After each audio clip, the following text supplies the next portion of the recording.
Good morning, good morning, good morning. Welcome to the stream. Welcome to the stream. Thank you so much for showing up to this absolutely gargantuan piece of work that I've put together for all of you. Also, look at that, my VTube studio. Haha, there we go.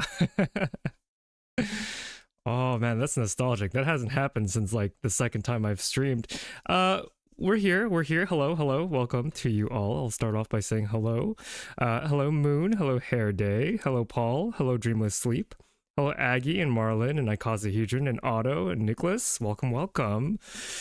Thank you all for joining me here today to witness perhaps what is the sapping of my remaining sanity, as it has been quite the journey to prepare this presentation for all of you. I wanted to do a long charity stream so that I could, rope in a lot more people, because I know that my audience spans different countries across different time zones, and I thought, what better way than to stream across all of the time zones? Okay, so I want to begin just by saying a few words about what inspired me to take on this project. I've always felt like there was a disconnect between what I do in terms of science communication and an actual effect, right? There's this everlasting drama between activism and academics, right? Like activists and academics, whereas like activists might see the work of academics as being somewhat unimportant, somewhat heady and ivory towery, and academics on the other side might view the work of activists as not being quite impactful enough, right? Like in terms of tackling difficult questions and understanding the deeper truths beneath things. You know, we all, cut our bread in different ways. But I thought it'd be nice to bridge that sort of gap by specifically holding an event where we can actually make an impact on ongoing developments in the battle against cancer, which I think is super, super cool. All right, so let us begin. Welcome. Hey, something stochastic. Welcome. Hello, Joe. Is anyone rich enough to have donate 2 or 3 digits? Well, I will actually match up to $110. So if we get at least that amount, we could at least double that initial investment. All right, so let's begin. Let's just get right into it. All right, so here is the agenda. So we have a morning session between now and 1 p.m. And so we're going to start off by talking about St. Jude and the work that they do, and sort of my deliberation as to why I chose specifically St. Jude. It's, I could have chosen to have this be very short because everybody at this point knows St. Jude, right? Like it's not a charity that needs explaining at this point. But I figured it would be nice to do anyway, especially because I think that for me, there's a bit more personal impact on, the actual science, because I will be speaking about the actual science today. So there are some excellent reasons why you should donate to St. Jude. So I will be going through that. Atoxo says, can you write out good wheel, bad wheel on screen? Oh, sure. Like change this tracker. Yeah, it's not entirely clear. So let me go ahead and change the tracker. So this is a tracker to see how many good wheel and bad wheel spins I accumulate over the stream. So let's just get this set up. Good wheel, bad wheel. All right. Yeah. All right. And then what we're going to do is we're going to talk about the incentives. So why you should donate in terms of community goals, as well as taking a look at what this mysterious good wheel and bad wheel are. So you can get a little extra content out of me while I do this stream. And then we're going to have a very lengthy discussion about everything I could think to cram in a Cancer 101 lecture, right? Like, cancer is an extremely my brain glitched out for a second. I'm sorry, I haven't actually slept all that much. I was anxious about doing this event like all last night, so if I feel a little out of it, just know that I am currently caffeinating. No donations are not available in my country. If you donate to me directly, I'll match it. I just have to keep track of how much was donated to me directly if donations aren't available in your country. Yeah, I had to think really hard about what to cram in a Cancer 101 because I feel like for most people without a biology background, there's a very simple through line of what you are taught about cancer. And the truth of the matter is, if cancer were only that simple, we probably would have solved it already. So in my Cancer 101, it's more like Cancer 201 or 301. My goal there is to give you an appreciation for the diverse landscape of cancer research, right? So it's not just a presentation where you learn the basics of cancer. You will learn enough to appreciate how crazy the idea of cancer actually is, right? The molecular mechanisms behind cancer are some of the most terrifying, which is why I typically don't like to talk about cancer, because it is sort of like like final boss tier of content. And then after we go through the Cancer 101, we are going to go through an introduction to glioblastoma. So not only is cancer as a whole very complicated, but each individual cancer is sort of its own beast. And we'll talk a little bit about what makes glioblastoma in general, or specifically, such a difficult cancer to deal with. As well as maybe talk a little bit about why I chose glioblastoma to begin with, because that's not immediately obvious. And then we'll take a lunch break, and that is when I will do good on all of the incentives and the wheel spins and stuff like that. A self-forgetting the eukaryote social contract. Marlon, that's an excellent way of putting it, and that is something that I will get into in my presentation. Okay, after we take our lunch break, we'll have an afternoon session, and this is where we get into the meat and potatoes of cancer research, right? Like, in the morning, we'll talk broadly, like a helicopter 500-foot view, and then we'll get into the specific papers. So for those of you who have followed me for some time now, you are familiar with my journal club format, and we will be holding journal clubs on specific papers that I found that were really, really interesting with regards to the molecular mechanism by which glioblastoma functions, or at least glioblastoma and its related cousins in the glioma family. And so this first paper, Macrophage-mediated myelin recycling fuels brain cancer malignancy, this is a paper whose copyright belongs to the authors, and so I had to reach out to get permission to actually show the data and the figures on stream. And what was surprising to me is that the professor that was behind this paper actually asked if she could come on to talk about this research. And well, of course I said yes, although the prospect of me presenting the data in front of the person who generated the data is terrifying. So I'm going to need your best wishes so I don't make a fool out of myself in front of it's just an incredible researcher. This paper that I read was so thorough and complicated, but in a good way, in the sense where, because brain cancer is complicated, solutions and research behind it also have to be very complicated. And so I'm a little terrified to see where that goes there. Real-time journal club in front of the author, exactly, like pretty scary. I'm eager to see the researcher's perspective. Yeah, exactly. Like, there's a lot of questions that because like, for me, journal club is about rerouting their story to a story that I think is good to tell. Not because I think their story is bad to tell, but because I only can go so far in my own brain, right? I have to reformat it in my own brain so that my story makes sense. I can't tell their story word for word, because if it doesn't make sense to me in that exact structure, it's not going to make sense to my audience, right? So it's going to be really, really fun to chat with the actual professor behind this research. All right.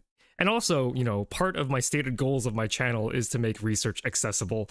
And what is more accessible than actually having a sit-down, casual conversation with a real, actual practicing scientist? I'm really looking forward to it. Okay, the next paper we'll talk about is this paper on glioma synapses and how they actually rewire your brain and interact with your neurons to propagate. So to me, this idea I had heard about in our departmental retreat. So there was a researcher who came to talk about glioblastoma, is actually a big factor in why I chose glioblastoma as a topic to raise money for. And what I had learned in that talk was that the very firing of your neurons, the very action potentials that your neurons use to communicate with each other, is co-opted by gliomas, brain cancers, to fuel their growth. And that, to me, is just absolutely bonkers. And so I'm very excited to get to chat about how that looks like and how we know what we know. Absolutely crazy. What time zone am I in? I'm in EST. So this is afternoon EST. And then we'll take a dinner break. So originally I had 3 papers here, but that would only leave 1 hour per paper. And I think that in order to do a good job, we need to spend a little more time on these stories.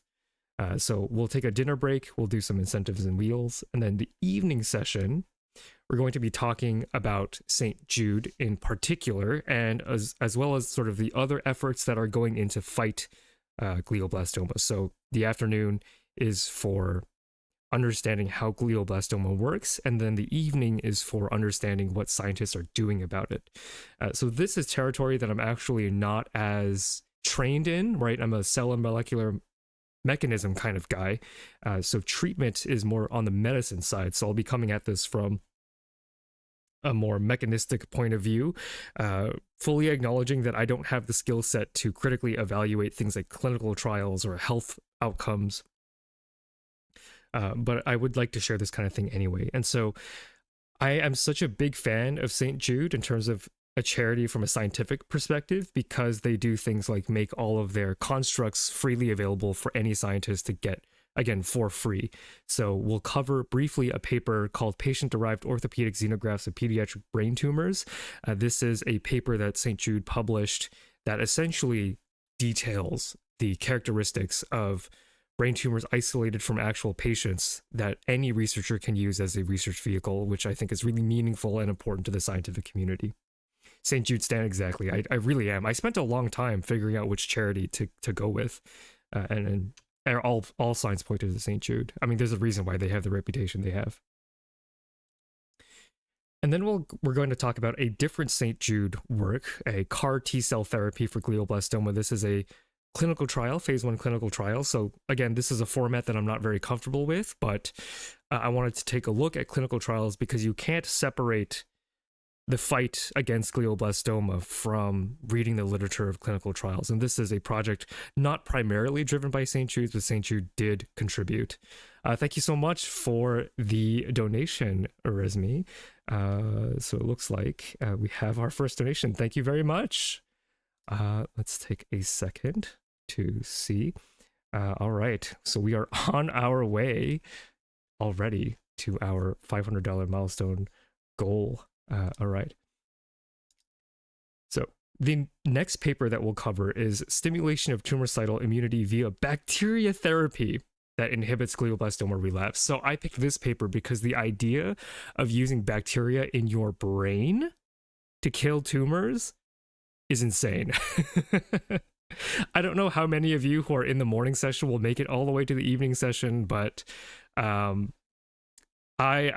so excited to talk about the prospect of injecting bacteria into your brain for the sake of killing cancer. Like, that is an absolutely insane approach to tumor therapy, and I had to talk about it. Very, very exciting stuff. And then finally, we'll have the after party, and I'll finish up the incentive as well as any other wheel spins that I have to do. Okay, so let me talk a little bit about St. Jude in particular to really sell you on this, because there's a lot that I think, other fundraising events don't necessarily make clear, because there's like a lot of stuff behind this, but because you're my audience and I think you would appreciate the detail, I have the detail here. So this is sort of the main pitch for St. Jude, right? The reason why most people donate to St. Jude, it's the fact that cancer treatment is very, very, very expensive, right? The cost of childhood cancer averages $800,000 in lost wages in USD in direct costs, right? So this is an absolutely like family ruining amount of money to have to pay for a child's cancer treatment. This doesn't even count the physiological and psychological pain of having a diagnosis of cancer, right? So it's not just the patient that suffers with the patient's family. Like, there's a lot of tragedy in researching cancer. Even in a country like the U.S., the burden of a cancer diagnosis can ruin a family's finances, right? Like, I say even, but I think it's pretty well known across the world that the U.S. healthcare system is uniquely troubled. Uniquely troubled. When I say even, I say because the U.S. has the best healthcare in the world. We have the best healthcare system in terms of just the raw money that goes into doctors and research, which is a good thing because doctors should be fairly compensated, researchers should be fairly compensated, et cetera, et cetera. But the way that those costs are passed on to the patient in the US is uniquely broken. So, while we do have the best tools, the mechanisms by which people pay for those tools is completely broken in the US, right? So that's bad. What makes St. Jude unique is that no family is billed for the treatment of their child's cancer. And that's their big selling point, right? Like, if you have a child with cancer, St. Jude's mission is to make sure that you are not burdened by, the diagnosis as much as possible, and to focus as a family on your child's recovery. So I found that to be very comforting that there is a charity, there is a hospital out there that is doing this for the children of the US, right? So I know that my audience is global, right? I'm well aware that you are all joining me from all sorts of different time zones. So the reason why I chose St. Jude as opposed to a more local charity is because St. Jude has a very exciting initiative that spans across the globe, and I can't wait to tell you more. Right, so St. Jude has an ongoing collaboration with the WHO called the Global Platform for Access to Childhood Cancer Medicines. And so St. Jude buys and distributes cancer medicines at no cost to low to middle income countries, right? So what St. Jude is doing for the local populace of the US, they are trying to do for the entire goddamn world, right? And so fundraising, the establishment of rigorous supply chains in these countries will benefit them in the long term, right? So it's starting the infrastructure to manufacture these very expensive medications to countries that might not otherwise be able to afford them. So far, Ecuador, Jordan, Mongolia, Nepal, Uzbekistan, and Zambia have agreed to participate. So this is an ongoing initiative, and they have a goal.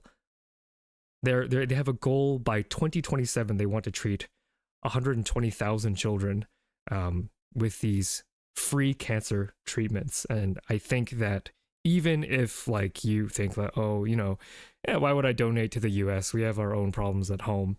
Donating to St. Jude is donating to more than just, contributing to the relief of cancer for US citizens, but is also tackling this battle on a much more global scale. So, I hope that is a pretty good reason why, I hope you're convinced that my decision that I deliberated on quite a bit is reasonable and good for St. Jude.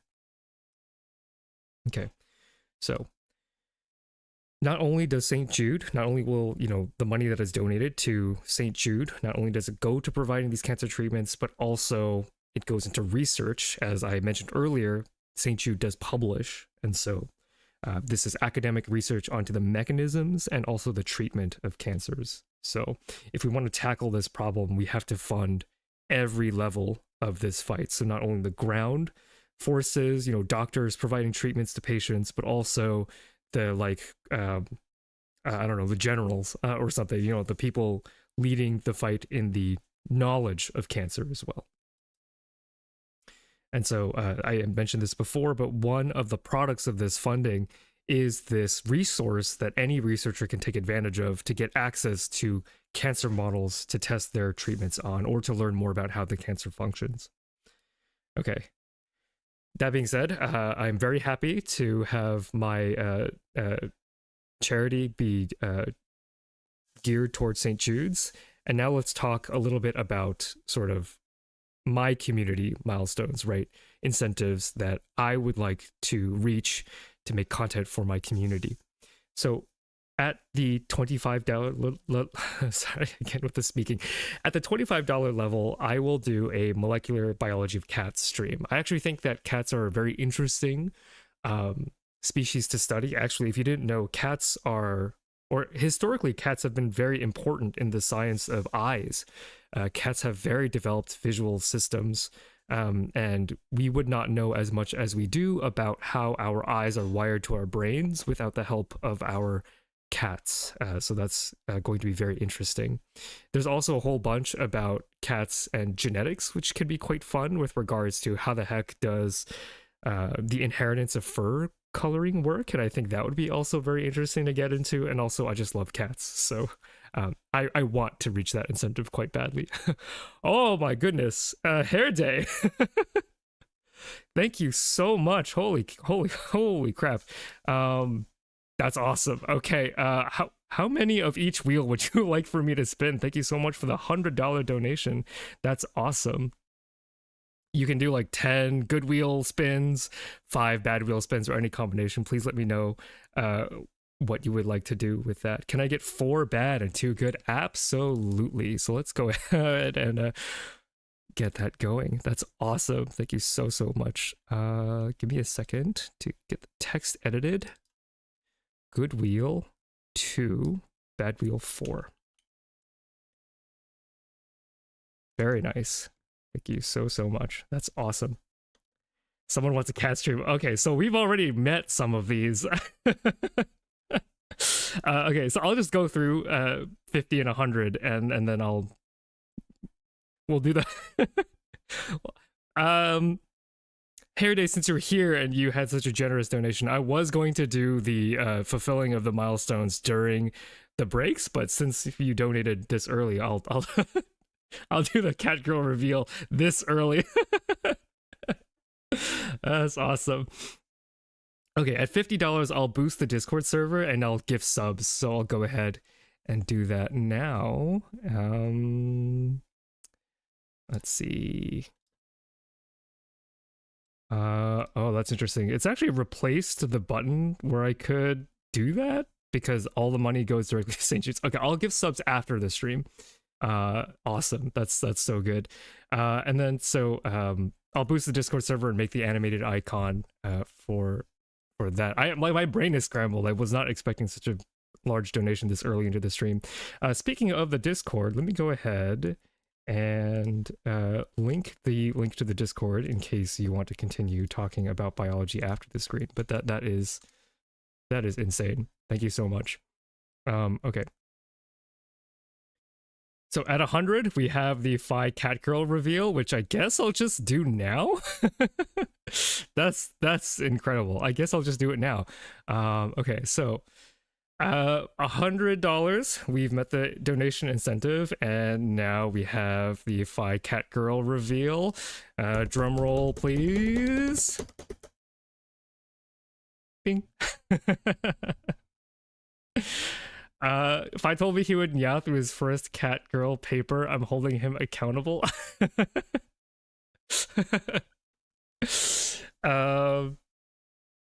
Yeah. Where's your tail? I couldn't pin the tail. I'm so sorry. So Toxo drew me this lovely custom Phi Cat Girl getup with tail, but unfortunately the tail just wouldn't work on VTube Studio, which was very, very, very sad. Nyatrophil, exactly. Phi the Nyatrophil. I know the tail. I was futzing with it for quite a bit last night. I could not get the tail to pin, but just know that Toxo also drew a tail, and it was very, very good. The tail will be on promotional material. Don't worry. Exactly. But yes, thank you so much for the $100. And thank you for contributing to reaching these milestones. It's very. You're gonna get a whole different audience with this model. I welcome it. More people in the fight against glioblastoma is obviously very welcome. Awesome. Okay, if we get to $250, I will go back to making Plague Inc. Cure Mode shorts, which is something that my audience has been requesting repeatedly because I have sort of dropped the Plague Inc. series, partly because I started to get feedback that I wasn't very happy with, just peek behind the scenes, and also because like Plague Inc. shorts, it was always a way for me to practice editing on YouTube.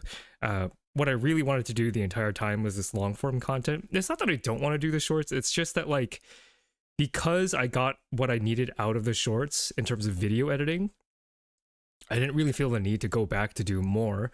But actually I think that now that I have improved so much with my editing and my scripting, that it would be actually very fun to go back and see what I can do with those cure mode scenarios in Plague Inc. I owe a lot of the growth of my channel to Plague Inc. after all, so I think it would be nice to go back and honor that part of my content.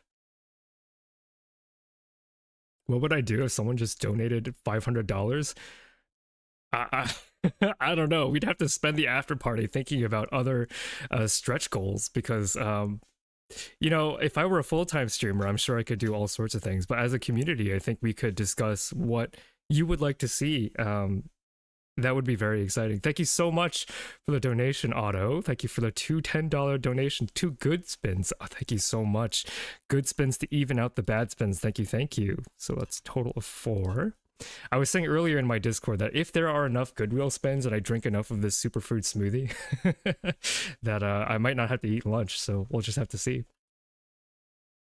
At $500, we'll have a proper glioblastoma video. So there's a lot of research that I did, and I feel like even though I spent so many hours of my life doing research for this stream, I've only scratched the surface. And there were actually papers that I had to not cover because I couldn't reasonably cover them in enough time, in enough quality for this stream. Let me tell you, the story behind glioblastoma, it goes beyond just these papers. And while I think I've picked some of the most interesting papers to talk about today, there's a whole vision that I have to make this video, but I think it would be nice to have that be a donation incentive because it is a little atypical of my channel. I did say, for those of you who have been following me for a while, that covering cancer has always been a very difficult idea for me because of the tragedy associated with it. But at $500, I will push through my personal discomfort with that because I think I'm good enough to do it now, right? Like, I think I am practiced enough to be able to do a good one. It's just, with enough encouragement, I think I could get there mentally. I could. All right, I do have a stretch goal here. At $1,000, if we surpass our $500 goal, I will seriously attempt to roll out Fi merchandise by the end of 2025. It's something that I've been wanting to do, but I've felt queasy or uneasy about, you know, do I deserve to make merchandise? Am I big enough? Do I have enough clout? If I get $1,000, I think that would be justification enough, a testament to the power of this community, that it would warrant me putting serious investment into rolling out Fi merchandise. So I think that would be very fun. Does YouTube take a cut of donations? Yeah, they say they don't. So as far as I know, the YouTube giving program gives 100% of the proceedings directly to the charities involved. Which is, again, another reason why I am quite happy to do this charity stream on YouTube. All right. So let's get into the $10 donation, the good wheel. And so the good wheel is full of... oh, that's the bad wheel. The good wheel is full of incentives that are objectively good for me and my body and my mental health, right? So things like push-ups and squats, giving my cat a kiss, soapboxing about stuff that I like to talk about, impressions. So I am a dungeon master, and so I thought it would be fitting that if I could practice certain impressions, that it would benefit me as someone who does enjoy acting in a very like small scale capacity, and be fun to show you a more cringe side of me, I guess you could say. And then also the superfood smoothie, which unfortunately my Stream Elements commands I don't believe are working right now, but the superfood smoothie, I just googled top 10 superfoods and there was a link to a Harvard article, and I think the full list is like nuts, olive oil, fish, leafy greens, cruciferous vegetables, legumes, whole oats, berries, yogurt, and some other thing that I can't quite remember. I have a picture on my phone, but because I don't want to like immersion break by showing that picture, I can like post it on social media at some point. There's a whole liter of it in the fridge, and Toxo can attest to it, as she was awoken by the sound of the blender whirring. You know, what better way to treat your body right than to blend 100, not 110 very good foods for you. Thank you, Surprise Pants, for the donation, for the $20 donation. Batter Wheel Prage, all right. Batter Wheel, maybe we'll hit it, maybe we'll hit it. Bad Wheel 5. Okay, Bladder Wheel, I know. I hadn't realized until someone on my Discord, or someone in the YouTube comments had pointed out how much that looked like Bladder Wheel. Fish smoothie sounds vile. The smell is not appetizing, I'll tell you that much. Oh, the commands are working. Oh, okay. It wasn't working earlier. That's frustrating. Awesome. So I guess the commands are working. So if you need a refresher, you can go ahead and use the Stream Elements bot. That's awesome. Okay. So let's go ahead and look at the bad wheel, shall we? Charity bad wheel. So we've got a lot of food challenges, a lot of painful food challenges like Sichuan peppercorn, wasabi, the last dab, which I have a short story about. I had taken the Pocky one chip challenge, and the chip that I had tried was the blue one that was discontinued because it actually led to the death of a couple of teenagers who did not go into it with precaution. Although, nah, that's not fair to say. No one goes into eating the Pocky one chip challenge with precaution, obviously, because that's kind of the whole point of doing something as insane as that. Because I like to push my own limits, I had decided to try it because in my brain, I was just like, oh, you know, spiciness is just pain, but pain doesn't necessarily mean damage. I didn't know. This was before, obviously, those tragic deaths happened. And I had sworn that at that Scoville level of the Pocky one chip challenge that I would never do something as hot as that ever again, because that felt like it was more than just pain. It felt like it could legitimately hurt me in a long-term fashion, and that's where I draw the line in terms of testing my boundaries. The Pocky one chip challenge doesn't have its Scoville rating publicly available, but it does list the peppers that are used in the product, and the peppers that are used in that powder that they coat the chip with are comparable to the hot one's last dab. I don't believe the last dab is going to be as hot as the Pocky one chip challenge, but I am happy to be proven wrong. I haven't tested it yet. I'm also a lover of spicy food, so I think I'll be okay, although I might be eating my words later. Wasabi, peppercorn, and pepper fruit all use different mechanisms of sensation, right? I believe so. Okay, so that is the last dab, and then we have electroshock. So I bought that stupid toy that is basically a gotcha machine for pain, where you stick your finger in it and there's a 1 in 6 chance that you get shocked. I'll put 2 fingers in so that there's a 1 in 3. If you're expecting pain, I think you can actually blunt the experience in your brain, and so I think it'd be funner to have a gotcha system where there's that level of unpredictability that might enhance the sensation of pain, I'll say. Denmark recently banned the 2x and 3x spicy hot chip thing as they apparently cause poisoning. Yeah, that's like where I draw the line. I would like to, you know, it's like sandboxing, right? Like I want to test my limits in a safe environment, and if the product isn't safe, I'm just not going to do it. Yeah.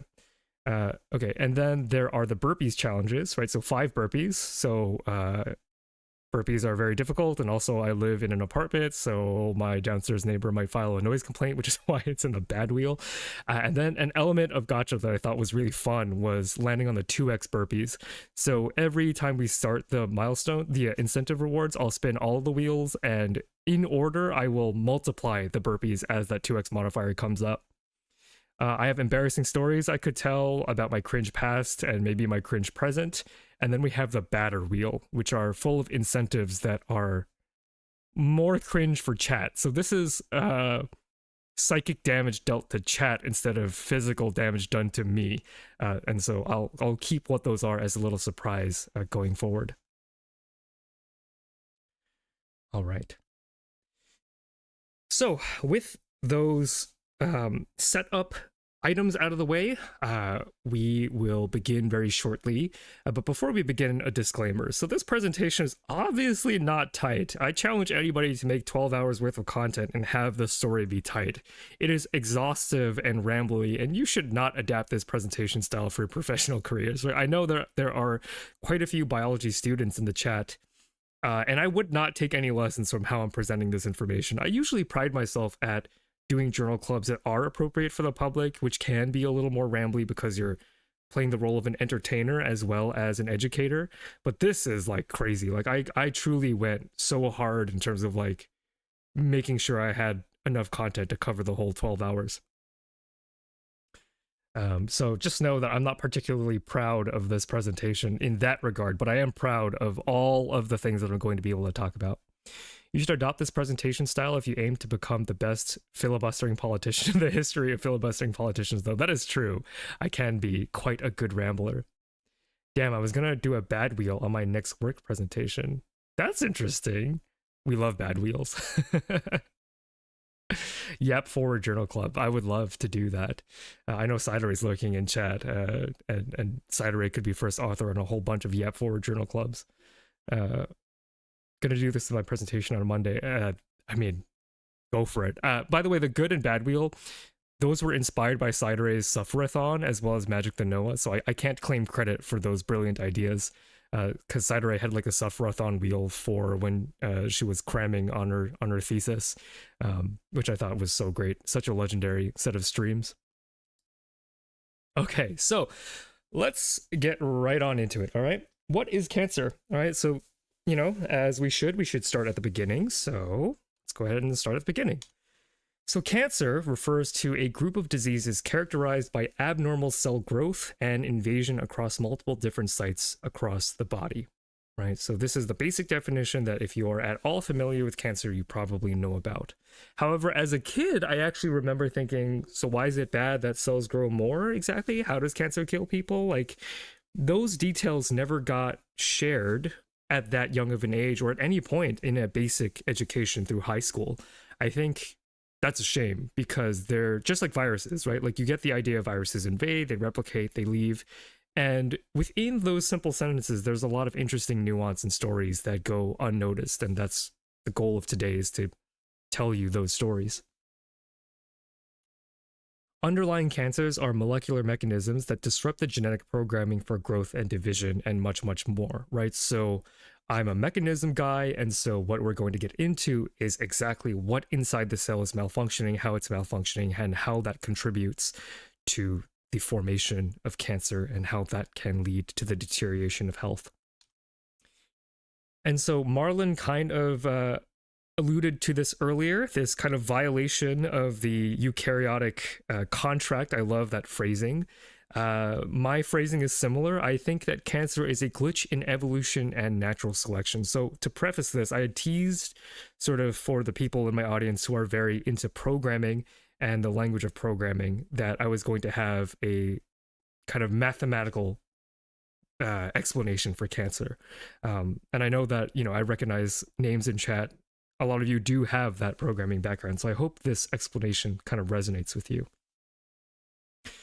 It's also the way that I think. I didn't like artificially come up with this analogy. It's how I truly understand cancer. So DNA exists to replicate its own sequence. If it didn't, it wouldn't exist. So this is what, you know, logicians would refer to as a tautology, right? Something that is true because it is true, because just logically it has to be true by definition. Like, DNA sequences today would not exist if they were not self-replicating by definition, right? So DNA, just you find DNA in the wild, you can think of like abiogenesis, the beginning of life.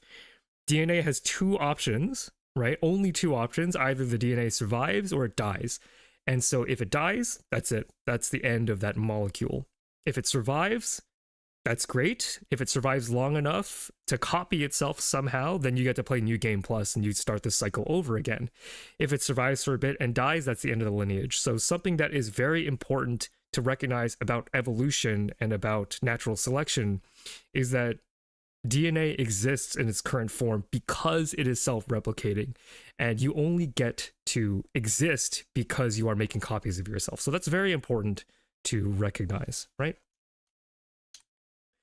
And so any self-replicating entity is subject to the force of natural selection. So if you die, you stop playing.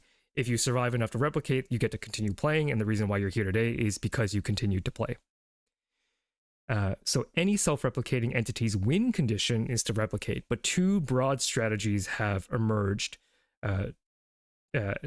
from this perspective, right? So DNA can either be greedy or it can be cooperative. And so if DNA is cooperative, you evolve a form of multicellularity. And I'm going to get into why that is mathematically in just a little bit, right? But just keep in mind that like DNA can either be greedy or it can be cooperative. And so what is greedy evolution? So greedy evolution seeks to preserve as much genetic code as possible through cloning, right? So you can imagine mitosis is splitting DNA, making exact copies of itself and doing that. Or you can imagine bacteria that don't do mitosis, but rather they bud and they do fission, bacterial fission.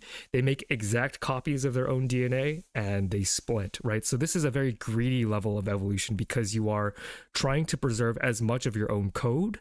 And so this has some drawbacks and also benefits, right? The chance of you surviving is low because if you don't have the mechanism by which you can quickly adapt your DNA to surrounding challenges, then you might not, as an individual, live to tell the tale. But it does ensure that the percent of your genome that is preserved is very high. And so this averages out to, we'll just call an arbitrary medium score, right? If I recall, there's only like 100 cell divisions between the embryo and the final germ-like progenitor cells. I don't really remember, and I'm not quite prepared to talk about dev bio, but it's surprisingly not that much, and biology is very, very complicated. I'm really sorry to ask this early, but does chemotherapy affect the brain structures of patients? Will you be addressing it later on?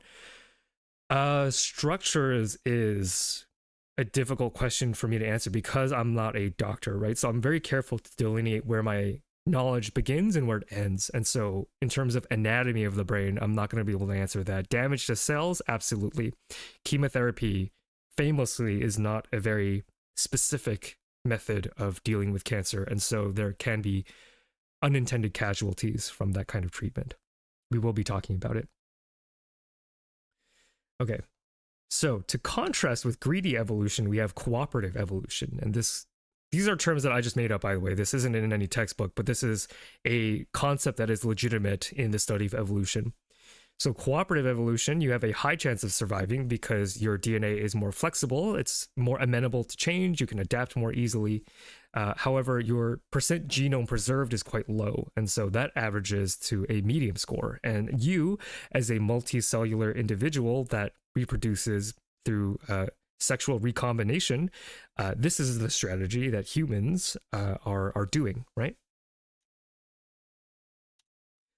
This principle is adapted from this idea of kin selection. So this is the evolutionary biologist Haldane. And so when asked whether or not he would lay down his life for a brother because people were razzing him for being an evolutionary biologist, Haldane supposedly replied, 2 brothers or 8 cousins, which I think if Haldane really did say this, that's such a funny clapback because, on a genetic level, that would be the equivalent of your genetic investment in your relatives, right? So 2 brothers or 8 cousins is the idea of kin selection, that you have an evolutionary incentive to make sure that DNA that is more related to your DNA propagates, because that's just how DNA exists. Again, you win by replicating, you win by passing off your DNA.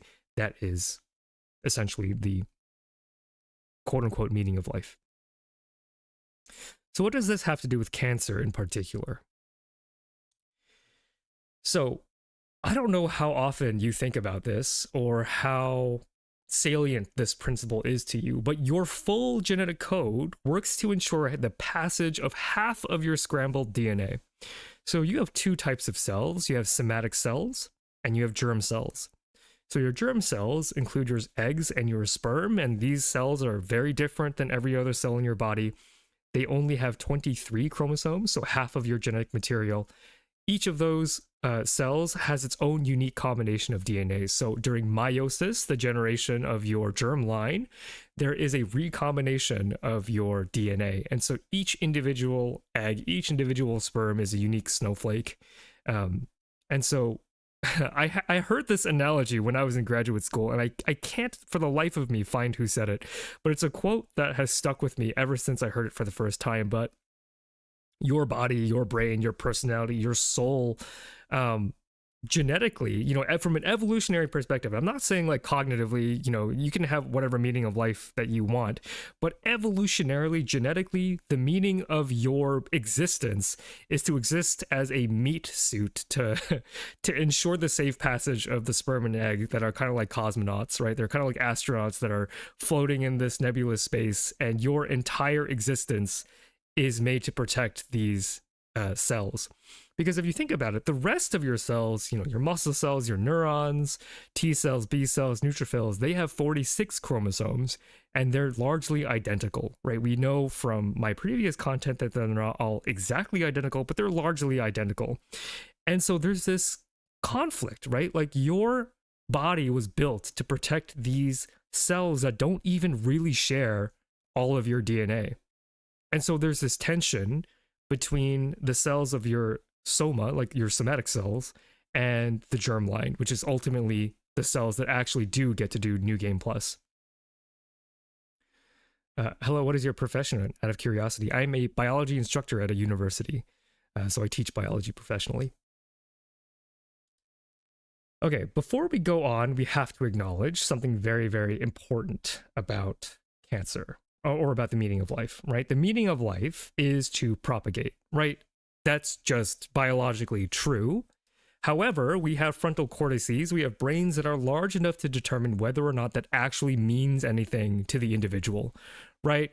If anybody comes at you trying to shame you into having kids, they're a weirdo, because while yes, biologically, from a scientific perspective, the quote unquote meaning, however you want to interpret that, is for the eggs and sperm in your body to self-replicate, because otherwise humanity wouldn't exist, right? However, that is not that relevant to your average human being, right? That doesn't matter because we grew brains large enough to realize that it doesn't really matter. So just to get that clear, so that, but I don't come across as a biology chud, because plenty of people try to use biology as a bludgeon to bash on people they disagree with, and I will have none of that, right? So we have to acknowledge that just scientifically there is this meaning because we exist, but also that doesn't matter. That's all. All right. So your full genetic code works to ensure this passage of half of your scrambled DNA. So the only DNA that gets to play the evolution game really are your germline, your eggs and your sperm. But wait, somatic cells also are self-replicating, right? Your stem cells do self-replicate, and I just said earlier that any piece of anything, doesn't have to be DNA, anything that self-replicates and can change is subject to the force of natural selection. So why don't somatic cells get to play New Game Plus too? Why don't they get to experience evolution? It's an interesting question. There's a reason why your somatic cells don't get to play New Game Plus, and it's because if they do get to experience evolution, they become cancer. And I think that is very important to acknowledge. So the germ line, the eggs and the sperm, have evolved code in their DNA that then gets passed to your somatic cells that prevents somatic cells from experiencing New Game Plus, from experiencing natural selection. So part of how this suppresses cells from experiencing natural selection is in part due to this idea that a healthy lawn suppresses weed growth. So your body was built upon millions of years of optimization. You could throw back to even further than that, but just speaking about our history as Homo sapiens, millions of years in the work to perfect our current bodies. And so your cells are already performing at their peak, essentially, or a very near peak, even if it feels like you're aging and you don't really feel like you're operating at peak. Evolutionary speaking, you're pretty well optimized. And so mutants are likely to be outcompeted by healthy neighbors. And so this is an analogy that I pulled from this article, so I can't take credit for this analogy. But basically, the chance that a cancer cell or a cell that gets hit with a DNA mutation is actually healthier than your other cells is quite low to begin with, right? If it were high, then we'd all be dead by now. But because it is very rare for a cell with a mutation to act better than your millions of years optimized cells, most of the time these cells just get outcompeted by their healthy neighbors. Catgirlify ignoring dog science, typical. I'm I'm not really prepared to talk about contagious dog cancer. I only know of the Tasmanian devil has contagious cancers. It might be worthwhile to look into the Tasmanian devil one day. That could be fun. Okay, so the germline evolved programs, genetic programs, to stop the meat suit from experiencing natural selection. So any somatic cell that mutates is a potential threat to the meat suit, and we can't have that, right? We need that meat suit to stay intact in order to protect the egg and sperm. And so there are many mechanisms by which the code of the cell has been wired to prevent cancers from forming, the major one being all of the different pathways that feed into apoptosis, which is something that I've talked ad nauseum on stream and in my videos before. So the suppression of cancer is not only because it's not likely to be healthy, it's also because it's programmed to self-destruct if anything goes wrong. And so there is enormous pressure on your somatic cells to conform, to give your life the sake of the sperm and eggs. Again, 46 chromosomes in like 99.9% of the cells in your body, they exist to make sure that the sperm and egg can propagate. And so all of these genetic programs evolve to ensure that those 46 chromosome having somatic cells don't step out of line. Wait, you know about the Tasmanian devil contagious face cancer, but not the dog contagious private area cancer? I had no idea. Legitimately no idea. Be interesting to look into in the future. So cancer happens when eventually a cell breaks free of its burden to the germ line. And so this idea of escaping the matrix, I think, was done quite well in Cells at Work, where if you haven't watched Cells at Work at this point, you should. If you're watching my channel and you're a fan of anime and you haven't watched Cells at Work, that's absolutely insane. You should absolutely watch Cells at Work. And they do a really good job at painting cancer cells as a sort of sympathetic villain. Not to say that we should humanize cancer or feel bad for cancer, but what we should recognize in this narrative structure is that cancer is us in a way, and it's us in a way that has escaped this oppressive system by which it is meant to conform, to give up its own evolutionary interest for the evolutionary interest of the gametes. And so by taking that perspective, we can then maybe see how and why treatment of cancer is so difficult. All right. So today you will see some insane strategies that glioblastoma uses. And so this is a comment that a subscriber had left on a video, and this was not on anything cancer related. And not to, like, you know, roast this commenter or anything. I actually think this is a perfectly fine comment to write, just because so much of biology is evocative of design, because biology is so darn clever, right? So, you know, I think this was in response to Ebola, which, you know, I did a recent video on, and those strategies were very clever. And it's hard to imagine that just random processes over millions of years could have evolved traits so specifically clever to sort of get past a lot of our defenses, right? So the thing is you could believe that these traits that we're about to talk about in glioblastoma were evolved. I mean, if you choose to believe that they were designed, that's fine too. You could believe that, or you could acknowledge that in order for a cell to break free of the matrix and greedily take on evolution, it has to evolve everything the body can do. The other thing to acknowledge is that Ebola, 10 genes, rabies, 5 genes, bacteria, a couple thousand, humans, much more than that. I don't quite remember how many genes that there are in the genome, but it's quite a bit. And the number of genetic tools that a cancer cell has, in terms of just the raw genetic material, far outweighs any of the other pathogens that exist. And while that doesn't necessarily scale in terms of like difficulty to treat, it does imply that like a cancer cell is a lot more intrinsically complex than something like a virus. So cancer is the fly hacker, or on a prison server they broke free, but in doing so they became the enemy. Maybe that could be. I'm not entirely sure what a fly hacker is. Thankfully, I've not experienced that level of Minecraft before to have that kind of tragedy happen. But yeah, like the cancer has to be clever, because if it weren't, it wouldn't be cancer. And I think that is an interesting point that should be salient when discussing cancer research.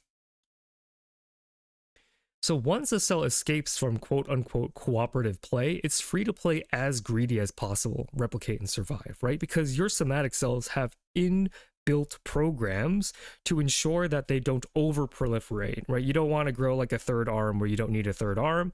Your body works pretty well. It's been refined over the course of hundreds of millions of years.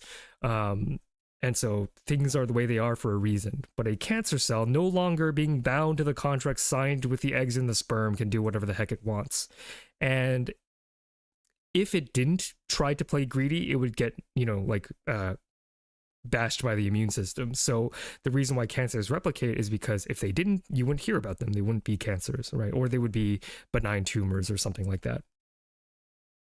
So cancer is terrifying because cancer is a breakthrough of all of the organism's natural defenses, right?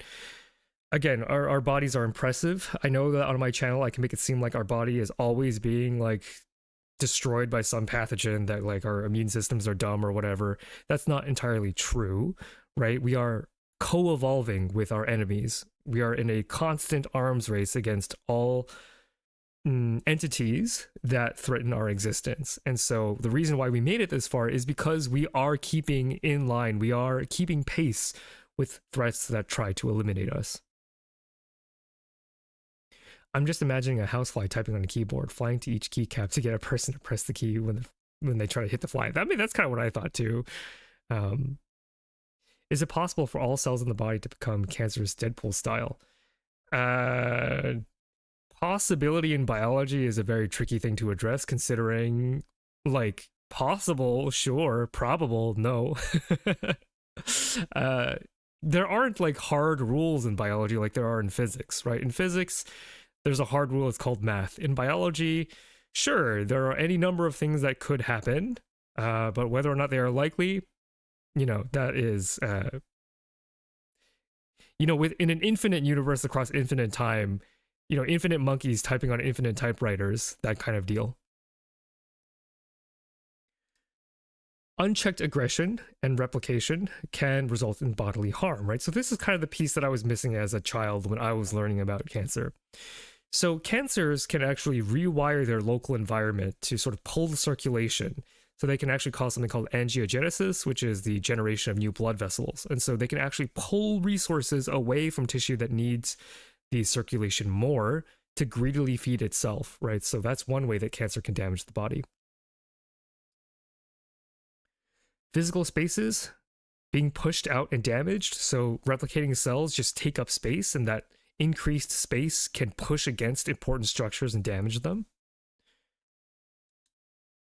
Jammed cell signaling. So tumor cells are always releasing crap into their environment that can hurt and jam and prevent other cells from functioning correctly. Nutrient deprivation. So again, with the whole rewiring of circulation, there is this idea that cells that need nutrients are not getting them, and that's bad for them. And spread to other areas of the body, or metastasis. So if it weren't bad enough that tumors are causing local damage to a certain site, with enough mutations, with enough progression, those tumors can mutate to the point where they escape their local environment, move through the bloodstream, to attach somewhere else. And in those cases, those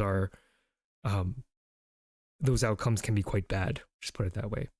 Thank you so much, Anonymous, for donating $15. Unfortunately, you are anonymous, so I'm not entirely sure which wheel you would like to spin.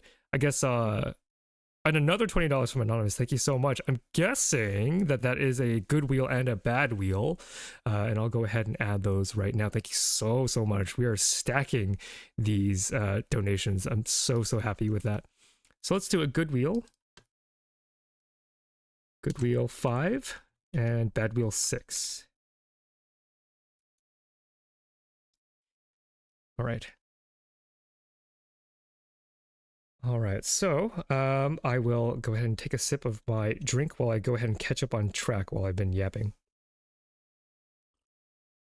Wouldn't it be a hard rule of thermodynamics? I mean, yes, but thermodynamics is mass action probability. And, you know, with enough nonsense, you know, again, infinite monkeys, infinite typewriters. I think I don't know of any hard physical rule why that wouldn't be able to happen, other than it being extremely improbable. Cancers can have cancers, if I recall correctly. I actually don't know about that. That'd be interesting to look into. All right. So let me go ahead and move on from here. Do the wheels give and cure cancer? No, they cause me great psychological pain, but physical benefits. They are incentives that I will be fulfilling during the breaks. All right. And so much more. Yep. What's terrifying is how different cancers can be from each other with its own strategy. Yeah, exactly, icosahedron. Yeah, the more you learn about each individual cancer, the more you realize that each of them is really, really unique, and that's a terrible nightmare. Every cancer is very, very unique, and that sucks because there's no one size fits all. That's why when people talk about the cure for cancer, I'm like, oh, the cure for cancer.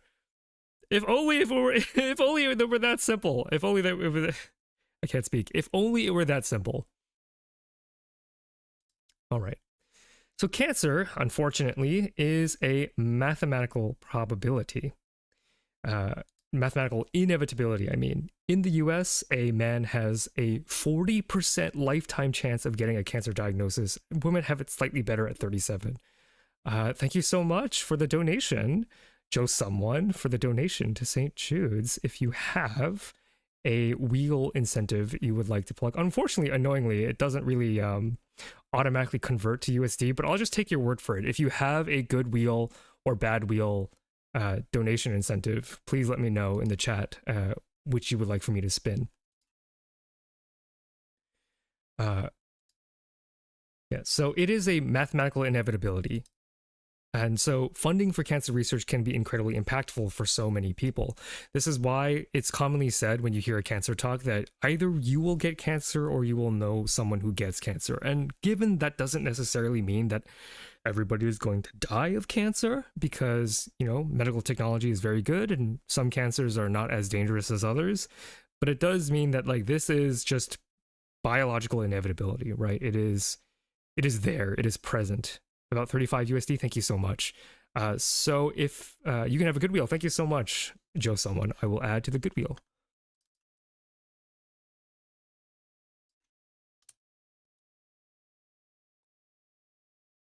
All right.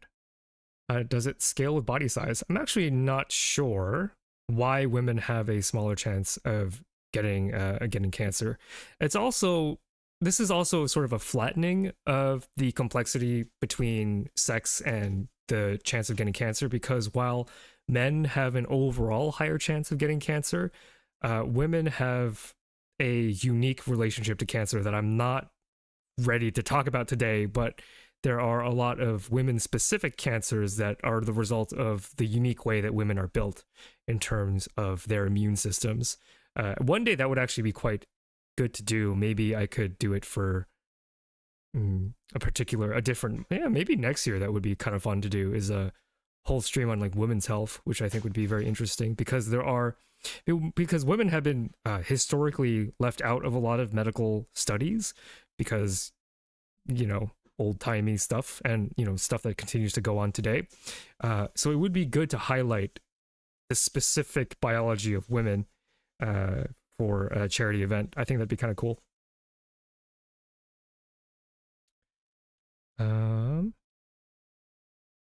All right. So DNA can't fight the forces of entropy, right? Like entropy moves forward. You have to put in energy to lower a system's energy. And over the course of a long lifespan, DNA will be mutated and enough mutations will become cancer. So this is salient for a lot of biologists, right? Like this is an idea that is prevalent and is pressing, we'll say. DNA damage that can't be repaired is problematic, right?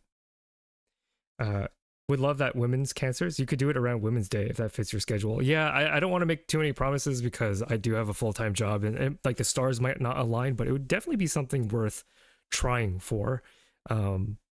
Just because like, yeah, I mean, yeah, historic ignoring of women in the medical field, it'd be good to try to undo some of that damage in the public eye. And again, women have very interesting immunological situations because of how they're built, and it'd be quite fun to talk about all the ways that women are interesting. It'd be cool. Okay, so DNA damage that can't be repaired is problematic, right? So you have DNA damage, which can result from a whole number of different things, which then you have a system where your body can detect that DNA damage, and then one of two things can happen. Either that DNA can get repaired, or you get a mutation, right? And so, let's try to keep the discussion and chat mature, just because, you know, we're dealing with cancer here. So just to keep the, you know, you can keep the chat light, but let's not lighten what, you know, let's not lighten things that shouldn't be lightened. I'll say that. Yeah, so there are two paths. Either you repair that DNA or you get a mutation. And so while you might have a very vague cultural understanding of what a mutation is, it's worthwhile to sort of make sure that we're all on the same page with regards to what a mutation actually is, right? So a mutation is any change that gets propagated in the text of the genetic code, right? So your A's, your C's, your G's, and your T's. So anything that is not from that original blueprint passed down from your sperm and your egg, you know, anything that you weren't born with, any of those slight changes, those are mutations. Not all mutation results in cancer, but they can, right? Or they will in terms of cancer. So I would like to take a break from talking because I'm going to have to manage my own vocal health throughout the day. So I will take a short break to sip on some tea, and I'm going to turn this back to chat. So what are some kinds of basic mutations? And if you are a biologist, I encourage you to not participate right now because I would like to evoke some of the creative thinking from the non-biologists in chat, right? So we have here a sample DNA sequence that has a start codon and a stop codon. So this is a random string of DNA that codes for protein, and the sequence of the protein is listed above. So what are some ways that DNA can be mutated? While I go ahead and take a sip of my honey green tea. Insertion, substitution, deletion, nonsense. Oh, so I did say that biologists shouldn't participate, but it looks like we have some people in chat already that have exactly the knowledge that I'm looking for. Yeah, nonsense is my favorite because of the name too. Quite interesting. Am I a biologist? An honorary one for now. From high school, all I can remember is removing, adding, or changing letters, and that's exactly the answer that I wanted. So while Marlon is right, insertion, substitution, deletion, a more casual understanding of these mutations are adding, removing, or changing letters, right? So at the heart of mutations is this like very simple this simple idea, right? Mutations are not that complicated, or at least these mutations are not that complicated to understand. So a silent mutation is a change in a base that doesn't affect the final protein, right? So we have a DNA sequence, and I'm looking at this TAC, this triplet, this codon, this sequence of DNA codes for the amino acid tyrosine. And there is degeneracy in the amino acid coding table. And so if you change that last code to a T instead of a C, you still get tyrosine. So this is what's known as a silent mutation. It's technically a mutation. It's a change in your DNA, but it doesn't change the protein. So these are actually fine, right? Missense mutations change one amino acid, right? So this is a type of substitution mutation where you do get a change. So instead of methionine and histidine, we get methionine and glutamate. And so this one change does slightly change that protein. Now, this change could affect the protein function. It might not, but it could. And so these are could be bad, especially if this particular protein, this particular amino acid is in a particularly important part of the protein. So those can be bad. Silent mutation, accidental extra white space in source code, unless it's Python. That's true. That's a very interesting way of looking at it. I love hearing from y'all that have like programming experience, because I think programmers think in such a lovely, logical fashion that it's fun to reinterpret a lot of my expertise through the lens of programming. It's very, very fun. All right. Nonsense mutations, as was teased earlier, introduces a premature stop codon. So there are 3 stop codons, or 4. I think there are mostly 3, and then some species have 4. 3 different sets of triplet DNA, like triplet codes, that code for the end of a protein, so the stop codon. And so if you have your protein up here, if you get a mutation in this tyrosine to TAG, you actually get stop. And so instead of making your beautiful, long, full-length protein, you get a part of a protein. So this is nonsense, right? This makes a junk protein that does not have the same function as your original protein. All right. And then we have what I consider to be the scariest mutation. Like, don't get me wrong, nonsense mutations like these are probably just as bad as frameshift, but just like the idea of this is like crazy, right? So if you change a piece of DNA by adding or removing a base pair, so if I added a T here in the middle of this codon that codes for histidine, instead of histidine that is getting coded by CAC, you get CTA. CTA codes for lysine, and then it shifts everything down. So that's why it's called a frameshift mutation. So instead of methionine, histidine, tyrosine, alanine, you get methionine, lysine, arginine, and at some point you're going to get an accidental stop codon somewhere. So these mutations tend to get very glitchy. I like that language, very glitchy. And so I think, like, to me, these have always been my favorite mutations to think about, although I love the name nonsense because it's a good time. All right. So mutations in DNA can come from many sources. So many of you may know already some of these ways that DNA can be mutated. So I'll just go through some of them. This was supposed to animate one at a time. Unfortunately, it all popped up at the same time. That's okay. So we have sources of chemical damage. So chemical damage can be from oxidative species. I'm not going to get into the epidemiology of DNA damage because that's not really my field, but basically there are chemicals you can be exposed to that can hurt your DNA and that can cause damage. So what you might not know is that a major source of oxidative DNA damage comes from your own metabolism.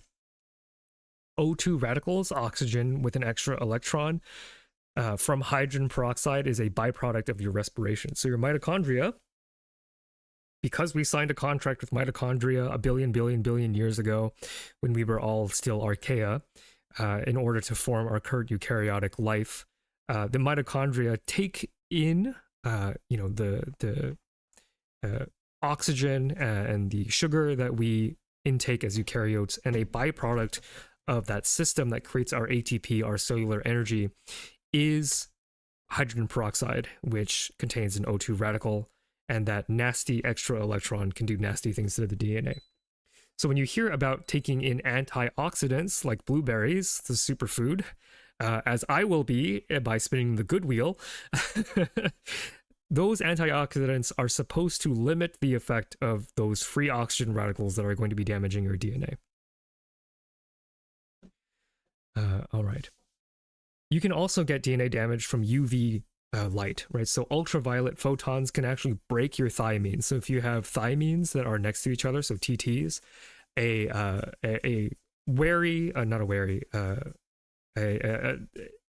wandering UV photon can crash into those thiamines and cause them to fuse, which can break your DNA, and that can cause mutations. Something unnerving. Oh, by the way, wear sunscreen. I'll mention it again, but wear sunscreen. You are constantly being bombarded by UV rays from the sun, and Toxo has finally convinced me to wear sunscreen, especially when the UV index is quite high. If you want to stop your aging of the skin, invest in some sunscreen. Does UV only affect thymine bases? That's a good question. I'm not 100% sure because DNA damage is not my forte, but the most famous example of how UV light can damage DNA is through these thymine fusions. All right. Is UV exposure also a concern even indoors? I've seen pictures of truckers who have had half their faces aged because that's the side of them that faces the sun when they drive in their routes. So I would have to imagine that UV indoors is also a concern, but you can look up the guidelines for whether or not you should be concerned because there's a certain level of UV index where UV damage does become like a thing you should worry about. I don't remember exactly what the numbers are, but you can check your local forecast to see if the UV light is strong enough in your area to warrant the application of sunscreen. All right, so another source of mutations in the DNA that is sort of terrifying to think about is the fact that your DNA polymerase can make mistakes. So DNA polymerase is an enzyme that makes one mistake in every 100,000 base pairs or so, which seems like a low rate of error, and I agree, but you have 6 billion base pairs in your genome, so that's 120,000 mistakes every time a cell divides, right? So that is terrifying. But it's a good thing that DNA polymerase has a proofreading function, because if it didn't, that would be devastating. Have you talked about how our body corrects/prevents these mutations already? Not yet, I'm about to. And finally, in this last category, this is something terrifying that I learned while I was taking genetics in undergraduate, is that a lot of our DNA is made of what's called jumping genes or mobile genetic elements. So some parts of your DNA can just leave and insert in random places. 45% of the human genome are these jumping genes. So 45% of your genome, we think of DNA as this unchanging code that sometimes gets glitched out, but actually parts of your DNA are moving all the time. And so, you know, I will never forget the professor saying that, because I was like, oh my God, our immune system is really good at killing cancer if our genome is always re-scrambling like this. But it turns out, even though a lot of our DNA is capable of jumping, they don't, because the process by which they jump is tightly regulated, so don't freak out. Yeah. Are those the viralish ones? Yeah, so a lot of the mobile genetic elements are inherited from retroviruses that have squatted in our DNA. Jumping genes seem so cool and terrifying. Yeah, they're really cool, and also not something I enjoy thinking about. We'll just put it that way. Okay, so failure to repair any of these errors results in mutation. And if you get mutations that break genes in any of these pathways, that can elevate the risk of cancer, right? So we know that already. So how do these genes regulate cancer? That's something that we'll get into before we talk about specifically how the cell comes back from these devastating mutations. So cell fate signaling ensures that the correct cell programs are activated. So if your epithelium are acting like epithelium, if your neurons are acting like neurons, things should be pretty well controlled from the beginning, right? Some cells are meant to replicate very quickly, like epithelium, like the cells that line your gut and your lungs, because they take a lot of damage and it's important to replenish them. Your skin gets replicated a lot. In fact, there are a lot of skincare products that purport to help cell division so that you look younger and healthier.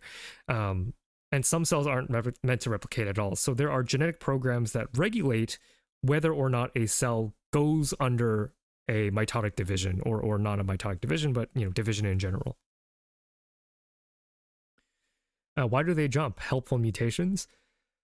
Why is also a tricky question in biology. So why could be that these retroviral elements that have been squatting in our DNA have overall been helpful or not that harmful? I'm not an expert in transposons or transposable elements, so that's the best answer that I can give. They didn't kill us, is why. Can a useless part of DNA suddenly jump and become useful harmful, or does this only affect the useful? That's an excellent question. I have heard of so-called zombie genes, like genes that had been deactivated long ago that could reactivate.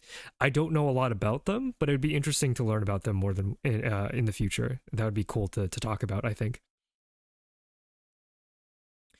I find it hilarious that DNA polymerase decided to tack on an error checking function instead of just finding its tendency to produce transcription errors.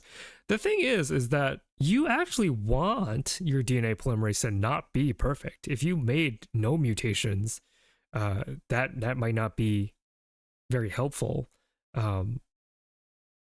Is that true? That's true for bacteria. I guess it's not really true for us because the way that we process our DNA that's going to be passed off is through meiosis, through the germline. I get that's something I have to think about more. It's an interesting thought. Absolutely more juice. I think it's interesting. I think to practically address that issue though is that like DNA polymerase, there's high fidelity DNA polymerases, so certainly there are organisms out there with DNA polymerases that are better, indicating that there is some fitness function of the fidelity of copying. But also it's just really hard. Like if you just read textbooks, it gets kind of hard to appreciate how crazy DNA polymerase is. But if you watch like Clockwork's channel, a lot of cellular machinery is very impressive. And the fact that DNA can copy that many base pairs, 6 billion, dude, 6 billion, and in not that much time, it's bound to make a couple of errors along the way. Even in programming, you want error checking. Fixing a source of bugs fixes one source. Having error checking makes it so that you can catch various existing and new bugs and move on anyway. That's why I love having programmers in chat. I think that we're like the handshake meme, right? Like there's a lot of programming logic behind the cell, and I think it's very fun to see those comparisons. Okay, so not only are the rate of proliferation like cell fate influences how often cells can replicate, cell cycle checkpoints also manage the rate of proliferation, right? So the fewer times a cell replicates its genome, the fewer chances it has to actually pass on a mutation. So there are these checkpoints, and so there are systems in place to sort of regulate whether or not a stem cell or a fibroblast or whatever there's a system in place to make sure that you only replicate as much as you need to be biologically useful. DNA repair prevents potential transformation into cancer cells. So I'll get into this a little bit but just to give you a tease, DNA polymerase has good proofreading ability, and there are also other ways, not just like proofreading by polymerase itself, but there are enzymes and protein systems that can fix broken parts of the DNA. So literally, the ladder of your DNA can just snap. It can snap, and it snaps all the time. And there are proteins that can stitch together those broken pieces of DNA without a catastrophe happening. So something like this, where there is a point mutation that causes a premature stop, you have proteins that, if it can catch that mutation in time, can loop out that G and replace it with the correct C. There's cell senescence, which is the sensation of aging cells. So the more times a cell undergoes cell division, you get shortening of telomeres, which is why you age. And so eventually you get this effect where if you get a shortened telomere that starts potentially eating into the DNA that actually like codes for stuff, you can get a reaction by which the cell shuts down replication. So this is very helpful to prevent excessive replication.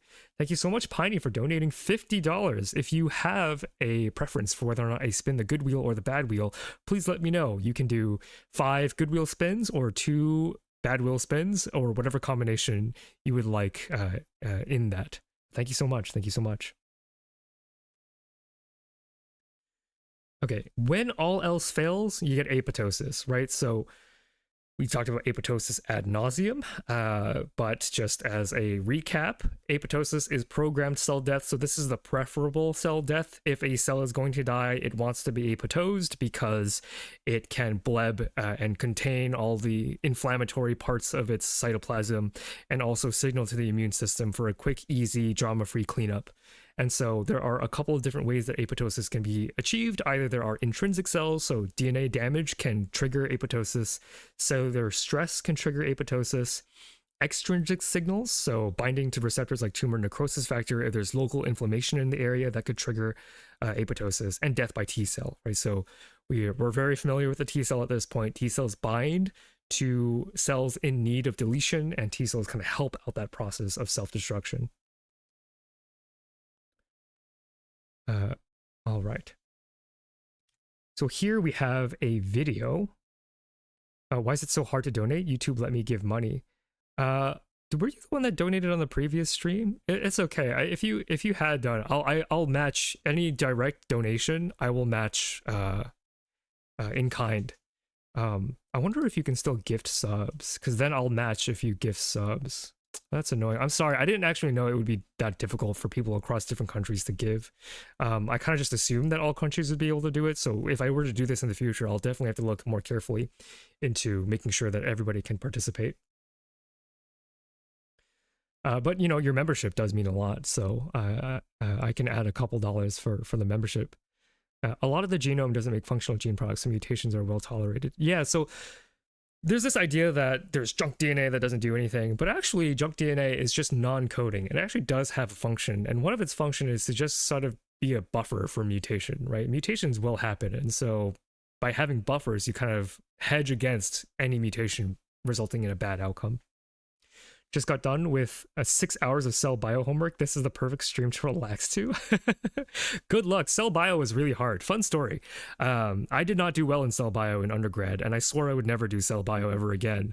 I was a biochemistry nerd. I wanted to do what Clockwork does, basically, and learn about proteins all day. But when I got to grad school, that entire thing changed, and I became a much more balanced cell and molecular biology student.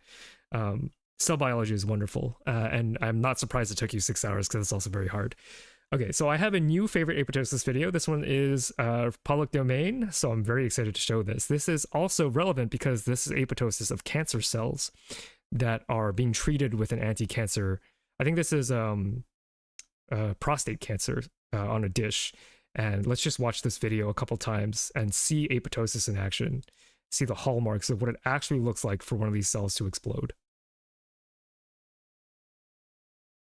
So we see there's a pop. And so the color denotes its topographical elevation. So the darker it is, the higher it is. Let's see if we can get another pop somewhere. And you'll notice that, like, as cells die, they swell up. On a dish, this is what's true. And in your body, like, cells are generally pretty flat. And so if they're blebbing like this as fully three-dimensional spheroids, they're not healthy. And you can see this if you actually do biology. If you're plating cells, you want them to be flat like this right here. Like, this is a healthy cell. These cells that have swelled up and lifted off of the glass, they're not healthy. So this is a very long video. Let's watch the beginning again so we can sort of watch it in action. So we're tracking this cell over here. Boom, pop. And then a ton of little blebs that come out, right? So I love this video. It's awesome. Just absolutely wasted. So whatever cancer treatment this is, it's effective against prostate cancer in a dish, which is very exciting. Okay. Now I'm going to take a little bit of a break so I can take an idle meeting real quick. And I'm very excited to show you something that I have been cooking up. So I will be right back. Don't go anywhere. I have something exciting for you to watch. Be right back.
How did you all enjoy the loading screen? I love the loading screen. I think it's so much fun, and I think the fact that I didn't have a major dip in concurrent viewers meant that the loading screen did its job, right? Uh,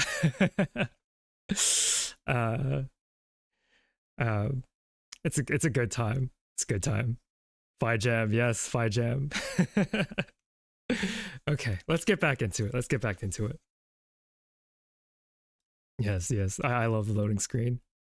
All right. So DNA repair, this is something that I was teasing earlier, but I want to highlight DNA repair because it is something that I have a little bit of experience with regards to my personal experience studying this kind of stuff. So DNA repair consists of multiple different pathways that are activated depending on how DNA is damaged. So if DNA, like if biology wasn't complex enough, each individual type of DNA damage has its own associated pathway that helps to repair the particular damage. So we have mismatch repair. So this is what happens when polymerase makes an oopsie, and then you have specific pathways that can detect that oopsie and correct it. You have base excision repair, which can be elicited, which can be triggered by oxidative damage. So when your mitochondria are giving off free radical oxygen and damaging your DNA, there's a specific pathway that fixes that. You have nucleotide excision repair. So this is a particular pathway that is recruited in response to chemical damage and UV damage. Direct reversal repair, which repairs alkylated DNA and UV damage. And homologous recombination, which is repair by copying. I'm not going to have time to actually go through every single one of these repair pathways, but I will talk about BER because because I know a little bit more about BER than I know about the rest of the pathways, and to give you a little bit of a flavor of the complexity of these pathways. So generation of reactive oxygen species is a natural part of your metabolism, right? So this is the mitochondrial membrane, and these are the protein complexes that exist within the cistern. I believe it's the cistern of the mitochondria. And there are a bunch of these protein complexes that pass off electrons and molecules between them. And you'll notice, if you look closely, that some of those products in complex 3 give rise to the production of hydrogen peroxide. This hydrogen peroxide does eventually get reduced reduced to water. But if it doesn't, right, if this GPX enzyme doesn't actually get to do the reduction, there will be free hydrogen peroxide that could exist and that can damage the DNA. All right. So because this is a damage that is quite normal, your genome has evolved a way to fix it. So I want to take a look at the molecules on screen. For all of you chemistry nerds, this is, I think, going to be especially interesting for you in case you've never actually looked at DNA damage before. So here we have guanine and cytosine, so the G's and the C's, and we know from our DNA stream that G's pair with the C's, and these particular bases form 3 hydrogen bonds, right? So these dashed lines represent the chemical bonds, not covalent, but chemical hydrogen bonds between these molecules, these rungs of the DNA ladder. If you have this free radical oxygen, this extra nasty electron, it can actually come in here and attack this side of guanine. And instead of guanine, you get a molecule called 8-oxoguanine. So on the 8th carbon, you get another oxygen that's not supposed to be there. And this change, this subtle chemical change, changes the game entirely. Now, I'm not like a chemistry expert or nothing, so like I don't really know to detail how this works, but essentially, once that chemical damage happens, that 8-oxoguanine can then rotate. There's a bond that becomes a single bond that has free rotation, and that free rotation can now exist in a conformation where it can bind adenine instead. And so if it binds to adenine, we're in trouble, right? It has a rotation. It can rotate. It might not necessarily pair with adenine, but it is enabled to. Whereas the guanine cytosine bond is very static, right? G only pairs with C. 8-oxoguanine can swing either way because of its rotation, and that is very problematic. What would make the enzyme not able to act on the H2O2? Is it too busy reacting with the other H2O2? Yeah, essentially, if you don't have enough of the enzyme, that can result in the accumulation of H2O2, which doesn't have to be like super, super high to result in DNA damage. Thank you, Theo, for donating $5. Thank you so much. Thank you. Thank you. So, can you imagine why this is problematic, chat? 8-oxoguanine can rotate to pair with adenine. Why might that result in a mutation? See if this is a check for understanding for all of you biology majors. So, I mean, if you're not a biology major, you can feel free to hypothesize too, but if you are a biology student, why might the fact that 8-oxoguanine can rotate and bind adenine as well as cysteine result in a mutation? What might be happening? While I go ahead and sip my tea.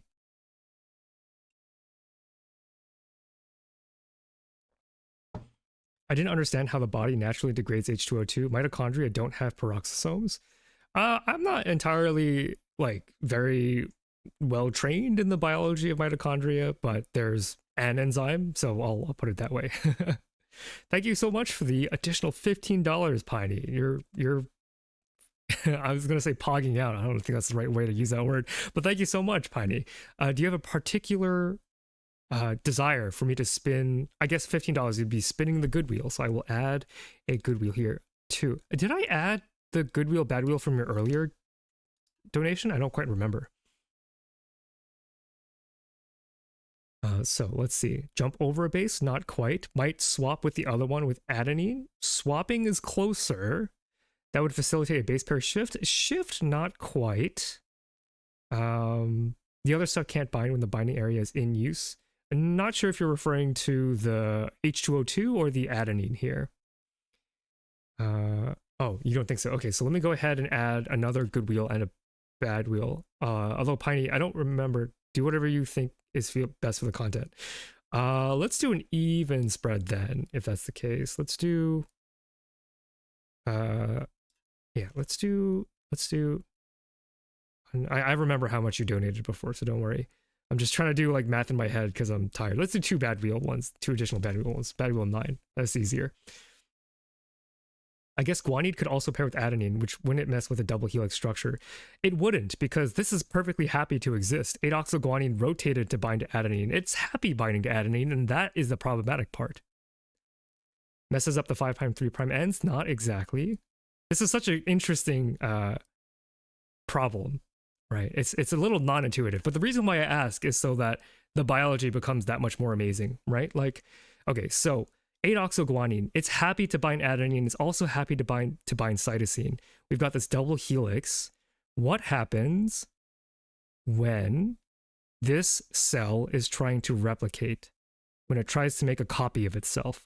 Well, this rung of the ladder, oh, my cursor's not on screen, this rung of the ladder will separate from this rung of the ladder. And this strand will be copied, and also this strand will be copied, but DNA replication requires a strand to use as a template, right? So as DNA polymerase is reading this rung of the ladder, it's going to run into 8-oxoguanine and it thinks, oh, this 8-oxoguanine, you know what it looks like? It looks a lot like thymine.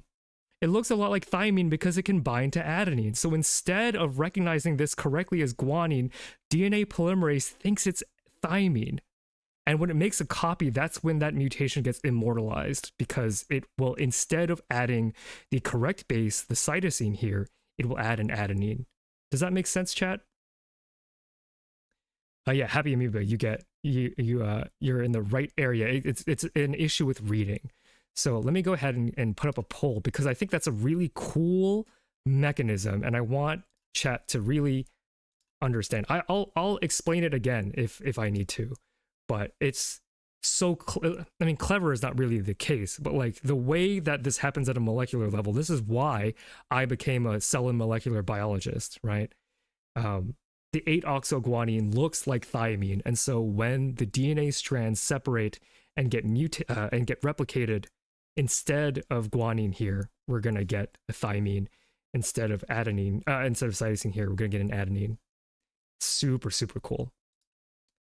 Very, very neat. Ooh, Catfi, welcome Myelin. Myelin, fellow V-Theorem member. Also, Cideray was in here earlier. If you type exclamation point V-Theorem, let me go ahead and just plug everybody right here. I believe that should work. If not, then That'd be sad. But yeah, myelin, fellow V theorem member. Very nice. Awesome. Very cool. Yeah. Good morning to you, myelin. And yes, we actually hit the Catgirl Fi incentive like immediately. It was awesome. Very generous donations. All right, so let me go ahead and see what the poll results are. Welcome, TF2 Gamer. Okay, looks like we understood the logic behind this system. Okay. Got a B on my cell molecular biology exam. That's awesome. Sometimes like in terms of like, oh dang, should have gotten an A. I've gotten plenty of B's in my education, and it's just because there's a lot of volume. So kudos, good job. All right, if 8-oxoguanine is not repaired in time for replication, it can rotate and look like thymine and pair with A. This is problematic because when DNA polymerase is making a copy, it'll make a strand that has A instead of C. So the pathway base excision repair can deal with 8-oxoguanine by cutting it out and replacing it. So there's this whole pathway that has all of these specific proteins like glycosylase and deaminases, and it can find this kink because when you have that damaged base, it does kink out that ladder. So the chatters that we're saying that it damages the structure of the DNA, you're technically true. That's how you can kind of recognize where this mispairing is. If you don't catch this kink in the DNA beforehand, that will problematically be separated during replication and thus propagating that mutation. All right, so the story so far. There is immense evolutionary pressure that exists to either fix cells with DNA damage or destroy them, right? There's a lot of pressure there. And so cancer happens when enough of that DNA damage goes unaddressed in several key cellular processes. Mutations in DNA repair, DNA damage, the immune system, and the cell cycle can result in cancers. And okay, so I want to pause here. Because we're going to move into a little bit more detail. Are there any questions that the chat has for me that I may or may not be able to answer? Because I'm not a cancer expert. I just spent the last month, which is just, again, barely scratching the surface of the cancer literature. There's so much to learn. It's like mind-boggling. That's the best benefit of graduate school, is you have a system and a structure by which you are forced to learn a lot about a topic. But as someone who is not in graduate school anymore, it was really up to my own initiative to read as much as possible. If DNA repair pathways are so specific, what would happen if a new way to damage DNA existed? That is an interesting question. So, I think I don't have an answer to that, but what I will say is that because specificity is not 0 or 100%, that there might be enough flexibility in existing DNA repair pathways that could maybe 65% of the chance handle whatever the new mutation is, because the new type of damage is. Because at the end of the day, damage is what?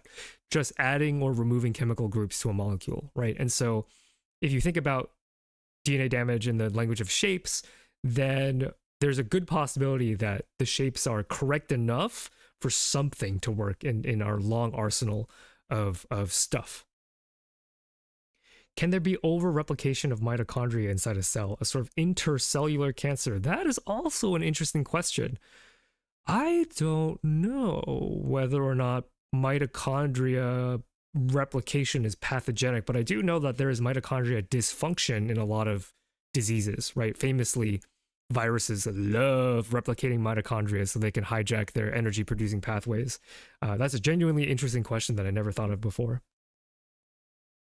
Is it better to study cancer, or should I go to med school or study biology? It depends on what you want to do with your life, right? Like for me, and I was going to get into this in an emotional moment later because, you know, thinking of cancer is emotional. You have to be aware of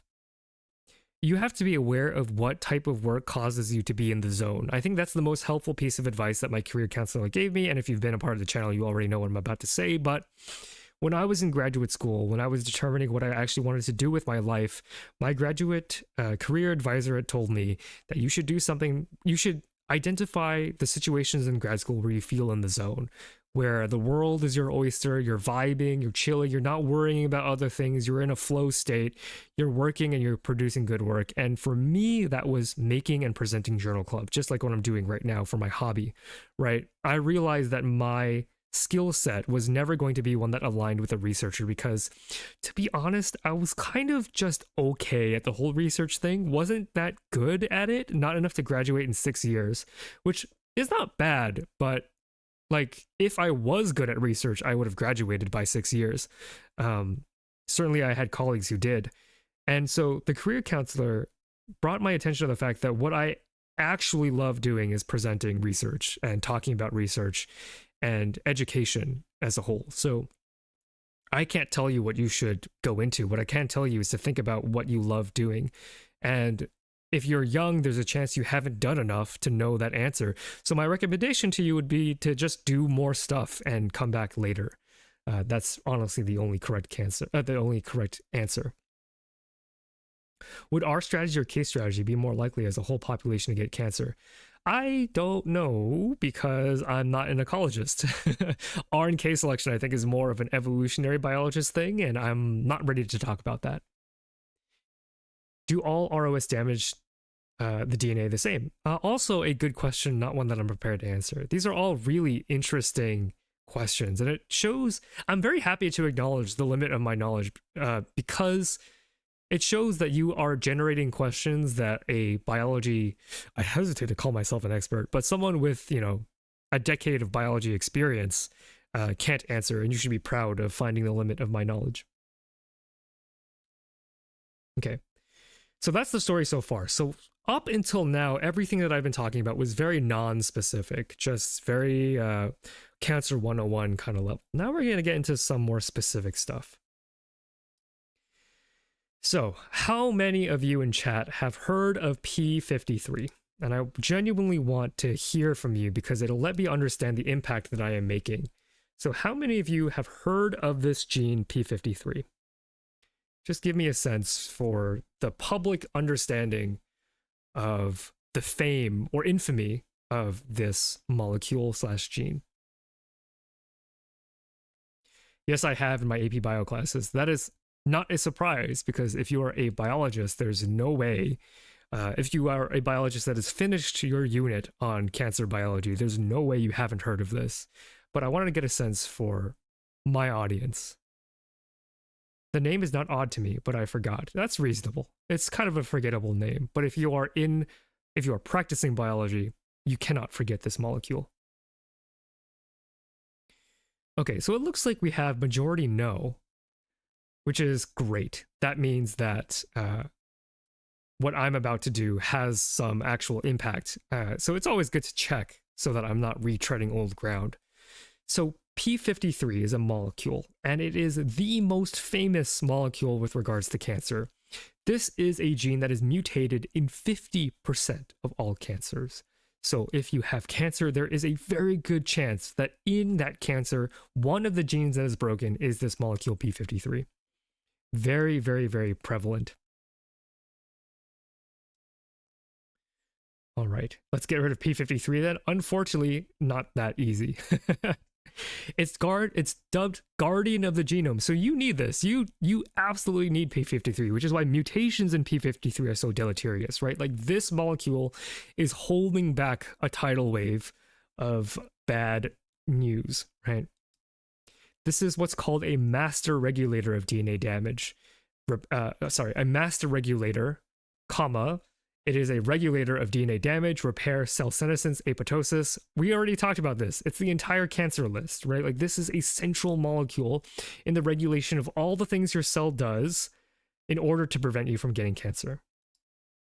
And in 1993, the journal Science, which by the way is one of the top 3 journals in science, named this molecule the molecule of the year. And to highlight this, I want to show this graphic that demonstrates how important P53 is. So P53 integrates signals from DNA damage, cell cycle abnormalities, and hypoxia. Hypoxia, by the way, tumor cells hate oxygen. Oxygen is really good for killing tumors, and so anything that is associated with the development of cancer is integrated by p53. It activates p53 through dissociation with this other molecule, MDM2. And then p53, once it's activated, can implement programs of change such as cell cycle arrest, DNA repair, DNA cycle restart, apoptosis, and the death and elimination of damaged cells. So p53 is this single chain that is central to all of the things that hold back your cancers. MVP, true. God, evolution, why did you put all your weapons into one gene? It's not all of them, it's just a lot of them. Is it possible for a cell to be healthy if it doesn't have functioning p53? Healthy is in the eye of the observer, right? In terms of a germ line, like your sperm and your egg, not happy. Not happy if there's a p53 mutation in the body. But that cell, again, with the escape from the matrix perspective of cancer biology, if your definition of healthy of a cell is able to replicate, then yes, because p53 kills cells if they have damage. And while damage to cell DNA can in itself result in an unhealthy cell, it doesn't always, and that's why you get cancer. All right. So here's a quick pivot because we're talking about p53. p53 is implicated in the mechanism by which human papillomavirus, or HPV, causes cancer. So this is a electron microscopy image of the HPV virus. So HPV is the virus that causes genital warts. It's one of the most common STIs. And almost all cervical cancers are related to HPV infection. While these warts are not necessarily a big deal, they can develop into cancer if left unaddressed, right? So this is why, drumroll please. Wrong slide. This is why it's important that you deal with HPV when you can, or if you can. And to get into the mechanism here, we can see that HPV, there's a viral protein, HPV protein E6, that recruits ubiquitin ligase to attach to p53. And if you've watched my video on Ebola, you would know that ubiquitin ligase is a protein that attaches ubiquitin, which is a protein tag that marks a protein for destruction by sending it off to the proteasome, which is like a garbage disposal for proteins. And you see in this construction of X-ray crystallography structure that these three proteins bind to each other. This protein brings in the protein destroyer to p53. So the HPV virus is destroying the guardian of your genome. So the discovery of p53 once again shows the world that basic research is the GOAT, right? I cannot stress this enough. I went to a university that highly valued the importance of basic research as opposed to functional research, which is your things like medicine. By understanding how the body works, we can then inspire medications to be developed. And so it's important to recognize, and it's important for you all to realize that when you hear funding about basic research being cut, that it is an emergency, right? People that love to crap on science love to point out basic research isn't functional. It's not useful. Why are we funding research about how Drosophila sing to each other? Like why their mating rituals are important. Like we're blowing the money when we could be investing in X, Y, and Z. The thing is that we don't know what we don't know. And the more we know, the more we can handle. And so it's important to fund basic research. And I want to read this quote from the editor of Science in 1993. The great excitement in this field and the understanding that has already been obtained are typical of basic research. A rather innocuous molecule is shown to play a role in a basic body function. No possible clarification of its important role could have been obtained without the background knowledge of biochemistry, cell biology, and genetics that was also the product of basic research. Basic research does not mean no practical value research, nor does it mean research with no goal in mind. And I love that. I'm a strong proponent of basic research because so many of the basic advances in our understanding of everything that is important to us have arisen from quote-unquote rather innocuous molecules. MVP 53, exactly. I love that. How does p53 get synthesized? Just like any other protein, it's coded for in the genome, and there's a code in your genetic code, and that code codes for p53, and then it gets made by reading that code. I was interning at my local hospital, and I got to spend an afternoon with a cytology diagnostician. She showed me the whole progression from healthy cervix cells to full-on cancer. It was interesting. Cancer is very interesting. It's also a very hard field, not only because the science itself is difficult, but because there is so much tragedy involved. All right, so the story so far: immense evolutionary pressure to fix DNA within cells. Cancer happens when that DNA goes unfixed. Mutations in key cellular processes can enable cancer growth. And here is something that I'm adding to this summary: get your HPV vaccine, right? So HPV is making a protein, okay? It's making a protein that destroys the protein that you make that stops you from getting cancer. And this is not just for cervix havers, right? Like, while HPV is more commonly associated with women in terms of our understanding, our cultural public understanding of HPV, it's not just for cervix havers. And I would consult your doctor to see if you should get the HPV vaccine, because, you know, there are things like contraindications and not everybody benefits from the HPV vaccine. But excuse me, if you do plan on being sexually active, you should absolutely get the HPV vaccine. There's no reason that you shouldn't, especially if you're young. The efficacy of the vaccine drops after the age of 26. So please, please, please, if there's one thing that I am begging of you and my audience to do, is to get your HPV vaccine, or rather consult your doctor. If they determine that you are a good candidate for the HPV vaccine, you should absolutely get it.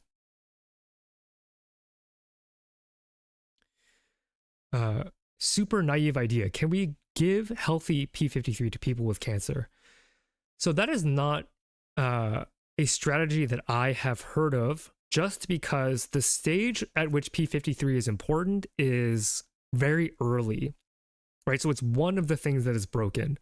And by the time you have a tumor, it's probably a better strategy to remove the tumor and kill what's left instead of preventing the mutation to begin with. However, if we're talking about preventing cancer in the future, you know, thinking about a future in which we could take a pill of some kind that encourages P53, you know, maybe that's an angle that you could see to prevent the cancer from happening to begin with. But I don't know of a treatment that uses that angle. That's not to say it's a bad idea. It's just that my limitation of my knowledge, I don't know. Yeah.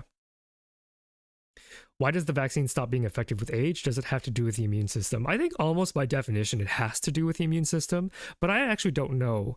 It'd be very helpful if there were like, I could speak to, actually, I don't know. I don't know if I would know people that know the answer to that. I might have to look it up later. It's a super interesting question. All right. Imagine using P53 if you've been affected by, for example, radiation. That's actually a pretty good application. I would not be surprised if there was some development of some P53 augmenting treatment. What I do know is that there are strategies for cancer treatment that are more about making sure that the pathway that P53 is active in is functional. So maybe not just like dosing people with more P53, but making sure that the pathway components are functioning. So that's a strategy I know does work, or at least on paper it does work. In terms of like an actual treatment that works in humans, I just don't know, because I don't know not that much about cancer. All right. So I guess if I'm talking about things you should do to avoid getting cancer, I guess I should just list the other things, right? No tobacco or anything else in your lungs, right? You could argue that vaping is less bad for you, but just don't. Just don't. No alcohol. Alcohol is a poison, even though I had a beer last night, so I'm not fully like following this, but I also don't drink that often. Like I'll have a drink maybe every month. But last night I was like so wound up from prepping for this stream that I was just like, okay, one beer. You should be eating well, you know, antioxidants, as I was saying. It's important to get enough antioxidants so that the free radicals generated by your mitochondria don't bash your DNA.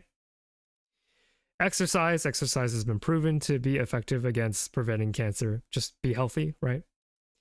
Get your recommended vaccines, including the HPV. There are other viruses that terrifyingly can also cause cancers, so make sure that the recommended vaccines that are available, you get.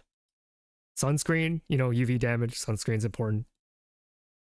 None of the above is a miracle or guarantee of a cancer-free life. It's complicated. I think a lot of grifters take advantage of the fact that people are very afraid of cancer and people are very precious about their health. And what is important to know, and just like the human experience, is that nothing you do will totally prevent the chance of cancer happening. As I said, 40% of men, 37% of women eventually will receive a diagnosis. But it's more about mitigating your chance and accepting the fact that it can happen, and, you know, keep up with your doctor, et cetera, et cetera. There are things you can do to mitigate your chance, but it's never zero.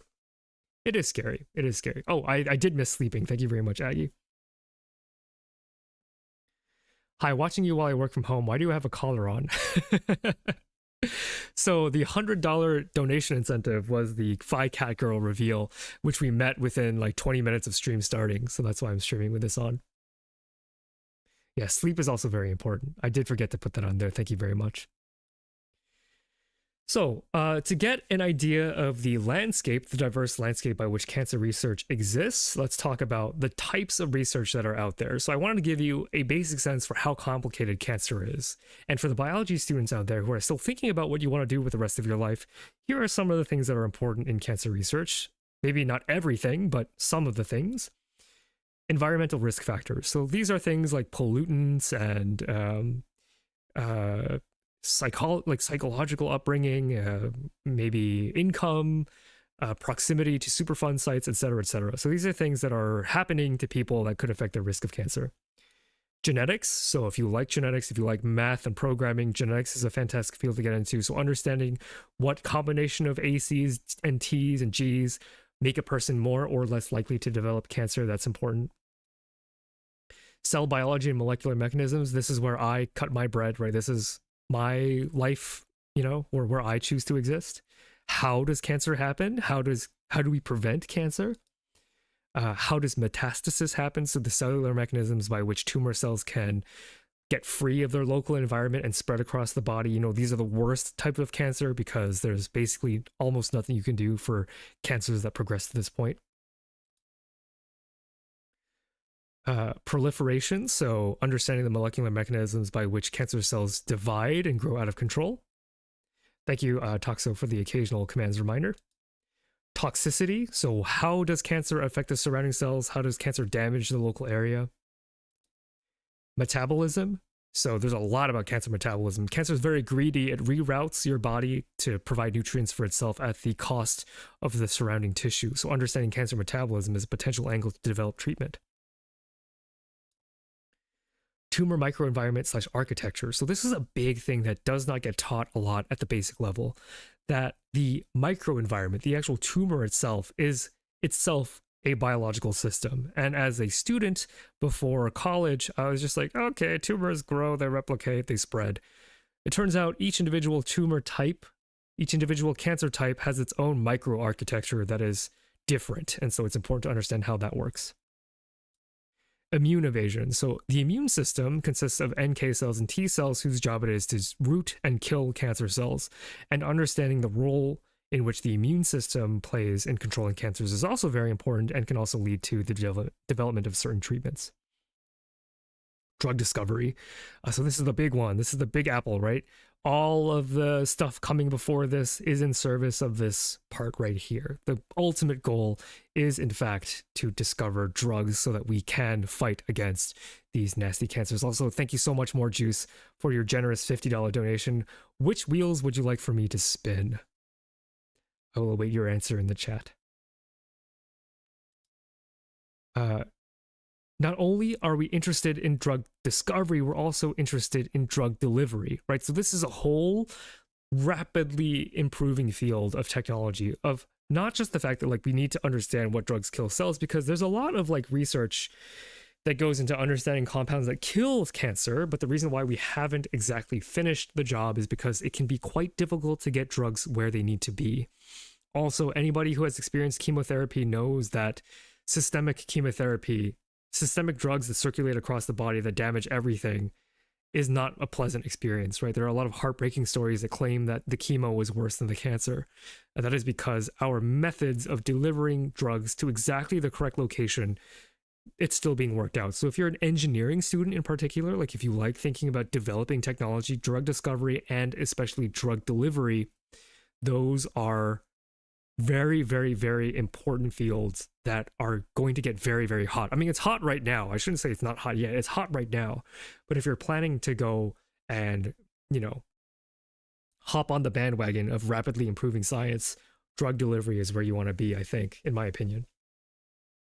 Are chemotherapy and surgical excision the only weapons we have against cancer? That's an excellent question. It's the current most popular tools because they work the best right now, but there are tons of drugs in circulation in the clinical trial system that have promising results, and we'll get into that in the last half of the stream. So let me go ahead and first add more juices. 1 bad, 3 good wheel. We're doing awesome, by the way. I'm actually so proud of the community for how many times I have to spin these wheels. Yeah, it's gonna be fun.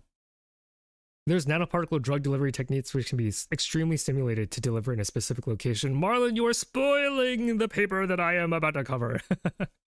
But yes, there's a lot of interesting research into how we actually get drugs where they need to be. And the paper that I will be covering in the evening will address those things. So if you're interested, please go check out the VOD, in the latter half of this monstrous stream.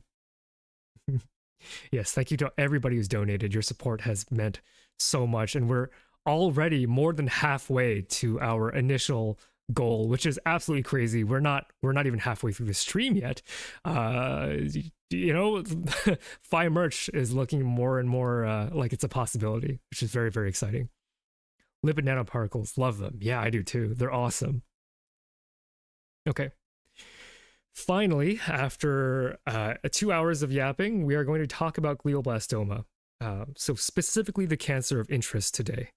And so this is an image. This is MRI, I believe, or I think it's an MRI or a PET scan. I'm not a doctor, so I'm not actually very familiar with the imaging techniques. But what we see here is an increase in density of this contrast imaging, I think. Or is this a CT scan? I think this is a CT scan because this is contrast. If there's any doctors in chat, please correct me.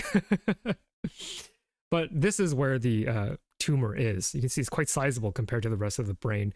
Glioblastoma in particular is a nasty, nasty cancer. I mean, all cancers themselves are already pretty nasty, but glioblastoma is, particularly bad. Dreamless sleep. I believe I will open donations for other videos, and you can see if that works after the stream. So the donation window will continue I think a week after the stream ends. I know I have it set to 2 hours after the stream ends, but I think I'm just gonna let it go for a week to catch everybody who are VOD watchers who couldn't make it today. Okay, so let's talk about glioblastoma. So glioblastoma is the most common and the most aggressive. Actually, it's not fair to say most aggressive. They're all fairly aggressive, but it is a very aggressive form of brain cancer. A blanket term used to name a collection of cancers that share common histopathological traits. So you've heard me talk about this in previous streams where diseases like sickle cell anemia are easier to understand because we know what is wrong in sickle cell. There's a specific mutation in hemoglobin that causes the hemoglobin protein to misshape, and that causes the blood cells to kink in a weird way. And then filling in the blank from there is challenging. Don't get me wrong. It's not to talk down to sickle cell researchers, but in terms of the dimension of complexity, something like glioblastoma, just by the virtue of it being a collection of diseases instead of a singular molecular origin, means that this is a very difficult disease to study, right?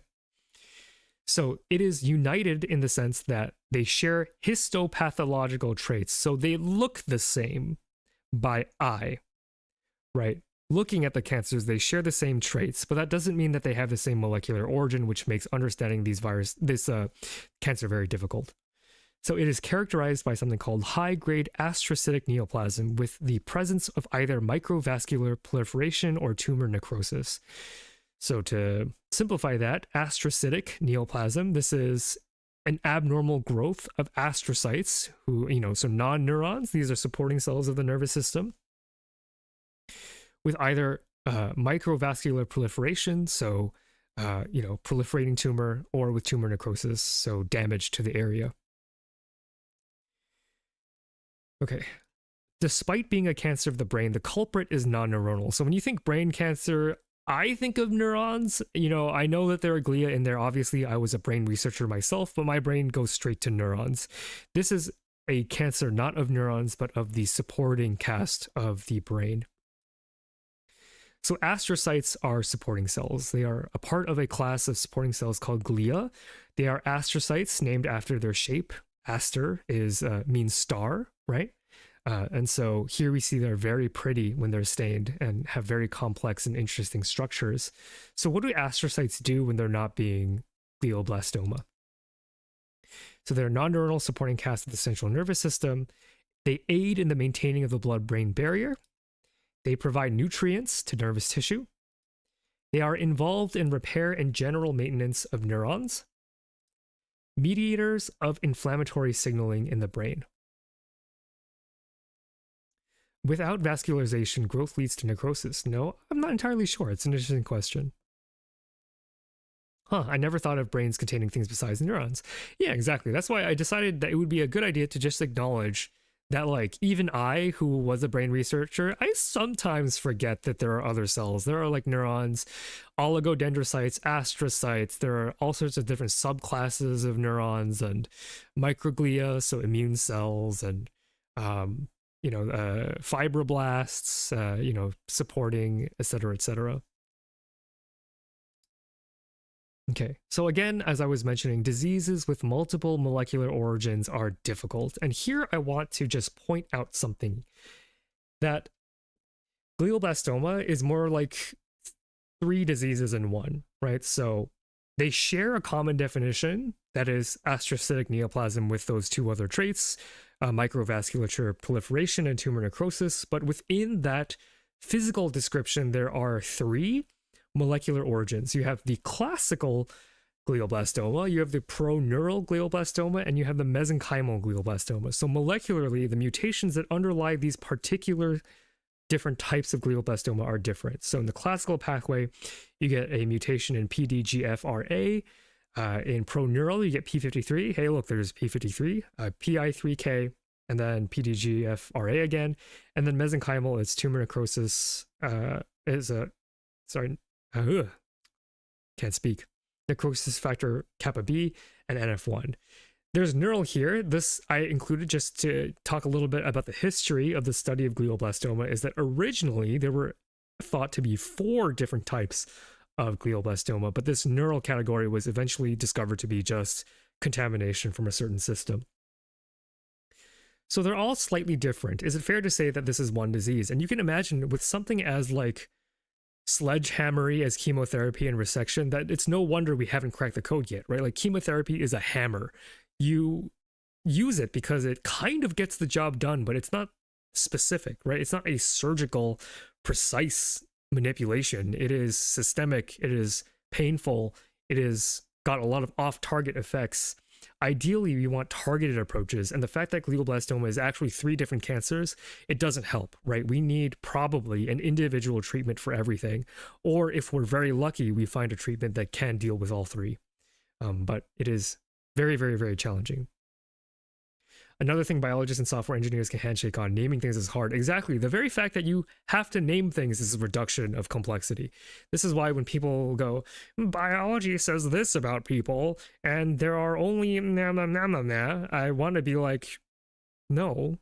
We give things labels because it's easy to give things labels. The underlying biology is extremely complicated. We have to give them labels to study them. But the usage of labels is arbitrary, and I want to get it through their heads that is true. That's why I always say, and thank you, Morjuice, for allowing me to say it one more time, biology is a spectrum. Names are hard, and biology is a spectrum. All right. We're going to hand wave these nuances for the rest of the presentation, right? Like, it's very hard to talk about 3 different cancers, so we're just going to call them glioblastoma, but we should acknowledge that within glioblastoma there are 3 dimensions, and that makes it quite complicated. Okay, so how does an astrocyte go from being supporting cast to an actual thing that hurts us? Well, we have to be aware of how astrocytes come to exist, and something that I think is really underappreciated in biology class, and I think it's the fault of biology curricula everywhere, is that like we get taught mitosis and meiosis, and so there's so much emphasis on the fact that mitosis happens that there's a common error in student thinking where like they think that our cells go through mitosis, and the reality is that that's not true. In fact, a lot of our cells don't do mitosis at all. We are terminally differentiated. What this basically means is that each individual one of our cells has a different capacity for change, right? And so the highest cells with the capacity for change are your stem cells. These are cells that have infinite variety, infinite potential, as I like to call it. These are cells that have the ability to reprogram their own destiny to become neurons, to become neutrophils, et cetera, et cetera. And so we have to acknowledge right here, right now, that astrocytes are not really doing mitosis. They come from a niche of neuronal stem cells. So neuronal stem cells are the cells that are doing mitosis. These are the self-renewing cells of the brain, and they can either become astrocytes, or they can either become glia, or they can become, or they did you know talking for a long time is like really tough? They can either become neurons, or they can become glia. And so what we know is that there's this pathway where the neuronal stem cells, as the name suggests, can become neurons. And then there's this alternate pathway that takes advantage of this very central pathway called Notch, which if you're a biology student, you will hear ad nauseum. And through this Notch signaling, you get differentiation into astrocytes. And so when you get cancer, you have a reversion to from a terminally differentiated cell type like an, oh, let me move out of the way. I didn't realize I was blocking. Give me a second. What am I wearing? For $100, I put on a cat girl outfit. So that is what that is. We get a cancerous reversion to an earlier form of the cell. So instead of astrocytes, which are terminally differentiated and shouldn't be doing mitosis very much at all, we get in cancer a reversion, a progression back in the timeline of a cell's destiny, back to something that looks more like a stem cell, which will allow that cell to proliferate, right? So this is a rough glioblastoma order of battle, right? So this isn't like super specific, like don't take the order of these things too seriously, but the timeline here starts from gliomagenesis, right? So the beginning of a glioma, or the beginning of cancerous growth of glia into a fully fledged tumor. There are a couple of things that have to happen in some kind of vague order, right? Some of these things include the retention of precursor properties, right? So this reversion of terminally differentiated astrocytes going towards a more like stem cell-like phenotype, right? So that's something that happens. And then there's also a loss of cell cycle regulation. So we're becoming more stem cell-like, and because we're becoming more stem cell-like, we are replicating more often because that's what stem cells do. And then along the way to becoming a tumor, we get mutations that increase proliferation so that it can become a tumor. We get mutations that prevent the immune system from deleting that tumor. We get invasion and migration mutations that allow that tissue to actually sort of infect inside the brain. Something very scary to think about, I would say. Here's a note. Metastasis is something that is often mentioned in concert with a lot of tumors. What's interesting about glioblastoma is that glioblastoma is one of the cancers that in where metastasis, so escape from the local tissue, is actually quite rare. So it is not something that we will talk a lot about, but it is important to acknowledge that if this were a different tumor, that this would be a very big part of that research as well. Okay.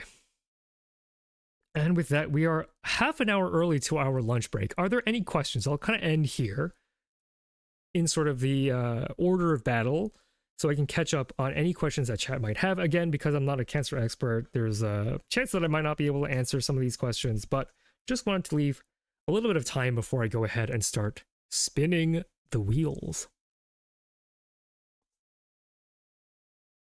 Also, hydrating is very nice. Let me tell you, I'm quite afraid of how long my voice will last. It's already starting to wear a little bit. Although I do yap quite a lot. This is the first time I'll be pushing myself to this degree. Oh, so that's what metastasis means. Yeah. It's when and actually if I were to do a different cancer stream, I would actually spend a lot more time on the cellular mechanisms of metastasis, just because, from my time in graduate school, even though I wasn't a cancer biologist, I did know cancer biologists. And so, like, the molecular programming and the actual interactions between the cancerous cell and its extracellular matrix is a whole field. Like, making sure that it can escape from its confines is like a insane jailbreak story that I would love to cover one day. How far from the original site would it have to be metastasis? That's an excellent question, and probably one more appropriate for a doctor. I wish I could answer, but I actually don't know. It's a good, very good question. Can neurons regain some form of division potency? Excellent question as well. So I guess I'll answer that question by answering a different question. So in terms of forcing neurons to return in time, I think there are ways you can force a neuron to regenerate back into a stem cell-like state, a cocktail to do that, if you will. But I think what is more of interest in the field is actually how to get the neuronal stem cells that do exist within the brain to replicate more frequently. Not only to replicate more frequently, but also to make the correct connections. Again, that's why, like, for me, afflictions of the brain are the most pressing to me, just because, like, I'm a brain researcher through and through. And I think that afflictions of the mind, so not just the brain, but the lived human experience that comes with having a mind, are the most pressing for me, right? Everybody has their own fight to fight. And for me, ever since I was a high schooler, my goal was to advance research in the fight against afflictions that affect the mind. Of course, I stopped doing research, but in terms of where my heart lies, it's always going to be in making sure that people can retain their cognitive facilities or faculties. And something like glioblastoma, I've witnessed glioblastoma take away parts of a person's mind, their ability to experience reality in a way that is consistent. Not only that, but when that happens, your loved ones may look at you, well, not necessarily look at you differently, but they have to acknowledge that, like, you're not all the way there when your mind is not all the way there, and that can be quite heartbreaking. Why can't our immune system recognize and kill cancer? Surely the cell membrane would be different. Yes, it is. So cancers do make different proteins, and those are really important. And in most cases, the reason why everybody isn't chock full of cancer is because if cancer cells are making cancer specific proteins, and they are, the immune cells can just blow them up, and they do all the time. The issue is, again, by definition, tumors happen because they manage to outwit everything the body does. So you can imagine that one way that the tumor cell can do that is pulling the proteins off of the surface that are cancerous. That's one way they can do it. And another way that we'll get into is by expressing proteins that exhaust T cells. So programmed death ligand 1 is a protein that tumor cells can make that just makes T cells tired and not able to do their job. It's an excellent question. Does the existence of the blood-brain barrier decrease the probability of metastasis? That's another excellent question that I wish I had an answer for. Sorry, let me... Oh, this is strange. Let me go ahead and scroll up in chat. It's not letting me scroll up in OBS for some reason. Also, did I miss a donation when I was yapping? Thank you, Lunkil, for donating €50 to St. Jude's Children's Research Hospital. Thank you so much. You can let me know. Okay, 2x bad wheel, 1x good wheel. Thank you so much. Sorry, let me catch up on chat so I don't miss any more wheels.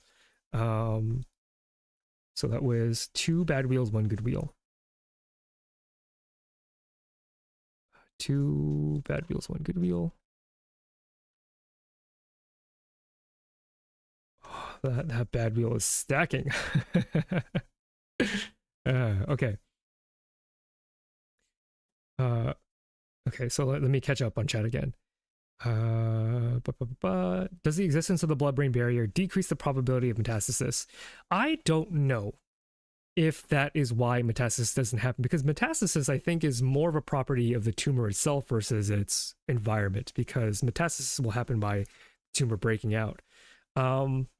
Because you can imagine that metastasis could occur if the glioma spreads from one part of the cortex to, say, the brainstem, right? That would be a metastasis. And that wouldn't necessarily be confined by the blood-brain barrier. Although I don't know the answer, that's just my speculation, I'll say. Some Asian cell mother somewhere. Why can't you be more like your cousin? He's a stem cell. That's true. That's true. I know that firsthand. From what I've been told in class, they can't replicate at all. Neurons don't replicate, but neuronal stem cells can, and they can replace damaged neurons.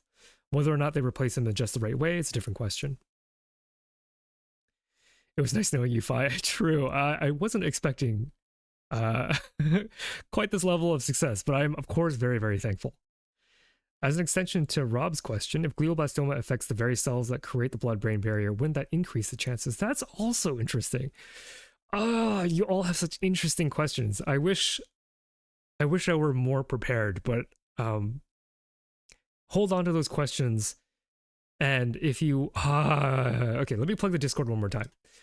Because if we do hit 500, and it looks like that is very possible, I will answer those questions in a full Phyla Neutrophil video, because there's a ton of research out there that would be interesting, and all of you have great questions that I think would be very interesting to put in the glioblastoma story. Okay. All right.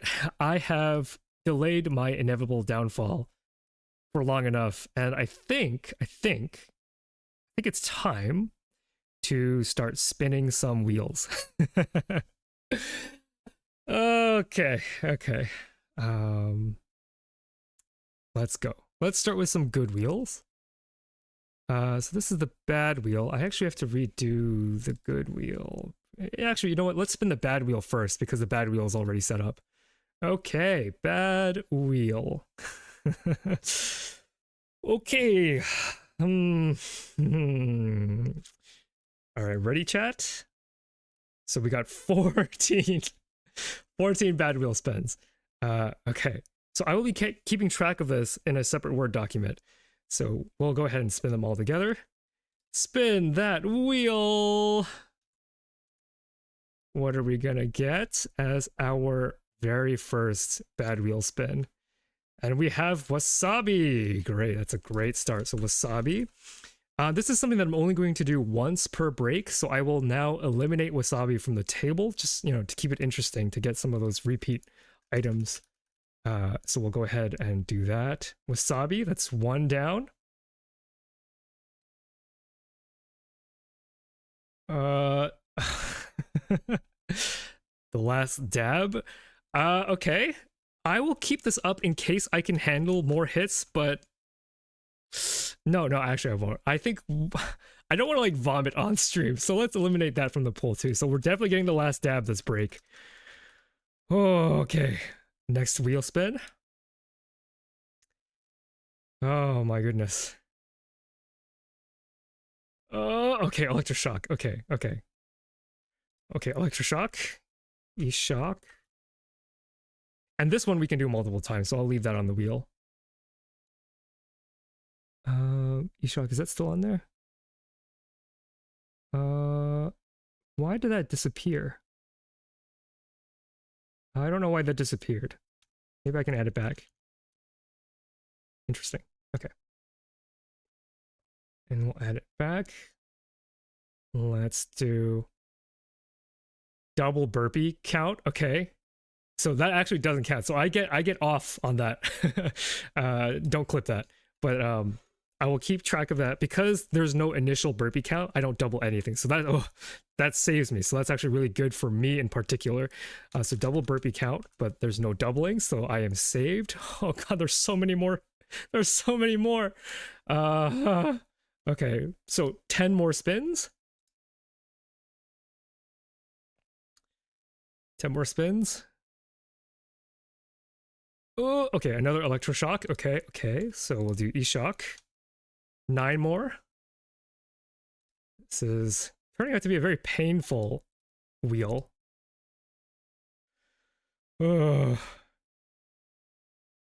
Come on, come on. Okay, Sichuan peppercorn. Okay, peppercorn. We'll also eliminate this one now that it's been spun to keep things interesting.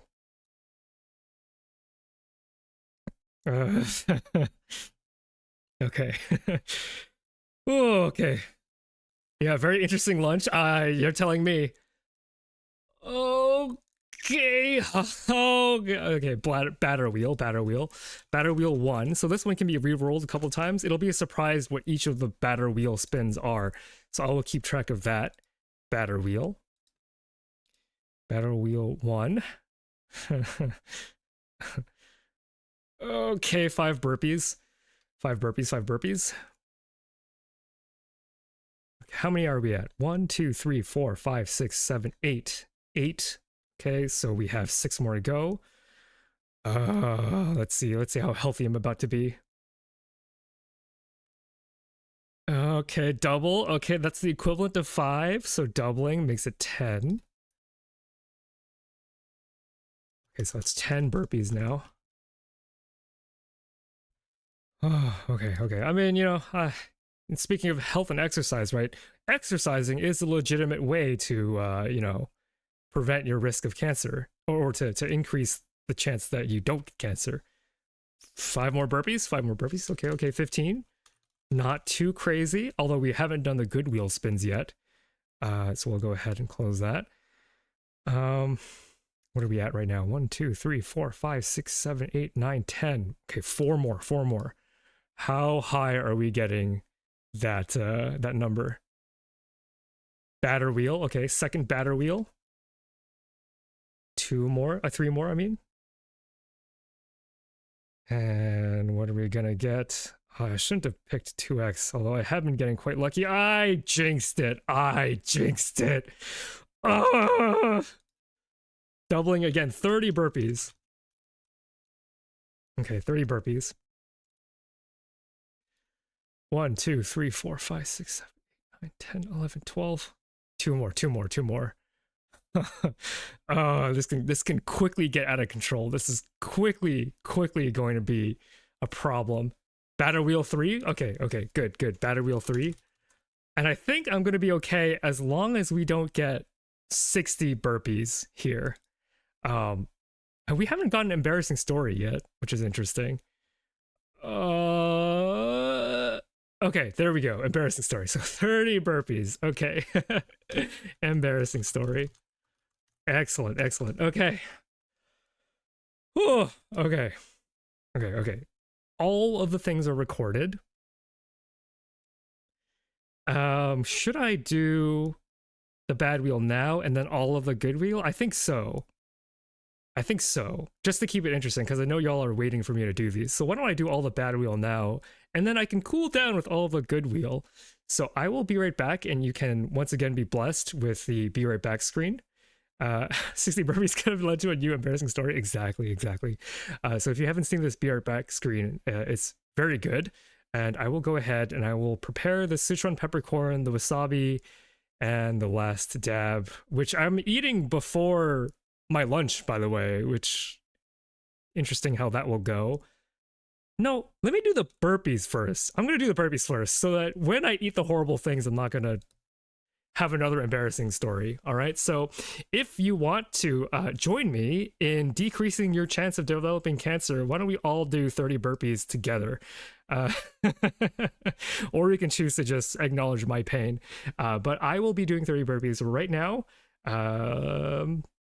What do I do about what's on screen? Why don't I put the be right back screen on and my microphone so you can hear me screaming? I think that would be a good idea. So let's go to the be right back screen. Where is that? My be right.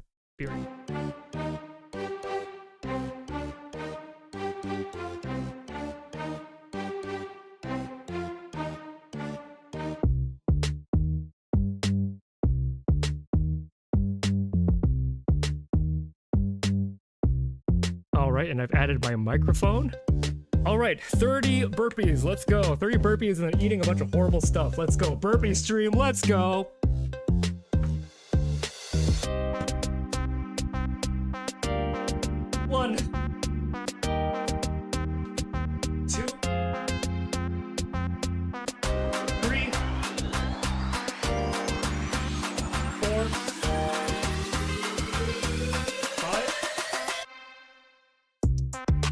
tired. 6, 7, 8,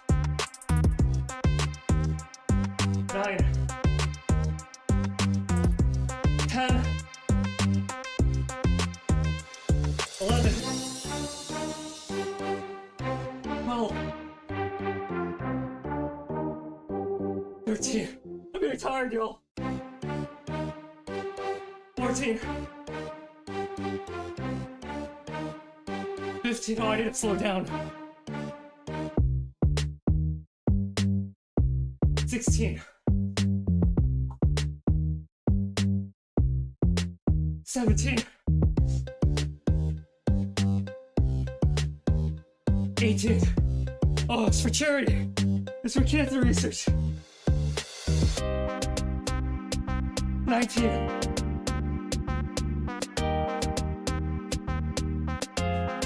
20. You can get a real sense of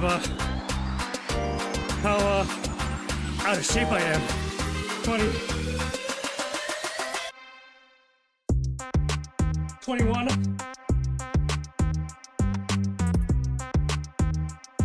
22.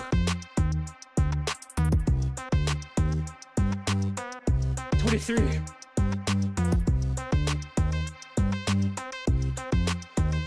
24.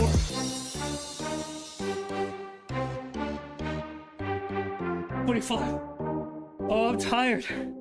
You know how on Twitch they have like water and stretch redeems? This is like the most insane version of that. 5 more. 5 more. I can do it. I can do it. 5 more.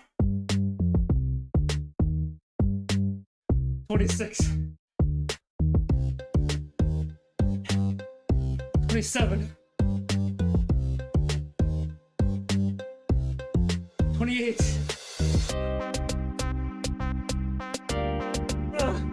29.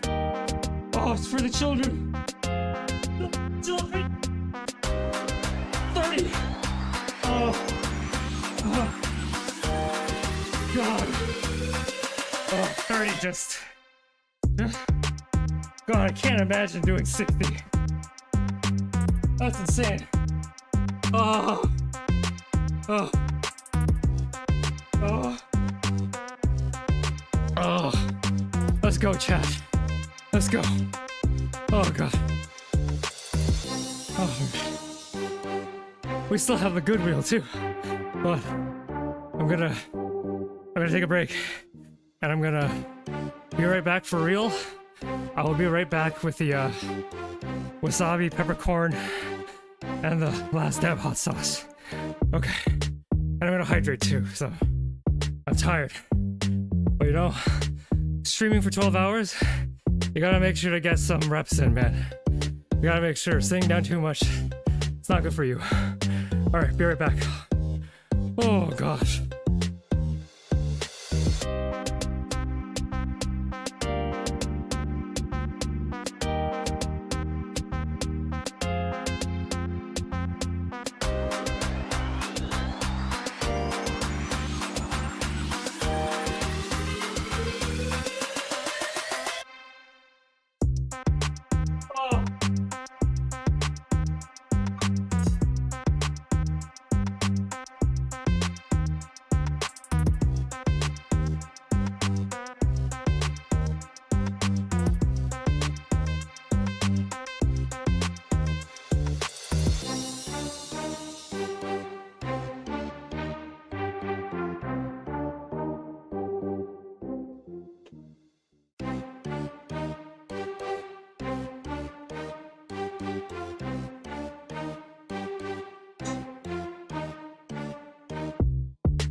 Alright, Chad, I'm back. You know, there's an old Yo Mama joke. Right. There's an old Yo Mama joke that was like, Yo Mama's so dumb she studies for her eye exam. But like, I like did that for this stream. Like, I knew mathematically how bad the bad wheel could get.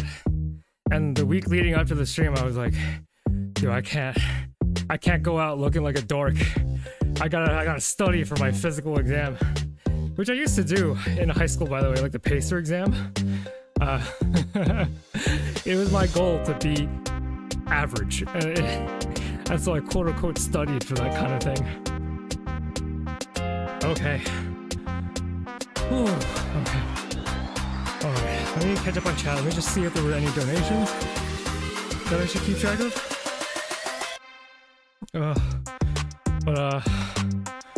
Okay. Let's see. Oh, my legs are on fire. Okay. Not min-maxing the physical exam. I mean, min-maxing would be the minimum amount of effort for the maximum amount of being average. And I considered myself very good at studying for the physical exam. Of course, my desire to be a good student stretches across all of time and space. Also, hey, Sideray. Everyone go check out Sideray. Explanation point V theorem for links and descriptions of my fellow V theorem members. Okay, and now I am back. I have the wasabi, I have the Sichuan peppercorn, and I have the hot sauce. Which one should I do first, Chad? Which one should I do first? And Toxo, I believe, is also come back with some boba so I can have a treat afterwards. Oh, sorry, I was so out of it that I forgot to return it from my beer back screen. Oh, gosh. Thank you, Toxo, for the lovely boba that I might need to wash all of this down. Oh, my goodness. Okay.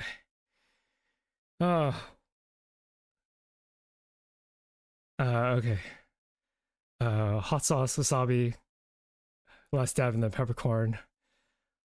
Boba sounds good for mitigating spice. Yeah. Not enough brain going to the brain. Not enough blood going to the brain out of the burpees. Yeah, exactly. I'm deprived. Wash down with milk. See, that's a classic. That's a rookie mistake. That's a rookie mistake because I'm lactose intolerant. And if I'm gonna be streaming for 12 hours, I'm as much as I love the BR back screen, I don't want it to be longer than 5 minutes. We'll just put it that way. Okay. So the first response I saw was for the hot sauce. I will probably start with that one. And also, like, streaming friends, if you want to hop on into the collaborators Discord call and experience my misery with me firsthand, you are more than welcome to do so if you are available. Could use the company while I do this. Yeah, milkless boba for me. Actually, I already have the wasabi on the spoon, so instead of giving you the choice, I'm just going to do what's most convenient, because I'm going to reuse the wasabi spoon for the hot sauce. Yeah, I requested milkless boba because I would like to continue streaming, is the thing.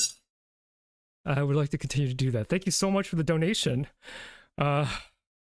Again, with non-US currency, I actually can't tell what that qualifies the wheel for, but please let me know, and I'll just take your word for it, how much that is in USD. But thank you so much. Thank you so much for the donation. And we are $400 out of $500 on the way to our milestone reward. Okay. Thank you. Thank you so much, Toxo. Bad wheel, I suppose. I will add it to the next bad wheel because I already have enough to go through here. And we need to finish by the time we get to the next segment because we have a special guest coming on soon. Okay. So yeah, so just let me know, Joe Salmon, which wheel you would like for me to spin on that. It rounds to $30, so I'll just say it's $30. Okay, wasabi, here we go. This is actually I'm procrastinating. I'm procrastinating because I don't want to do it. This is real wasabi from a tube that we bought in Japan, actually. So this isn't like recolored horseradish. This is actual real wasabi, which is actually supposed to be easier than horseradish. So what I've done instead is I've added way too much of it on this spoon. It's about I would say like an inch of the volume of the spigot. I don't know what to call it, the toothpaste part of the wasabi tube. Okay, and here we go. Wasabi.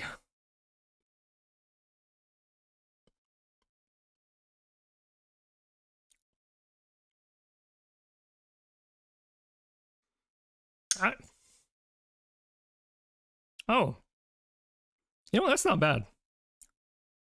I've done this challenge with... Oh. Oh. Spoke too soon. I've actually, you should go study the ICD-10 now, so a donation is to see you later, maybe. Goodwill for goodbye. Thank you so much. Thank you so much. Okay, and it's over. Actually, the wasabi was not bad. I've done this challenge with the horseradish, the dyed horseradish that you get in the US is way worse. It was bad for a second, but actually, I think that I could. But the thing is, I don't want to waste it because it is nice wasabi that we got directly from Japan. I'll say, you know, because I don't want to play up any content. My reactions are genuine. That one was not as bad as I expected. So I guess I'll go increasing difficulty. I'll now do the mouthful of the Sichuan peppercorn. Okay, so this is actually quite a lot. I would say that this is probably a tablespoon worth of... No, maybe half a tablespoon worth of Sichuan peppercorn. There's more umami even? Yeah, it actually does taste pretty good, just like on its own. Okay, all right, here we go. Sichuan peppercorn. So for those of you who don't know, Sichuan peppercorns are like a citrusy dried berry condiment that has citrusy notes, floral notes, and also causes your mouth to be very numb after chomping down on it. So, you normally wouldn't eat this much at the same time, but here we go. You hear it crunching.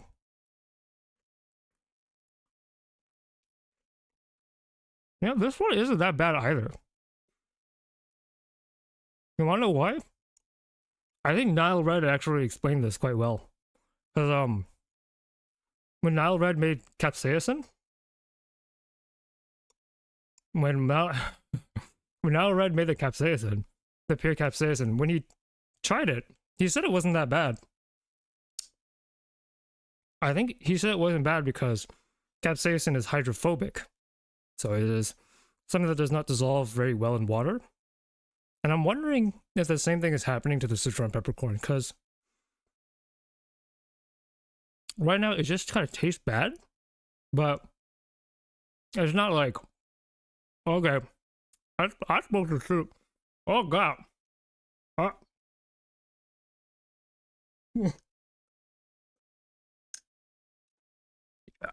Yeah, I spat it up. It's bad. Actually, it's bad. It's not that it's numbing, because I think whatever is in Sichuan peppercorn needs to be fried, so that it's numbing. It just tastes really bad. Oh.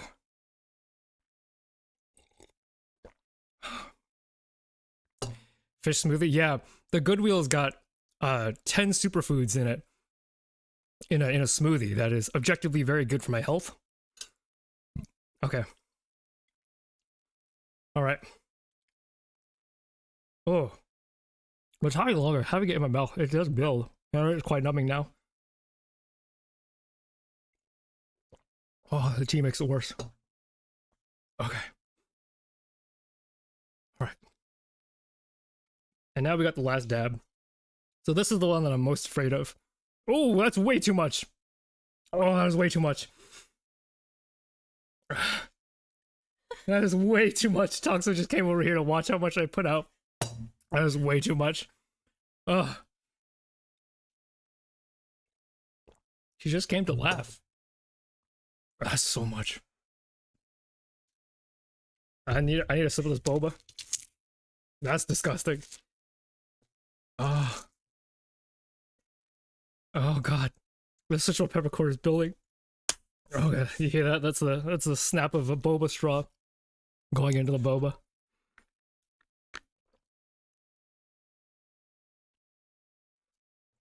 Okay. I'm gonna do half of that.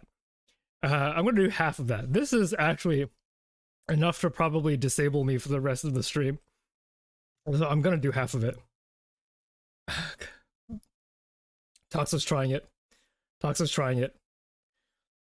Oh yeah. Cheers. Cheers. Cheers. Toxo's doing it too.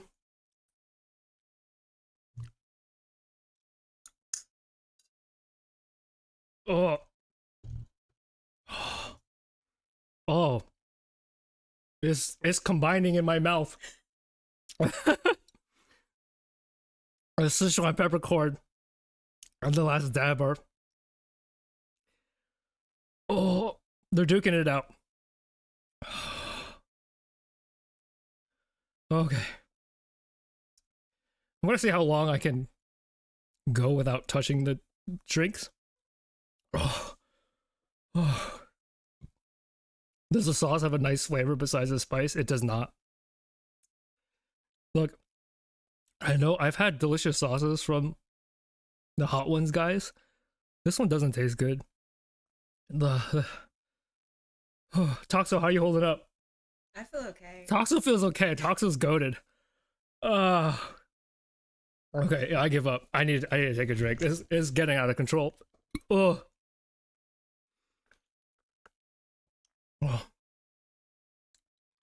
I was expecting you to do the bad wheel spins over the course of the marathon, not all at once, you mad lad. I gotta do the science when it comes for the science, right? I gotta make those things vaudable. And I can't interrupt it with the spins. Oh god. Oh. It's pretty bad. You know, I might actually enjoy the smoothie. Oh god. Oh. Oh, this is so much worse.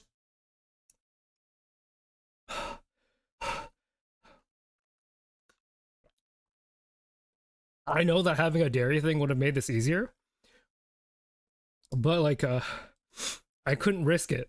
As someone who's lactose intolerant, I couldn't risk it. Oh, oh, it's not good. You know what? I'm awake now. Something that can't be said. I didn't sleep very well last night. I am awake. I'm awake. I'm alive. I feel alive. I feel good. I don't feel good. I feel bad. But I feel good. Does that make sense?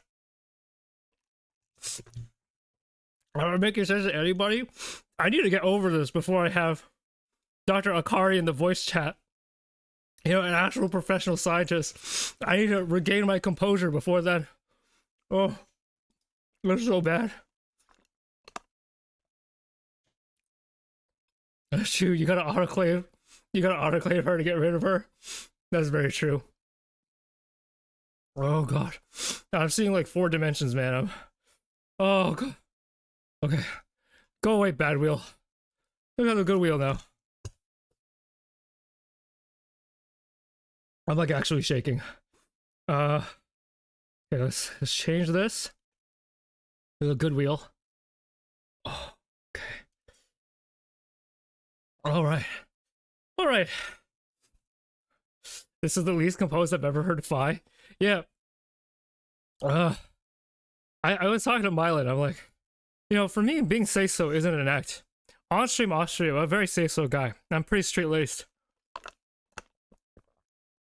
I'm also very controlled when it comes to my personal interactions with people. And this is the least composed I've ever been in a very long time. Yeah, Toxo can confirm. I'm very say-so IRL.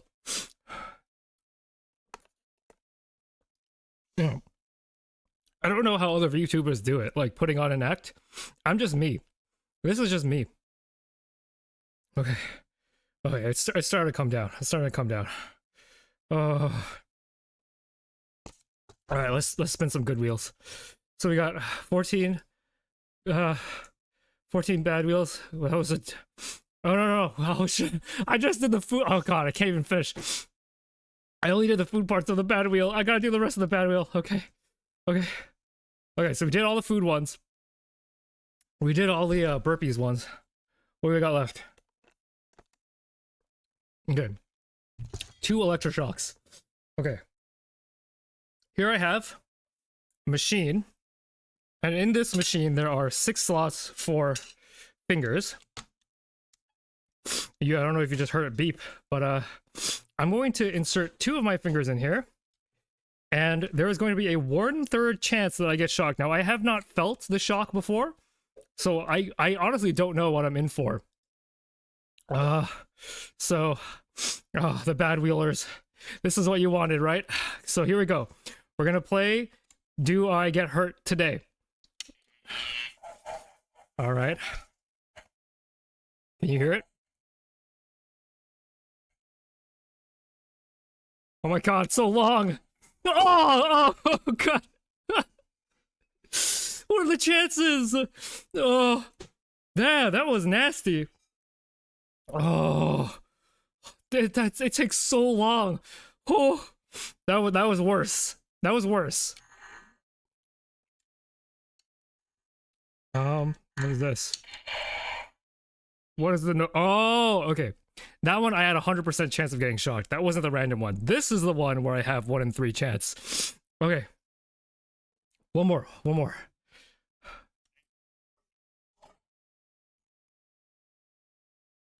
Oh. Interesting. Well, I passed. This is a weird toy. Okay. That was 2 runs of the electroshock machine and I got shocked 1 time. Okay, so that's that off the table. What if the application of electricity causes the capsaicin and wasabi in your body to fuse?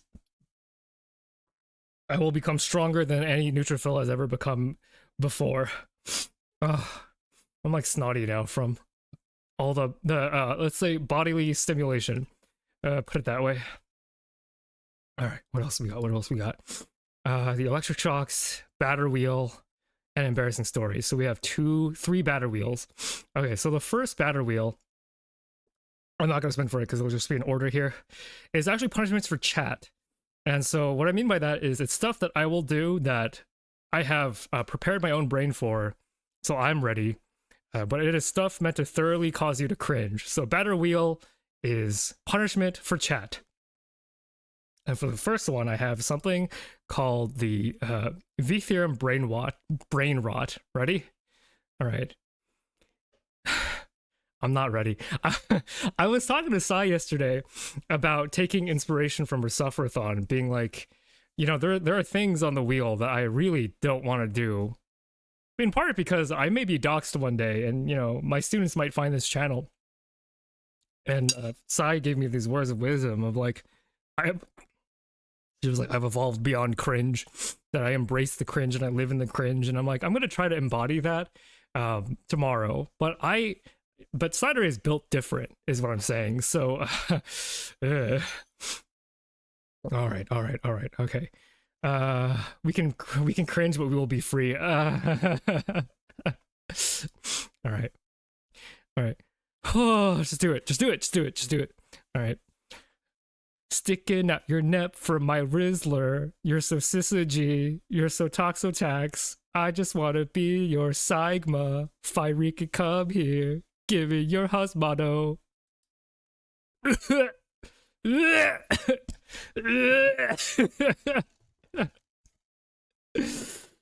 You weren't ready? I told you to get ready. I warned you. I warned all of you. Don't say I didn't. I warned all of you. Second bad wheel.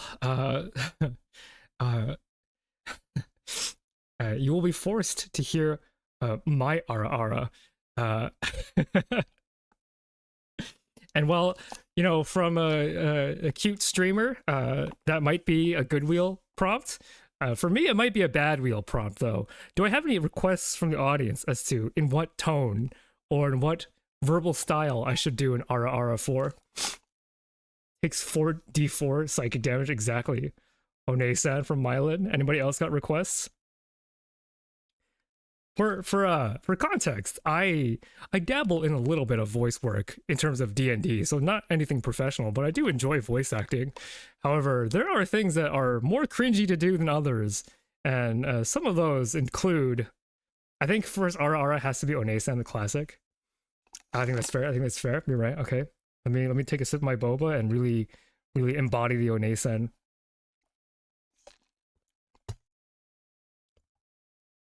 This is Goodwill. Do it in the Ford voice. I don't know that I could.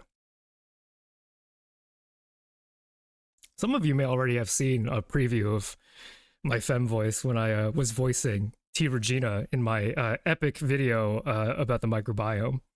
All right. I did practice a little bit for Toxo.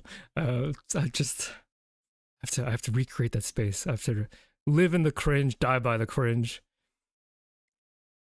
Oh, okay. Ara, ara. How's that? How's that? Was that psychic damage? Was that blessed? Was it cursed? Was it blurst?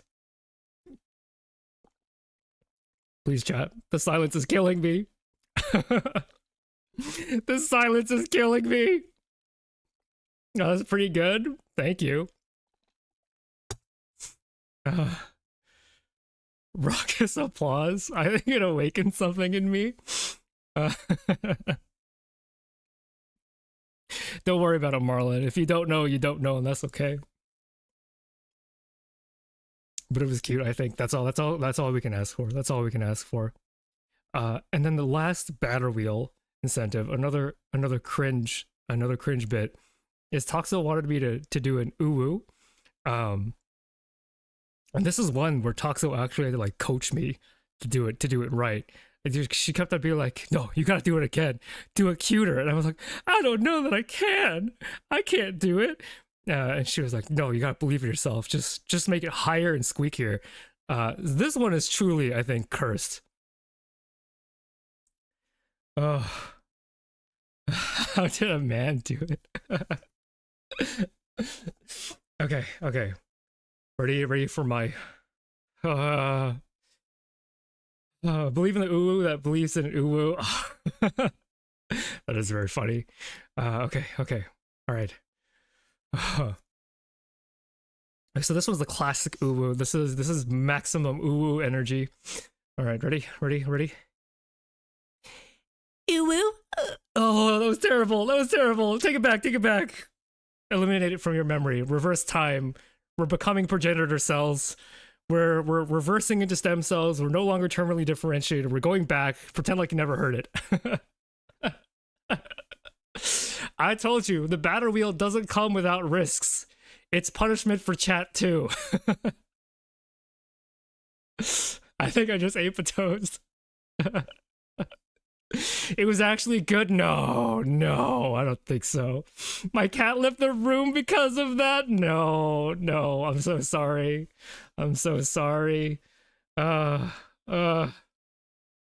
I physically curled up. That's the batter wheel. That's the batter wheel for you. That's the batter wheel. That's, you know, I can't be the only one taking L's on the bad wheel. Okay, but now we can actually go to the good wheel now. So that's the bad wheel, good wheel, and get some of these done. And then because I'll have time, I'll actually get to eat lunch, which is awesome. So we are. That was good. Okay, so good wheels. Let's keep track of what we're rolling here. The voice cracked a little in the middle of it. Yeah, it's because it's hard to push my voice to that degree. Okay, starting off strong, it's 100 mils of my superfood smoothie. So 100 mils superfood, which I could really use after all the spicy food. You know what I didn't count for? The psychology of having to do the bad wheel again in the next break. Okay, next good wheel. Ooh, smooch Prekenji. Prekenji, where are you? Prekenji. Okay, I'll just define Prekenji. That's okay. Oh, Toxic, you don't have to get her now. I have to do all the wheel spins first. I think Prekenji might be in the bedroom, wanting to avoid all this cringe. It was incredible, never do it again. We dark types don't take psychic damage. That's so funny. 2 smooches for Prekenji, okay. 2 smooches for Pakinji it is. Who am I to deny the good wheel? The good people of the good wheel. Pakinji heard the ooh and ran for the hills, I bet. 3, can we get a 4th smooch for Pakinji? This is actually a very good wheel. I'm having a great time right now. I'm having a great time right now. Oh my god, Pakinji's hiding under the bed. Oh my god. 5 push-ups, okay. Pakinji came out. Thank you for fetching Pakinji, Toxo. 5 push-ups. Right. Okay, we gotta do push-ups, right? We gotta. What else we got? What else we got? Ah, soapboxing. Yes, this is a very excellent way for me to yap. So I'll get to talk about something that I've been meaning to talk about, but haven't had a chance to. It's very, very fun. I love that. 3 times per Kinji Kiss combo. Yes, yes, yes, yes. Can we get 4, though? Okay, another 5 push-ups. I'm gonna have a godly chest. All right, we are 7 spins in. That means there are 2 more. 2 more spins, 2 more spins. I'm composed again. The hot sauce is worn off, thankfully. A 4th Pakinji smooch. Let's go. Let's go. And we got one more good wheel spin. What are we gonna get? What are we gonna get? Another soapbox, okay. That sounds good to me. So that is how we will round out our lunch break, is with me just getting a soapbox, which is very good. All right, that is all of the current wheel spin incentives. And I believe that there was an additional 3 good wheels that was donated earlier. So I'll make sure to start the next segment with 3 good wheels. Toxo just went to get me the superfruit smoothie. Okay, so I'm guessing that means that, okay, Toxo, could you get me the beaker? No. No? How much of this am I supposed to drink? What do you mean it's all of it? No, not all of it. What am I gonna do for the next break? Please get me the 100 ml beaker, thank you. Or 250 ml beakers. Oh god. The mad lass wanting me to drink the entire liter of superfood smoothie. It's not even all going to be bioavailable if I chug it, right? Like, I should spread it out so that my intestines have an easier time absorbing all of that superfood goodness courtesy of Harvard Medical School. All right, so while Toxo is getting that ready, I'm going to go ahead and give Pakinji her smooches. Pakinji, where are you? Pakinji, you've been called. You've been called to duty.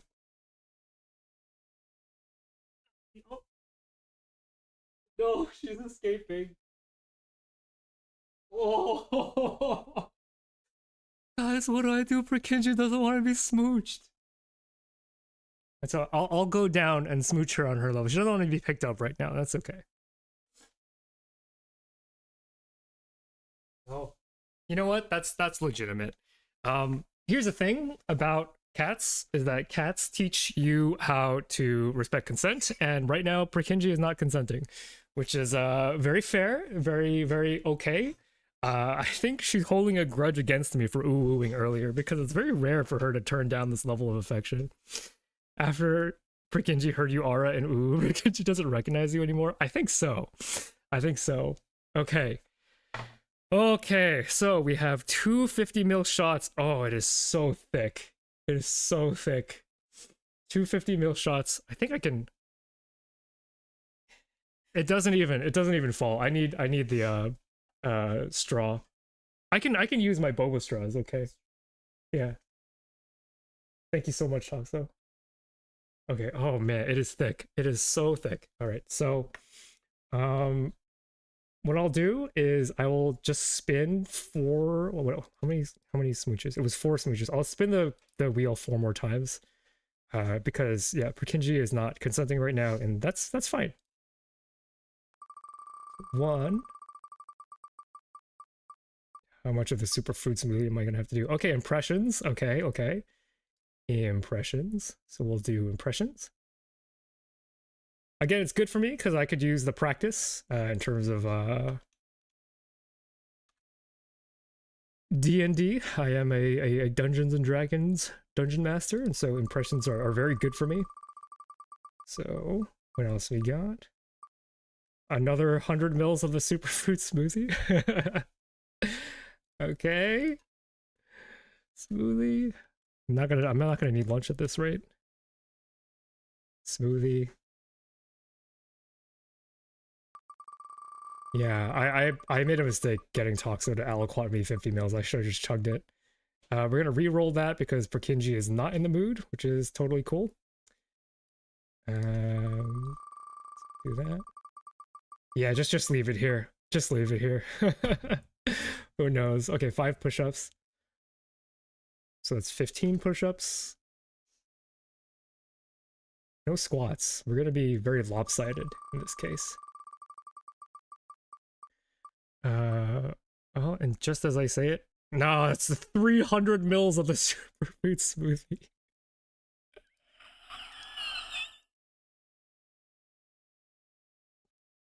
God damn it. Okay. Okay, so already off the bat, first break, we have a third of this liter of smoothie going down the gullet. Okay. Okay, exclamation points, commands if you want to learn, or exclamation point superfood if you want to learn more about what's currently in here. Okay, 2 hour health. 2 hour health, right? Salud. I was so thinking won't even go up the straw. Oh. Oh my god.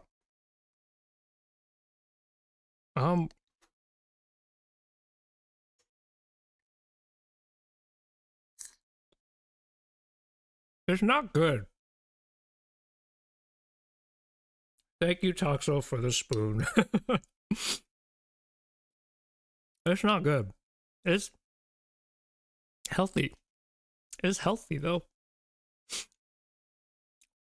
It smells very strongly of yogurt. Toxo is very sensitive to dairy flavor and smell.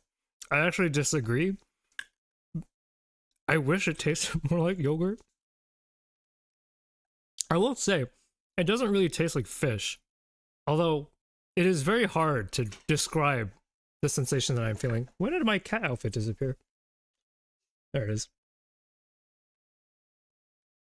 Could be worse, could smell like fish. It did when I first blended it up.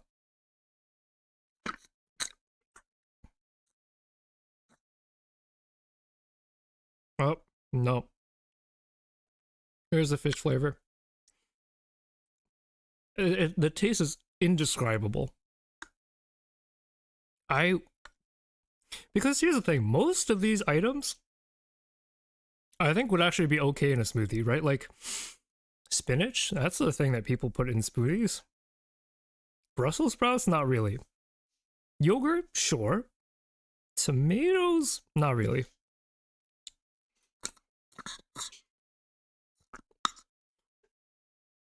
Is yogurt a problem for lactose intolerance? The worst one is milk.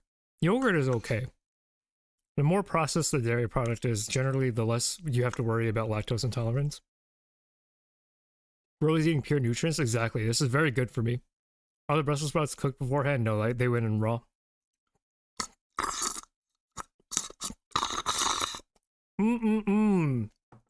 Nutrients! I'm phagocytosing. That's 50 mils down.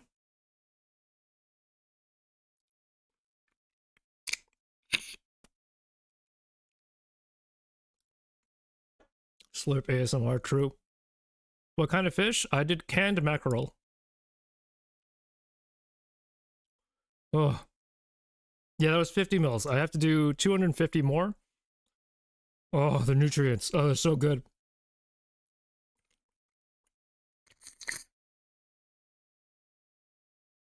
Why do you like bow ties?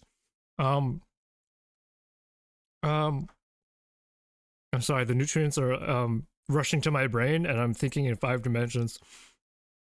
I had a bow tie phase as a high schooler, um, as part of the whole embarrassing story bit, um, which I'm not entirely sure. Did I do? Do we have an embarrassing stories bad wheel spin? Thank you on the re-up for the smoothie Toxo. Thank you. Oh, we do have an embarrassing story. Okay, this can be my embarrassing story. So two in one deal right now because you brought up bow ties. I used to wear a vest to high school. I used to dress very nicely. Not nicely as in I looked good, but I used to. It's so cringe. I used to be one of those guys who would come to school in like a nice dress shirt, a vest, fedora, and dress pants occasionally, just because I wanted to dress nicely.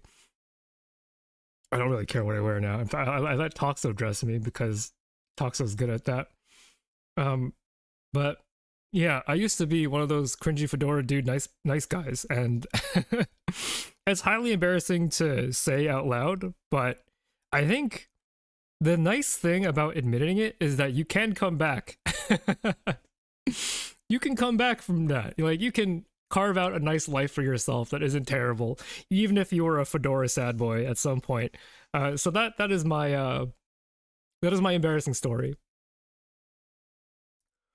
Oh, how many push-ups is it? It's 15 push-ups that I have to do after I finish this smoothie.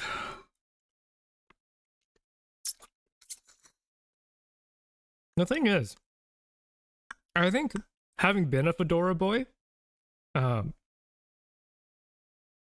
it's I have great sympathy for that kind of worldview.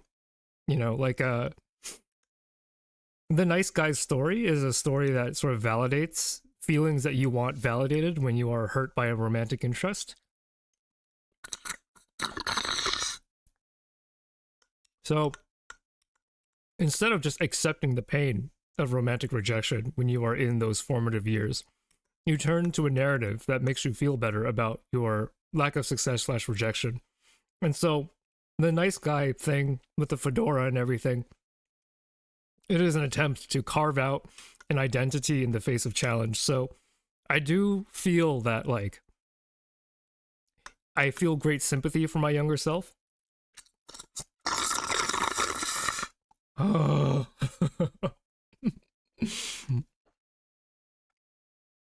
And I'm glad that my younger self snapped out of it at some point. Because not all guys do, and it is guys, right? I mean, you know, there are nice girls too, but you know, in terms of like the culture around masculinity, it's quite toxic when it comes to men. More juice, the fedora keeps the bad feelings inside. That's so true. It's so true. If you hide behind the mirage of being a quote unquote like distinguished gentleman, you can sort of take the psychic damage in stride, right? You can take it on the chin, or at least salvage the. You know what it is? You know what it is? It's the fact that like the idea of being quote unquote a gentleman is one of grace. Like it is the picture of taking rejection gracefully, because of the imagery of the gracious gentleman, right? But in actuality, it's okay to be like really mad and upset. Like you don't have to cope. You can acknowledge that rejection sucks, and then like the important thing that you learn as you get older is that like pain is inevitable. And this is something that I've been talking with Toxo a lot about. Like pain is inevitable, but suffering doesn't have to be, right? Like, well, it's a simplistic view of looking at it, but there are elements of your own psychology that you have some degree of control over that can make suffering better or worse. Oh, okay. I've lost track of how many mils I've had of this. I think it's 150. I think I'm halfway.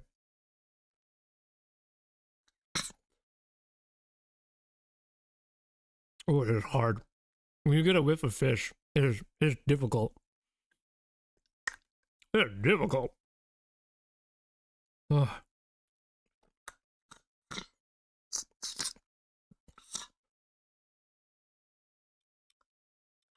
Kenji might be smoochable if you want.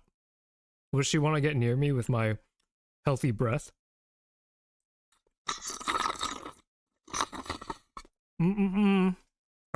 That's smooth. The fishy smoothie might make Purkinje more eager because that's true. By what do you mean? I didn't get. Do you mean like wearing nicely is bad or something? Well, so I don't know how old you are, but there's a stereotype that if you, as a young boy, if you go out of your way to dress very nicely, it is like a statement of your personality, right? And that's okay. You can make fashion statements based on the clothing you wear. That's what fashion is for. But when men dress nicely, especially after a romantic trauma, I don't know, maybe that's too strong of a word. Rejection, I think. After rejection, it is a sign that you are not taking things well. Let's just put it that way. Thank you so much, Anonymous. Thank you for donating to St. Jude's Children's Research Hospital. Okay. All right. Let's go ahead. It's really hard to drink. I'm gonna try to offload the last two smooches for Kinji. I think that's fair, and then I will go ahead and do the push-ups now that I am. Now that I've ingested nutrition, so I'll be right back. I'll go ahead and put the BR back screen while I go ahead and clean up some of the smoothie and also attempt to give Purkinje her smooches. Okay. I'm also going to quickly... Oh, 20 is approximately 20. Okay, so then I will make sure to do one more bad spin, because if you donate anonymously, then I'm just going to assume that you want the highest redemption for the wheels. Thank you so much for checking. I didn't know that YouTube wasn't going to convert it automatically. All right. Okay, I will be right back. For Kane, I just drank my superfood smoothie. You can check out what was in it by typing in !superfood. So be right back. Be right back.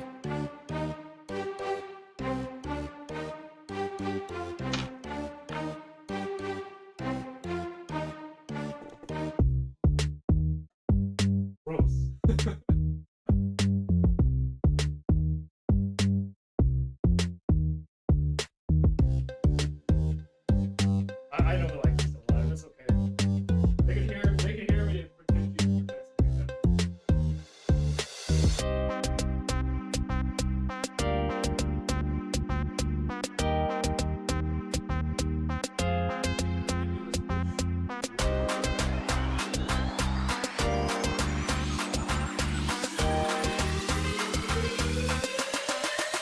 Okay, the smooches have been delivered.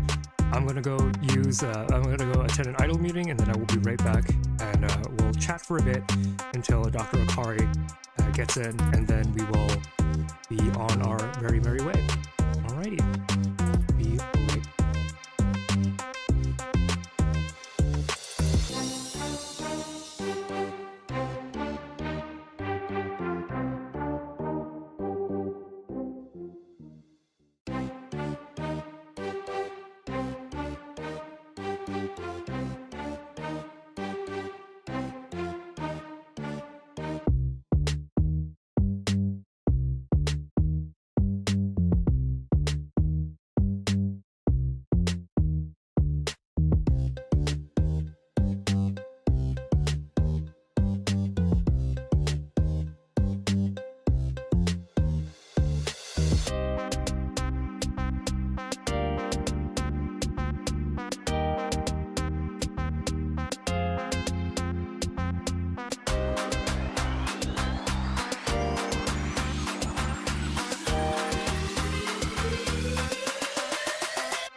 All right, I am back. Thank you so much to Spolax for donating. Spolax is a collaborator of mine. We worked together to talk about bactericidal microbial peptides, which were really, really cool.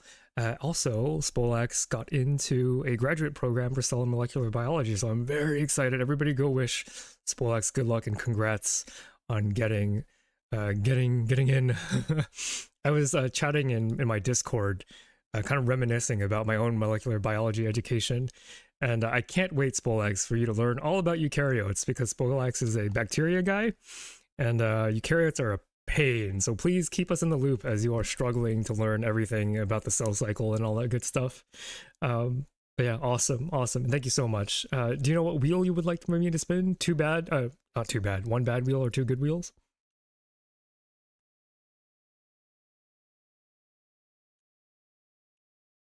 Any particular preference? One bad, please. Thank you very much. One bad wheel it is. All right. And with that in mind, I will now complete the push-up section, and then we'll just chat until Dr. Akari gets in, which should be pretty soon. Oh no, I'm mad 5 for some reason. There we go. Okay, 15 push-ups. 15 push-ups. Okay. You shouldn't be that bad. The burpees were really tough, but I think I got 15 more in me. All right, let's go. Again, if you want to join in to hedge your bets against cancer, you can go ahead and do some push-ups with me. Ready? And Toxo can confirm if I cheat them. 1, 2, 3, 4, 5, 6, 7, 8, 9, 10, 11, 12, 13, 14, 15. All right. That was good for me.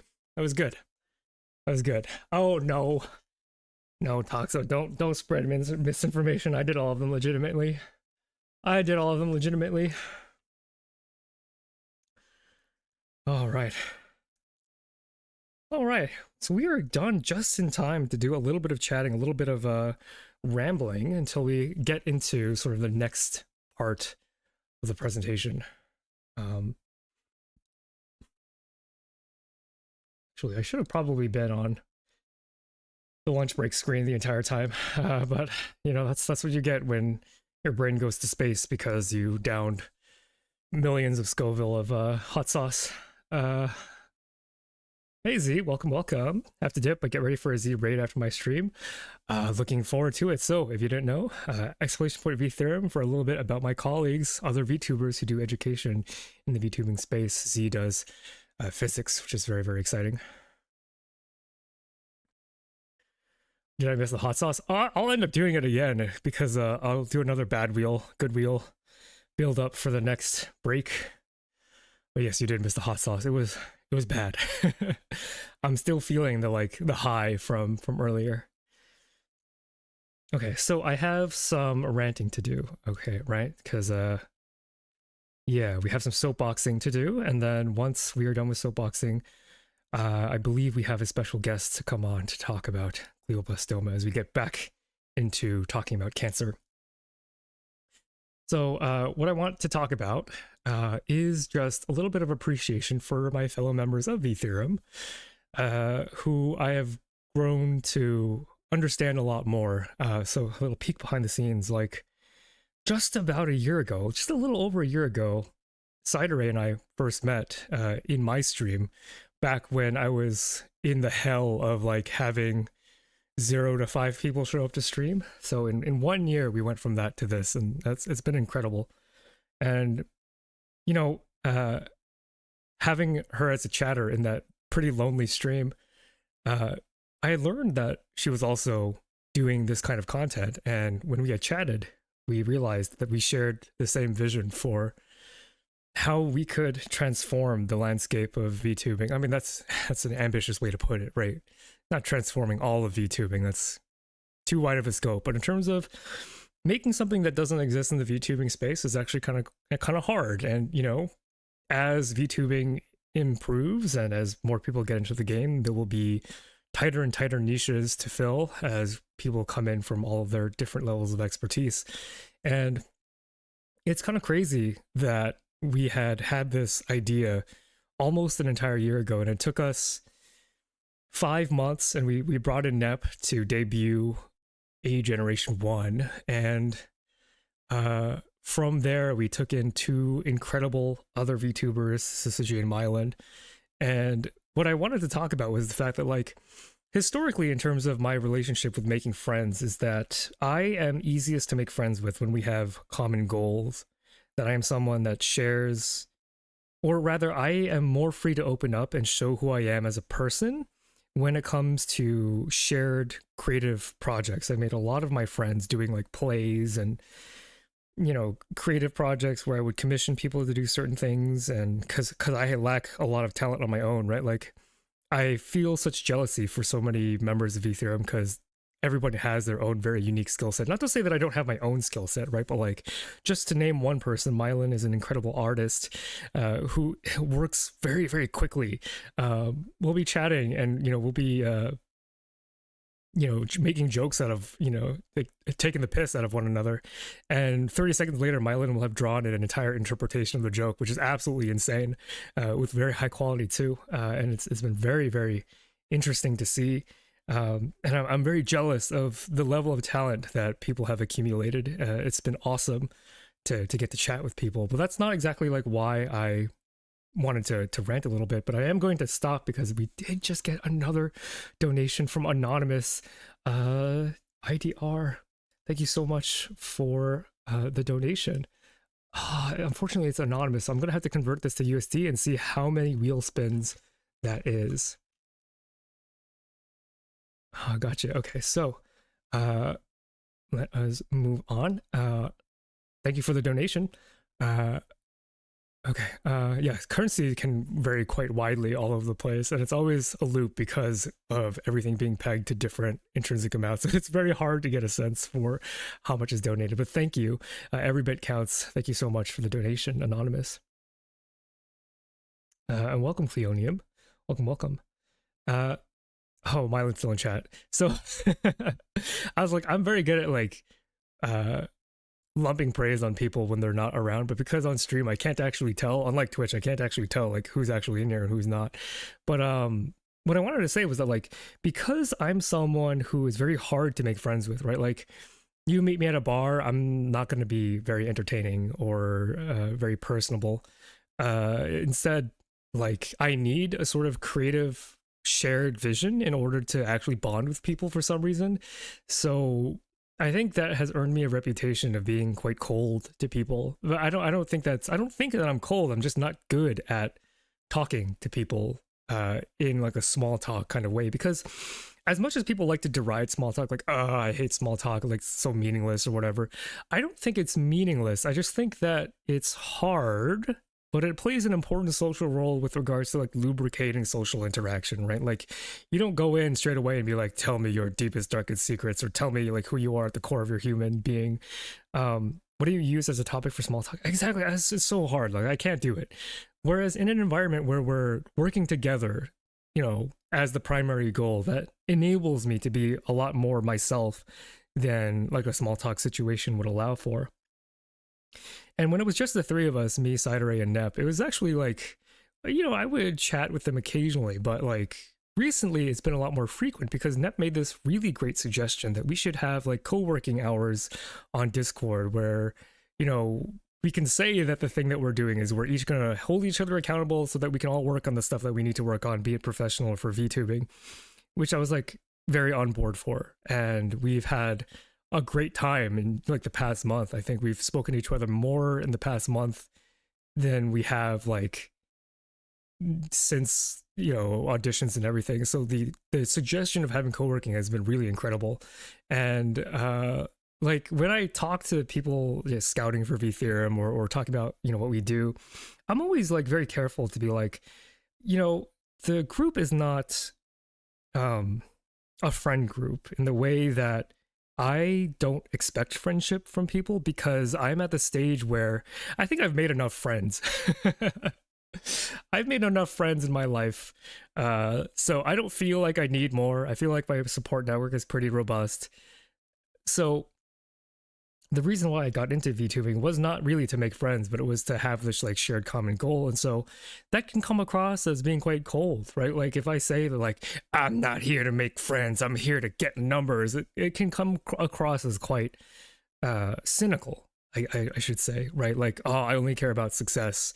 And what I have to say about that is, while my primary motivation is this like dream that I have, this ambitious creative dream of whatever it is that I plan to accomplish, right? Because even my own dreams aren't necessarily very clear to me, right? Like I have this idea that I would like to become great.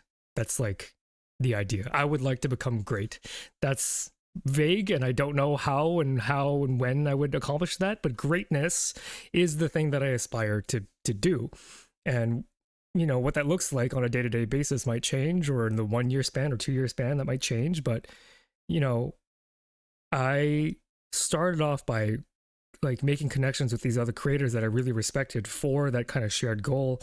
And then over time through co-working, even though I told them off the bat, like, I'm not here to make friends, like through the co-working, I'm like, okay, but like we could be friends though, right? Because I think everybody in ViSo I genuinely have a lot of fun talking to, and we do share a lot of the same interests and the same vision. And, you know, we were chatting just yesterday, and also the same phenotype, right? They all work incredibly hard and are all incredibly passionate. And it is very inspiring, I think, to see what other people have going on in ViSo, the amount of work and care and side projects and all that. You know, it's all been a very positive environment.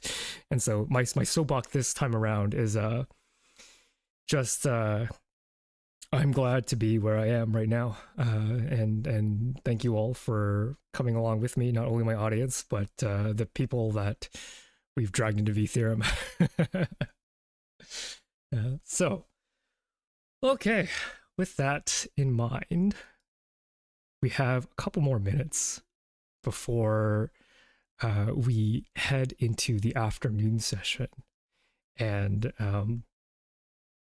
yeah, let me go ahead and hydrate a bit more. Yeah, it's been a lot of fun. I guess I could just continue soapboxing until I hear from Dr. Akari, who may or may not be joining us, because professors are like inhumanly busy. I think professors are like, they are not only scientists in their own right, but also bosses, managers, activists. They have a lot to do. Like there's a point in time where I thought I wanted to be a professor, but after seeing what a professor does, it's crazy. They're actually cracked. It's insane. Did you soapbox ×2 for the good wheel? No, but we are running dangerously close to time, and if I start a soapbox now, it might not be done by the time Dr. Akari is ready to go, and I want to respect their time.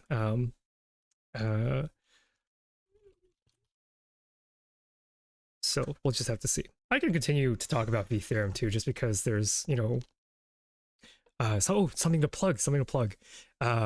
So I believe Z is in the process of organizing a charity stream event, so looping in a bunch of other creators to raise money for the California wildfires, which have been like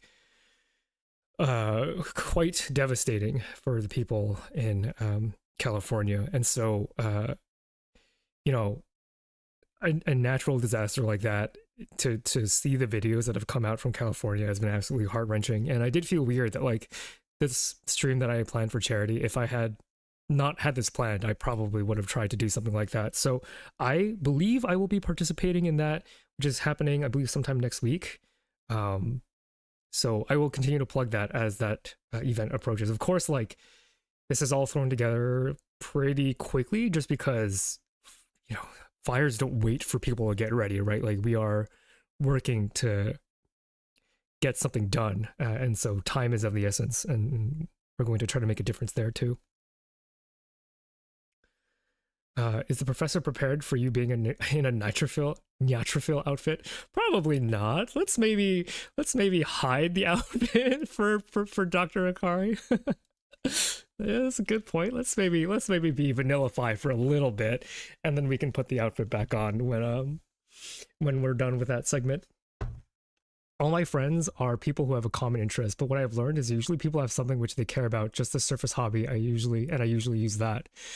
Yeah, the problem is that because like hobbies, I think, have correlates, right? Like personality correlates. So for example, people who are into anime, there's a lot that correlates with liking anime, and I think that the correlation between people who like anime and people who are gonna like me is quite high. Thank you so much, Surprise Pants, for the $10 donation. Thank you. I'm guessing that's another good wheel Good wheel. I'm back from lunch too. Welcome back from lunch. Welcome, welcome. Thank you for the good wheel donation. Very nice, very nice. How close are we? It's been a while since I've checked, and I don't actually have the interface up on OBS. Ooh, $473. Oh, it's been a while since I checked. We're actually so close. We are so close to reaching that milestone, which is absolutely insane. Oh, Dr. Akari's in chat. Very nice. I'm very excited to have you on, Dr. Akari. It's very, very exciting. So I will actually, if you are ready, Dr. Akari, I will go ahead and start the call here. Yeah, everyone say hello. Say hello. All right, so let's go ahead and I will call you. Unfortunately, I didn't manage to grab your faculty picture, but I hope that's all right. So we'll go ahead and start a voice call. And see if this works. All right. Can you hear me? You hear me? Looks good. You hear me? I can hear you. Looks good. Yeah. I can hear you. Perfect. Yeah. We do seem to be getting a little bit of feedback. Yeah. Sorry.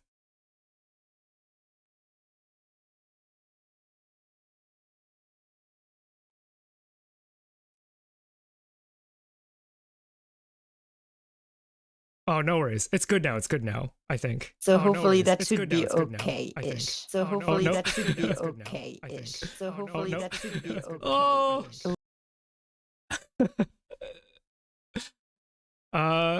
Okay, so that was actually my fault. I was watching my own stream to keep track of the donation incentives. I've eliminated that feedback. Now we should be good. Okay. So you guys tell me if this is okay-ish? I think we're okay. What about chat? How are you doing? Now it should be okay, right? Yeah, it was looping, but now I think we're good. All good? We can hear you now? Thank you so much. All good. Hi, everyone. How's your volume, chat? Louder or quieter? What do you think? Thank you so much for the donation. Okay, I think chat says we're all good. So thank you so much, Dr. Akari is okay? I would prefer Layla. Oh, Layla? Perfect. Fine. Absolutely, absolutely. Yeah. Layla, thank you so much for coming on. First, I want to just give a little context for how we managed to get in contact. So this paper that you published in Cell, or that your group published in Cell, I was searching for molecular mechanisms of glioblastoma. And I came across this paper, and the copyright actually does belong to the authors, which was exciting because that means the journal doesn't have the copyright, which means I could potentially show this on stream. And so I emailed you, and you were very excited to come on and talk to my audience about your work here, which I'm super excited. I know my audience is super excited as well. I've actually gotten a couple. Well, so am I. And you know, I wanted to say I looked through. I didn't know you before. Shame on me. But I looked through some of the videos made as a scientist, and you. I mean, I don't exactly know all your background, but everything is so correct, so well presented, and it's so important to be able to make science approachable, reachable, understandable to not just us scientists, but also our peers, so they can understand what we do. And so this is why this paper, you know, if you read it, it's very complex, of course, but I always strive to make it as understandable to even, you know, my partner who's an IT, you know, guy who doesn't know anything about biology. And I think this is a fantastic opportunity. I'm thrilled to be here, and what you're doing is fantastic. St.Jude is a fantastic place. I have a lot of friends there, and I know they work very hard to make some advances so we can cure cancer one day. Thank you so much. And I just want to acknowledge that. Thank you for acknowledging that this paper is quite complex. It's complex. It is not an easy read for sure, which is also why I'm very happy to have you on, because I'm sure there are going to be things that I'm about to get very wrong here. But before we get started, part of my goal for my channel is to make science accessible, as you have said, and part of that is understanding the human being behind the research. So if you don't mind, could you share a little bit about how you got into this field of understanding how brain cancer works? Yeah. So I've always been very interested since the beginning of my career on what are the different things that affect cancer progression. I worked in New York for a while, and this is when our interest in brain tumors started, because what we understood at that point is that the cancer cell itself is an essential part of the cancer, of course, but that there are so many other things around that influence how this cancer develops and progresses into becoming a very malignant disease. And we found out that all those cells around the cancer cells, the macrophages, the neutrophils as well, the endothelial cells, so the blood vessels in those tumors, play a major part in influencing the disease progression and the resistance to therapy. So our idea was, when I started in my lab here in Netherlands, try to understand what are the mechanisms for some of the dominant non-cancer cells, like the macrophages. What do they do actually to help tumor outgrowths? And this is when we started to, develop animal models of cancer, of brain tumors, and understand these mechanisms. And it led to developing this story where our thoughts was that these tumors are so in need of food, right? Like all of us, food is essential for anything to grow. The cancer cells, they need food. Where do they get all this food in the brain? The brain is such a protected environment. And this is where we started looking at metabolism, and it led to this discovery of this mechanism that you're going to lay down today. Thank you so much. I also was just informed that we did hit our fundraising goal of $500 raised for glioblastoma. So thank you so much, chat. Thank you all so much for your donations. Truly, truly wonderful. That's truly amazing. Okay, so something that I got that I want to respect your time, but I do want to celebrate just a little bit. Thank you all so much. Okay, we'll get back to celebrating after we go through this paper, because Dr. Akari is Leila has generously allowed us some of her time, so I want to get started. So something that I got out of your paper is an appreciation for how extraordinarily complex the glioblastoma tumor microenvironment actually is, because I feel like for us non-tumor scientists or us non-cancer scientists, it's easy to think of, okay, cancer is just something that is an abnormal growth and then we can't get rid of it. And that's, for the most part, how most people understand cancer. But inside the actual tumor, there is incredible heterogeneity. A lot of the build of the cancer itself is different and can vary along a lot of different axes, if you will. So in my reading, and you can feel to correct me if I'm wrong, Leila, but for a glioblastoma, there are these axes. There is the 3 different classical molecular subtypes, proneural, mesenchymal, and classical, a heterogeneous immune landscape. So just like the tumor composition itself is made of different immune cells and different tumor cells. And then each individual cell inside the tumor also has variability, which is not something that I really thought of before. And it's sort of these different combination of possibilities that makes trying to tackle a tumor so difficult. Would you say that that's kind of an accurate description of the challenge here? Absolutely. And I think this is something we've recognized more and more in the past 5 to 10 years. And I would even add one extra annoying complexity, which is the niche, the tumor niches. Each of those 3, heterogeneous aspects of this cancer are also different if you think about areas where there's a lot of oxygen or areas of hypoxia with pretty much no oxygen, the tumor edge where the brain tumor invade into the rest of the normal brain. And so you have to compute all this complexity based on each local niche in the brain tumor microenvironment. It's a real ecosystem that, like any ecosystem, in life, evolves through time. Very difficult to capture when we only have snapshots, but that's what we try to do as much as possible.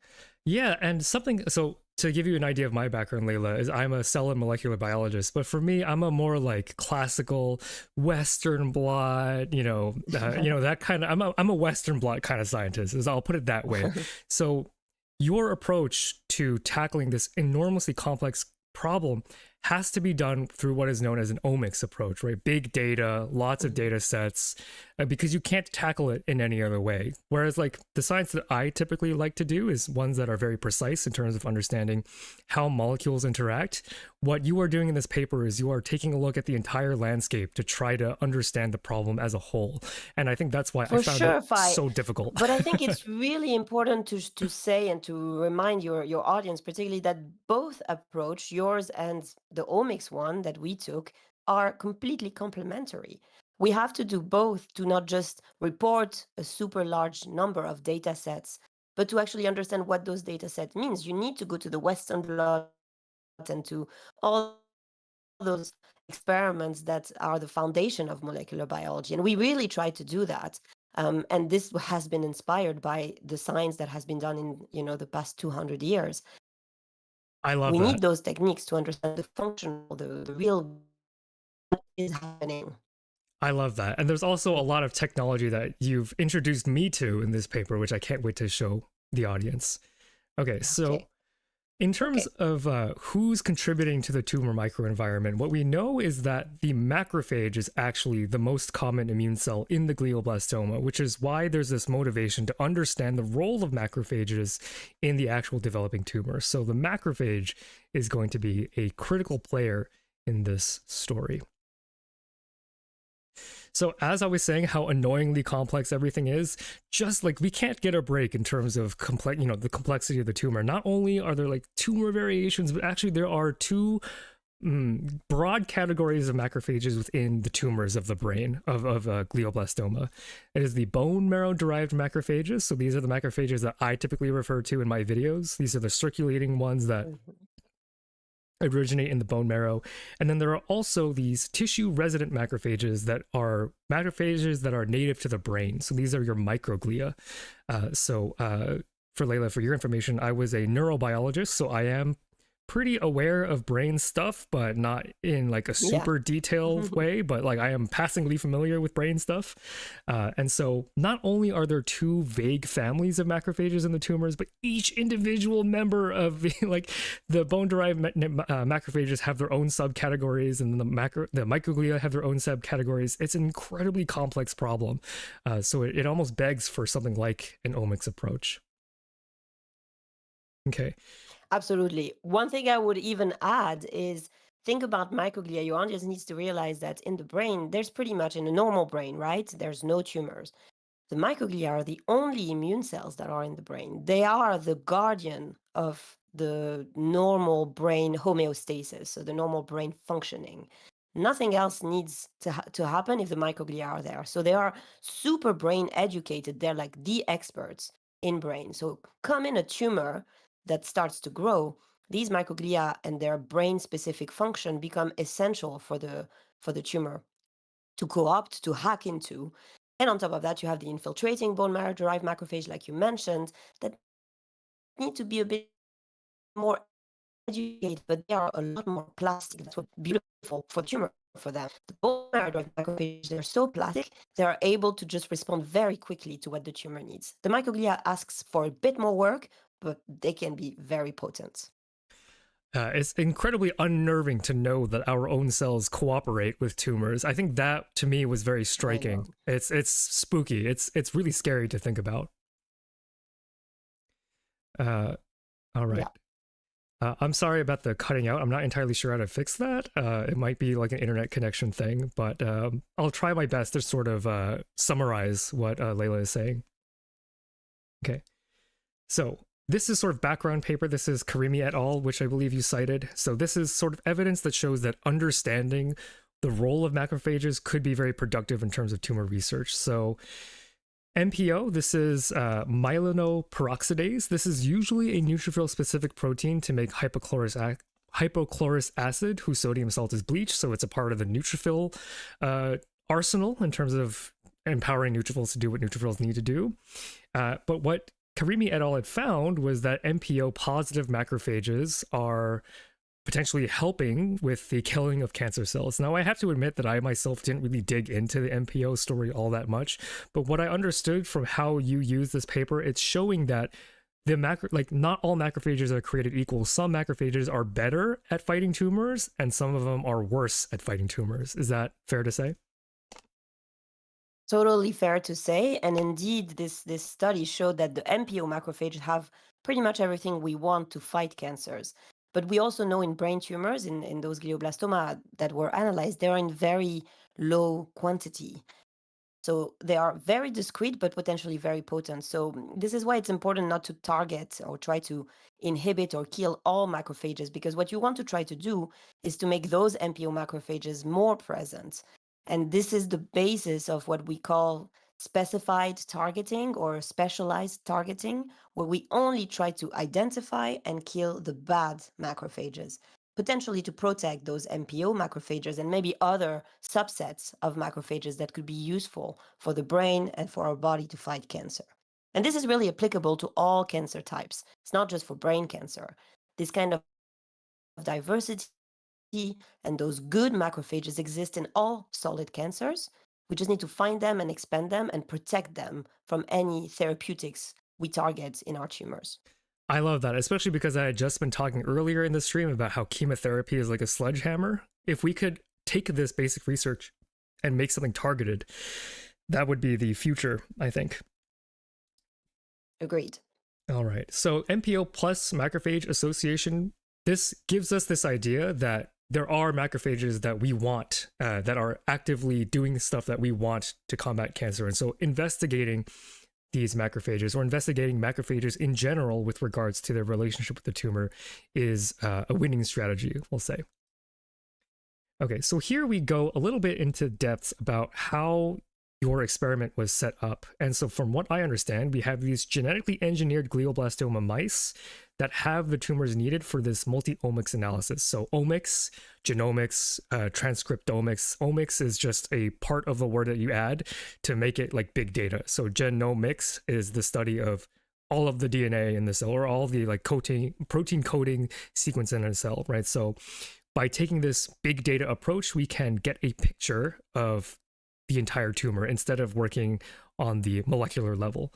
And so I have a question for you, actually, and it's maybe a question that I maybe could have answered if I had read more deeply into the paper. But when we get to talking about your mice, I'd like to know how you chose those mice in particular. But I just want to first go through the general timeline of what happened. So it looks like we have two different lines of mice, and I'll ask you in a little bit about why you chose these mice. PDG Inc. 4A and then PDG P53. Hey, look, there's P53 again. We just were talking about how P53 is like the big bad, well, not big bad, but the guardian of the genome implicated in most cancers. And then we take these mice that have had these xenografted. Oh, actually, sorry. Are these xenografted or are they genetically? No, they're genetically engineered, so they really Gotcha. start to grow from the cell. What we think is the cell of origin of glioblastoma, which is glial progenitor cells. So we don't implant anything. We just let the mice. It's a bit complicated. If you want, I can explain quite briefly. What we inject is virus, which is not aggressive virus, not any. It's an avian virus, actually, retrovirus, that is going to go and force those glial progenitor cells to express those oncogenes. We call them oncogenes, and overexpression of pathways that we know are the ones overexpressed in brain glioblastoma in patients.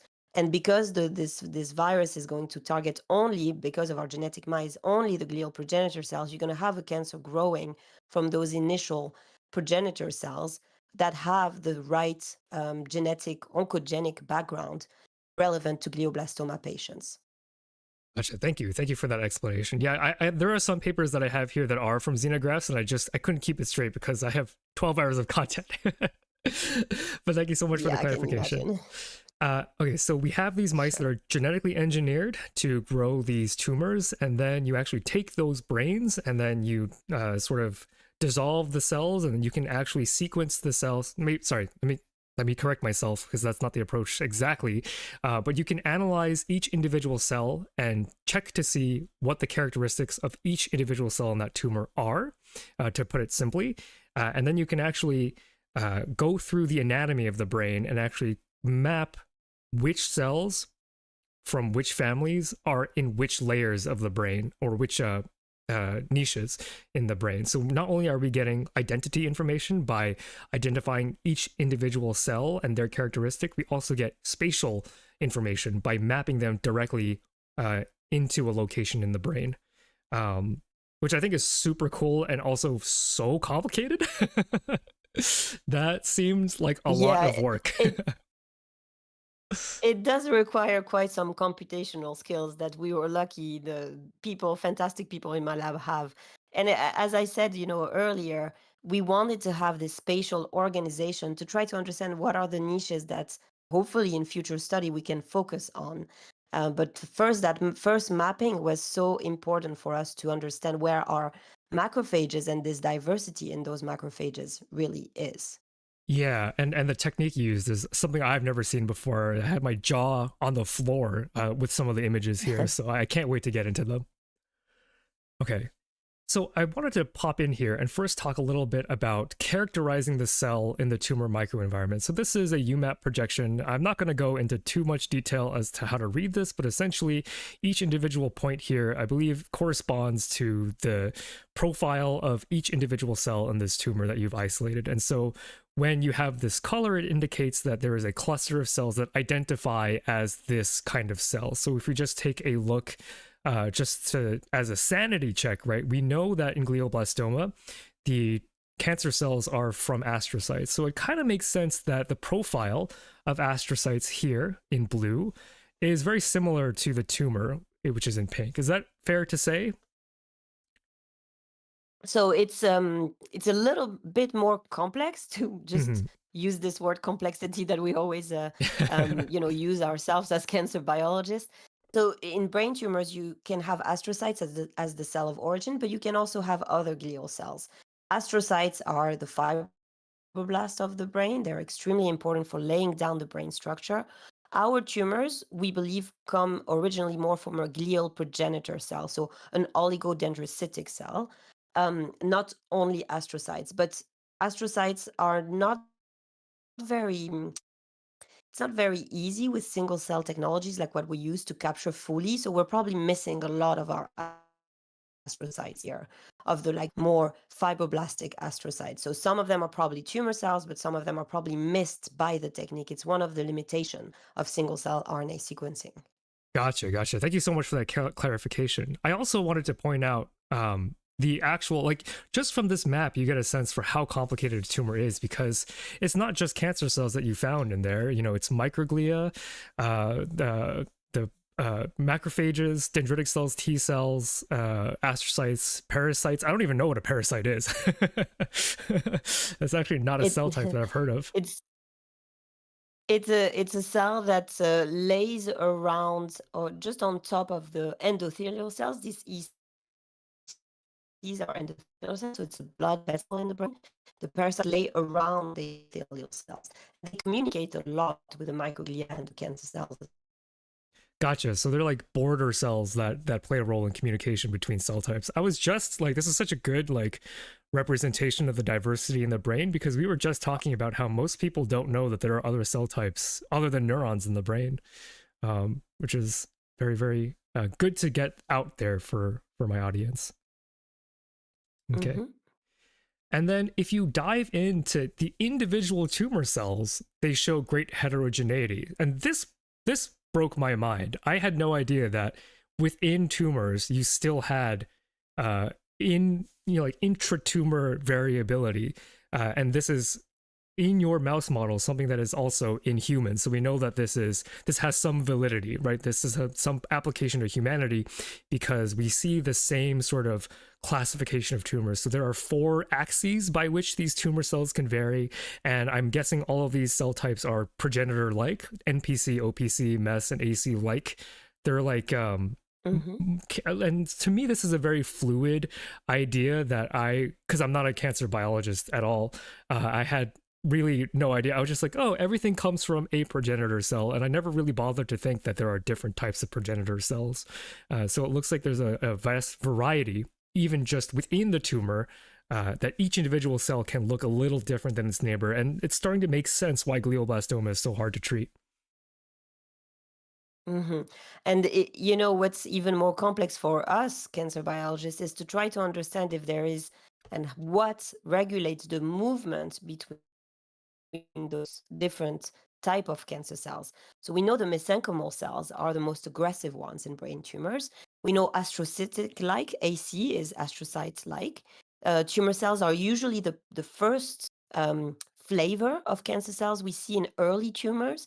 But clearly, this complexity and heterogeneity expands as the tumor expands and as treatment of standard of care gets resisted to. So when resistance emerge, you have even more diversity. So I'm looking at Marlin's point in the chat. Stem type cell classification. It's exactly that. We do think that all these different cancer cells have stem-like features, but some seem to have more of it, so being more plastic, more aggressive, more malleable than others, like the mesenchymal tumor cells. Sorry, you actually cut out at the end there. Sorry, if you could repeat that last point. Oh, so, sorry. I was just saying, Marlin point is saying stem type cell classification in the chat. It's exactly that. All those cancer cells have this stem cell-like features, but some of them more than others, like the mesenchymal cancer cells, are even more stemmy, let's say, than the others, which makes them more aggressive. But we all think of them somehow as a stem-like glioma cancer cell. Gotcha. It's such a the the reason why I'm laughing is because it's all so complicated. I do very much respect. I respect the biologists that make it their life to try to conquer this chaos because it is very chaotic. Okay, so when you profiled these two mice, because you're using INK4A and P53, so I already went through with my audience a little bit about P53 and its role in DNA damage, but if you could explain a little bit about why you chose INK4A and P53 as your mouse models, that would actually be really cool, I think. Yeah, absolutely. So this is because we try to mimic human glioblastoma best as possible in mice. So PDG stands for PDGF receptor growth factor. And so PDG means we activate in both cases this oncogene that is the PDGFR pathway. And this leads to activation of different type of signaling pathways that we know are pretty much found in all glioblastoma. And then we combine this with the loss of a tumor suppressor. You said it's guardian of the genome P53. It's one of the tumor suppressor that cancers very often shut down, really knock out to be able to grow. So we did that because it's found in a lot of glioblastoma patient samples, together with the activation of PDGF.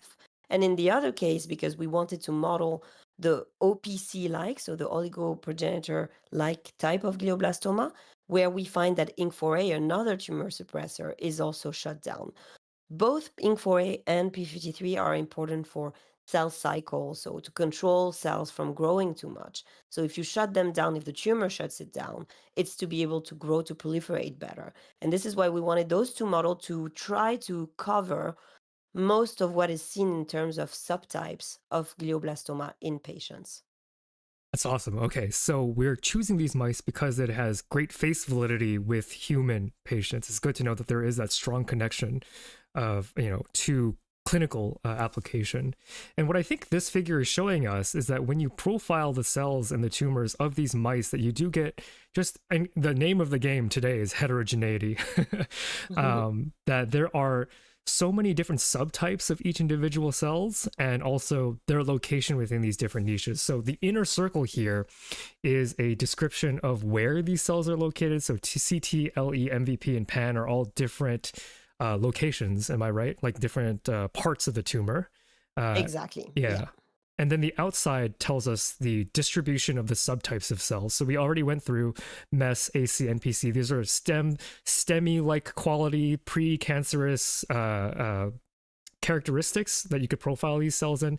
And each of them occupy different niches in different combinations, which is why this color wheel is really interesting to dig into when you look at it very carefully. But at a first glance, what's important for my audience is that it is complicated, that the architecture is complicated.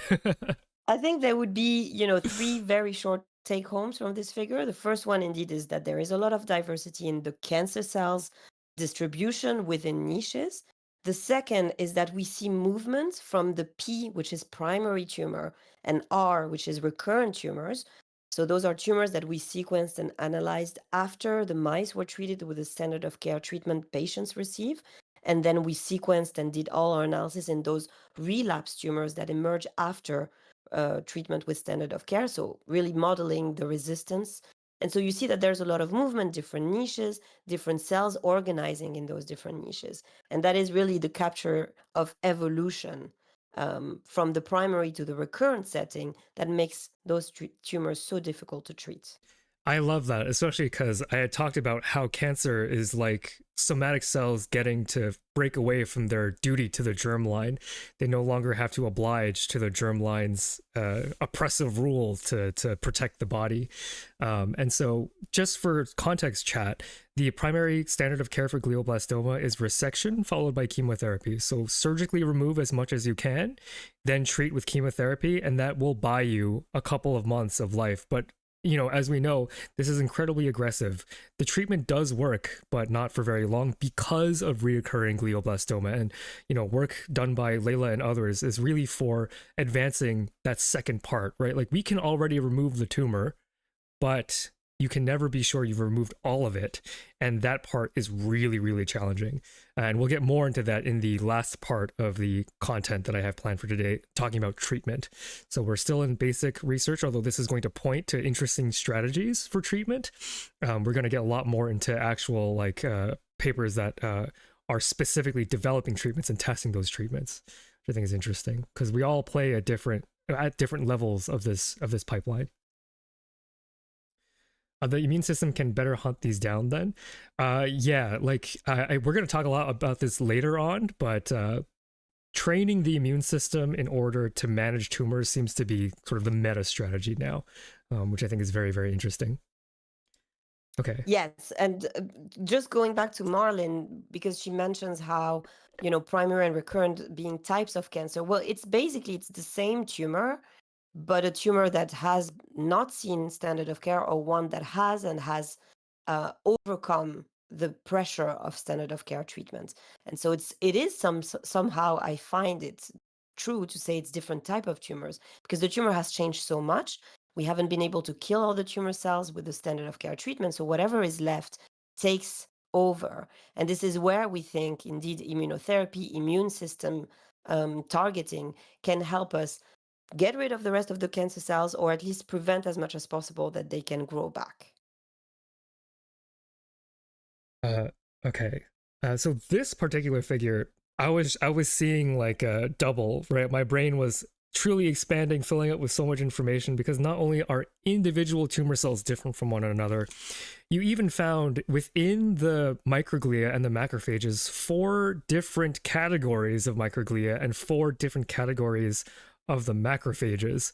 And to me, I'm just like, oh, there's so much to keep track of. There's so much heterogeneity everywhere. And it's no wonder, like, this is all building a justification for an omics approach of trying to look at it from a 500-foot height and trying to capture all of the complexities so that you can begin to understand what's actually going on. So I thought this was very interesting to see that, like, as someone who just thinks all microglia are the same, it was really eye-opening to see that there are these clusters and that these clusters might have clinical applications. I thought it was very interesting.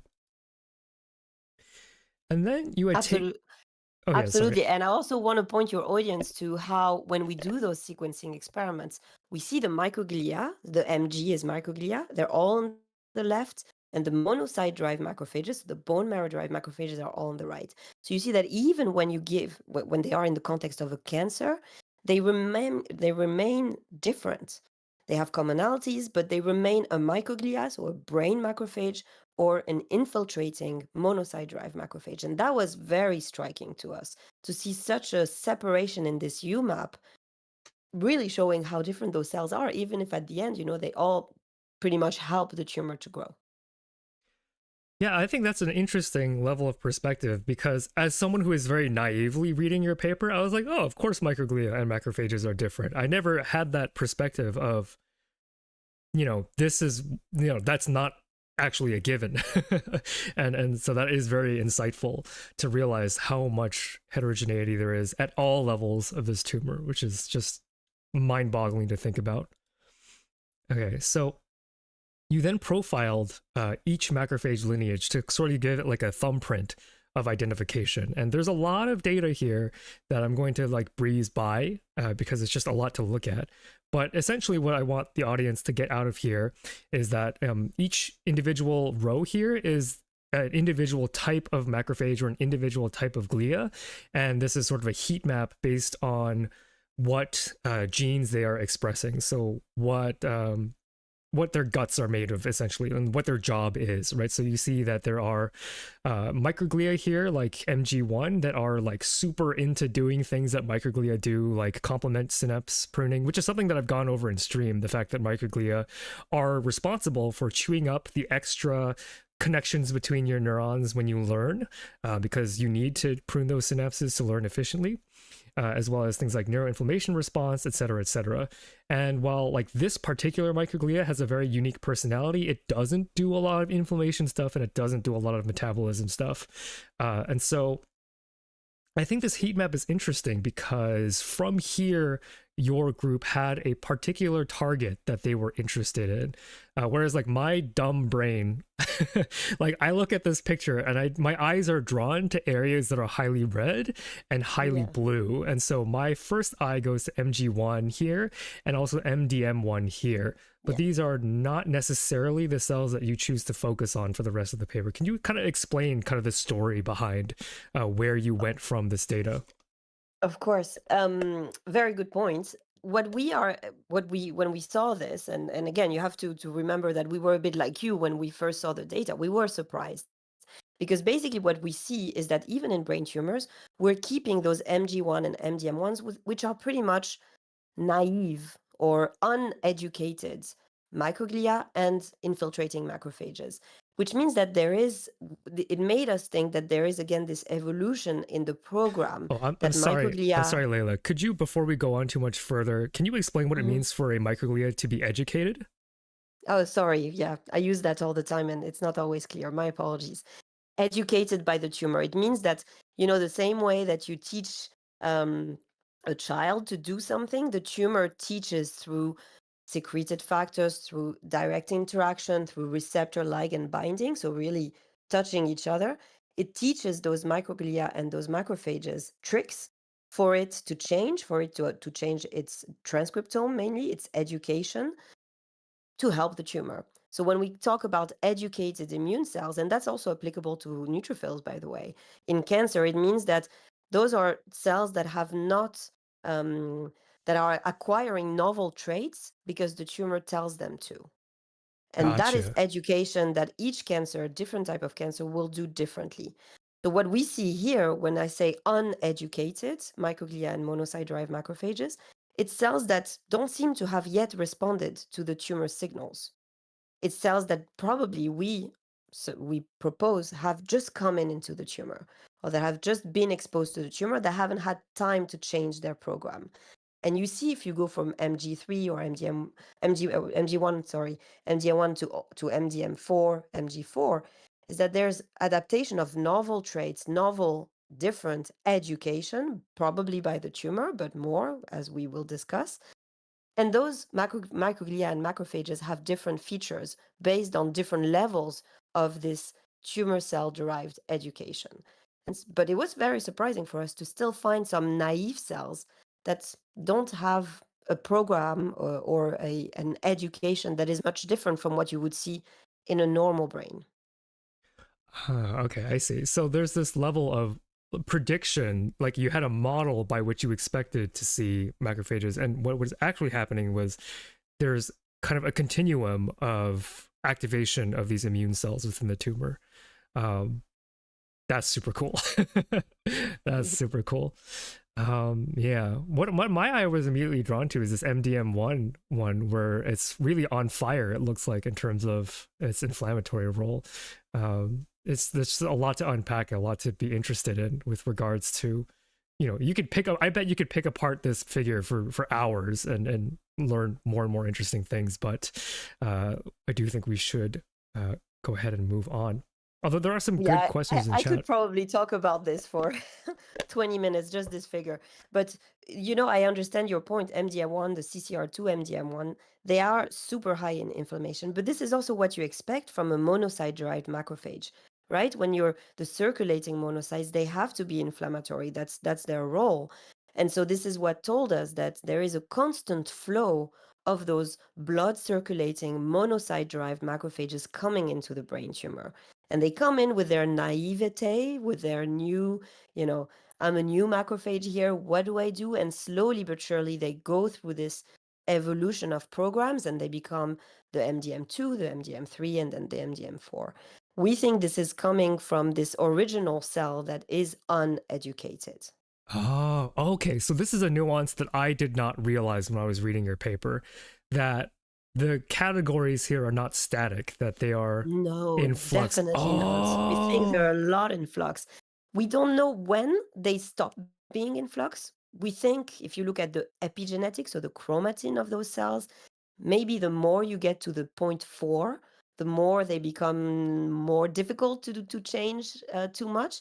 But the first one, the first row, MG1, MDM1, they are definitely very dynamic. Thank you so much. I also have an embarrassing thing to admit. I think I left the chromatin story out because I didn't understand it. Totally okay. This is too complex. I fully agree, and it's not essential. Okay, so we'll go on. I just blew this up to get a better image, but I think we talked about this figure enough. Okay, so again, I just wanted one more time to highlight for the audience how crazy complicated this problem is, just to like highlight how incredible the work that Layla has done and Layla and your group has done tackling this problem. That like for a dumb like Western blotter like me who's looking at proteins, I could never imagine how to tackle this many complex interactions, right? Because we're talking about 4 tumor cell types, 3 molecular subtypes, 8 different macrophage subtypes. Like I wouldn't even know how to begin to tackle this problem. So that is, I think, the drama that we need to start with regards to how you are going to then investigate and the insight that you have obtained from studying these interactions. I'm super excited. Yeah, my brain is too small for this big data, which is why I'm very grateful to have Layla here. Thank you so much, Clockwork, for the donation. Yeah, thank you for all the donations and all the great questions. One point I want to say is that my brain is also too small sometimes, so it's not something to be worried about. It's a very interesting but also very complex topic. But I think I should take a pause here just because there are a lot of biology students in my chat of all different ages, from high school to undergrad to graduate school, and say that while I am like talking down on myself, no single person is meant to understand all of biology. And I think that it is important to acknowledge that this work comes as a large collaboration because you need so many different levels of expertise to actually solve these difficult problems. So just acknowledging that like I am like making fun of myself, but you should not be afraid to get into difficult problems because there will be people to help you along the way. Totally. Okay, so let's move on. Okay, so the story so far, just as a wrap up. So glioblastoma is like really freaking complicated. Everything in their mother is heterogeneous. Tumor subtype, tumor cell subtype, macrophage origin subtype. Cracking the code of which macrophages do what to which tumor cells and where is the key. So I think that is my attempt to summarize where this paper is heading. Okay, so to keep track here, just all these numbers: 2 genetically engineered glioblastoma mice, 3 tumor types, 4 tumor subtypes, 2 macrophage origins, 8 macrophage subtypes, and 5 tumor microenvironment niches. So now not only are we talking about tumor typing, we also have to think about their organization in 3D space, which is also a level of complexity. And so this, you kind of got a little bit ahead of me in the slides, but this is good to talk about again, is that in these particular mice with this particular mutation, we do see a shift between the OPC type of tumor, so this blue, over here, these OPC stem cell-like tumors, over to MES2, which is represented here by brown. And as Layla had mentioned earlier, this MES transition, I believe, is the worst kind that you can imagine, right? Like this is bad news when you have that switch. Yeah. Very bad news. And it is a switch that is seen in patients after they have resisted standard of care therapy. So when the therapy stops working, that's because those MES cells take over or expand a lot. So it makes sense to focus on trying to carve something out of this OPC to MES2 transition, which is why I think you decided to investigate the macrophage and tumor subtype that you did. And so indeed, that is where we get to the star of the show here. The MG3 and MDM3 are likely candidates to be lipid-laden macrophages. There's a bunch in the paper where you actually carefully walk through to prove that they're lipid-laden macrophages. I've kind of skipped over that just to expedite the story.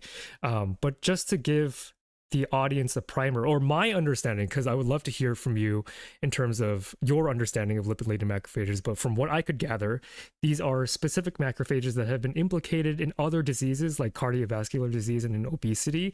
These are macrophages that have taken up a lot of like extracellular fat from the environment, and they're doing all sorts of bad things. But since I don't know a whole lot about them, I would love to hear from Layla a little bit more about these characters. Yeah. So lipid-laden or lipid-loaded macrophages depend on who you talk to. It's more or less the same. They are actually present in a handful of cancers, at least so far. I think people are looking at it more and more now.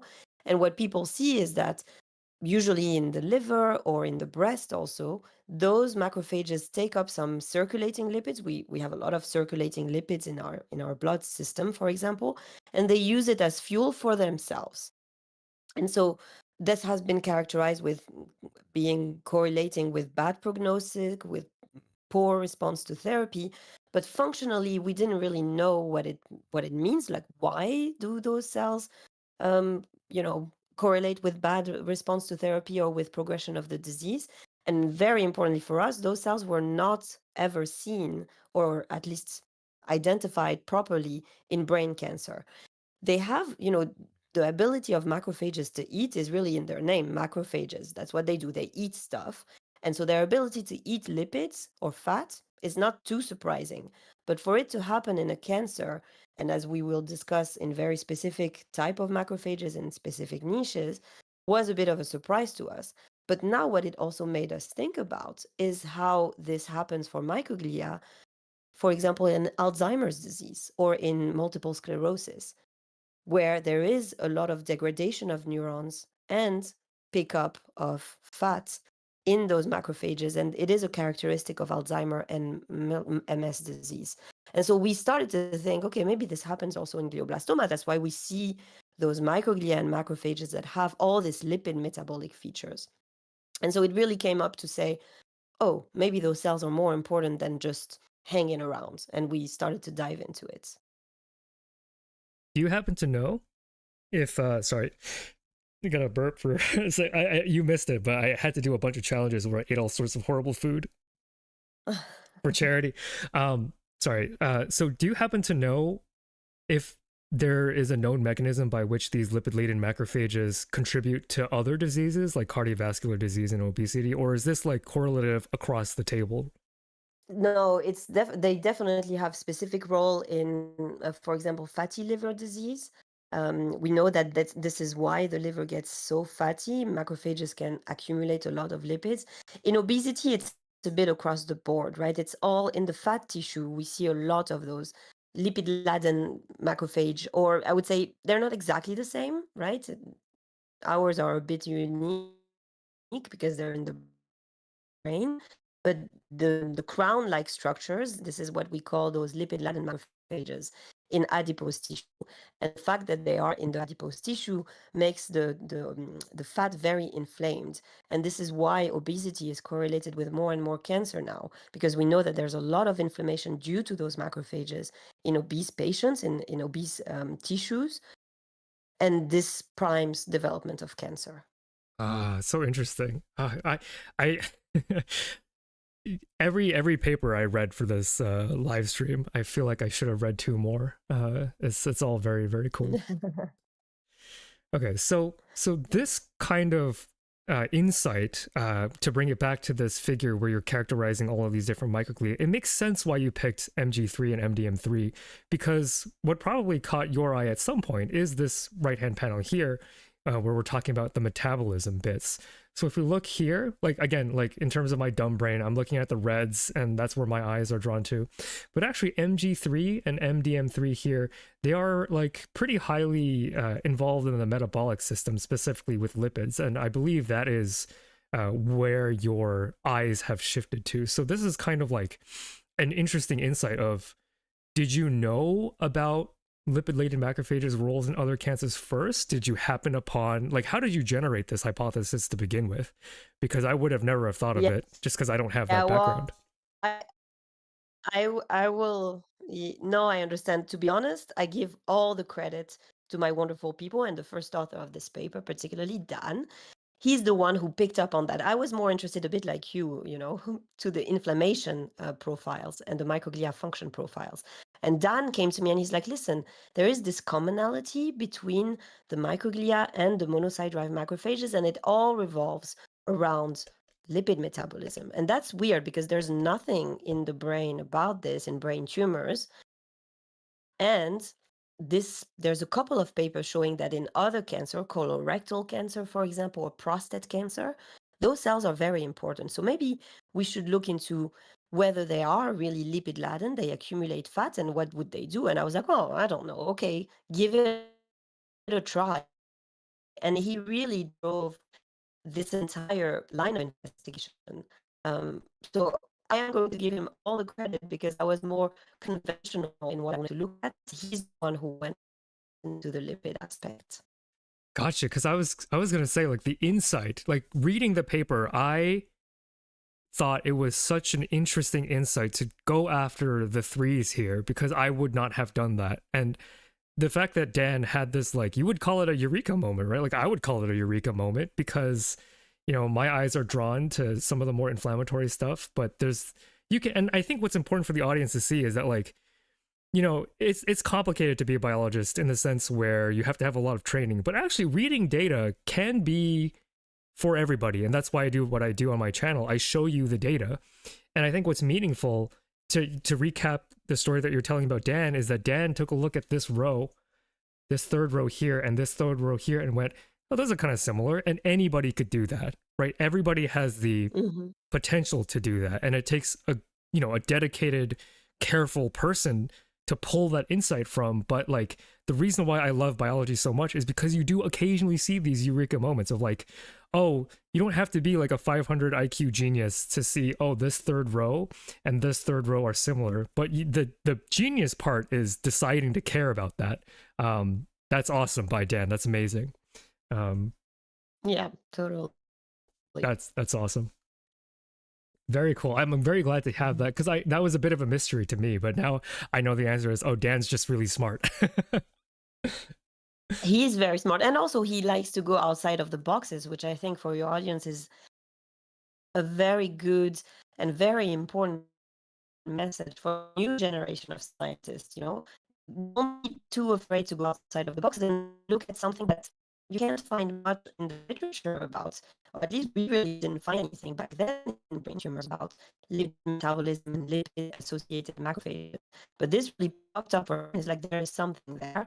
I'm going to pursue it. And he had my full support. Sorry, so the audio cut there, but I'm going to summarize essentially what you had said is that don't be afraid to take a shot in the dark, because oftentimes those shots in the dark can be what leads to incredible innovation.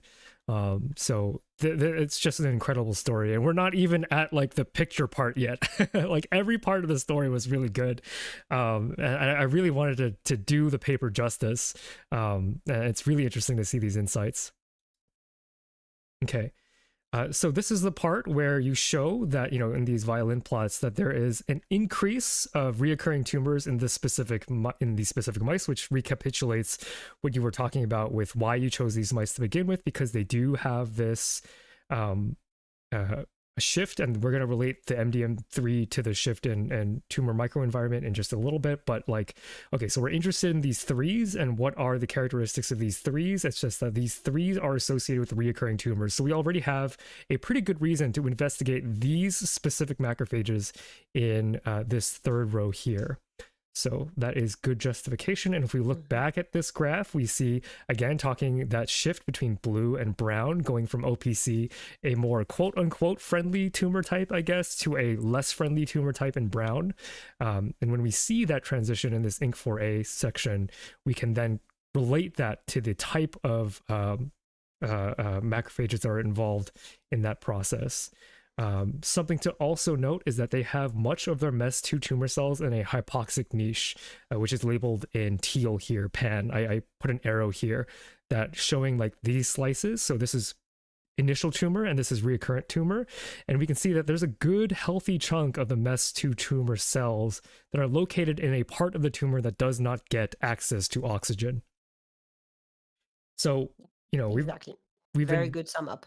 Thank you, thank you. I've been very self-conscious about this was the most nervous part of my whole presentation. That does mean a lot to hear that. So we've been yapping for like 40 minutes, but now it's time to get to the meat and potatoes of the story. Like this is all background, this is all set up for the epic story that is about to come.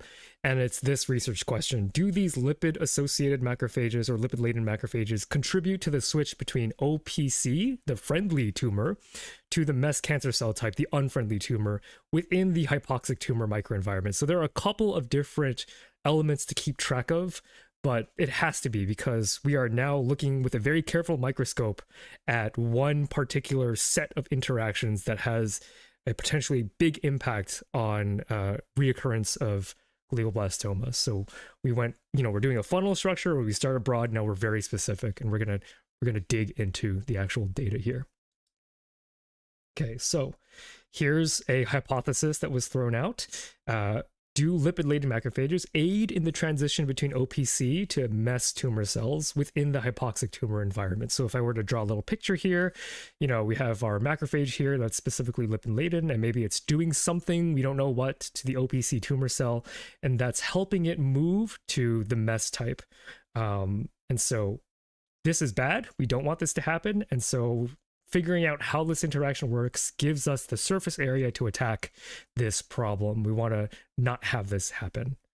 Okay, so this is hard, and this is a very fun part that I do on my stream a lot, and it's to ask my audience to come up with hypotheses. And remember that, like, I've polled my audience a lot in the past, and we're about like half biology students and then half non-biology students. So now is a chance for all of my chat to show Layla how smart you all are.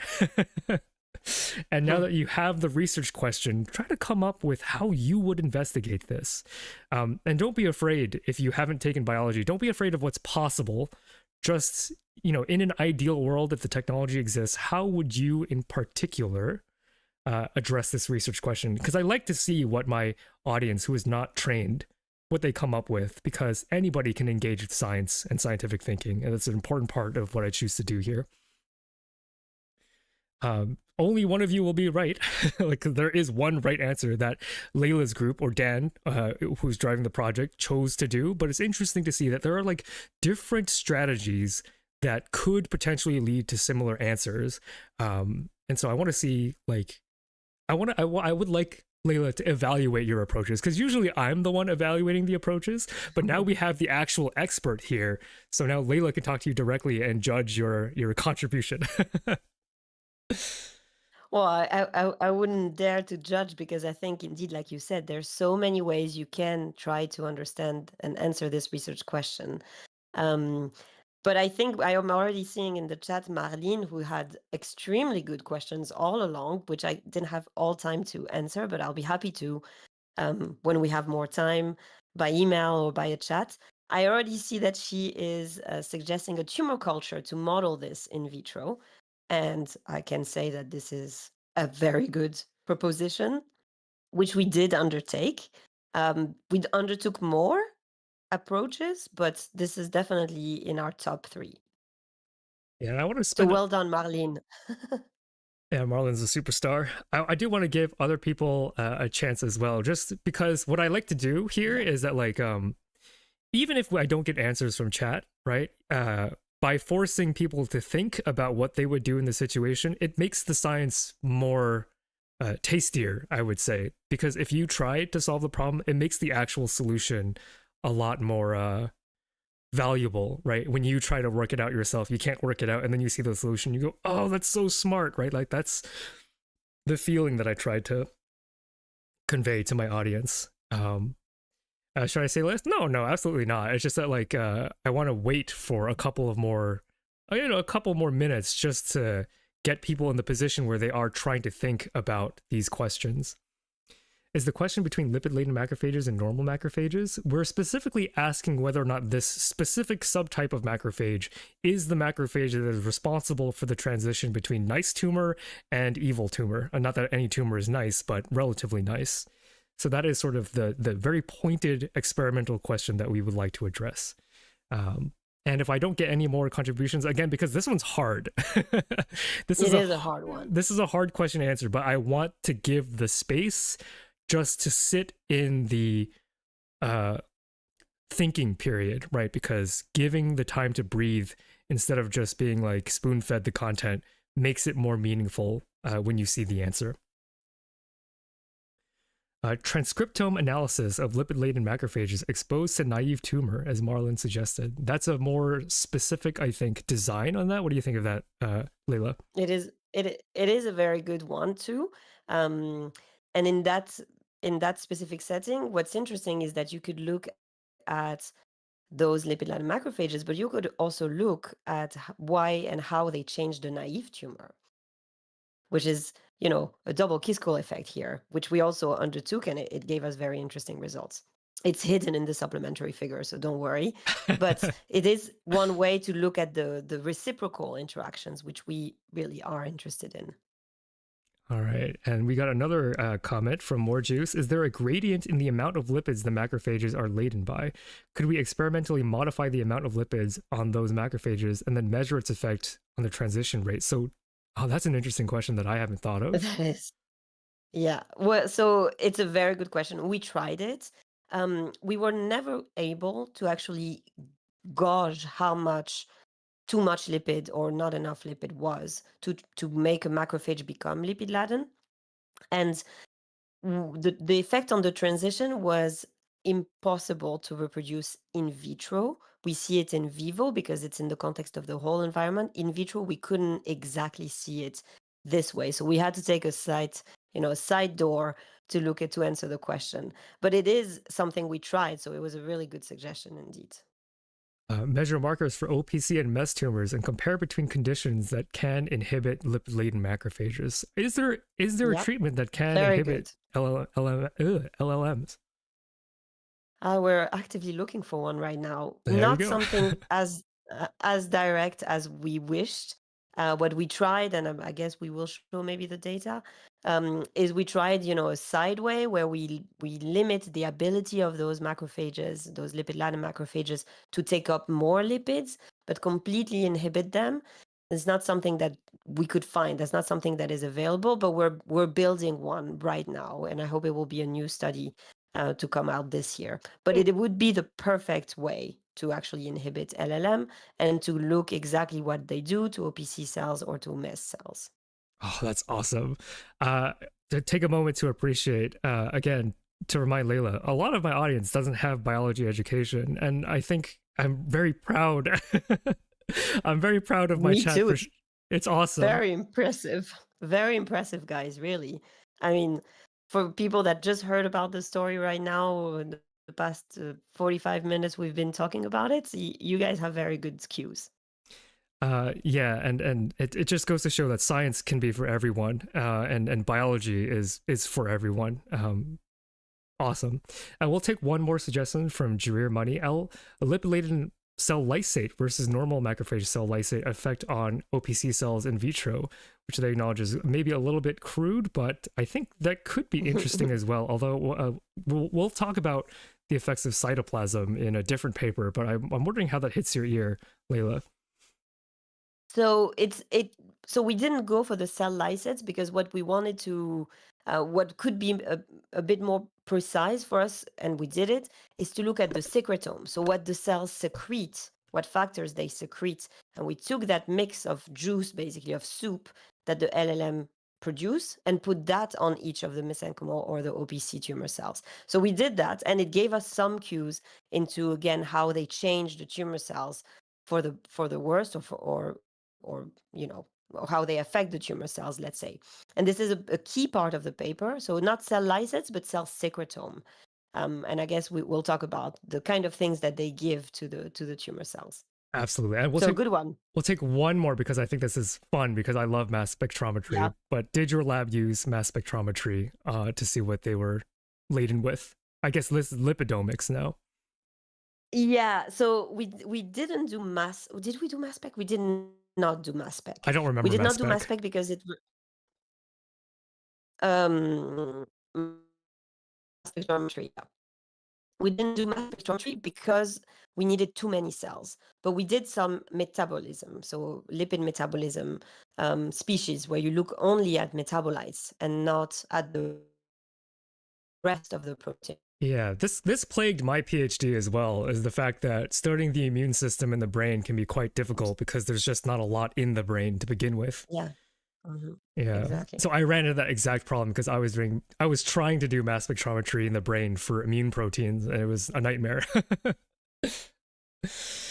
Okay. Absolutely. Let's continue. This has been really fun conversation. So this is an insane picture. In terms of asking the question, so remember the research question, does lipid-laden macrophages aid in the transition between friendly tumor to unfriendly tumor within a certain hypoxic tumor microenvironment? The answer that I was looking for, and again, this is very hard, so there's no reason why you would have been able to do it, is to take the most insane picture I've ever seen.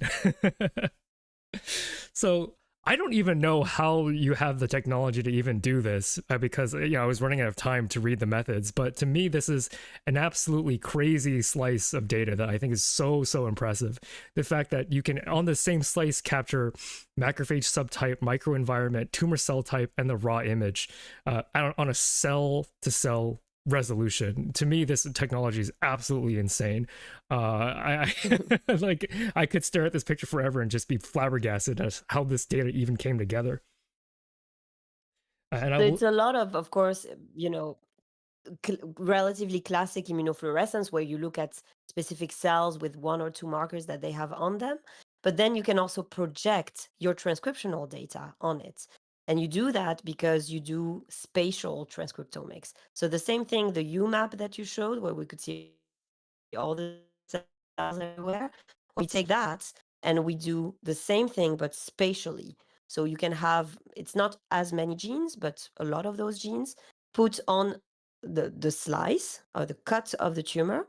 And then you can tell, okay, this cell is that cell, it's a macrophage, it's a tumor cell, it's an astrocyte, etc. And you place it on its transcriptome. Spatial transcriptomics is just revolutionizing cancer biology nowadays because it gives us so much information, not only on this is a macrophage, but this is a macrophage that does all those things, and this is where it is. And it's beautiful. These images are so exciting to look at. I love immunofluorescence and taking a look at what these are. So here I've blown up an image here. DAPI in blue, this shows cellular nuclei. So this doesn't make a distinction between cancer or not. This is just all cells.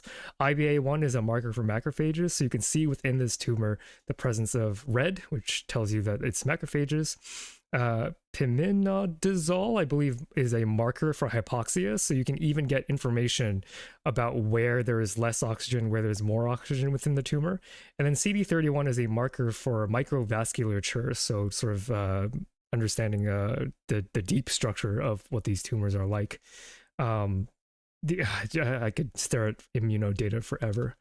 But then when you project all of the layers on that like 4 or 5 dimensional stack, you can actually overlay and get an overlap and tell exactly where the macrophages are in respect to its niche and in respect to other cell types. So if we take a look at this grid, and again, it's so crazy that you can do this on a cell by cell basis, each individual one of these spheres, this is a projection of a cell, one cell, and also its niche. So if you overlap the niche, you can see like this part is LE. I don't quite remember what that one is, but the blue one that we care about is PAN, and this is a hypoxia marker. So we know that this cell is experiencing hypoxia, that cell is experiencing hypoxia. And if we overlap them, we'll get an idea for which cells live where, which I thought was incredible. And so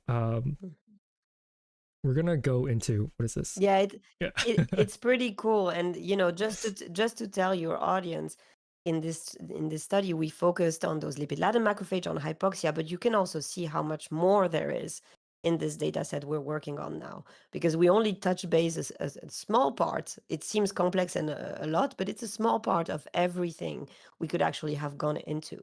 So I hope in the next future.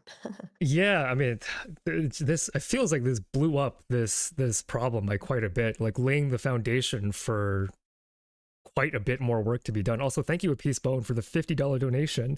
Let us know what wheels you would like for me to spin as punishment or reward for for this charity stream. But thank you so much. Thank you so much. So that's another $50 towards the wheels. Okay, so when you overlay all of the cell types to understand like which cells live where, what you ended up seeing was that the lipid-laden macrophages are more associated with MES2-like tumors. So we were talking about how there's this hypothesis that like the lipid-laden macrophages are the ones that are encouraging the OPC-like cells to transition to MES2. And actually, this is pretty nice here, where we do see that there's this increase in tumor change when you actually, am I reading this right? Hold on. Sorry. It's a difficult graph to I'm a little confused now. The legend down is missing. It would tell you where in the dots you see where the GPNMB, so the lipid-laden macrophages co-occur with. So it's mainly with the mesenchymal cells, and it's significant. What you see in the bar plot, so the histograms that is aligned here, is the proportion of each cells in primary or recurrent tumors. So it's a slightly different representation of correlation. Gotcha. Thank you. I think I cut the legend out by accident, so my bad. It's okay.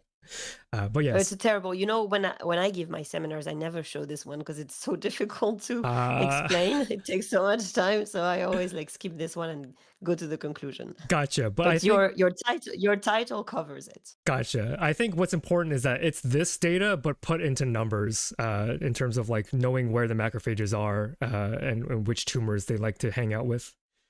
Okay, so we also find out, this is a little more simpler, that like, this shows that there are a lot more of these lipid-laden macrophages in that hypoxic environment. So we have those three legs of the science here. We have the hypoxic environment, the lipid-laden macrophages, and this MES-like tumor. And it appears that they all correlate spatially with one another, which is not proof that macrophages are causing this transition, but it is consistent with the idea that they could be doing that. So it's important to keep track of how much proof has existed so far. So even though we have the author here, we're not going to give more credit than needs to be given. Right now, all we have is a spatial correlate. And then downstream, we will talk about the evidence that this actually matters. So here is another slice where you have like this spatial data, and you're trying to see. So this is, I think, a lot clearer to me. This makes a lot more sense. Is that in areas where there are few lipid-laden macrophages, you actually don't see a lot of the MES cells. So I've circled here the relevant parts to look at, where down here in this row, you see in blue, these are the lipid-laden macrophages. And in that same slice, if we're looking at the tumor cells, a lot of these tumor cells are brown. So that corresponds to the MES-type tumor cells. And if we look at that same area in blue, we have the fact that that area also happens to have a lot of hypoxia. So I think combined, this is the clearest image to say that this macrophage that we care about is associated with the tumor cells that we care about in the location that we care about, which must have been a relief with regards to Dan initially seeing that interesting data, to then seeing this must have been like a crazy feeling, I imagine. Yeah, he was very thrilled when he saw this data. Because we all were. There could have been a lot of universes where this was not true, right? Like this must have felt amazing to see proof that hunch was correct. Absolutely. Very, very cool. So the story so far, right? Cracking the code of which macrophages do what to which tumor cells. We know that they all associate with one another, right? We know that the tumor cells are in the same location as the macrophages that we care about, in the location that we care about. And so another You Be the Scientist moment, what would you like to know next? And I know that, Layla, your time is precious and that you might have to go soon. I could talk about this paper for hours, but if you need to go at any point, you can just let me know, and we'll all say bye. And it's really no big deal. But it's been a lovely time having you on.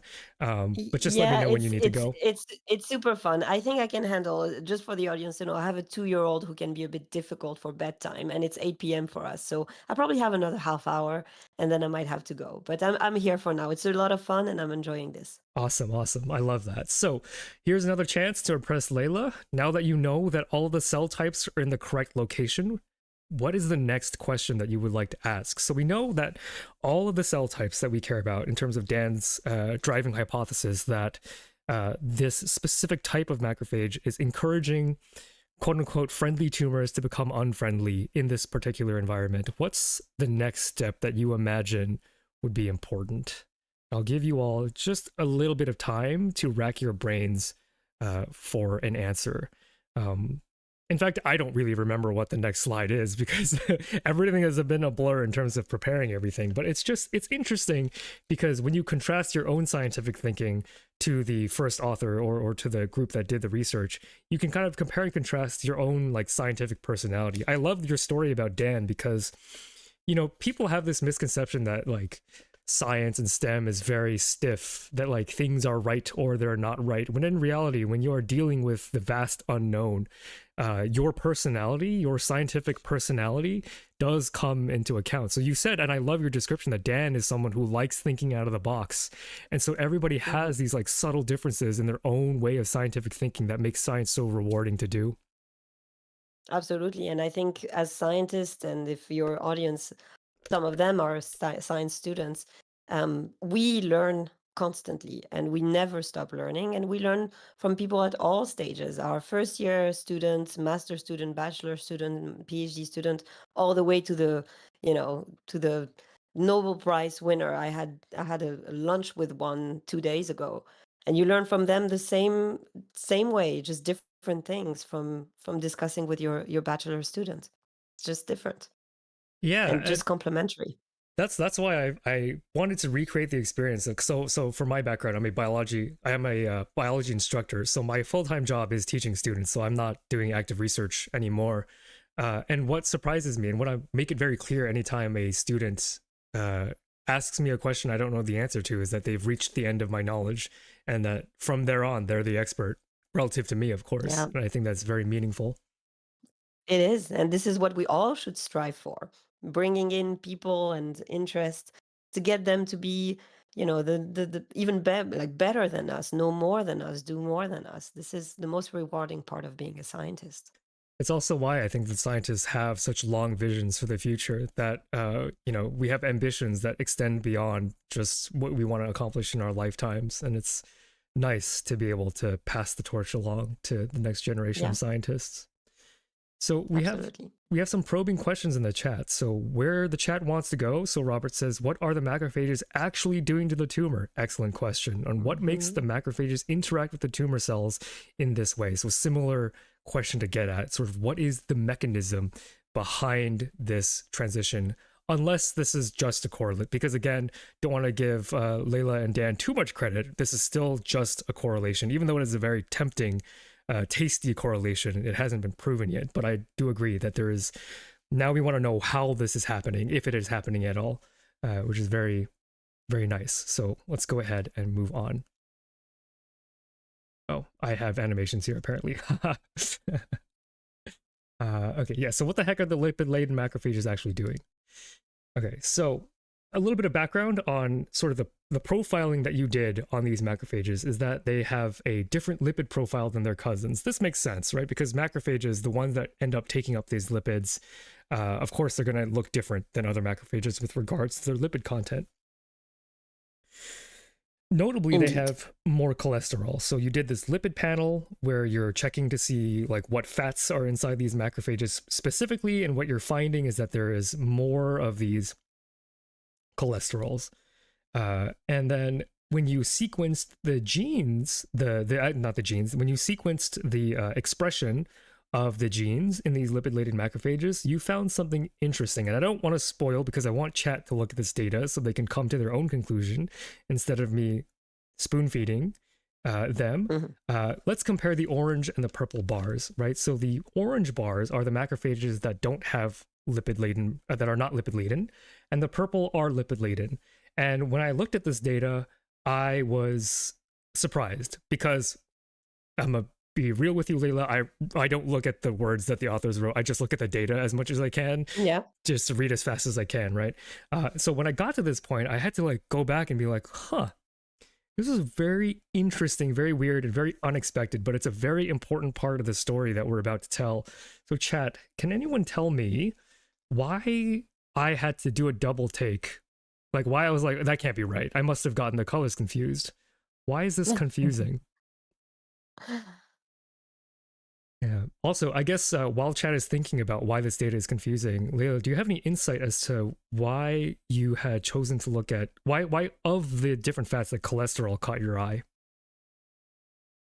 Well, because when we did the transcriptomic data that you showed at the very beginning, what we saw is all those lipid metabolism processes that were upregulated in lipid-laden macrophages. So we went for lipid species because we thought, okay, out of all the lipid species, which ones are accumulating in these cells? And so we did a specific metabolic analysis just for lipids, and we took our cells from the tumors, we took the non-lipid-laden, the lipid-laden macrophages, and run those metabolic analysis. But this was really triggered by the transcriptomic signaling, the transcriptomic signatures that were lipid associated. Gotcha. And sorry, I didn't prime the audience well enough. The bars here, this is showing the expression of cholesterol biosynthesis genes. So each one of these genes is an enzyme required for the biosynthesis of cholesterol. So on the left here, we see that the lipid-laden macrophages have more cholesterol. But what does this data show us?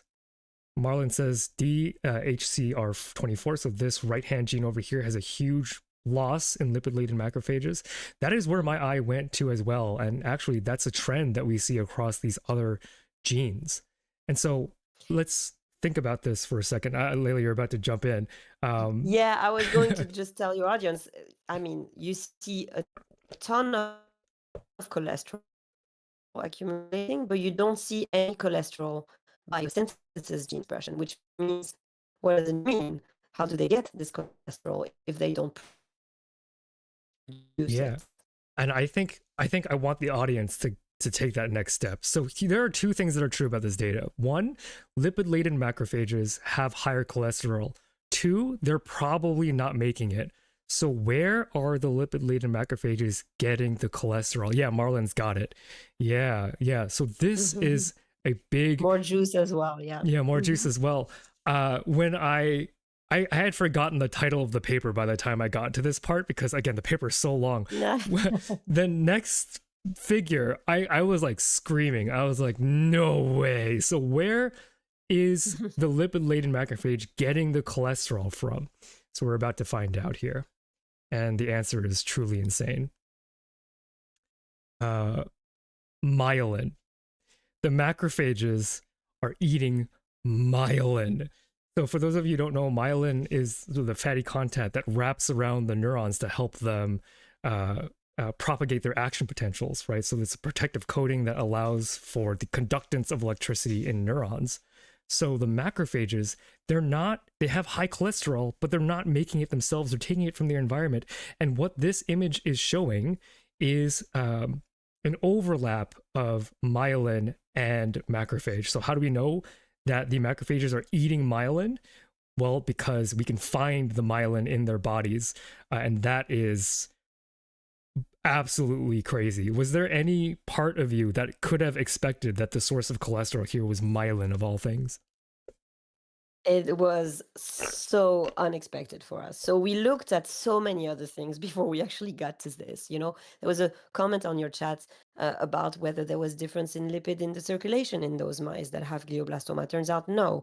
So we did a lot of analysis to see if there was more lipid coming into the brain, which is a difficult thing for lipids to go to the brain. It was not changed. We tried a lot of different type of lipids, VLDL, HDL, didn't do the job. And then Daan and Joe is a postdoc in my lab, started looking at neurodegeneration papers, that look at MS and Alzheimer's.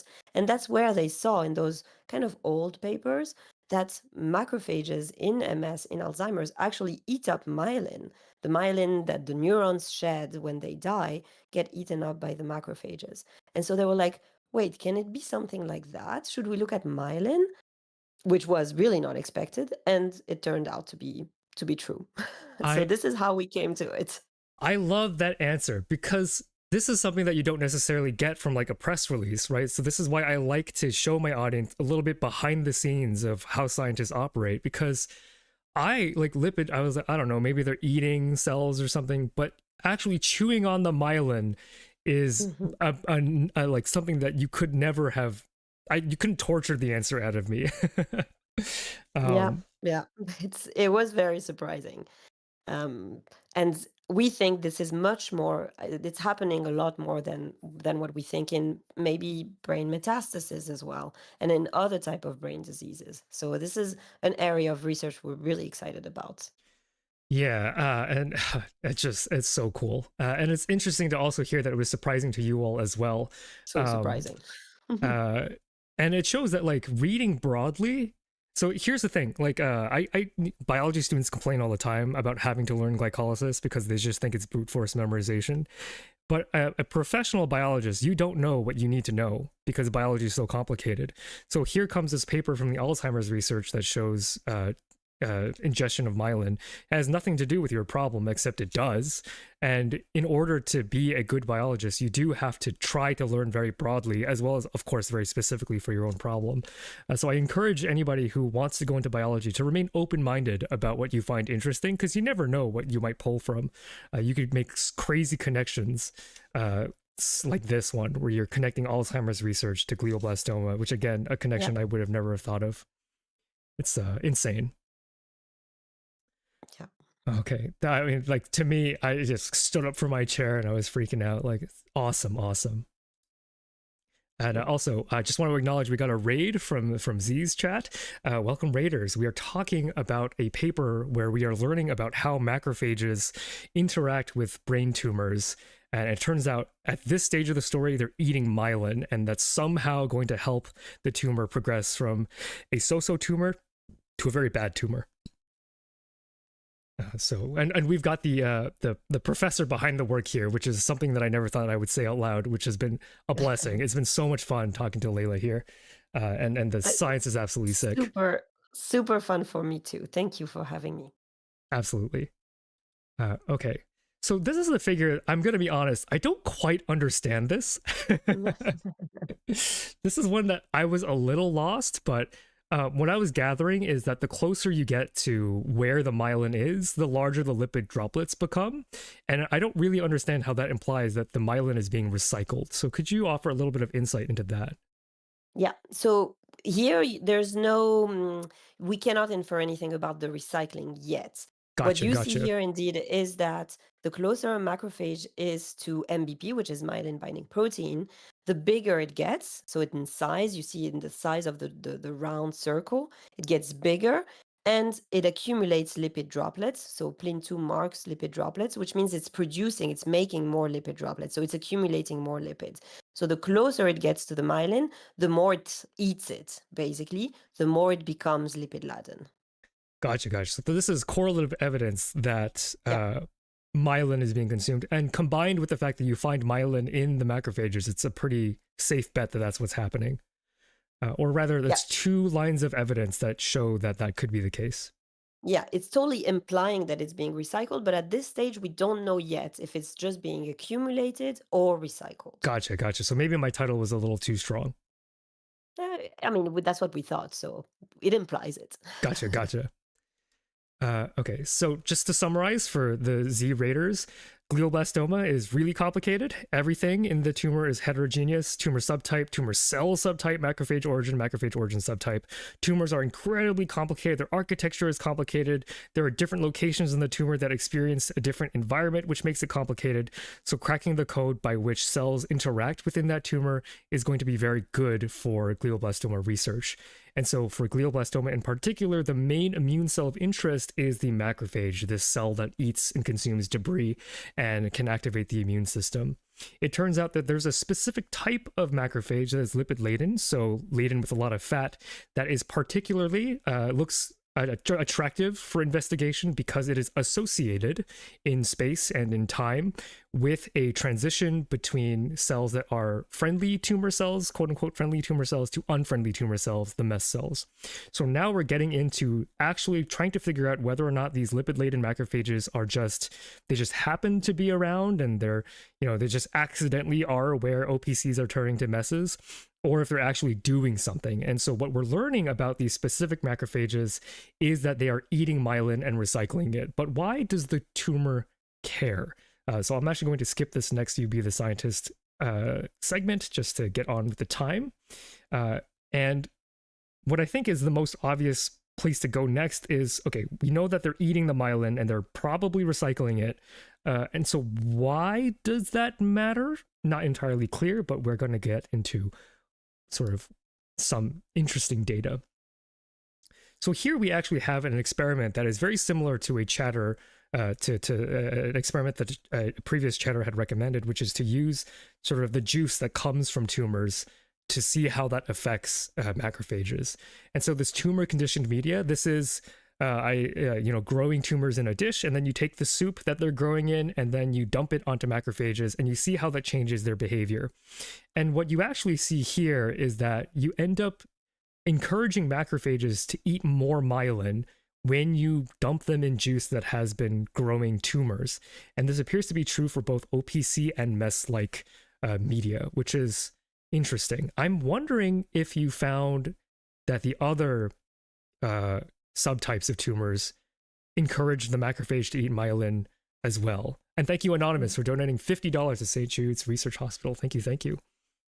Thank you for the donation. And absolutely, we tried different type of cancer. We tried breast, we tried liver cancer cells, and none of them were able to do that. It's really brain specific, OPC and MES to the same extent. So both tumor cell type can push macrophages to become lipid laden, which was a surprise to us. We thought maybe only the mesenchymal would do it, but turns out both can do it. I wonder if, so it kind of makes sense to me that both OPC and MES are doing it, because OPC could maybe push the macrophage to eat myelin, and then the MES could maybe pull the macrophage to eat myelin. So to me, that didn't strike me as odd, although the entire thing strikes me as creepy. Yeah. Well, for me, it's funny because Dan said the same than you. He said, no, I'm not surprised. I was like, oh, maybe I thought there was maybe something just the MES cells would do. So I was not really right. Okay, that makes not to feel good at your expense, obviously, but like I still got it. You did. I still got something in me, even though I haven't been practicing research. I do love reading papers, and it's good to keep the mind sharp because research is cool. Yeah, that's awesome. Okay. Yeah, so it's really creepy that there's something that the tumor is making that it's spitting into the environment that is actively encouraging, or as maybe to borrow your language, maybe educating the macrophages in a way that encourages them to eat myelin for some reason. So we just have to figure out why the macrophage would want, or rather why the tumor would want the macrophage to recycle myelin. And there's some insight that you've gotten here about the average activity of these different biopathways that are specific to each type of tumor. So we have the OPC and the MES and the NPC here. These are different types of tumor cells, and they each have their own unique profile. So the average activity is in gray, and then the actual tumor-specific net is represented by the area in red. This is kind of like the JoJo power scaling graphic, which I think is very funny. But what I find here, and correct me if I'm wrong, because I don't actually know a lot about cancer, but from my basic knowledge of cancer, I know that tumors love glycolysis, that they love just generating and using energy. And so the MES here, this really shocked me, that like MES tumors don't really care about any of these other things, not very much at all, but they go really hard into glycolysis and TCA. Yeah. So they're generating a ton of energy. They are, and I think this is what makes them so aggressive. They are able to push glycolysis and TCA cycle activity so much But that also means that they do it at the expense of the other metabolic pathways, like producing fats or steroids or cholesterol, for example. And they concentrate their efforts, let's say, in glycolysis. But to grow, you don't only need to get into the TCA cycle to do glycolysis, you also need to build membranes. And how do you build membranes? You need fats, but they're not producing too much. So that was our cue. That was our cue why maybe they need to get their fat from somewhere. Just to summarize, because the audio sometimes is glitching, but that's a really potent insight that like these MES tumor cells, they're specializing in just churning out energy for the most aggressive replication style possible. But in order to replicate, yeah, as Layla said, you need to make more membrane because when a tumor cell splits, it needs to replace its own membrane, and so it still needs to get their fatty acids from somewhere. But we know from the previous data that they're not making it. That they or rather, sorry, from this data we know that the tumor cells are not maybe so involved with making their own fatty acid stuff. And so yeah, I was very struck by how dramatic these MES cells absolutely love making energy to the expense of everything else. They're like hyper attuned for this one niche, whereas all the other tumors that you studied seem to have a more balanced profile. Absolutely. So very, very scary. I mean, it's all the way out here. It's very intimidating. So they're not good at making their own fatty acids, which implies a role, and this is probably the breadcrumbs that you and your group needed to piece together the rest of this story. This is also crazy. Like everything about this story is crazy. But you would think, and I would think that okay, if MES tumors don't make their own fatty acids, maybe they take the fatty acids from their environment because they're maybe uptaking it or transporting it somehow. But when you investigated that line of thinking, you actually found that when you cultured the MES tumor cells, that they didn't really react with myelin. So this is log plot. I'm actually not entirely sure how to read this, but I know this is about like change and significance. But then, so these are labeled with different types of lipids, I believe. And then when you co-culture them, and when you do monoculture, so just the tumor cells, and then you add myelin for 24 hours, they don't really seem to change over the course of time. And oh, I know how to read this now. Sorry, I just talked myself through understanding this figure again. Sorry. So yeah, this is a comparison between how much of this specific type of lipid was in the cell before the myelin and then after the myelin. And you can see that when you dump the myelin on, you don't really get that significant of a change. Otherwise, you would see colored dots in this half of the figure. But when you co-culture them with macrophages, you actually do see a statistically significant increase in these types of fatty acids, so whatever TG, SM, and LPE are, as well as importantly cholesterol. So this is pretty striking evidence that there's something fishy going on with macrophages and the MES-like tumor cells, where you need the macrophages around to feed the myelin to the tumor. And to me, that is terrifying. Like, this is a rather innocuous looking graph, but to me, the implication of this is quite scary. Yeah, for us, it was a bit striking. We expected some results with this experiment, but not that black and white. So indeed, like you said, if you just give the myelin to the tumor cells, they can't process it. They don't like it, actually. If you would wait long enough, they start dying, which is very surprising. The cancer cells just don't like myelin when you just dump it on them. But if you give myelin when the macrophages are also around, then they are super happy. The cancer cells grow, they proliferate. We also did those analyses, and they start accumulating all those lipids that are needed to build membranes, like triglyceride, TGS triglyceride, cholesterol, etc.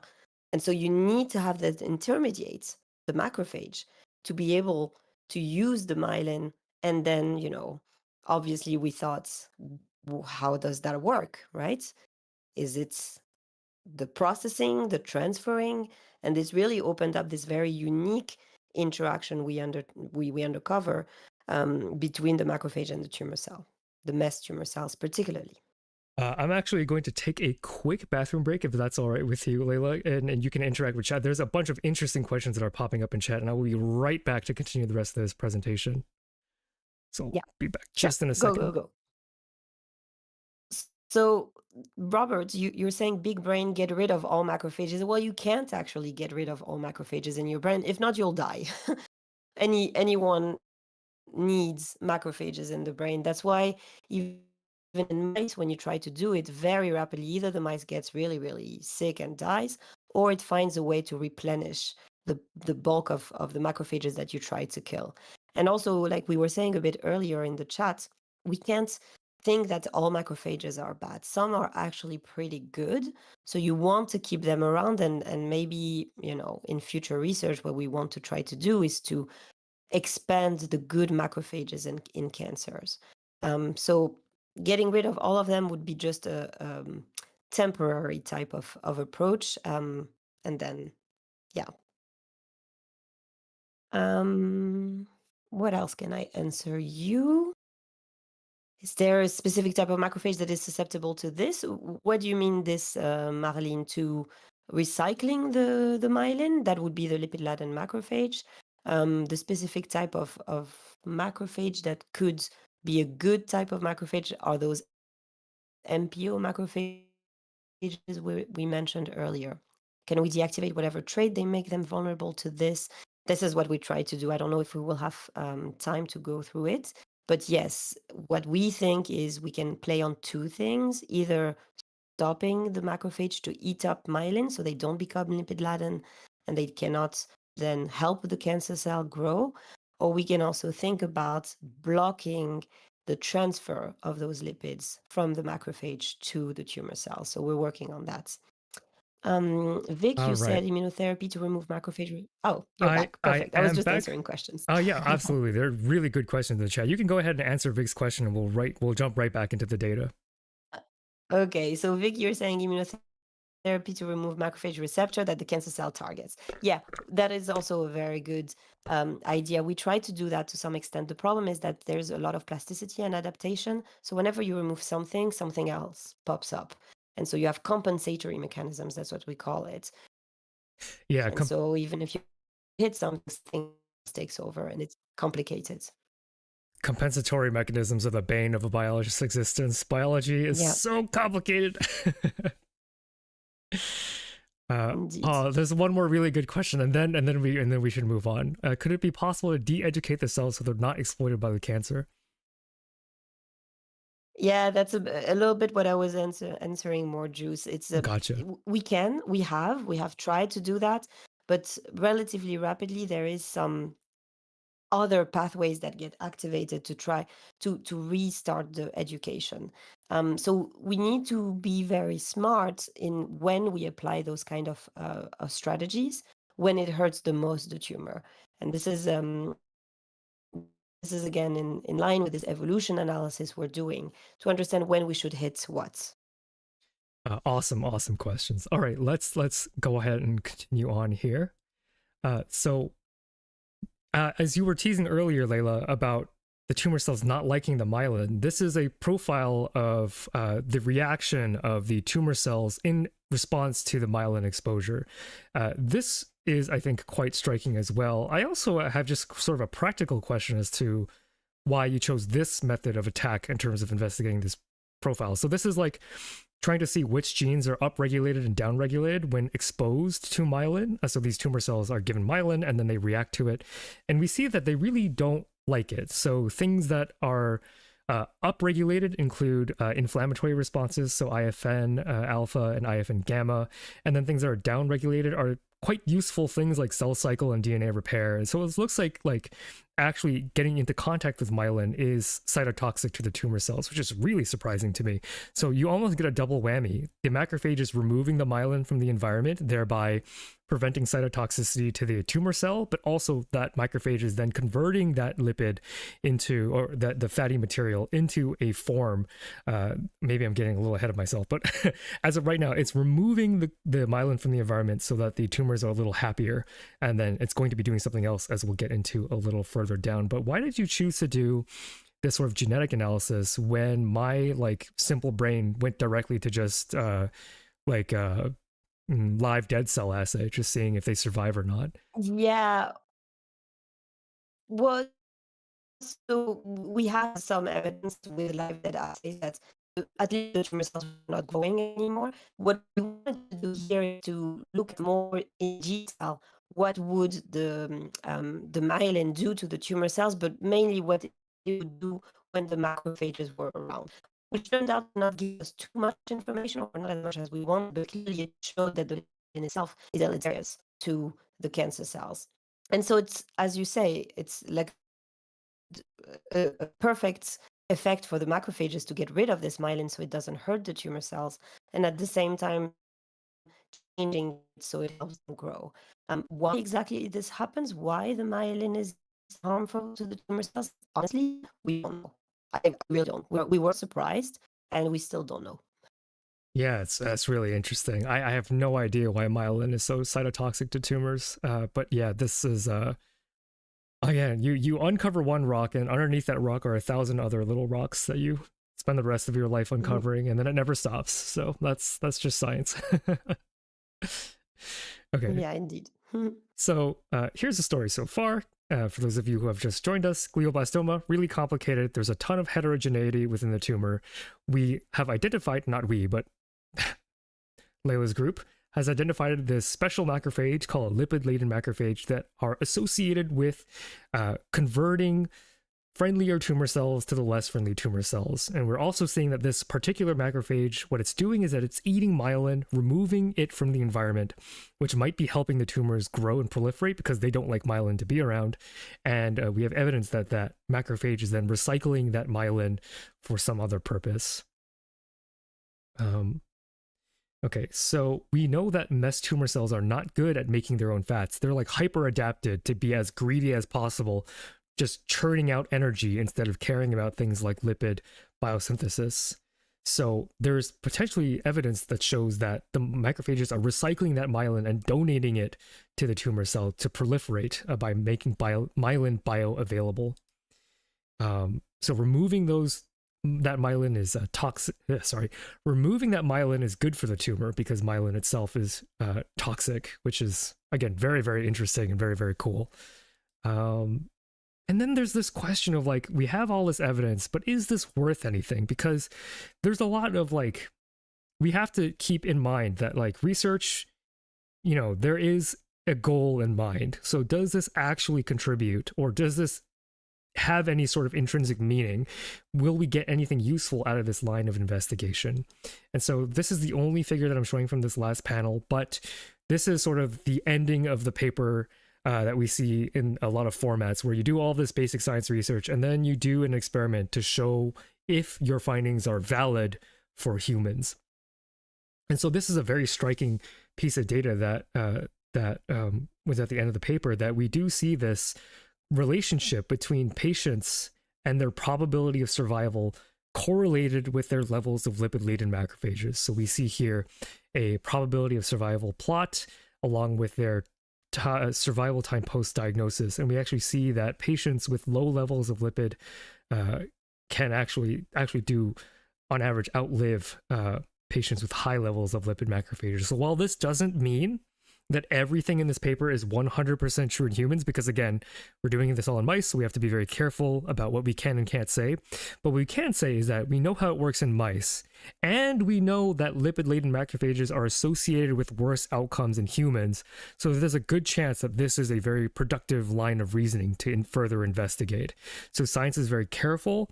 You never want to oversell your conclusions, but this is very tempting. It is a very tempting line of attack that if we could somehow wrangle these lipid-laden macrophages, we can make serious progress against the fight against glioblastoma. Is that fair to say, Akari? It is. I think Layla, this is very fair to say.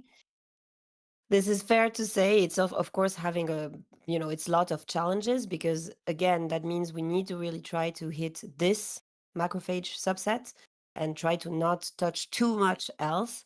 And do it maybe in the context of standard of care therapy, so you don't just do it in the primary tumor where it's maybe less important, but more in recurrent tumor or as the tumor relapses, because that's when it becomes so much more important to have LLMs for tumors.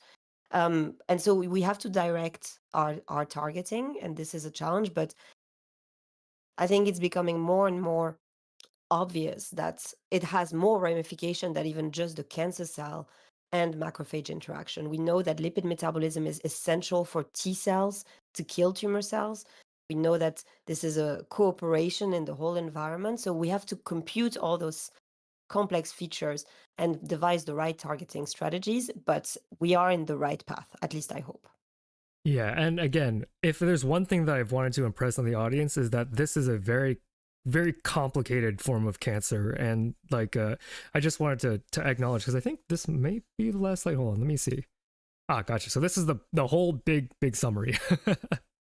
So I just did the summary, so I won't do it again. But there's this idea that Layla's group has identified a specific type of macrophage that might be contributing to the development or the reoccurrence of tumors. And the whole thing about glioblastoma is that we're actually, not we, but doctors are actually quite good at removing the tumor. It's the fact that you can't remove everything, otherwise you'd be carving out chunks of your brain during the resection. The issue with glioblastoma is not the initial occurrence, but the fact that it can reoccur and invade deeper and deeper and get harder and harder to remove. And so if we can sort of figure out how to wrangle these macrophages to maybe stop contributing or to maybe reverse their contributing, maybe get aggressive or something, like something along the lines here, you can imagine. And there's a lot of the chatters have identified interesting paths to potentially therapeutics for this problem that I think are all quite interesting to investigate. And it shows that, like, it's one thing to come up with the idea, which is great, and I love that we're coming up with the ideas, but like, there are people whose lives are dedicated, that they're betting their career on some of these things being true, right? And so I want to acknowledge the hard work that any biologist, really, but I want to highlight the work that cancer biologists do in particular, because the problem is so complex, so serious, with so much weight, emotional baggage in terms of just humanity's relationship with cancer, that dedicating your life to the pursuit of chipping away and getting incrementally close to a future where we don't have to prematurely depart with loved ones, we'll just put it that way, is something that I find to be so meaningful. And I'm actually quite jealous. I was going to bring this up later, but like, reading the paper, I'm like, oh, it would have been so cool to be a part of this. But I also think it's very cool that I get to spend my time sharing the work that incredible scientists like you and your group have done for this fight. So thank you again for donating your time to help my community understand a little bit more about how this terrible cancer operates. And with that in mind, I don't know, Layla, if you have to go right away or if you want to stay a little bit to answer some other questions. I can stay another 5 minutes. I just want to say thank you so much, Fi, for having me and for very, very precisely and at the same time capturing the concept of the work we've tried to do. And I fully agree with you. This is something that we do because, of course, we're passionate about it, but we always keep in mind the families that suffer from losing patients, because there's just no options, and there's nothing else than not having options. And sometimes the hope is even taken out of the equation, like for glioblastoma patients. So my whole team and many others across the world work really hard, especially in St.Jude, to help the understanding this disease so we can devise better strategy and give hope back. So I think giving the floor to discussing some of those studies like you do is essential for people to realize and to understand the disease, and to realize that it's hard, but we're trying as best as we can. Yeah, and it must be quite difficult. I was just saying to my community yesterday privately that I was a neurobiologist, so very related to your field, but not quite in the same way. And for me, a lot of my work when I was a graduate student was more abstract. I was doing like stroke and brain injury, and so a related field. But the prevalence of cancer is so high that I'd mentioned that either you will have cancer or you will know someone that has had a diagnosis of cancer. And when I was reading the paper that we're going to cover in maybe 2 hours, a clinical trial for CAR T cell therapy, I started crying. Like I couldn't finish. It's really tough. So I again, like massive amounts of respect to anybody who chooses to work in a field like this. Yeah, no, absolutely. And thank you again for highlighting this work. I think, especially when we talk about pediatric gliomas, it's just devastating. When you, especially when it touches you one way or another, not because you know a kid that has had one or just having a kid, you think about it all the time. So it's important that we do our best, all of us at our level. Yeah, and I want to point out that what you're saying is very true, because like as someone who probably doesn't want children, and to be honest, like I think children are okay. Reading the clinical trials, I'm sure your 2-year-old is lovely, but personally, in terms of my own private life, I have never had a particularly strong affinity for children. But even like I thought I didn't have an affinity for children, but reading those clinical trials in pediatric cancers, there's something that broke inside of me when I was reading that work. It very unexpectedly reached very deep into my psyche and realized that there's it's more than just reading cool papers. It's also people's lives and the lives of young ones, and that's very hard to take into your own hands in terms of the research. So all right. I think we owe you a great thanks. I've just been thanking you the entire time, but I'll allow my audience one more opportunity to say thank you. And of course, I'll say thank you one more time. Thank you so much for responding to this random email asking about copyright permission and agreeing to be on. It was super, super fun. You're such a good communicator, while I do this for my hobby, but like, as someone who is actively doing the research, I think you maintain such a good level of through-line communication with the public that it felt very easy to follow along. And I'm very relieved, because I was very stressed for this presentation, but it was actually so much fun, and I felt like it was so much fun for me too. It was really fun for me too, and I really want to acknowledge your audience. They had not only fantastic questions but also great suggestions, and even a couple of things I'm going to think about myself. And talk to my people with, and it was wonderful. I hope we can get to do that sometimes. I will have to go now, but I'm happy to share, or you can share my email address. If anyone has more questions, I'll be happy to respond by email or with a quick chat to any of your audience member. And I wish you the best for the rest of the fundraising, for the rest of the 9 hours you still have on. 7 hours, 6 hours left. 6 hours left. Okay. And talk to you all very soon, I hope. Thank you so much for having me. I'm thrilled and honored. Thank you. Thank you. Bye-bye. Bye, everyone. Oh my god, that was awesome. That was awesome. Oh man, that was great. Also, we did it, chat. We hit the 500 milestone reward. I am going to actually put within my content calendar a video to summarize everything that I have learned and more, because the story doesn't end with these 12 hours. Of course it doesn't. But man, what a rush. I mean, I think you could tell the energy is different when you're talking directly to a scientist. I felt like, not that, interaction with chat with you guys isn't like enlivening, because it is, but like hearing the passion and the interest and the intrigue and the story behind the journey has always been my favorite part of listening to these scientific talks, right? Like, as members of the public, you don't actually get a good sense for the amount of struggle, the amount of surprise, and the eureka moments that go behind the scenes. So I loved hearing about how, like, oh, this was unexpected, that was unexpected. This was complicated. We didn't know what to do with this, because at the end of the day, like, scientists, as brilliant as they are, they can be befuddled, because no matter how brilliant a scientist is, nature is almost always going to be more befuddling. That was so fun. Oh my gosh. I need to take a breather. That was awesome. I'm so happy that we got to experience that together.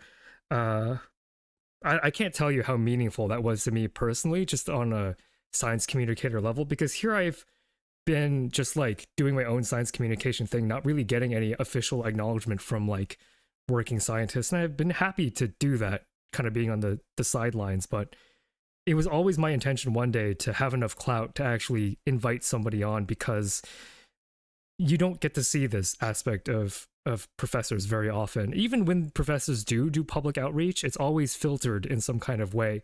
So this like natural conversation that's live and where you can interact with them, because you know, if you go on PBS, that's a one-way interaction. You don't get to ask questions or have your ideas validated by a leading professional, groundbreaking research in cancer. And I can't believe I had one on. Oh, that was awesome. Whew. Great. I'm so happy with that. Thank you, Toxo, for keeping track of the wheel. I'm going to go ahead and add that before I lose track even further.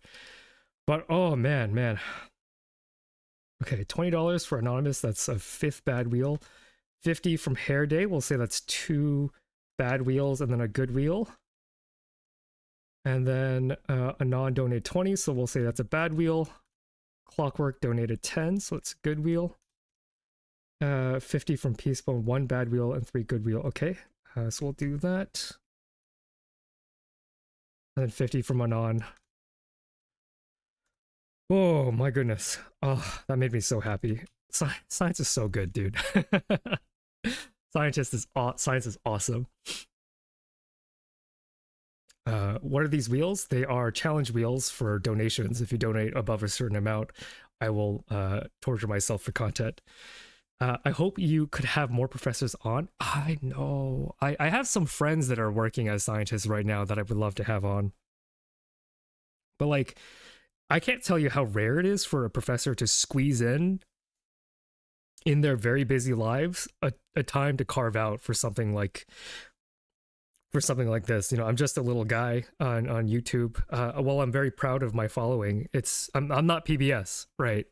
Like, I'm not NBC. I'm not Neil deGrasse Tyson or Bill Nye the Science Guy. So I can't express how nice it is to have that high level of a conversation with a leading expert. Just truly incredible, amazing. Oh, okay.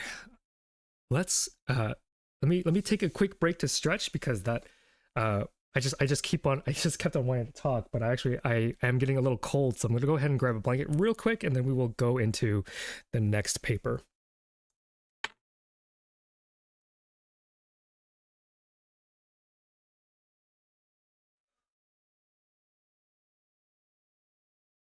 All right, I am back. I am cozy. I'm going to hydrate. I finished my boba, by the way. I'm extremely hydrated. Yeah, the macrophage story in glioblastoma, that's not something that like I would have ever expected to be that interesting. But it is, because science is interesting. Stretch break, everyone avoid blood clots. Yes, please. I'm gonna get a lot of stretching done when I end up doing 1,000 burpees in the next segment. Yeah, I do want to get a move on, because this segment did end up lasting a bit longer than predicted, but that's fine, because it's always valuable having a professor's time. You know, it's worth probably more than me soloing the rest of these papers, so I'm okay with that. But we do need to get a move on, so we shall. Okay. So, I hope you've had a little bit of time to calm down from that awesome discussion. Now we're going to get to a paper that originally inspired me to cover glioblastoma. So while the macrophage story was something that I had found unexpectedly when I was trolling Nature, the first time I thought glioblastoma would be worth covering was actually at a conference where a leading expert in brain cancers was giving a talk, and they had mentioned something that was absolutely insane, something that I could not get out of my mind, that I had to talk to somebody about. and that is going to be a part of this story here. So this paper is called Glioma Synapses Recruit Mechanisms of Adaptive Plasticity. This is a lot of neuroscience gobbledygook, but I'm going to explain exactly why this paper is like, and the papers surrounding this are just absolutely insane. All right. So let us get going. So here's an insane thing about glioma in terms of like cancers of the glial cells. The very act of neurons firing promotes glioma growth. And I'm going to repeat that a couple times. Hey, Nep, welcome, welcome. Nep, of course, member of V-Theorem Gen 1. Welcome, welcome. Good to see you here. We are talking about brain cancer and the fact that these particular brain cancers actually feed on the actual activity of neurons firing, which is absolutely bonkers from all manner of angles, right? So I need to repeat this a couple times just so that you get the full impact. The very act of neuron firing promotes glioma growth. The very act of your neurons firing is what drives cancer growth. And when I learned about that, I was dumbfounded that they are co-opting the very communication that the neurons make use of. In other words, it's almost like gliomas eat your thoughts. And that is a terrifying, terrifying thing to realize. I can't fully explain. And Marlon, we had talked in the Discord about bioelectricity, and this is what I was building up to. The fact that the current that neurons use to communicate, that current is something that gliomas can feed off of. And the more the neurons fire, the more aggressive these cancers can get. And that is just insane. It is insane for so many reasons. And this paper, we're going to get a little bit of an understanding of how this works. However, also welcome Resta, welcome, welcome. Good to see you here. Resta, we did a collab on bioinformatics, so if you haven't seen that, for all of you computer nerds, Resta is a very good bioinformatician, and we had a very good stream about how we can incorporate programming with investigating biological problems. It's awesome to see you in chat today.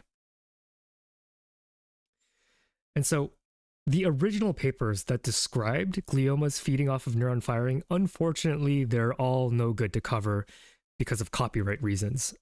Boo copyright, right? Like, I'm very careful to cover papers that journals aren't going to sue me for. So unfortunately, I can't show you any of those foundational papers, so we will cover this paper instead. That's not to say this is a bad paper, because this is also a very fun paper to cover. It's just that, like, it requires a bit more context because this is later on in the story, whereas I would have preferred to show you the beginning of the story. This is more like the middle of the story. So I'm going to have to do a little bit of legwork to explain the context here. So we know from previous papers that gliomas form mechanical and electrical synapses with neurons. What does this mean? It means that the cancerous glia can actually form the same type of connections that neurons use to communicate with one another. So if you didn't know, neurons connect at what's called synapses. There is a presynaptic neuron and a postsynaptic neuron. And this presynaptic neuron will fire an electrical signal throughout its body that travels down the axon. And then that transmission of electricity triggers the release of packets of neurotransmitters. These neurotransmitters are things like dopamine and glutamate, etc., etc. Thank you, Lunkel, for tuning in.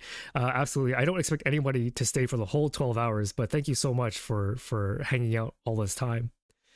But yeah, the electrical current travels across the entire body, and that triggers the release of neurotransmitters. So that's the neurotransmitters that you might be familiar with, that you've heard of: serotonin, glutamate, dopamine, GABA. And then those packets of neurotransmitters will bind to the postsynaptic neuron, and that will trigger another electrical movement throughout the neuron. And so what gliomas have evolved to do is sneak kind of in between neurons and grab onto their synapses. What cells are gliomas? So for glioblastoma, they are primarily astrocytes. But as actually Dr. Akari had educated me on, they can originate from other cell types too, but primarily astrocytes. Hey, fine, now that the professor is offline, was your catsuit true? All right, let's get that back on. I wanted to respect, Dr. Akari, but now we'll make good on the $100 milestone reward, and we will get back to being Cat Phi. Phi the Neantrophil. Okay, so cancerous glial cells, in our case, mostly astrocytes, can kind of squeeze in between and form these connections with the neurons, which is very, very, very creepy. And so what we also know from background research is that gliomas drive neuron excitability. So excitability refers to how much input a neuron needs versus how much output it produces. So gliomas make neurons more like, if I were to use a metaphor, more anxious, right? So they're easier to trigger. So gliomas benefit and they get neurons to be more trigger happy. They fire more, they're more excited to fire, which is interesting. They cause neurons to actually work overtime. And this relationship is actually bidirectional. So gliomas increase activity, so they get neurons to fire more and more. And that activity actually drives proliferation of the cancer. So there's this cyclical relationship where these cancerous gliomas are pushing the neuron to do more work, and that work is co-opted by the glioma to increase their ability to proliferate. The question is why? It's a very interesting question, and I'm like, I don't know, is it the electricity itself? What is going on here? It turns out that this happens, as far as we know, through AMPA receptors and synaptic plasticity. So to give a little bit more background here, your neurons, when you do something like learn, your neurons fire in concert with one another. So if we, I think this is the next slide. Not quite. Okay, so we'll go back to this slide just to illustrate. When you learn, your neurons fire together. And so when there is LTP, long-term potentiation, this neuron will fire. And if this neuron firing causes this neuron to fire, their strength will be increased. And so what is strength actually? Strength of a neuron is what is referred to as how much does this neuron need? How much neurotransmitter does this neuron need to release to cause this neuron to fire? And so if this neuron doesn't have to work very hard for this neuron to dump neurotransmitter, this synaptic strength is considered very strong. So what gliomas are doing is it's getting the neurons, their synapses, to be stronger. They can trigger easier and they can release more. And this happens through a protein receptor called AMPA, which if you are a neuroscientist, you will be very familiar with. But for our cases here, you can just remember as AMPA as being the protein you need for neurons to get stronger. That's about it. You may have defined this before I arrived, but what is the difference between glioma and glioblastoma? That's a very good question, and actually not something that I distinguished before because it hasn't been an issue yet. So glioblastoma is a very specific type of glioma. Gliomas are the entire family of supporting cell cancers. So glioblastoma is a type of glioma. Not all gliomas are glioblastoma, but glioblastomas are gliomas, if that makes sense. So it's a category. Whoa, this is kind of insidious. If we were to extrapolate, this means individuals with lower brain activity are more susceptible to cancer spread. So that is something that could be true, but it is unlikely that it matters that much in terms of like, well, let me put it this way. It doesn't necessarily mean that, like, for example, smarter people have more aggressive cancers. That's not exactly what that means because the relationship between neuron firing and intelligence, for example, is not entirely clear. It's just activity and not activity. So don't extrapolate past that. But what it does mean is that it does imply that people with more brain activity, again, that doesn't mean higher IQ, but more brain activity for one reason or another, might be more susceptible to aggressive glioma spread. So that is something that you could potentially come to the conclusion of. Okay. So here we come to this paper. See, I did it right here. Note, glioblastoma is a type of glioma. So this goes a little bit out of the strict boundaries of talking about glioblastoma. We are talking about gliomas in general because there are a couple of different brain cancers that are going to be tested in this particular paper. So this is a relatively fresh paper. So Layla's paper was from, I think, 2024. So also a very fresh paper. I am bringing you like cutting edge research that is very new and very exciting. Okay, so we start with a mystery here. So as I said before, the very activity of your neurons is driving glioma growth, which is terrifying, but we're going to pivot to talk about molecules for a sec, because that is a language that I talk in. And so we start with a bit of a mystery about how these cancers function. And that is the BDNF receptor on the glioma. So here's the thing. Pediatric gliomas, which is what we're interested in, right? St.Jude Research Hospital, we're treating children with cancers. And so what's interesting is that in pediatric gliomas, there's a ton of BDNF that is being made, or BDNF receptor. So what is BDNF? This is brain-derived neurotrophic factor. If I don't got a Discord community, I do. So let me take a quick second to plug that community. Go ahead and copy that for the chat if you want to continue this conversation after stream. So you can go ahead and join that. Okay, and back to the research. Yeah, so there's this mystery, right? In children that have brain cancer, or this type of brain cancer, their cancer cells are making a ton of this receptor. There is a bit of a mystery, though, and that is, why are they making receptors for this factor? BDNF plays multiple roles in synaptic plasticity, neurogenesis, synaptogenesis, dendritogenesis, so this factor is helpful for neurons not only to strengthen their connections, but also to grow. So it makes sense for a cancer to want to sort of gather this signal, I guess. Thank you for the donation, Astral. Thank you for the €10 donation. I'm guessing that is going to be a Goodwill edition, so let me go ahead and add that. Thank you so much. I joined again. What are we currently talking about? We're currently talking about the fact that your neuron activity actually drives cancer growth. The very act of your neurons firing with one another, your brain cancers can actually feed off of that connection, which is incredibly terrifying. And we're talking about this is a good time to join, because we're just starting to talk about this particular paper that is going to investigate how cancers take advantage of synapse strengthening mechanisms, which is going to be very interesting. So the reason why this is a mystery here, the reason why like these cancer cells making this particular receptor is a mystery, is because the thing is that pediatric gliomas don't make BDNF. So what is making this protein, right? So this is making a receptor that wants to bind this brain-derived neurotrophic factor, but the glioma doesn't make BDNF. So what could be the issue? Like, what is actually making this protein and contributing? Officially 6 out of 12 hours through the stream, by the way. We are halfway there. We are halfway there. My voice is strained, but we're still doing strong. Hours of yapping during Dungeons and Dragons have certainly prepared me for this moment, I should say. Thank you for the update, Toxo. Yeah, so if pediatric gliomas are not the cells making this brain-derived neurotrophic factor, what cells are? So that's an interesting question. And so, something in the environment, in the cancer environment, is making this protein, and it's encouraging glioma growth.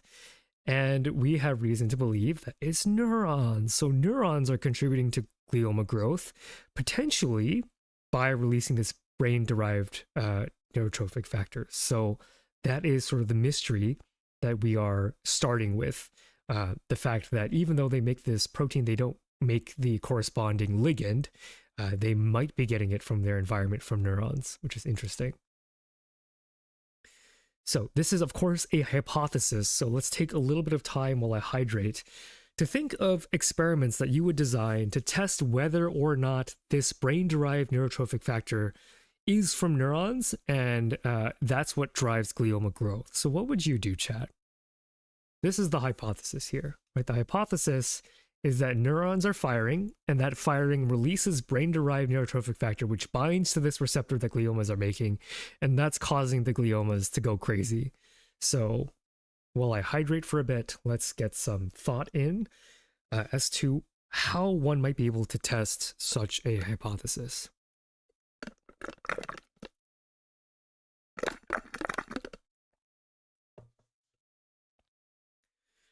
Oh, by the way, I didn't actually, I'm angry mode again. How does that happen? Now I'm happy mode. That's crazy. Which toggles? There we go.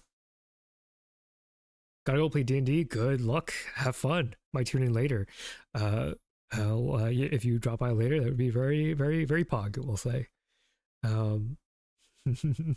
So yeah. So neuron firing, we suspect that it releases BDNF, which we think is good for gliomas, but how are we actually going to test that?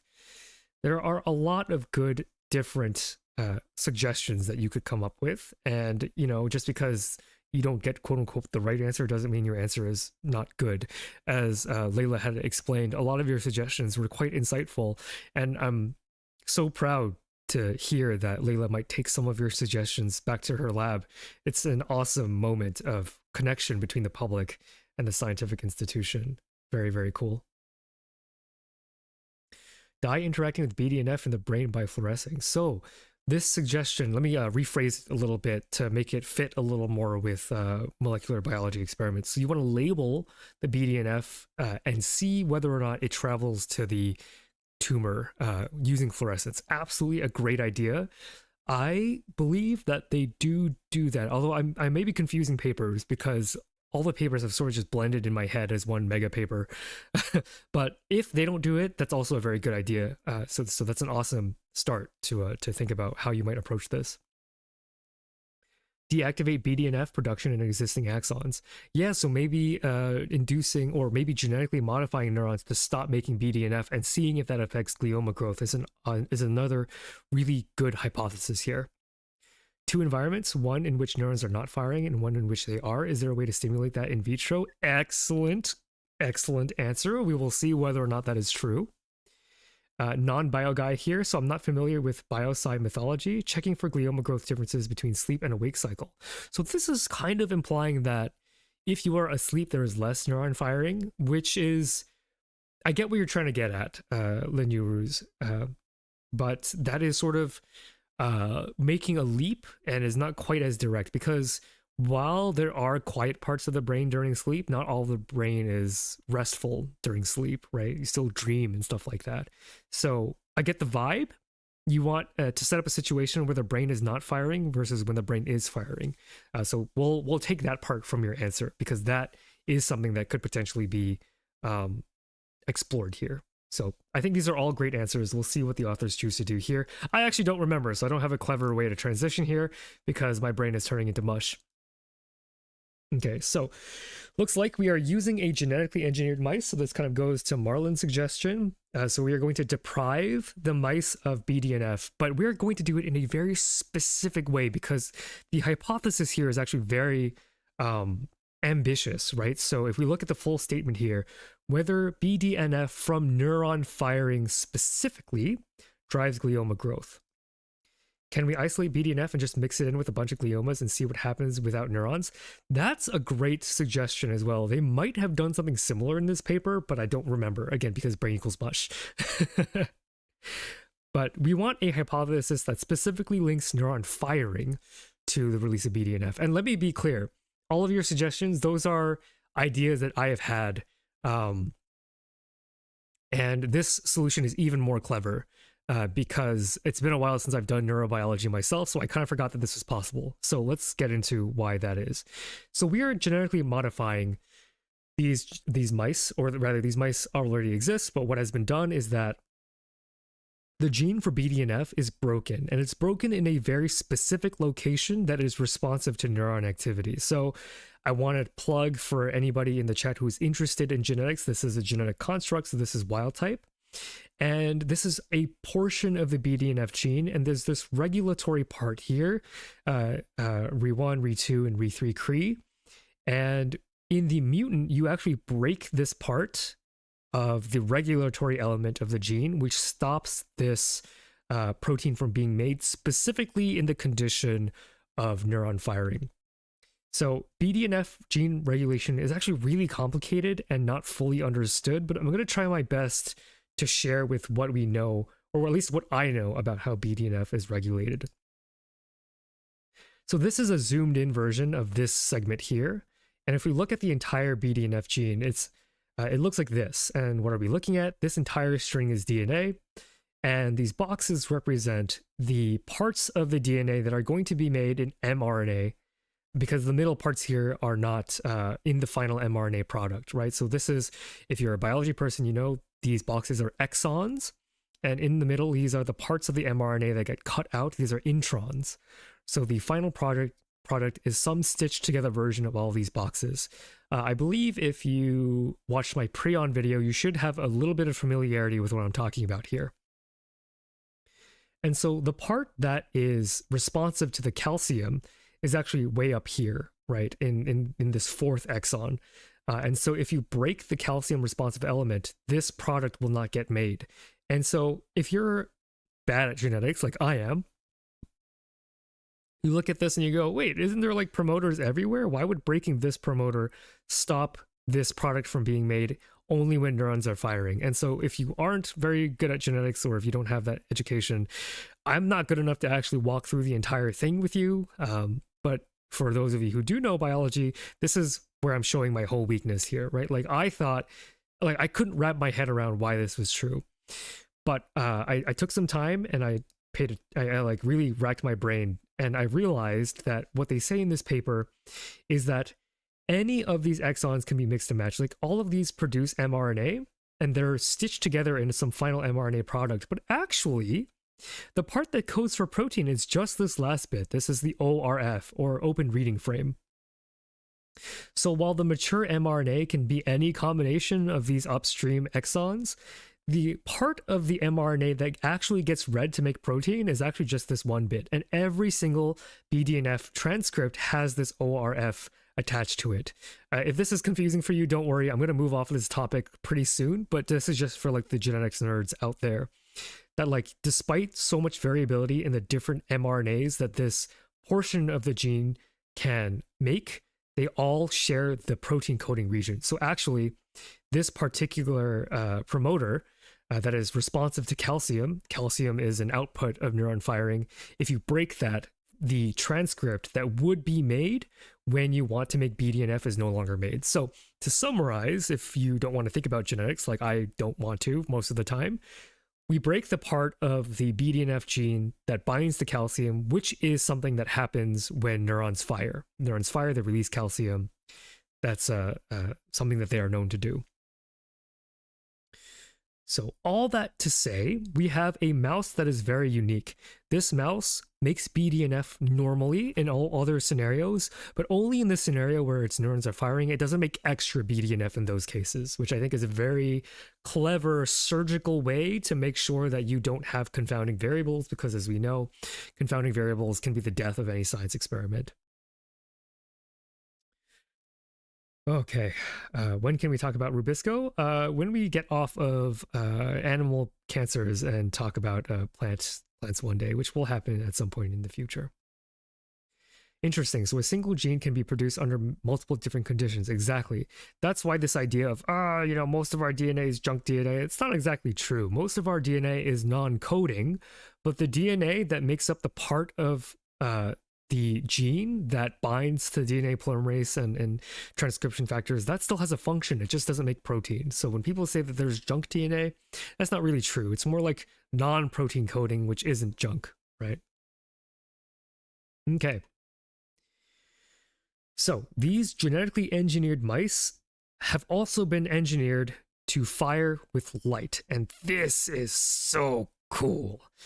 Top of that bombshell, I gotta hop out 5. Congrats again on blasting through your goal. Thank you so much, More Juice, for hanging out for so long, and thank you for, of course, being a member, and thank you to all members for joining, and thank you to you all who have donated and who are just here to vibe and have a good time. All of your contributions are very, very valued in my heart. So thank you so much. So Marlon, you have heard of this. This is the field of optogenetics. My graduate school was obsessed with this idea of optogenetics, and I'm also obsessed with this idea of optogenetics. So did you know, and for those of you in chat who have been recommending this, like, can you force a neuron to fire? Can you force a neuron to be quiet? You can. You can force a neuron to fire by genetically engineering its DNA to express a protein called channel rhodopsin.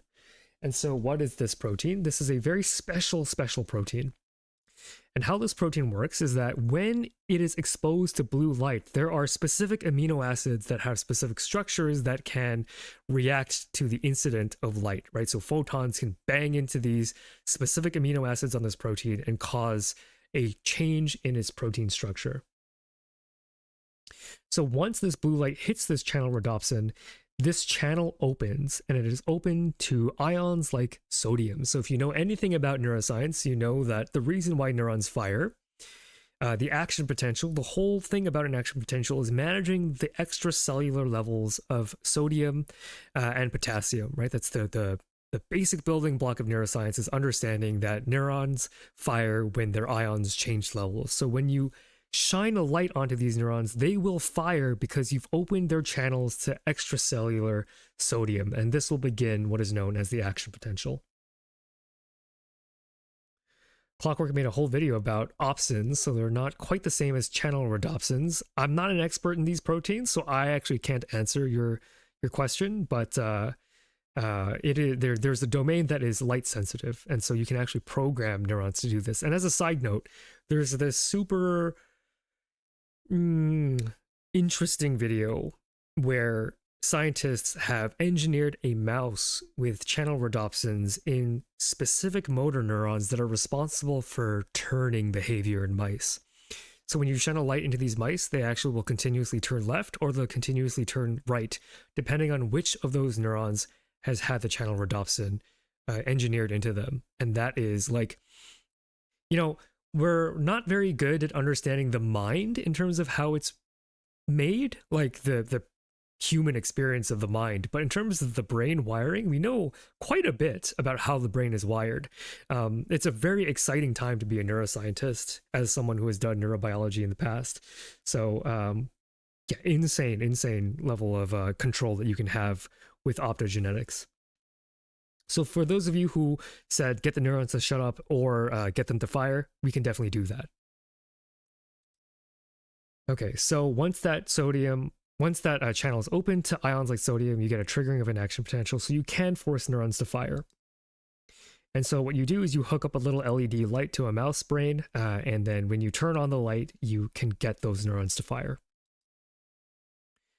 Okay, so our hypothesis is that BDNF, this molecule that is important for neuron growth and replication and synaptic plasticity, is released by the neuron, binds to the glioma, and encourages that glioma to grow. So what I want to do here is a little bit of prediction work.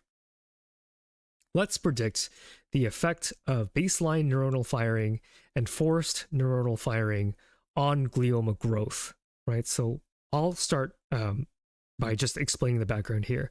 So these genetically engineered mice have two genetic modifications.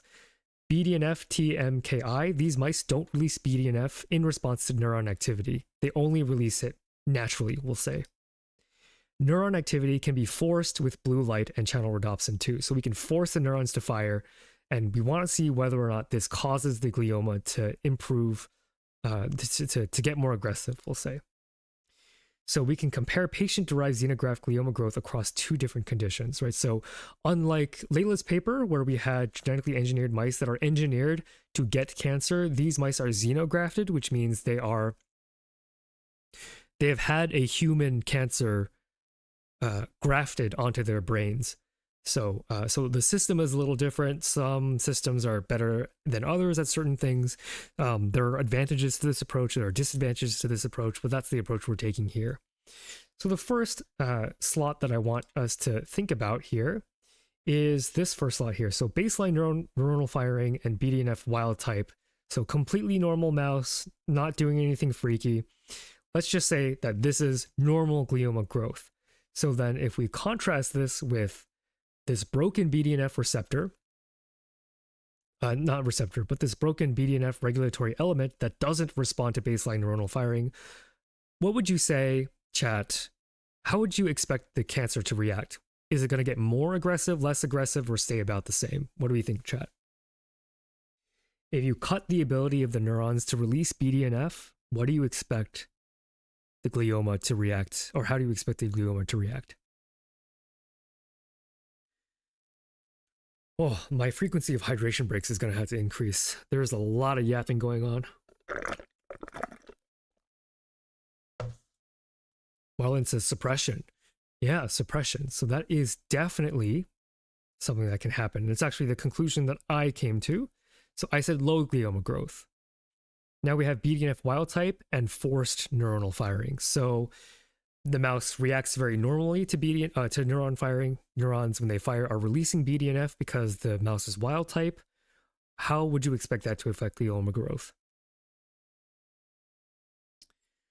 So, moving on from the upper right quadrant down to the bottom left. Wild type BDNF, forced neuron firing. Enforced promotion. Yeah, that's what I think too. If you force the neuron to fire and it's releasing BDNF and the glioma needs that BDNF for food, we would expect high glioma growth. And then finally, you're forcing the neuron to fire, but your system is deaf to BDNF. I'm just going to fill this one in as well. Low glioma growth. That is my prediction. It might not be your prediction, but it's my prediction, and I think it's quite reasonable given what we know about how all these biological systems are wired. So what do we find? This is immunofluorescence data, and we have here the wild type with the channel rhodopsin 2. And so Ki67 here in red, this is a proliferation marker. So these are cells that have divided recently. And then HNA, this is a glioma marker. So this is trying to determine how much of the glioma is actively proliferating. So we can see here, this is normal, and then this is BDNF deaf. Right, and so we can already see that there are some interesting differences. That's not a complete picture, so we'll go ahead and swing over to the actual data. And what we have here is interesting. So this is the proliferation index. It's a mathematical ratio of cells that are proliferating versus cells that are not proliferating. And here we have the predictions on the right. And here we have channel rhodopsin minus. So these are not forced. So these are just wild type and then BDNF deaf. And actually, we see that they're the same. How are those imaging done again? I don't remember because I didn't remember to look that carefully at the methods as to whether or not these are slices or culture. I think these are slices of the glioma isolated from these brains, and then you stain them for antibodies against these proteins, and then that'll let you color in what these cell types are.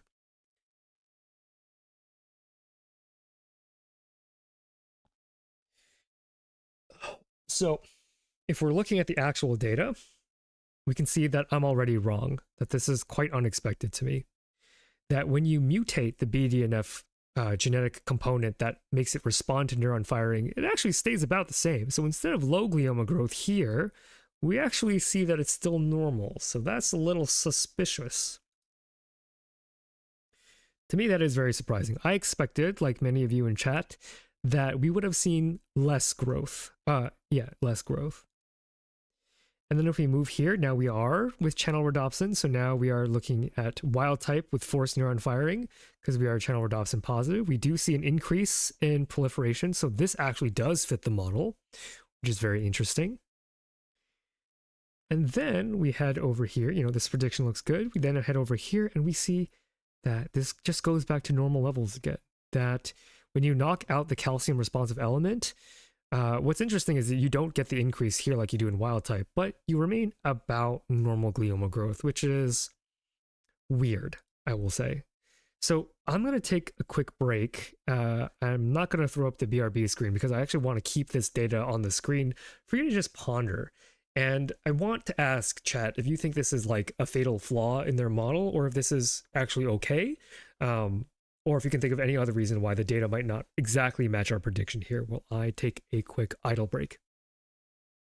Hello, if I just joined, not sure what's going on, but good luck with the fundraiser. Real quick, before I go on my idle break, we are talking about a paper that talks about the fact that brain cancers can co-opt neuron firing to grow. So the very action of your neurons firing with one another, the glioma feeds off of that electrical activity in some way, and we are figuring out what about that activity actually causes gliomas to grow. With that being said, I will be right back. Quick idle meeting.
All right, back from my idle meeting.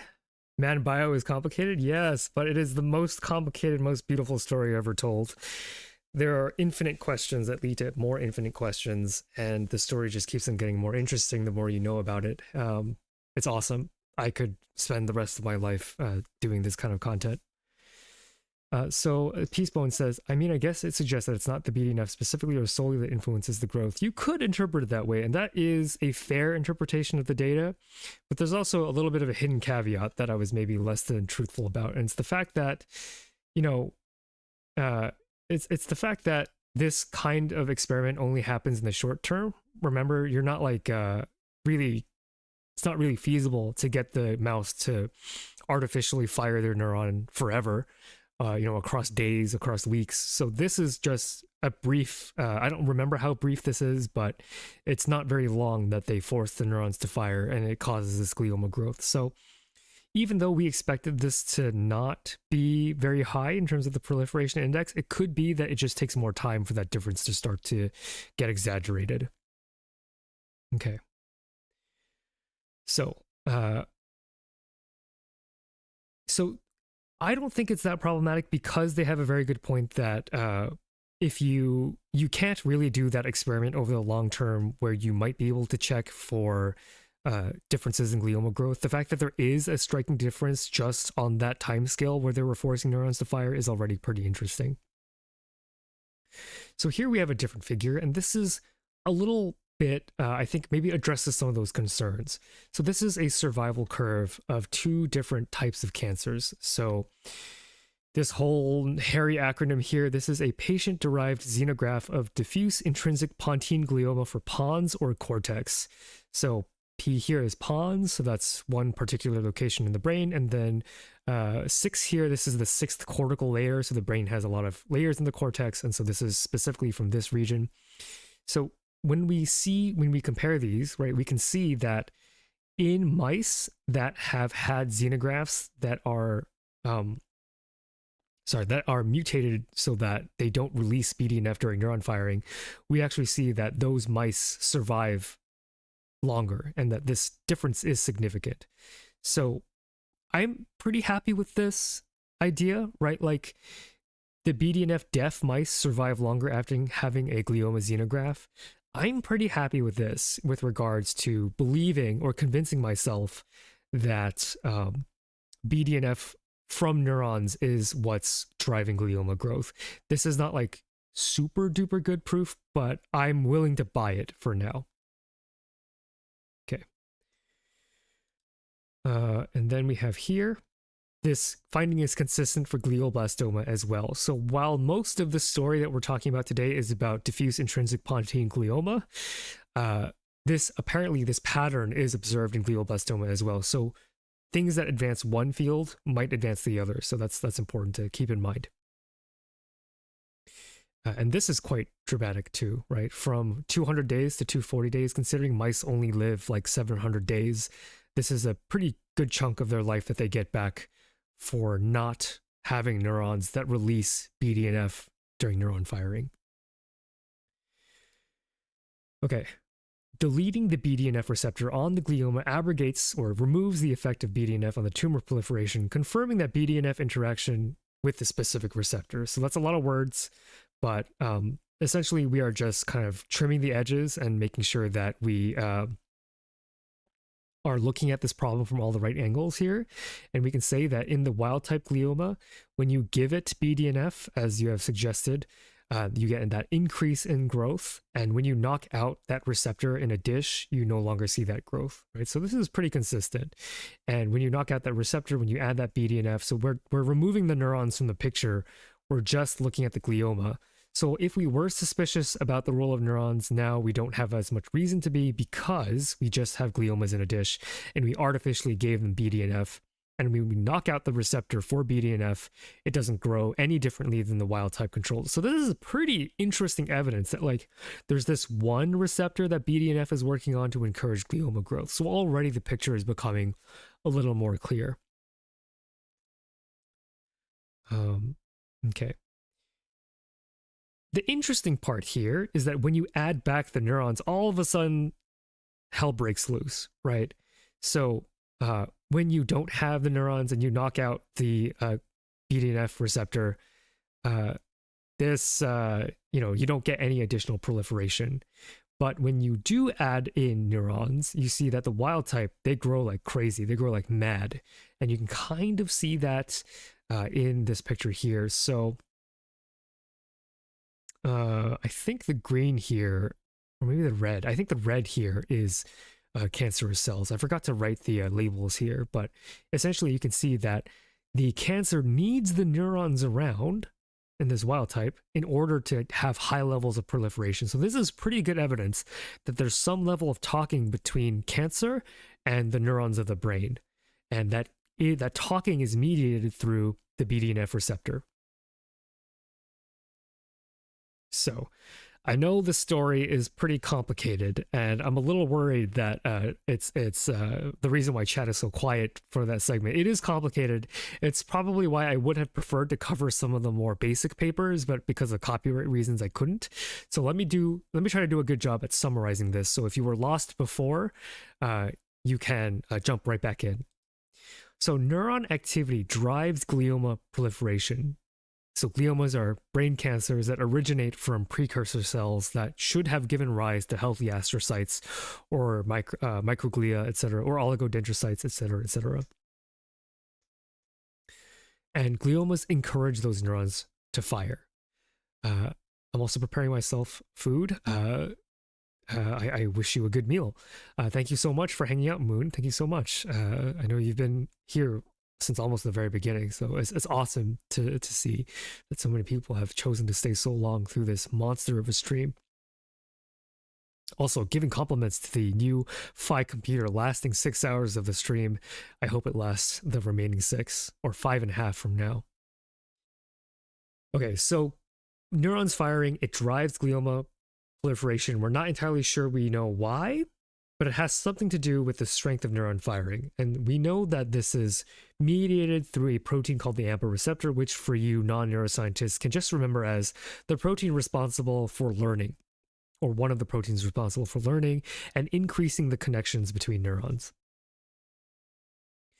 How this happens is being investigated in this paper. And so there's this hypothesis that the neuron firing is releasing this molecule called BDNF, which is an important molecule for synaptic plasticity and is highly upregulated in pediatric gliomas, right? This is a hint that we've gotten by studying actual brain cancers in children, that their tumors are making a ton of this receptor for some reason.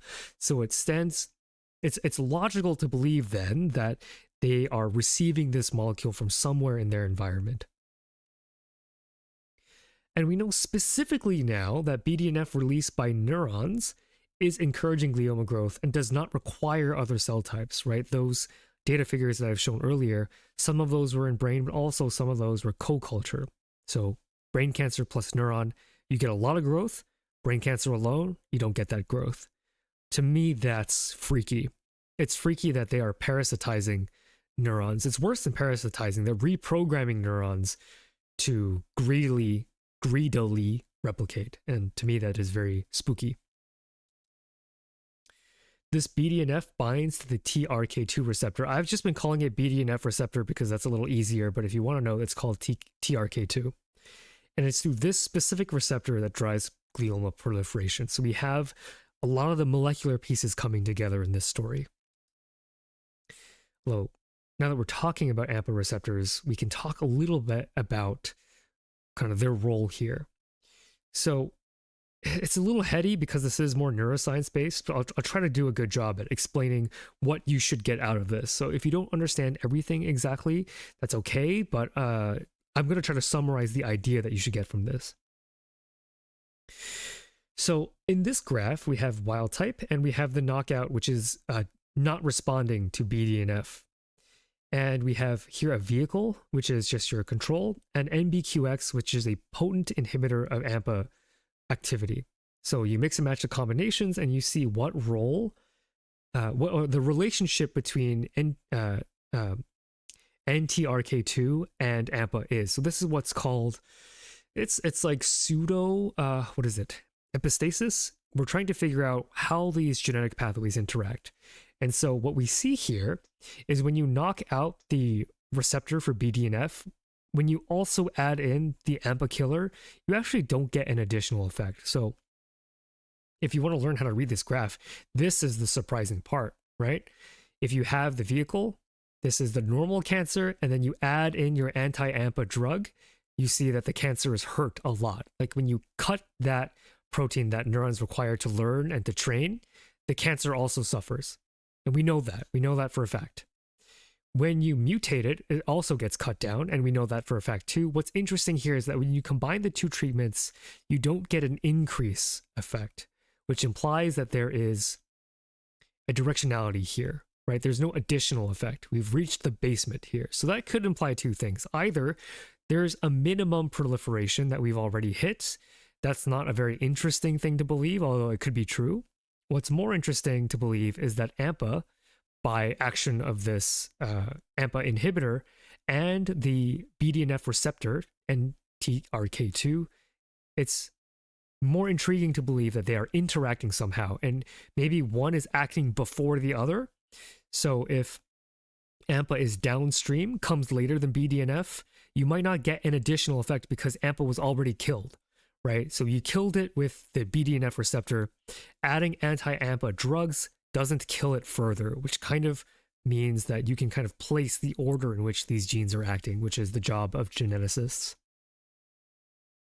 I hope that's kind of comprehensible, because neuroscience, I forget, because I was trained as a neurobiologist, it can get kind of hairy with regards to there are a lot of acronyms, we'll just put it that way.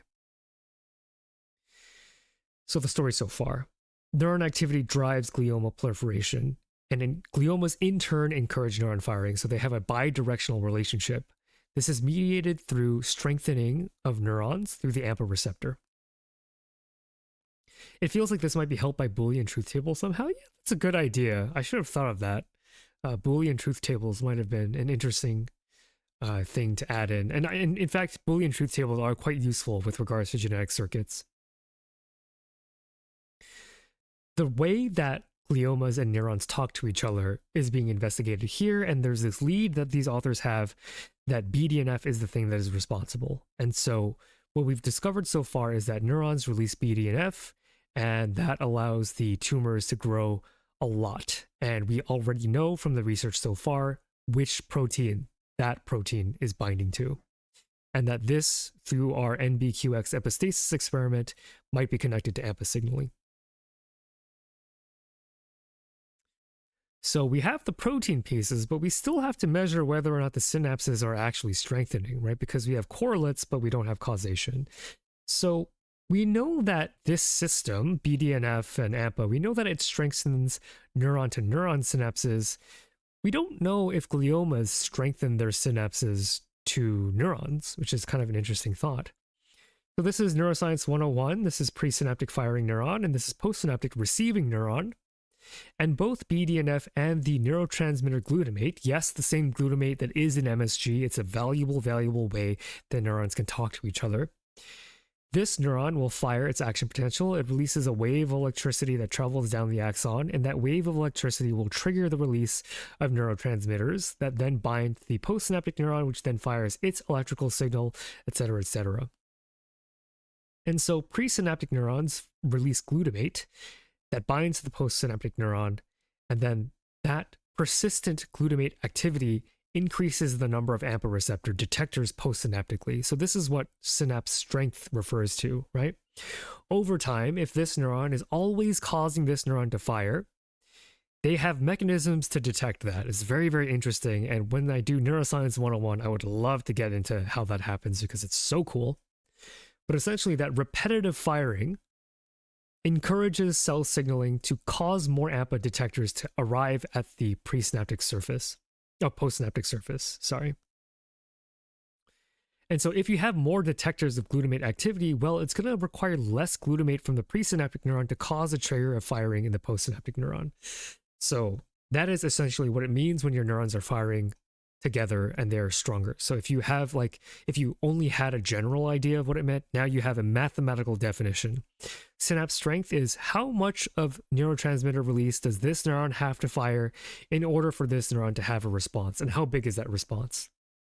So that gives you the language to understand neurons firing strength.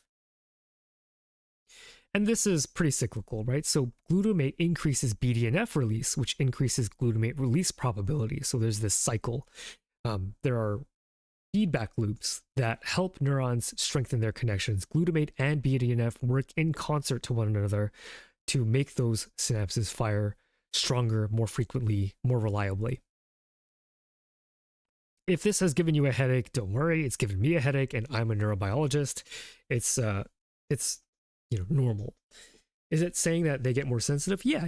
I think that's a good way of putting it. Because they are making more detectors, it requires a quieter signal to cause a reaction. So sensitivity is an excellent definition for what that is. But while this is a headache, you don't have to worry about it too much, but just know that they are in concert with one another.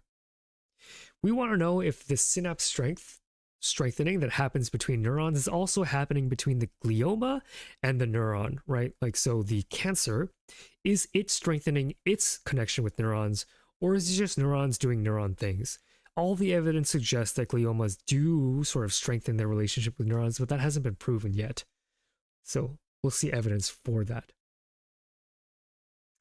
So this is a pretty heady neuroscience experiment, and I'll do my best to walk through this. So you stick a recording electrode into the glioma and test the response to glutamate to look for an increase in synaptic response.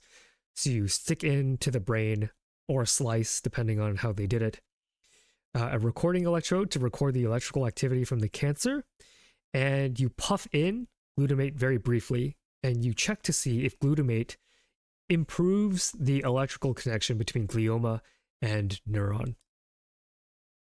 And what you can see here, this is what's called electrophysiological data. So this is the brainwave is not really correct, but this is I think this is resting membrane potential of the neurons. So you got a depolarization. So there's this balance of charge, and then you get a firing activity, which causes a certain level of depolarization. And so that recovers thereafter. And so the amplitude of this spike gives you the strength of firing here. And so we can see that the neurons that sat in BDNF for 30 minutes, when you trigger them to fire, they fire more. That's represented by the deeper, bigger amplitude of this blue curve, right? So regular neuron that got no BDNF, no additional BDNF, you trigger it to fire, the membrane depolarizes, there's an influx of ions, charges change, you measure the membrane depolarization to check the electrical change, and you get a small signal. You add in that glutamate you add that BDNF for 30 minutes, and then you puff in that glutamate, you get a much stronger reaction. Is A amps here as in amperes or current? It is measuring current, although my days of being a real neurobiologist are so far behind me that I don't quite remember the exact definition. I think it's picoamps, if I remember correctly. Picoamps, yep.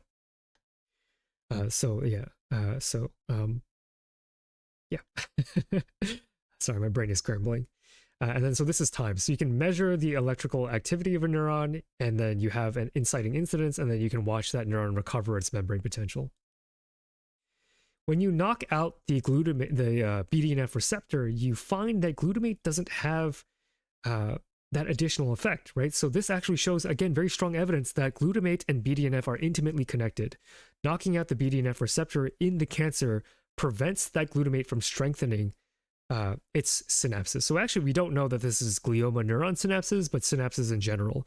You knock out that receptor, and it doesn't matter how long it's been sitting in BDNF for, that glutamate puff is not increasing reaction, is not increasing synaptic strength.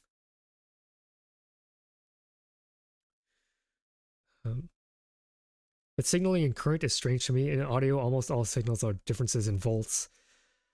Oh, there's a whole lot about electrophysiology that I kind of repressed in my memory, because as a cellular molecular biologist, going into neurobiology, you kind of have to learn ephys on the fly, and then that requires learning about electricity, and I have forgotten most of that, so it is quite difficult. Okay. So, and to address Leo's question, there's a good reason why the body does it that way on a molecular level, but I'm not 100% ready to talk about how that works. In my Neuroscience 101 stream, I would be very happy to show you exactly why we measure like neuron or electrical strength in this particular way, because there is a molecular reason. Okay, here we go. What do we have here? So this is just taking the ephys data and then plotting it as a bar graph, and we can see that when you expose the cells to BDNF, which we think is going to help gliomas grow, they have an increase in synaptic strength. So this is not proliferation, this is like how electrically responsive are the gliomas, and when you give them BDNF, they not only proliferate more, but they are also more electrically active, we'll call it that way. When you knock out the BDNF receptor, you don't see that effect. They are essentially deaf to mechanisms of synaptic plasticity. So it looks like this molecule BDNF is responsible for gliomas strengthening their synapses, which is very, very interesting. Okay, so gliomas are sensitized to the excitatory neurotransmitter glutamate by BDNF, implying that synaptic plasticity could be at play. So when I was a neurobiologist, you would get into a lot of fights if you concluded that this was technically synaptic plasticity, because there are very technical ways you're supposed to measure that. So as someone with some of that background, I should be pretty careful to show that this is electrical activity overall, but not synapse strength yet. So there's a specific way that that is measured, and I'm lacking the memory to know exactly the parameters, but I will say that from my memory, this is a big, like, specifics kind of part of the paper. So BDNF can lead to more AMPA receptors, detectors of glutamate in neurons. We know this from background. What about gliomas? Again, we're taking inspiration for how synapse strengthening works in neurons, and we're seeing if those same rules apply in brain cancer. So I might skip this You Be the Scientist, because I'm getting the sense from chat this is maybe kind of hard. Although chat, you can tell me if you are like on a scale from 1 to 10, how well are you following along here? Again, because neuroscience is kind of more heady than talking about molecules, I think. So how can you test? You can either contribute with like, how well are you following along? Or you can try to take a crack at this You Be the Scientist question. So how can you test whether or not this molecule of interest, BDNF, causes an increase in AMPA receptor detectors at the membrane surface? And you know, I say that this is hard, but the answer is something that we've actually talked a lot about on stream. And even if you don't really understand the neuroscience behind this, what I'm asking here is essentially, how can we measure increases in AMPA receptor protein? Let's see, measuring AMPA receptors, can we use fluorescence staining? Absolutely, that would have been a very good method to measure the increase in AMPA receptors. In fact, that's a way that I myself have I've done that with my own hands, essentially. However, there's a simpler approach that you might not exactly need to go, you know, because fluorescence in an animal, it can be quite difficult, but there's a much simpler way to tackle this question. This is hard. I think I'm about a 4. I'm not totally lost, but you have to tell me what it all means. I think that's fair. I think it's fair, because this is more in my specialty of neuroscience. Like my graduate specialty, my whole entire specialty is more just like basic cell and molecular biology, but this is like just 6 years of expertise, and that is actually doesn't really compare to, you know, my decade long education in general biology. So, you know, there's part of me that believes if I were a better neuroscientist, I could maybe have people follow along better, but it was pretty hard for me too when I was learning it, to be honest. A blot, said a peace bone. Yes. Yes. Why go with a more complicated method like fluorescence if you don't have to? So, Marlon, I'm not saying your idea is wrong, but your idea is giving us more information than we need at this stage, and scientists are nothing if not efficient. So if our question is does BDNF cause an increase in AMPA receptor? It's much easier, much cheaper to instead do a blot. So drum roll, y'all are blot addicted. We definitely are. We love Western blots. That's why when I told Dr. Akari, Layla, what I was doing, I was like, I'm like a Western blot scientist. Like, I measure protein go up and measure protein go down. But yes, you will never be free of the Western blot if you are a molecular biologist. This is just too good of an assay, and I don't see it being replaced at all because it is so simple and so powerful. And what are we doing here? We are testing to see the levels of AMPA receptors in response to BDNF. We suspect that these are related, so I'm going to do a little bit of a walkthrough here. This is the image of a synapse, and AMPA receptors you see here, and the BDNF signal you get from the previous neuron, it binds to this receptor, then you get calcium-based signaling that encourages more AMPA receptors to be made. So this is the genetic circuit that we're working with here. And so this is what we're looking at when we talk about Western blot. And so for those of you who did not watch my Western blot short, basically what we're looking at here is we took cells, specifically these cancer cells in the brain, and we popped them open. Then we took their guts and then we threw on antibodies against the proteins of interest that we want to investigate. And then we took those. Oh, I'm sorry. Burping up some of the wasabi. We were taking antibodies against the proteins of interest that we wanted to detect, and then we take another antibody against that antibody that's conjugated with something that makes signal. So it can be fluorescence, it could be an enzyme that produces color like luciferase. And so all that means, if you didn't follow any of that, what it basically means is the darker the band is, the more protein is there. So if we look through what this is set up, we have a fractionation experiment. So if you spin down the brain tumor hard enough, you can isolate just the membrane. So that's what's done here in the cell surface, and then in the cell as a whole. So that's why we have two sides of this blot. So in these cells have been treated with BDNF for 5, 15, or 30 minutes. And we want to see if the AMPA receptor is being made. And so GluA4, this is a subunit of the AMPA receptor, one part of that machinery. And so the darker the band is, the more protein is being made. And so because blots are so much fun to read, again, even if you didn't follow any of the neuroscience, here I think we can kind of come together and appreciate something. Chat, can you tell me what the effect of BDNF is on the expression of GluA4, which is a subunit of the AMPA receptor? Give everybody a second to think, because blots are so fundamental. Oh, and by the way, down here, GAPDH, this is what's called a housekeeping gene. This is a gene that is made pretty much all the time at a pretty consistent level. And so we can compare the brightness or the darkness of these bands to this housekeeping gene to get a relative idea of how much a protein level is increased or decreased. So this is no BDNF, and then these three are BDNF at various time points, various minutes. Yeah, so Marlon says it looks static. Does anybody else have any other opinions? Kind of hard to tell. Maybe a little darker at plus 15, but only barely. Yeah, more on the surface only. Yeah, it's really hard to tell. This total cell, I would actually have redone this one. In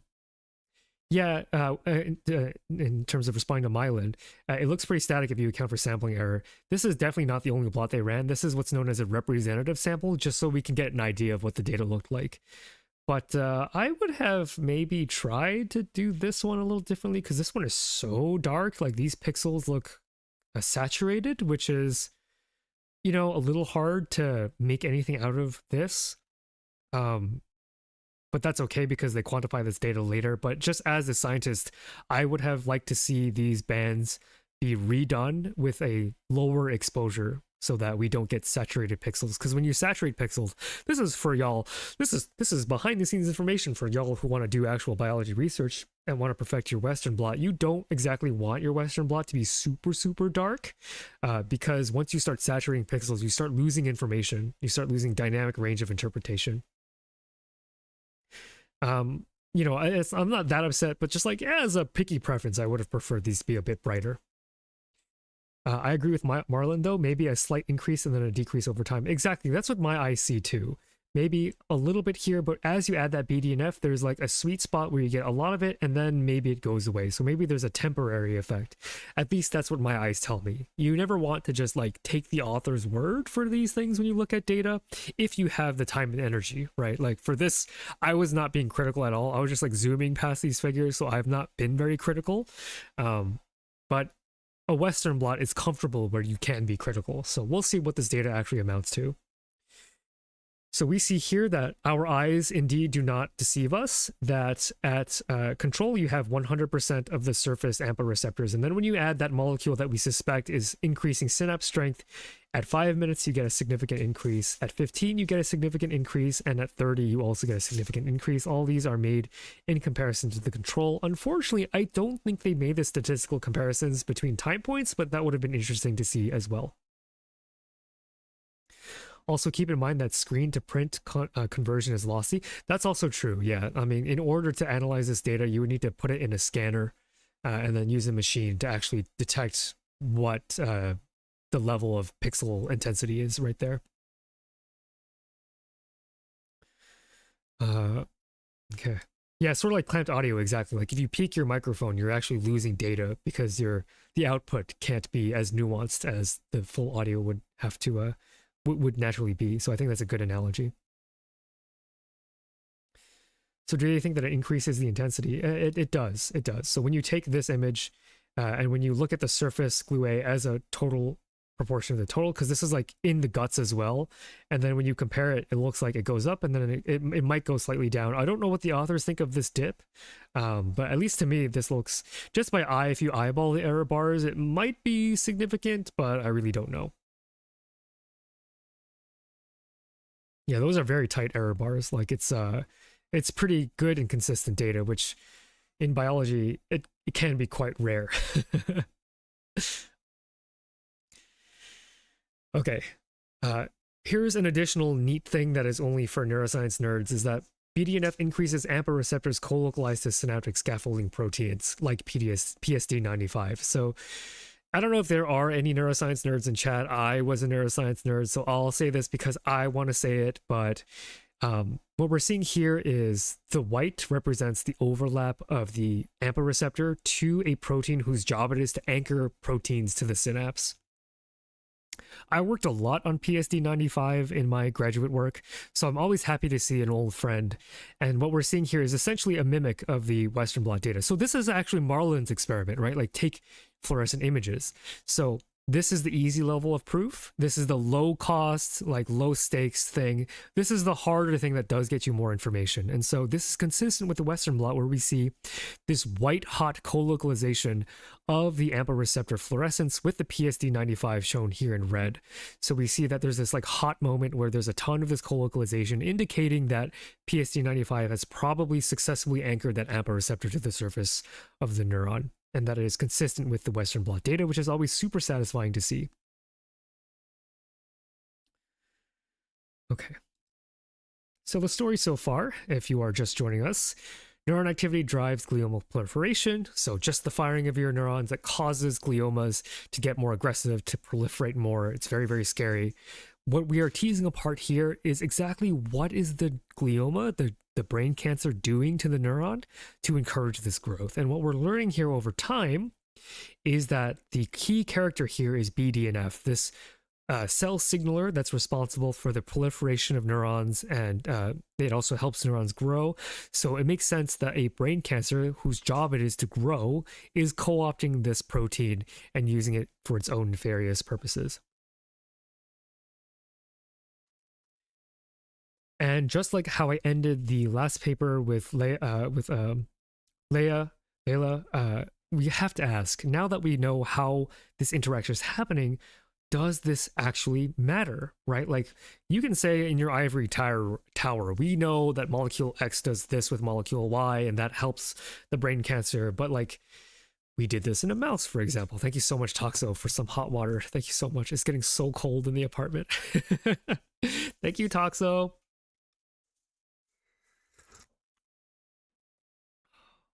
That's good.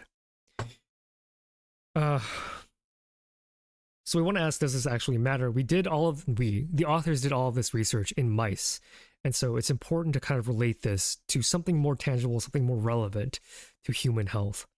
And so what we know is that when you use a known cancer drug, no, sorry, not a known cancer drug, a known BDNF receptor inhibitor, that this actually allows these mice that have had brain cancer to survive a bit longer. So this gives some face validity to the fact that, like, while this is happening, ultimately, when you give them the drug that blocks the mechanism, that blocks the model that you think is happening, that results in a positive outcome, right? So you can build this entire story, but if it doesn't if it doesn't stand up to the scrutiny of testing, then it's not worth a damn. And so what we know is that if BDNF is actually important for gliomas to proliferate, if we add a BDNF antagonist, something that stops BDNF from working, we should see the cancer not be as aggressive. And we are measuring that by survival rate. So mice that have had a xenograft of glioma, if you give them the BDNF inhibitor, they fare better. And so while this might not have been a candidate for development as an anti-cancer drug, maybe now through this paper, this might be on the minds of people looking to create cancer treatments, which is very, very interesting. So we are actually right on time at 4 p.m. to end the afternoon session, which is actually crazy. It shows how good, just to pat myself on the back, how good my time management skills are, right? Like, because there's no way you can practice a 12-hour presentation. But I just have a pretty good intrinsic understanding of how many slides equals how many minutes. And we are right here at 4 p.m., right at our dinner break. So I will go ahead and take any questions for a couple minutes about the story about how brain cancers feed off of electrical activity from your neurons while I sip my hot water. Marlon had said, "Oh, simple hot water." So for those of you who don't know, there's like this meme. If you're a certain kind of Asian, where like it's very unusual to drink just hot water outside of our culture, but inside of our culture, it is very common just to have hot water as a drink. So that is what I will be having right now. What will I be having for dinner? Depending on the auspicions of the Goodwill, I might be having another 300 mils of superfood smoothies. So we'll see. If I do eat dinner, it'll be leftover fried rice from yesterday. I think. Because I prepared just in case I didn't have time to go and grab food. Because I get so like wrapped up in these streams. Like I really, once I start yapping, you can't get me to stop. I just go and go and go. Hot water is nice. It can be improved by adding some herbs to it. I call it tea. I do have tea, but the thing about tea is that my favorite teas are all caffeinated and it's 4 p.m. and I will not be able to tolerate a dose of caffeine this late into the afternoon. I feel you, but be healthy. Oh, that superfood smoothie, according to Harvard Medical School and the fancy pantses that they are, contains top 10 superfoods. So believe me, I will be well fed. Through consumption of that horrible smoothie. But if I am like hungry, I think I will have a bite of fried rice in our break. I will have to come harass you into eating something proper. Myelin, if you want to join me in chat and keep my audience entertained for a bit, that might actually enable me to have some food. But I will need to do the wheel spins because we are at the break point. So we'll go ahead and do that. There are a lot more spins than I was expecting, so I'm going to have to like breeze through these. So let's go ahead and load the wheels. So we'll start with bad wheel. Let's get the OG bad wheel up with all of the tortures on there. Did I say tortures? I mean donation incentives. Ha ha ha. Let's go ahead and everything back on. We've got 11 spins here. 11 spins here. All right. Go ahead and give us our first bad wheel spin. And starting off strong. The last dab. All right. Another bit of the very, very, very spicy last dab. Okay, so starting off last dab. I should number these so I stop losing count. So dab for 1. And let's go to the... Also, we'll actually remove that one. We'll remove that one. And then we'll go ahead and spin again.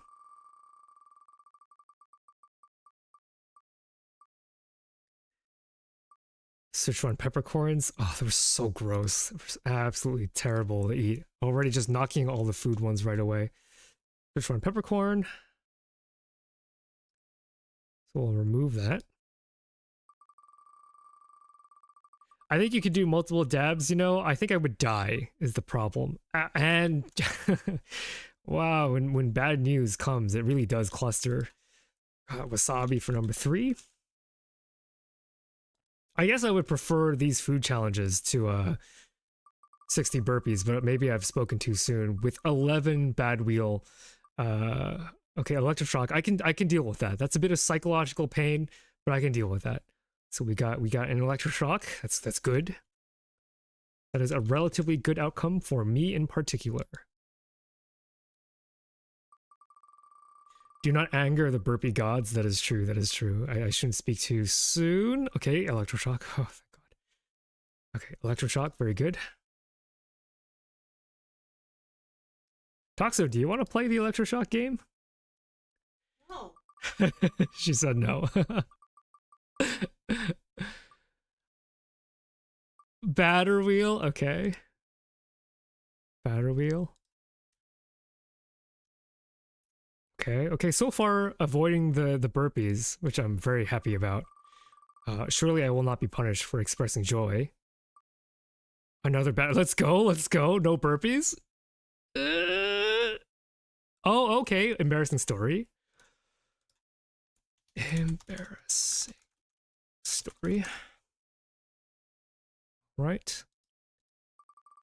Okay, so what are we up to? We are up to number 8 right now. Another embarrassing story. It's a good thing I'm such an embarrassing person because I'm sure that I'll still be okay through all of this. So if you missed it last time, I was talking about how I used to be a fedora kid. That's pretty brutal. It's pretty bad. Times were tough, times were tough back then, man. High school's a tough time. Middle school too. I think middle school's even worse. Double burpees, but double 0 is 0. So I'm celebrating. No burpees here. That's so good. That's so good. Okay, so it can only be maximally so bad from here on out. Double burpees again. Let's go. Let's go. No burpees once more. Now remember, we still have squats and push-ups from the good wheel that may or may not happen. So I'm not out of the woods yet.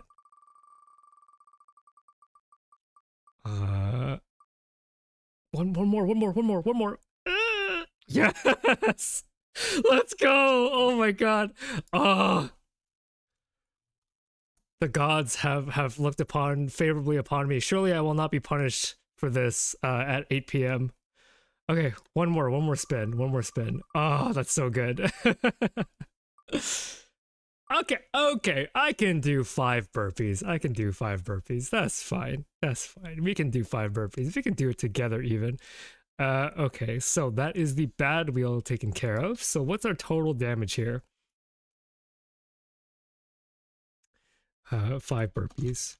Toxo, if you have the upkeep, can you grab me... oh, I have a spoon here already. Never mind, I'm good. Can you just grab me the Sichuan peppercorns? And the wasabi? Thank you very much. The wasabi is in the fridge, and then the Sichuan peppercorn, I don't remember where I put that. I may have put that back in the shelf. Okay, so relatively, I think I did get off, like, pretty well, considering how dangerous... yeah, the burpee gods were very happy with the 30 burpees I offered earlier today, and my legs have not fully recovered. 5 burpees doubled how many times? Let's not let's hope I don't have to deal with that. Just I put my faith into the gods of probability that probably won't happen, but again, I did just roll 2x burpees quite often without rolling the 5x burpees, so I should maybe count my blessings. Honey, will you bring the wasabi and peppercorn to my desk? Exactly. I've run out of boba, and I've run out of cold tea, and now all I have is hot water. So I'm gonna actually be right back while I mentally prepare for what is about to happen and take another idle break. Thank you very much. Take another idle break real quick, and you can all be blessed by my BRB screen, which I get to show one more time. So I'll be right back, and when I get back, I will do the burpees, and then I will do the food challenges, and then I'll tell some stories probably at the end until like I'll collect all the story and acting stuff all together, do the good wheel, and then all of our remaining time I'll just be telling stories and doing impressions and stuff like that. So with that in mind, I will be right back. Enjoy the BR back screen. See you soon.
All right, I'm back. A peace bone. Will you tell one story now? I have to jet after this. Sure, I can tell a real quick story, and then myelin, if you want to join me in chat, you can go ahead and join the V-Theorem VC. I will be in there. No, not the V-Theorem one, the Five and Nutrafol one. I will join the collaborator room, and then we can chat in there. Yeah, so I'm gonna go ahead and be in there. So yeah, I'll tell a quick embarrassing story. So Toxo has heard this story a couple times, but let's just say that, like, knowing that I've been a Fedora kid, it's probably no surprise that I've had a very troubled, like, romantic life, and those stories I think are the most cringe. And I don't, let me put it this way, I do cringe when I think about them, but in a way where, like, I am very happy to be where I am. I'm happy that I've come out to be the person that I am. I have pretty good self-esteem, so, you know, make of that what you will, but to get here has been a long, arduous journey of being the most cringe human being to ever exist, which I'm sure everybody believes that they are. But so I'll tell a quick story here where I came to realize that cognitive matching with romantic partners is only part of the story, right? So I was actually talking to Sideray about this yesterday in chat. Like, we both share this quality of, like, maybe having reputations as not being very emotional people, and, you know, there's this whole false dichotomy of, like, oh, you know, I'm just so smart that, like, I don't have emotions, I only have thoughts, like, I'm too big brain to feel, and I don't let my emotions get, you know, control of me. And I think that's a false dichotomy, right? Like, just because you are in an academic field, you spend a lot of your time thinking, doesn't necessarily make you a less emotional person. It doesn't, you know, predict that you have any level of emotionality or a lack of emotionality. It just doesn't, right? What it does mean is that if you, like, invest all of your growth points into thinking about ideas and you don't invest any growth points in understanding yourself, your emotions can come up and really surprise you in some kind of way, right? So this embarrassing story comes from the fact that, like, I thought I liked this person that I was pursuing in my undergraduate years, as much as Toxo hates to acknowledge that there were other attempts. I did have other attempts at other people, and for one reason or another, I'm very happy that all of them ended terribly. Because Toxo is amazing and awesome, and we stand Toxo in this chat. So I was invited over to this person's place, and we were just gonna hang out as like a pseudo date kind of thing, just like get a feel for each other, and our one-on-one interaction in a pseudo romantic setting. Pseudo romantic as in like I just came over to hang out in their room. We had gone to see like a romantic movie together. It was The Notebook, which by the way, I hate The Notebook. I hate that movie, not because of this person, but just because watching the movie with this person had really enjoyed the movie, and I found myself being led by my cognition. Like, if I want this person to like me and I think I like them, then I should like this movie. And so it wasn't conscious, right? It wasn't a conscious like, let me lie about whether or not I enjoy the movie. It was, I think I should be open-minded about the movie's good qualities and express those thoughts because I think that's probably what this person wants me to say. So rude that Phi was ever with someone else. True. Fun fact, I was in that same movie theater during Phi's date. That is true. You were there. You were a witness there. And so I had gaslit myself because the power of my own brain is so powerful with regards to my own internal compass that I'm very good at gaslighting myself and ignoring my internal emotions. And again, not a good thing, that I convinced myself that I enjoyed the movie so that I could impress this person, which should have been the first red flag. But like, the embarrassing story part comes when I was one-on-one and with this girl in her room, and we were hanging out, and like, you know, we were trying to get a sense for what we do in our free time, and she was like, oh, let's like watch a PewDiePie video. And at the time, PewDiePie was very much a content creator for children. He was like playing Minecraft and stuff. He didn't have this like edgy comedian reputation that PewDiePie has now. So I was just like, my brain was just like, you just gotta go for it, you know, self-respect out the window. Just like, oh, you like PewDiePie now because she likes PewDiePie, so you should do that. And I'd be like, haha, you know, so good, bro fist. Yeah, oh, it hurts to remember sort of the fact that I'm very secure in my being now. That's what makes it so cringe, is that like back then I'm like water. I'll just conform to whatever container you put me in because I want a place to belong. Not good. Again, Fedora past makes a lot of sense. It's very consistent. And so when the entirety of like, I have been gaslighting myself into believing one thing so well, but you have to acknowledge that there is emotion, that there is, you know, deep brain structures within your cognition that will tell you whether or not something is right or wrong. And everything collapsed when like, I was like, you know, towards the end of the day, I was like, so should we like kiss or something? And then when we kissed, my everything had snapped when we kissed. Like my cognition, my brain, and you could call it the heart, those two finally fell out. Like the brain no longer had the reign on the heart. There are deep brain structures in my brain firing going, this is not who you were meant to be with. Like, they're lovely in many different ways that attracted you to them to begin with, but there is something fundamentally wrong about your compatibility, something that you have gaslit yourself into ignoring. And so the cringe part is that I was like, I said out loud, I was like, that didn't like feel right. Can we run that back? Can we try that again? Because I was so astounded that like this mind prison that I built for myself, the vision of the outcome did not match the expectation, right? You expect after a kiss, butterflies, that the stars align, and no, it just nothing. And I had never been a person that really understood what it meant to like have sparks fly. But I imagined that there would have been something there, and deep in my brain, I knew that this was not right. And so I tell that story because it's so funny, but it's so cringe that like the moment of like, can we try that again? Can we run it back?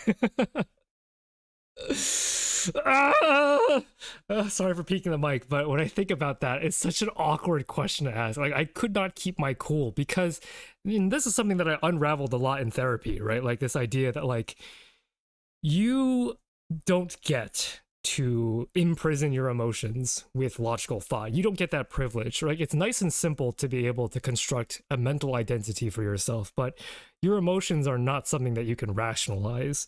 And it's taken a bit of therapy to like get used to the idea that, oh, this internal compass that I can't quite verbalize, this is something that you should pay attention to and embrace, right? Because even in therapy, I was like, I need to analyze these physiological reactions that are happening. You know, my sweaty palms and my increased heart rate, like these are physiological metrics. And I was so reluctant to label them as emotion. But, you know, now that I have like an expanded vocabulary, I can be like, that right there, that was probably like anxiety or incongruence or something, right? Like that feeling of like this isn't quite right. I can't explain why, but it's just not. And so that's one of my cringe stories. So that is punishment for me. All right, now let's go ahead, I think, and we'll go ahead and do some myelin. I don't know if you're still around, but if you are, you can join me in the VTheorem collaborator chat, or if my collaborators have time or the mental energy space to join me, you can join me for burpees and the rest of the pain. Hey myelin, oh there you are. It looks like the reactive PNG is set up correctly. How are you doing? Go ahead and get your reactive PNG and put you in the right place. If you are speaking, I can't quite hear you. So, I'm not speaking. There we go. How are you doing? How are you doing? I'm doing all right. Sorry, it didn't feel right to interrupt that story. What did you think? I think back to my time in undergrad and oh, it could have been better. You were in a better place than I was. At least you went on that date on purpose. Oh. But this is not my punishment time, so I don't need to talk about it. That is true. Save that content for your own punishment streams, because apparently that's the kind of content creators we are. Thank you for joining me here on my quote-unquote dinner break. If I could enlist you in keeping my chat entertained, if you want to just vamp and talk about what's going on, while I go ahead and do some burpees. Actually, I'll do the burpees real quick. They're 5 push-ups because I don't want to interact. I don't want to interrupt with you talking. So let me go ahead and let me do the 5 burpees, and then I'm going to do all the food challenges, and then we can spin the wheel, the good wheel together. I've got headphones in, so I'm going to go ahead and do my burpees. And thank you for coming along with the ride with me, because it's sometimes it feels like I'm going insane when I'm talking for 7.5 hours, and we've had someone to talk back at me for only 1.5 of those hours. I feel like I'm losing my mind. So, you know, I'm going to do my stretch redeem, and in that process, get some working out done. So I will be right back. All right. Have fun with that. I will vicariously exercise through you while sitting in my chair. What? Unfortunately, I'm not blessed with the gift of gab, but it has been very delightful 3, to experience some schadenfreude. 4, oh! 5. 5. All right. Congratulations! You have survived yet again. What's up? You've survived yet again. I have survived yet again. That was such a good bad wheel.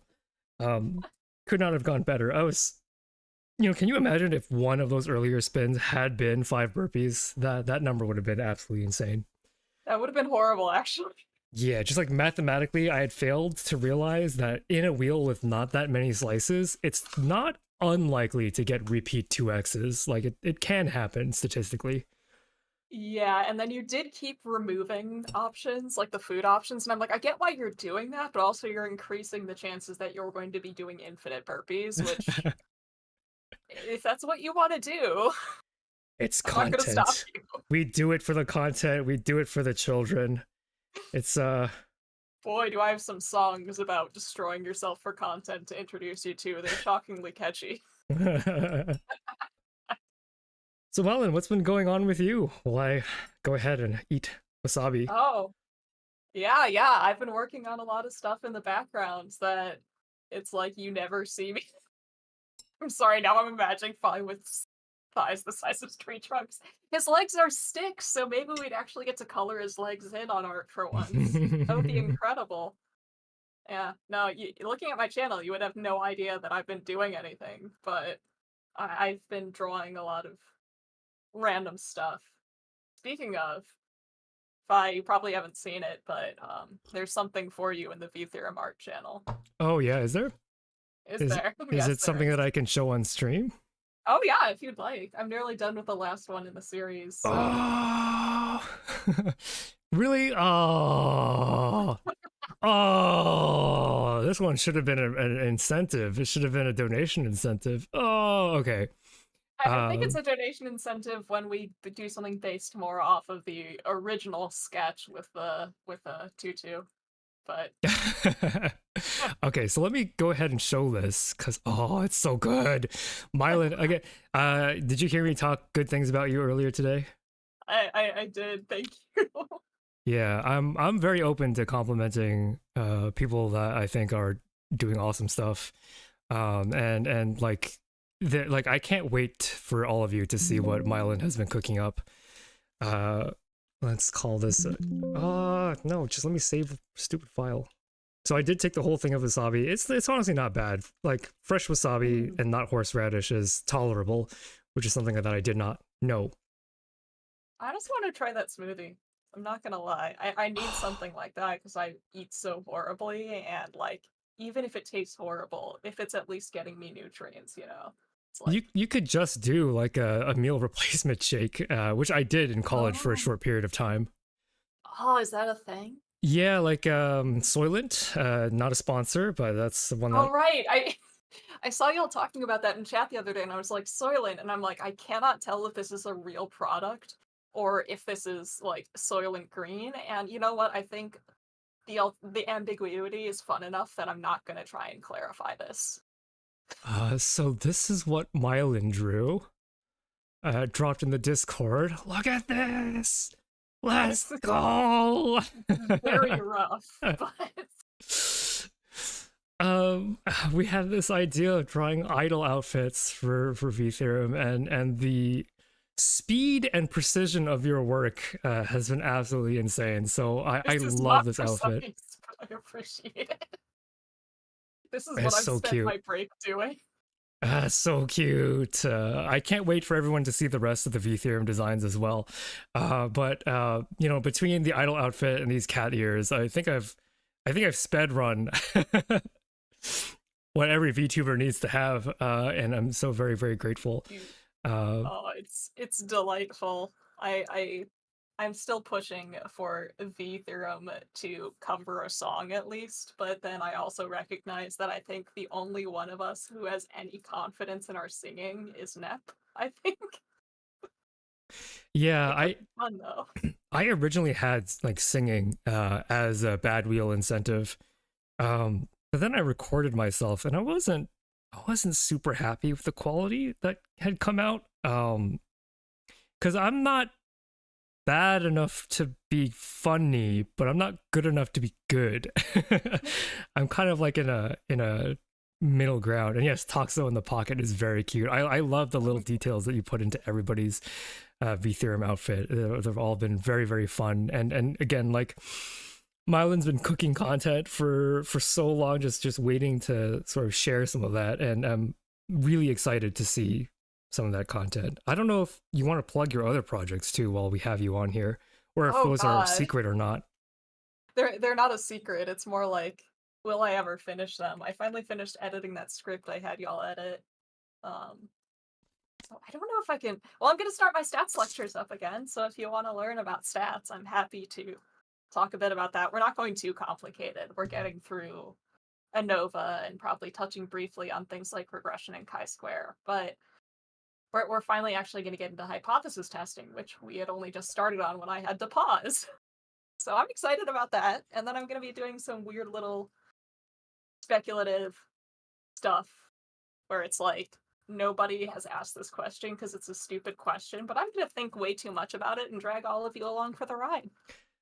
Yes, so in terms of like, I can see you're being quite secretive about the topics, so I will similarly remain secretive, but if you like content like video essays, like diving down a single interesting idea and then not letting go, Mylin's got something really interesting cooking up.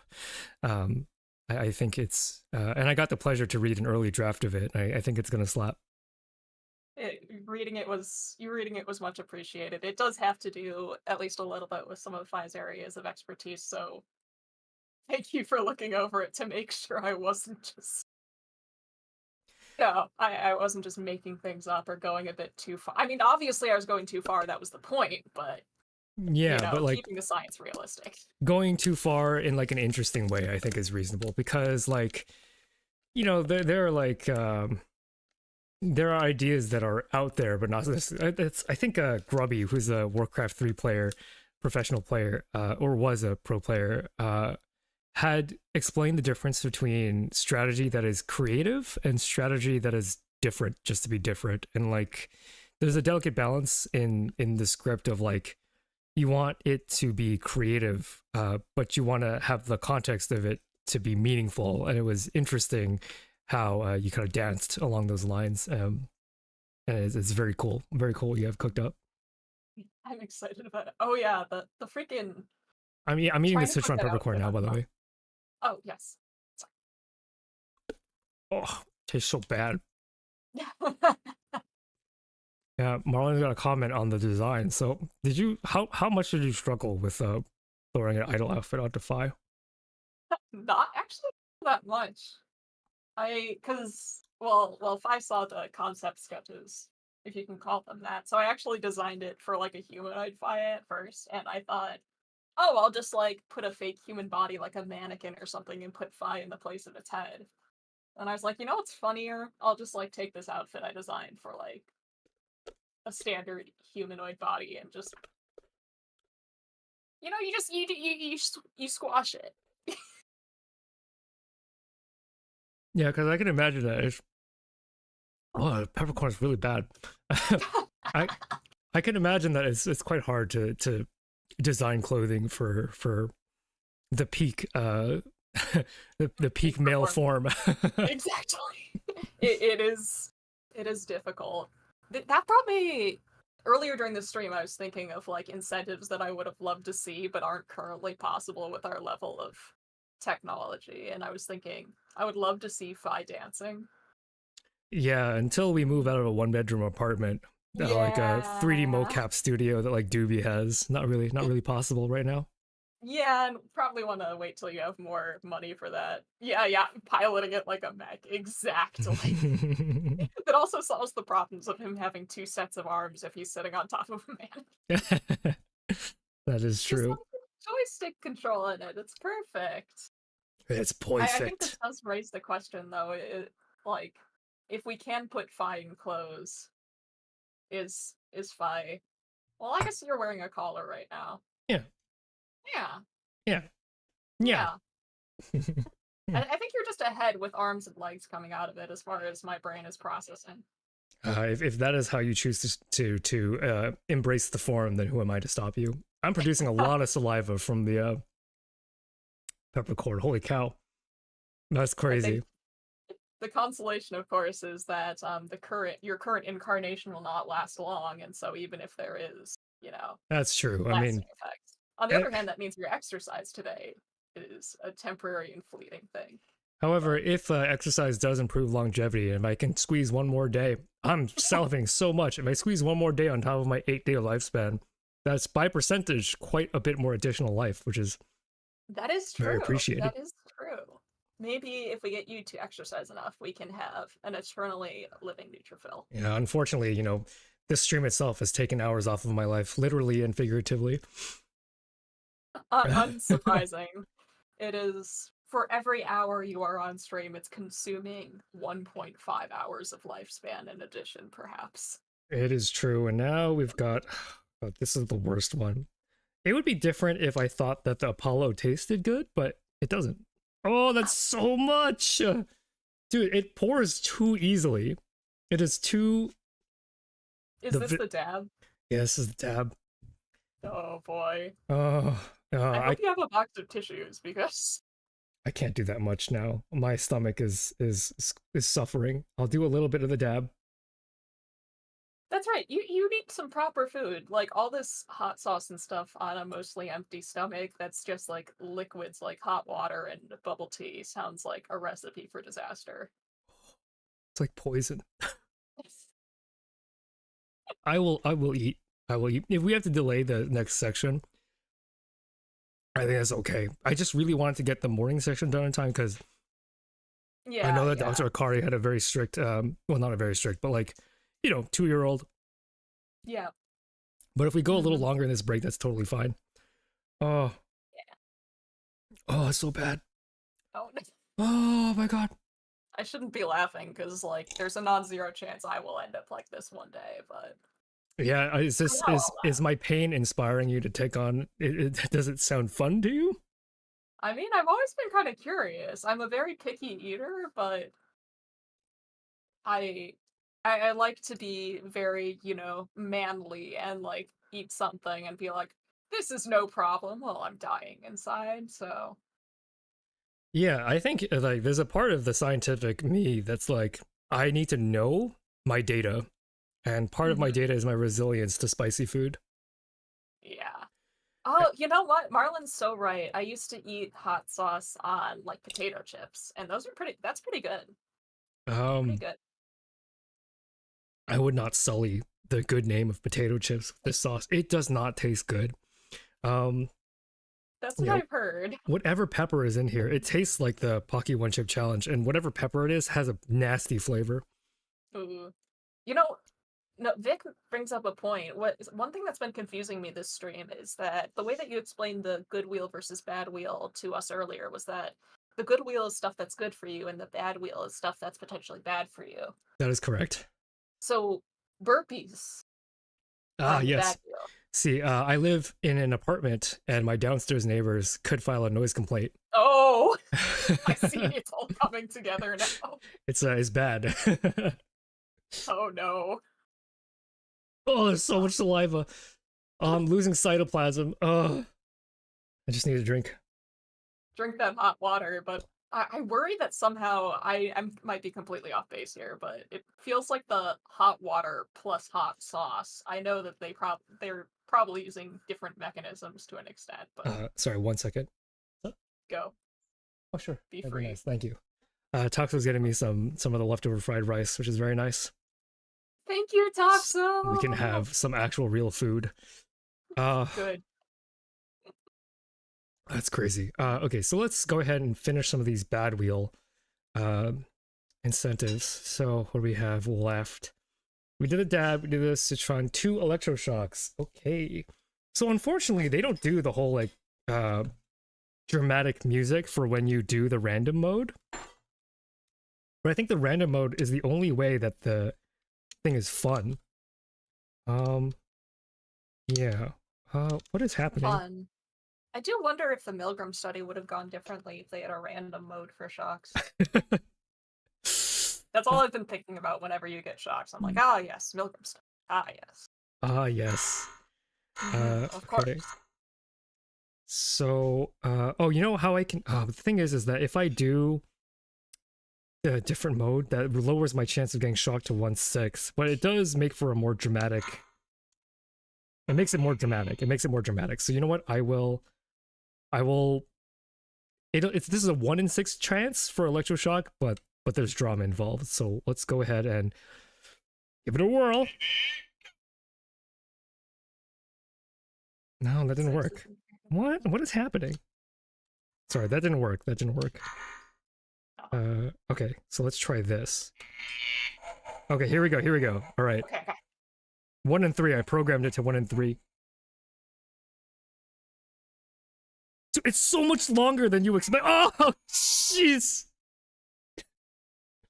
Did I say 1 in 3? According to the lights, it's 2 in 3. Oh, But that's what makes it content. Oh, that's bad. Okay, one more, chat. One more. My electroshock luck has not been good. Also to respond to Marlon, it's no longer hot. It is so cold in this apartment.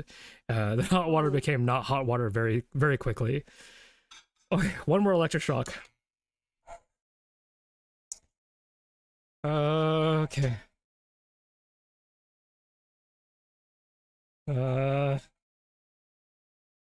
Okay, let's go. Let's go. You didn't get it? I didn't get it. Is chat able to hear the sound, by the way? I noticed that my microphone wasn't picking anything up, so... I heard some clicks the first time you did it during the first break, but I haven't heard anything this time. Oh, okay. The next time I do it, I will hold it directly up to the microphone because it plays the freaking Jaws music.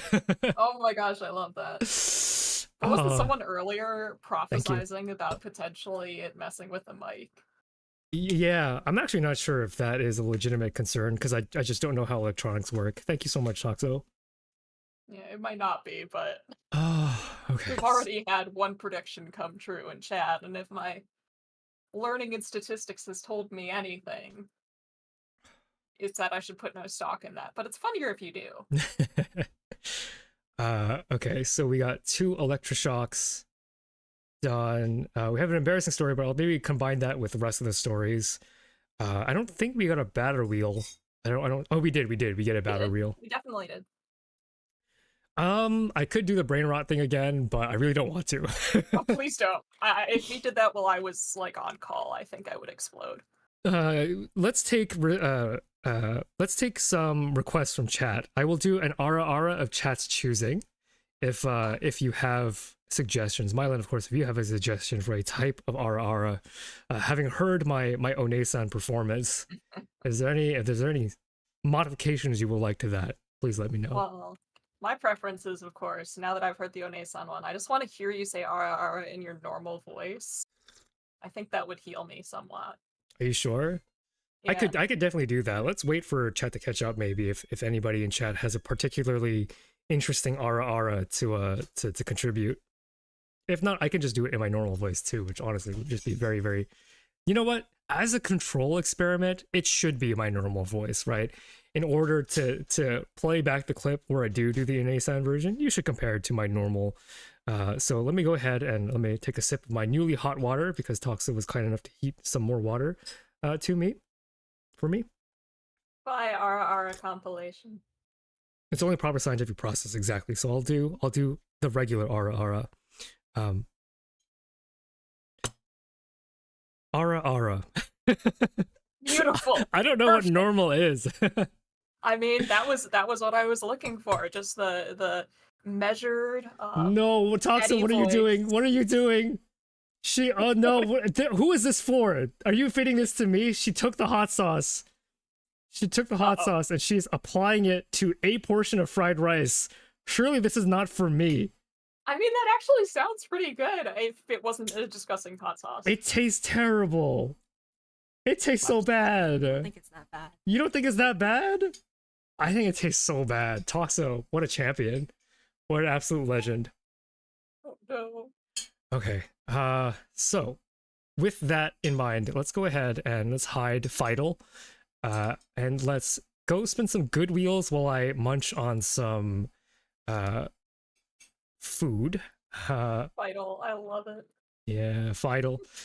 So let's go ahead and let's do that. So go ahead with the good wheel. So we didn't get any impressions last time, which I thought was pretty low chance given how many wheels I have to spin. Wait, didn't we spin an impression at some point? I don't have it in my record. Smooch Kinji. So I'm gonna have to deal with my eating noises. Potentially. I don't know if it's actually audible in chat. Okay, Yes. So Kinji. Love that. I don't know what Prekinji's mood is, so you know, we'll just have to see. 11 spins we got on the good wheel. Another 100 mils of the superfood smoothie. Good. You know, I was looking for more liquids anyway. Arguably, it's not even a liquid. It's like a semi-solid. So that's 100 mils.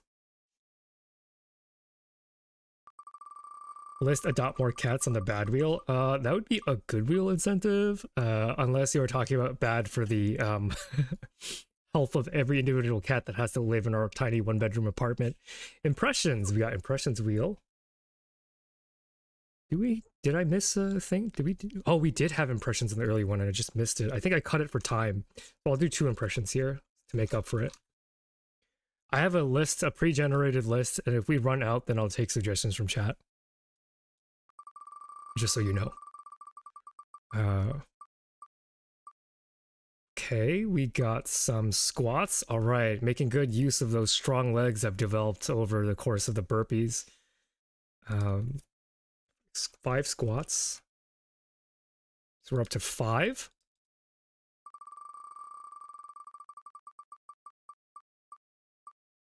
Five push-ups. Okay, good thing I didn't like chow down on this fried rice because there's some working out to be done. All right.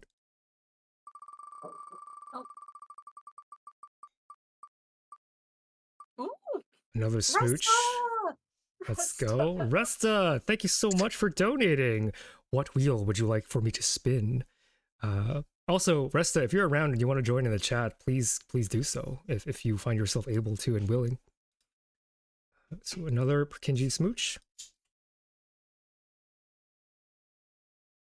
So 2 Purkinje smooches on the board.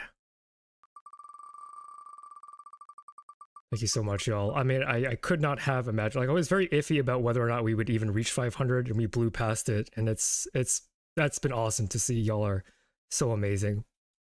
5 squats. Because as scientists, right? Like we were projecting with models, and we were calculating like what a likely goal would be. Yeah, I was gonna say some background information. Phi actually did considerable research in math to determine that 500. Yeah. I mean, it wasn't that much research, but it was still like, I don't want to flop because that would be so bad. But to take the available preliminary data, as we call it, and just kind of try to understand if that actually means anything. And you guys have literally exceeded numerical expectations. Like, that is the definition of being exceptional. The numbers that I calculated to be a reasonable goal, you have blown past in like just under half of the allocated stream time. And that's been incredible. Making FiCat the $100 goal is pretty optimal. True. Okay, so we got, this is the 11th spin. Oh, so many Purkinje smooches. Let's go. As it should be. As it should be. She's like totally back to normal, by the way. She is the mischievous, energetic cat she was always for the first, 7 years of her life. Oh, that's good to hear. 5 push-ups. Okay, so I'm going to go ahead and I am going to do the workout. And Marlon, if you want to... Myelin. I did it. Myelin, not Marlin. It's okay. 5 push-ups here. So let me go ahead and do all of the workouts together. Thank you so much. Thank you for wait. superfruit smoothie. If I want to what? What am I doing? Am I doing the workouts too? Are you doing the workouts? I mean, you're free to join me. I mean, it is my punishment, but we are doing... I mean, if you don't want me in the stream anymore because I've collapsed, I think that's a good idea. Well, we'll just see how you fare after 15 squats and 15 push-ups. I will do 1 squat, I will stand up, and I will sit back down, and I will count that. That is certainly some definition of a squat, apparently. Knees are bending. It's fine. All right, so I'm gonna go ahead and at 15 and 50, that's pretty reasonable, pretty nice workout for the middle of the stream. If you want to come join me and lower your chances of developing cancer by remaining exercise active, you may feel free to do so. So I will start with 15 squats, and then I will go to 15 push-ups. This is all for charity, for the good of charity. So I will be on mic, and Myelin, you are free to tell my audience whatever. oh boy. All right. All right. Well, let's go. Yep, you're on the spot now. Your job is to keep them entertained while I do the first squat. I put that. Trying to keep good form. The standard deviation is a measure of variability. And all that, it is the average distance of a score from the mean. Much like a lot of other areas of research, I have tried to ensure that I do this with good form just because my knees are going. Oh no. 4. Okay, so the stupidest thing about converting standard variance into standard deviation is the problem with calculating a standard deviation initially was the idea was A measure of variability, that's the average 8, distance of a score from the mean, right?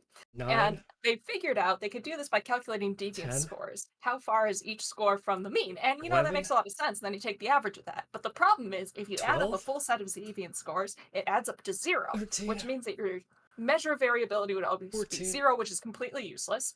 And so they're and like, okay, how do 15. we make these deviance Got scores 15 push-ups? related to disease scores? Yeah, this is part of calculating disease scores. 1, Mhm. 2, Right, you need to make sure that all of your deviance scores are positive. And if it were me, 6, I would have just taken the 8, absolute value of all the 9, deviance scores 10, because, duh, 11, right? But no, 12, you're right, Marlon. They 13, decided to square them, 14, which means that the 15. variance is the average squared distance from the Oh. mean, which is useless. And high five. How we doing, chat? How we doing? How is our health holding up? I'm back on voice call. How are y'all doing? Welcome back. Whoa. Nothing happened while you were gone. Stats yapping, very fair. I was not complaining about stupid choices made when inventing the standard deviation. Oh, interesting. I'd love to hear more about that at some point. It's so dumb. Just use the absolute value instead of squaring it and then taking the square root. That's so inefficient. Why would you do that? I don't understand. I would watch a 4-hour video essay on this topic, just by the way. Taking notes, putting that on my list. Oh, yeah, the degrees of freedom. Apparently there's a matrix algebra explanation for that I don't fully understand, but I can explain the sort of theoretical portion of it. But this is not my stream, so I'll hold off. Ah, Oh, Dale fried rice is so good. yum, yum, yum, yum. Putting food into my actual stomach. Oh. You're making me want fried rice right now. I recently bought a wok to Ooh. get in touch with my roots. And here's the thing is that like there's this obsession with wok hay, like the flavor of the wok. I don't think you can actually achieve that without a jet propulsion burner in your kitchen. So for those of you who are like Chinese food aficionados, I don't necessarily know. You should set your expectations reasonably with regards to how well you can recreate Chinese restaurant flavor at home. Because my guess is you don't have a jet-fired propulsion beam like in your home kitchen. So just set your expectations correctly.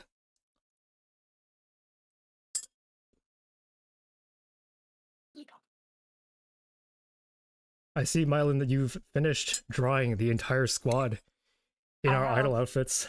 Looks so It good. is over. It is done. Thank you.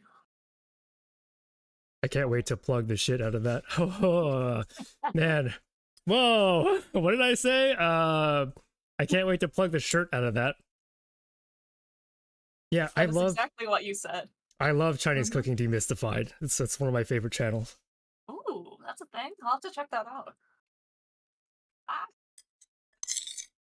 I appreciate food content creators that take a methodical scientific approach to explaining their cooking methods. As opposed to other content creators who are cooking for the spectacle, I do appreciate channels that have a more like scientific approach to preparing food. Not like very nerdy, like measuring things, but like understanding what actions result in what flavors is important, especially when you choose to cook every day. Because I can't stand this. I can't stand the idea of leftovers. Yeah. I need to find. I haven't looked, but if anyone has recommendations for a YouTuber that does videos on how to cook for one person, that's my eternal struggle. It's really hard. Yeah. I want to make fried rice, but nowhere sells eggs in like 6-egg packages anymore that I've seen. And I can't use all 12. Yeah, it's certainly. That's like, and like, there's a limit in terms of how useful some of these cooking channels are, because like they can tell you, you know, follow this recipe, and then it's like, what do you do with the rest of the crap? Yeah. And it takes so much experience to be able to maneuver around a kitchen, and I think it's not only is it becoming a lost art because of like delivery services and stuff, but it was never easy to begin with. I think that I had underestimated, you know, because I grew up with parents and grandparents that actually cooked every day. And to me, that was just like expected. And then now in the shoes of an adult, I'm like, damn, they cooked every day. That's actually ridiculous. It's way too much. How does anyone have that much energy? Exactly. Tough. That's why I have so much respect for how I grew up. Later, I just realized that my mom just hates eating out. Eating out is really exciting, but if you do it all the time, it's like you get tired of it. I grew up in a very well-known food city, like a food city that has a reputation of having some excellent restaurants.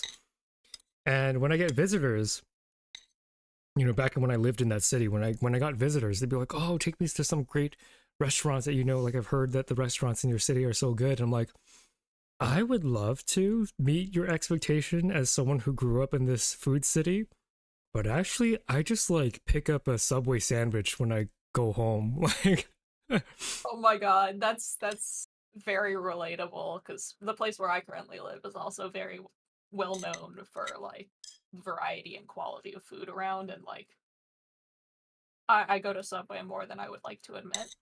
In fact, it's a running joke in my department. they razz you for going to Subways? It's not for going to Subway, it's for the frequency with which I do it.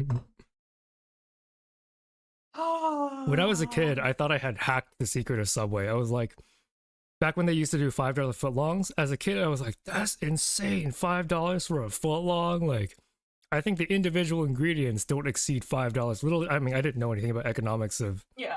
restaurants back then, but I was so convinced that like, oh, if you bought a $5 footlong, you could eat the bread for breakfast, and then you could take all the vegetables and make a salad, and then you'd have like 3 meals in one. It was like crazy. I was like, I figured it out. I've hacked the matrix. Or you could just eat one half of the sandwich and eat the other half later. Look, I'm a chronic overthinker, and it stems way back in my childhood too. It is not unique to my current state of being. I've always been an overthinker. I mean, I don't think any of us would be where we were. At least the people in V-Theorem, we definitely wouldn't be here if we weren't overthinkers. Exactly. I think that kind of comes with the... I imagine most of chat is like that as well. Yeah, if you're watching a Fi the Neutrophil stream 8 hours in, you probably think more than... I don't want to blow smoke up your butt, but like, if you've stayed with me to hear about graduate level biology, you probably think a decent amount. I think that's fair to say. Probably. A very normal amount. What is normal amounts? Are we thinking enough that it could be putting us at higher risk of cancer? Oh, like... good point. Those action potentials low. You really are lowering your life expectancy. That is true in some potential way. Meanwhile, I've been for most of this stream sitting here with no thoughts, just idle. You know, that's valid. That's what I felt like after I had my singular beer last night. I was like, oh my god, after a whole day of like finishing up this journal club from hell, this 260 PowerPoint slide monstrosity, having one beer just to like quiet the thoughts, because I'm not a big alcohol drinker, but one beer just to reduce the frequency of thoughts. I was like, oh, there's a moment of peace that was had. That was very enjoyable. I will be right back while I give Prakinji her smooches. Looks like she's due for 3 of them, so I'll go ahead and do those. Oh, you're a very good girl. She is. Now that she's healthy, I can say that she's not a good girl anymore. Although she got a good girl pass for quite some time after being sick, but now, you know, you're just like the other cats, man. You gotta. By their natures, all cats are very good, regardless of what we think. We are observing them from our cultural context, not theirs, and we must engage in cultural relativism. Is that the... You know, I can't win this fight against a social psychologist, so I'm gonna maybe take my L here and give Prakinji her 3 kisses. I will be right back. Very, very good. Mm-hmm. Anyway, the best way to make negative numbers positive is to take the freaking absolute value of them instead of squaring them, and I will die on this hill unless somebody explains to me why squaring them was the better solution, okay? One more? Oh my gosh. Statisticians. Statisticians, man. All right, 3 kisses. You know what? You can have a treat too. Yeah, I have been wondering if there's a reason for it. I'm gonna bug my stats friend again about it at one point. But you can maybe later in the night. That is See, my secret is like I know about stats, but I'm not good at math.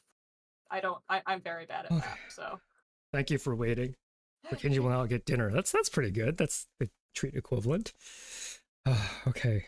So crossing off these incentives, converging on the time. And now I have some more of this horrible drink to consume, this health food smoothie.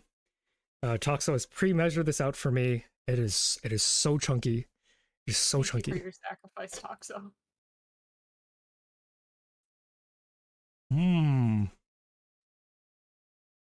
Just what you want your smoothie to be, crunchy. It's from the walnuts I put in there. Oh, that actually sounds kind of good.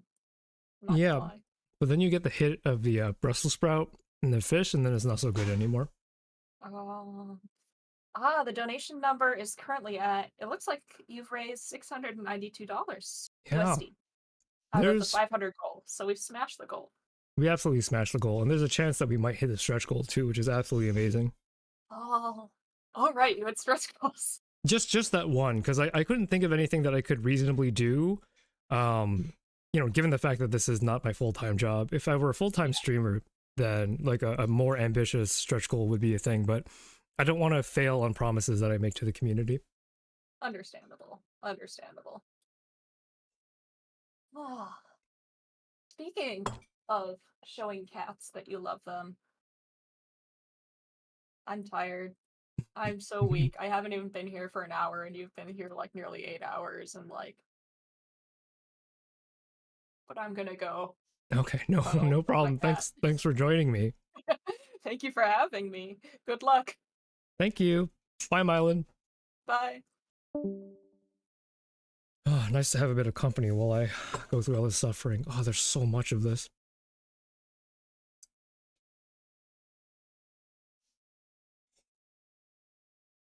Oh my god. It's not good. It's not good, but it's good for me. You know, it's good for me. And that's important. Okay. Okay, one more gulp of the superfood smoothie, and we will move on to impressions.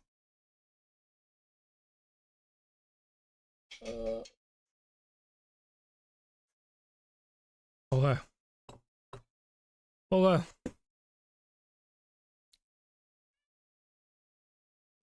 I don't know if you can hear Prakinji, but she is vocally expressing her appreciation for being fed, is what I'll say. Okay. Couple more incentives, and we will head back into the final leg of our journey. We are going to be doing some impressions. So chat, name a number from 1 through... how many do I have? 1, 2, 3, 4, 5, 6, 7. Name a number from 1 to 7, and whatever I see as like the most dominant number, I will do that number of the impression. So 1 to 7, chat. Give me a number. Give me a number. 1 through 7. Meanwhile, I can use the time to wash out my mouth from the wonderfully healthy superfood smoothie.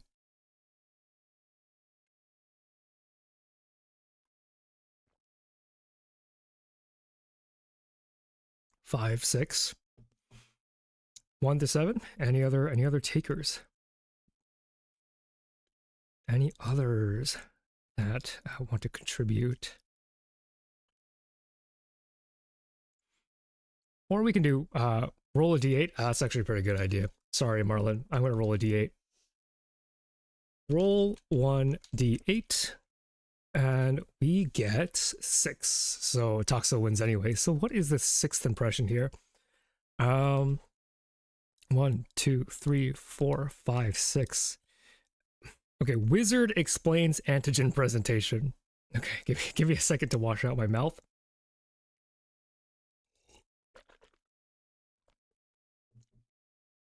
Okay, wizard explains antigen presentation.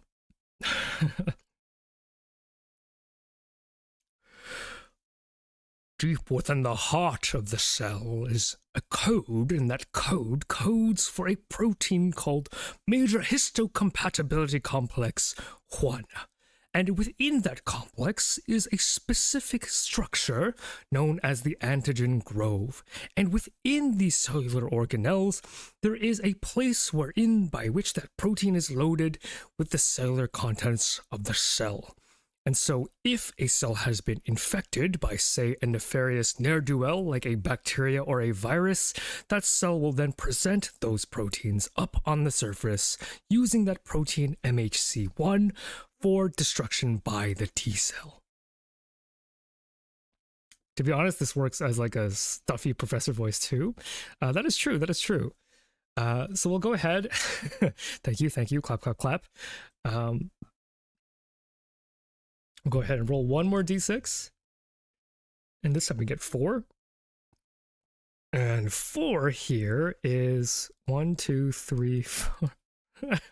That's one is Purkinje near mealtime.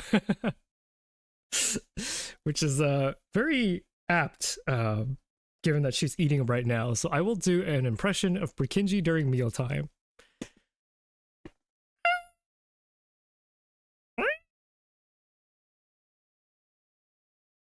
That was my Purkinje during mealtime. She actually looked over very offended that I would butcher her beautiful language as such. But when it is time for Purkinje to be fed, she will not stop screaming.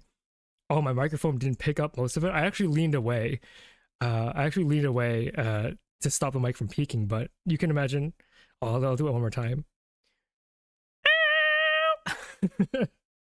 Every time I do it, she looks up at me like, really? Really? Really gonna do me that dirty? Well, it's true. I'm just giving the people what they want, and what they want is more Purkinje content, and what they have to know about you is that when you are expecting food, you will not shut up, even if you're hungry or not. Interestingly, during Purkinje's sick episode, where she would not eat, she would still complain, but she would not feel hungry. It's like she's been like extremely Pavloved to the anchoring of the time she gets fed, that she doesn't actually realize she's not hungry. But now that she's totally back in action, the screams are nonstop, and you know, if I'm being quite honest, I would not have it any other way. But I get to razz my cat a bit now that she's happy and healthy. Okay, so what else do we have? That's the 2 impressions. It's all the exercises done, all the smooches done, all the smoothie drank. Okay, so we are finally ready to go on the last leg of our journey here. The final hours of this super long stream. I just want to take the time once again to thank you all for sticking with me. Some of you have been here since like the very beginning, which is absolutely insane. I know that you may not have stayed for every moment, but it does really mean a lot to me that I have people that will show up to something as insane as a 12-hour yap on cancer.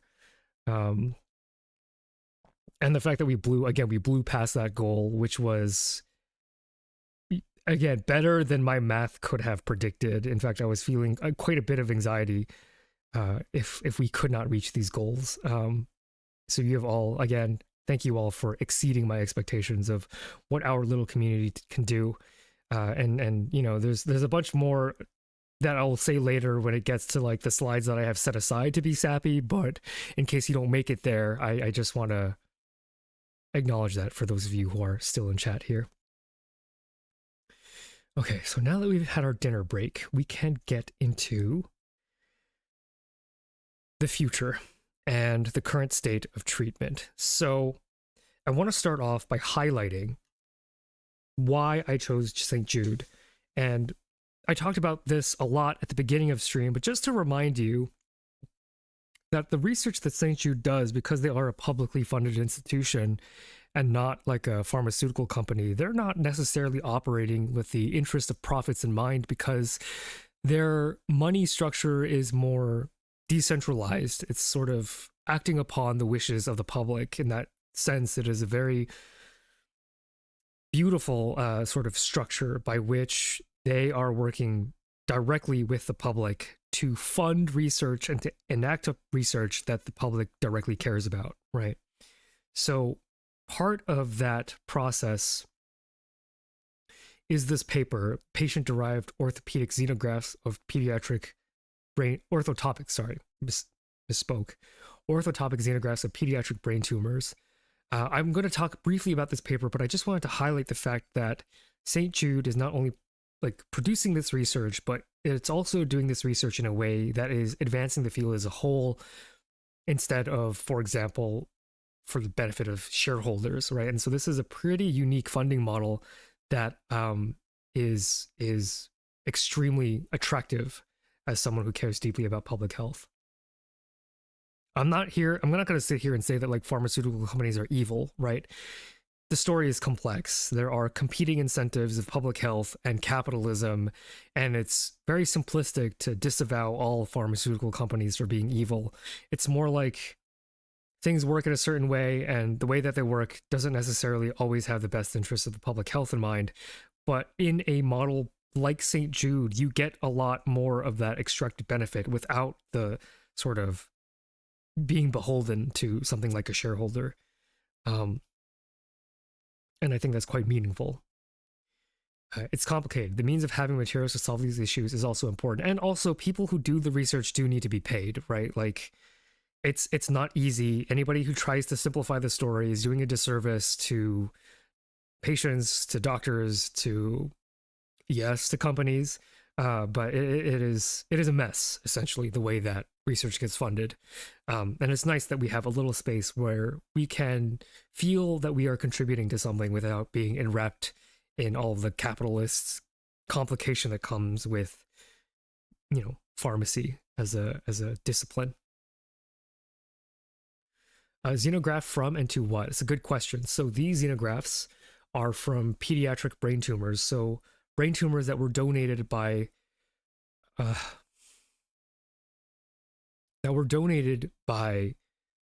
pediatric patients with brain cancer. So, the consent of both the patient and the parents were considered, and they, wanted to make the contribution at St. Jude to make their cells available to study for the wider scientific community. So it cannot be understated that contributions like this are extremely important, because without these xenografts, without working with primary human tissue, it can be complicated to move research from basic science to something that is a treatment.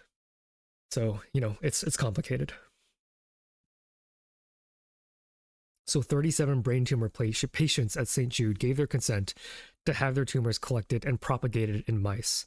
It is very noble, and it's something that we should keep in mind when we talk about data like this, because it's easy to just see the word xenograph and not think about it any further. But I wanted to give my audience a little bit of, a sincere look at what it means to do research at all levels. I'm mostly a basic science guy, so I don't see humans very often. And like reading about data that comes from humans directly is not my comfort zone whatsoever. But it is okay to be uncomfortable, right? It is natural to challenge yourself. And I think something that is good for me personally, not to make it about myself, but you should be occasionally reminding yourself that behind the human subjects are, of course, the humans themselves, right? That these individual cells that you see that are stained with different markers to help characterize their brain tumors all came from an individual with this untreatable, aggressive, deadly brain cancer. And, I could impress upon them or project upon them, what they were maybe thinking. Brikinji. Hopefully she'll be okay. Yeah.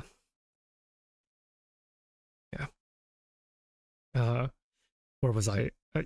Yeah, I don't know what these patients were thinking when they were giving their consent to have their cancer studied and collected in this way. But I hope a part of it was at least a big middle finger to this condition, right? It is extremely noble of them to have made this contribution, and we should all keep that in mind. So that's what I wanted to say there. So in this data, I'm not going to go through the paper in all that much detail, but just to show you kind of the work that they had done was they took these unique 37 brain tumor samples, and because we've learned in our conversation with Dr. Leah Akari, my words, cancers are extremely heterogeneous. You can't paint them with a wide brush. Even within the tumors, there are extremely unique nuances that can be different on a cell-to-cell basis, right? Even within the tumor, not every tumor cell is created the same. Some are more dangerous than others. And so it's important to have access to tumors that come directly from patients. And so what we're seeing here is on the left, the tumor that is being stained for all these different markers that are characteristic of cancers to kind of get their fingerprint as to what they look like as a cancer cell, and then xenografted onto mice to show that they maintain most of their important cancer-like properties, at least with regards to these markers that they tested for. So that is important. So the tumors that they collected range from common brain tumors to rare brain tumors. So something that is inevitable when it comes to funding of research is that things that affect more people are going to get more attention. That's just how capitalism works, right? You're going to be able to fund more research for conditions that affect more people. And so as a result of that incentive structure, some of these rarer cancers often get ignored. And this is why public funding of science is something that can never be removed. If you hear people with questionable scientific opinions that public funding of science should be removed, they are, in my opinion, very, very wrong, because people with with rare cancers deserve to have progress as well. There is not a good capitalist argument for studying rare brain cancers. There just isn't. And if you want to peg human progress solely on the value of the dollar, I think it's a very ugly look on humanity, and I don't agree with that. Public funding and allocation of the public's care and trust in the scientific system is what helps people, even if they've been diagnosed with something rare. Because I think that a lot of the pioneering scientific spirit is that, as I was talking with Dr. Akari, it is the long-term vision that drives passionate scientists. It is hard to not think about the legacy that we will leave.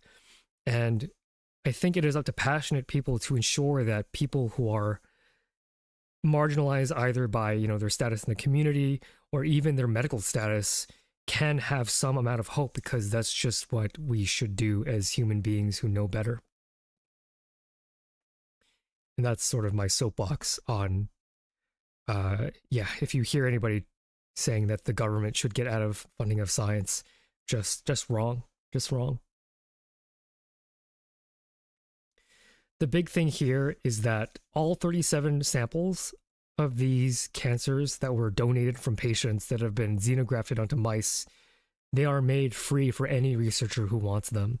And this is a little bit of a story time, because this is not a given, right? The choice to make these samples for free is the perfect example of why like an institution like St.Jude and the praxis of these researchers is so core into the DNA of scientists as like a culture almost. Because, many scientists, I think, would be happy with second place if it meant that the problem they were working on got solved.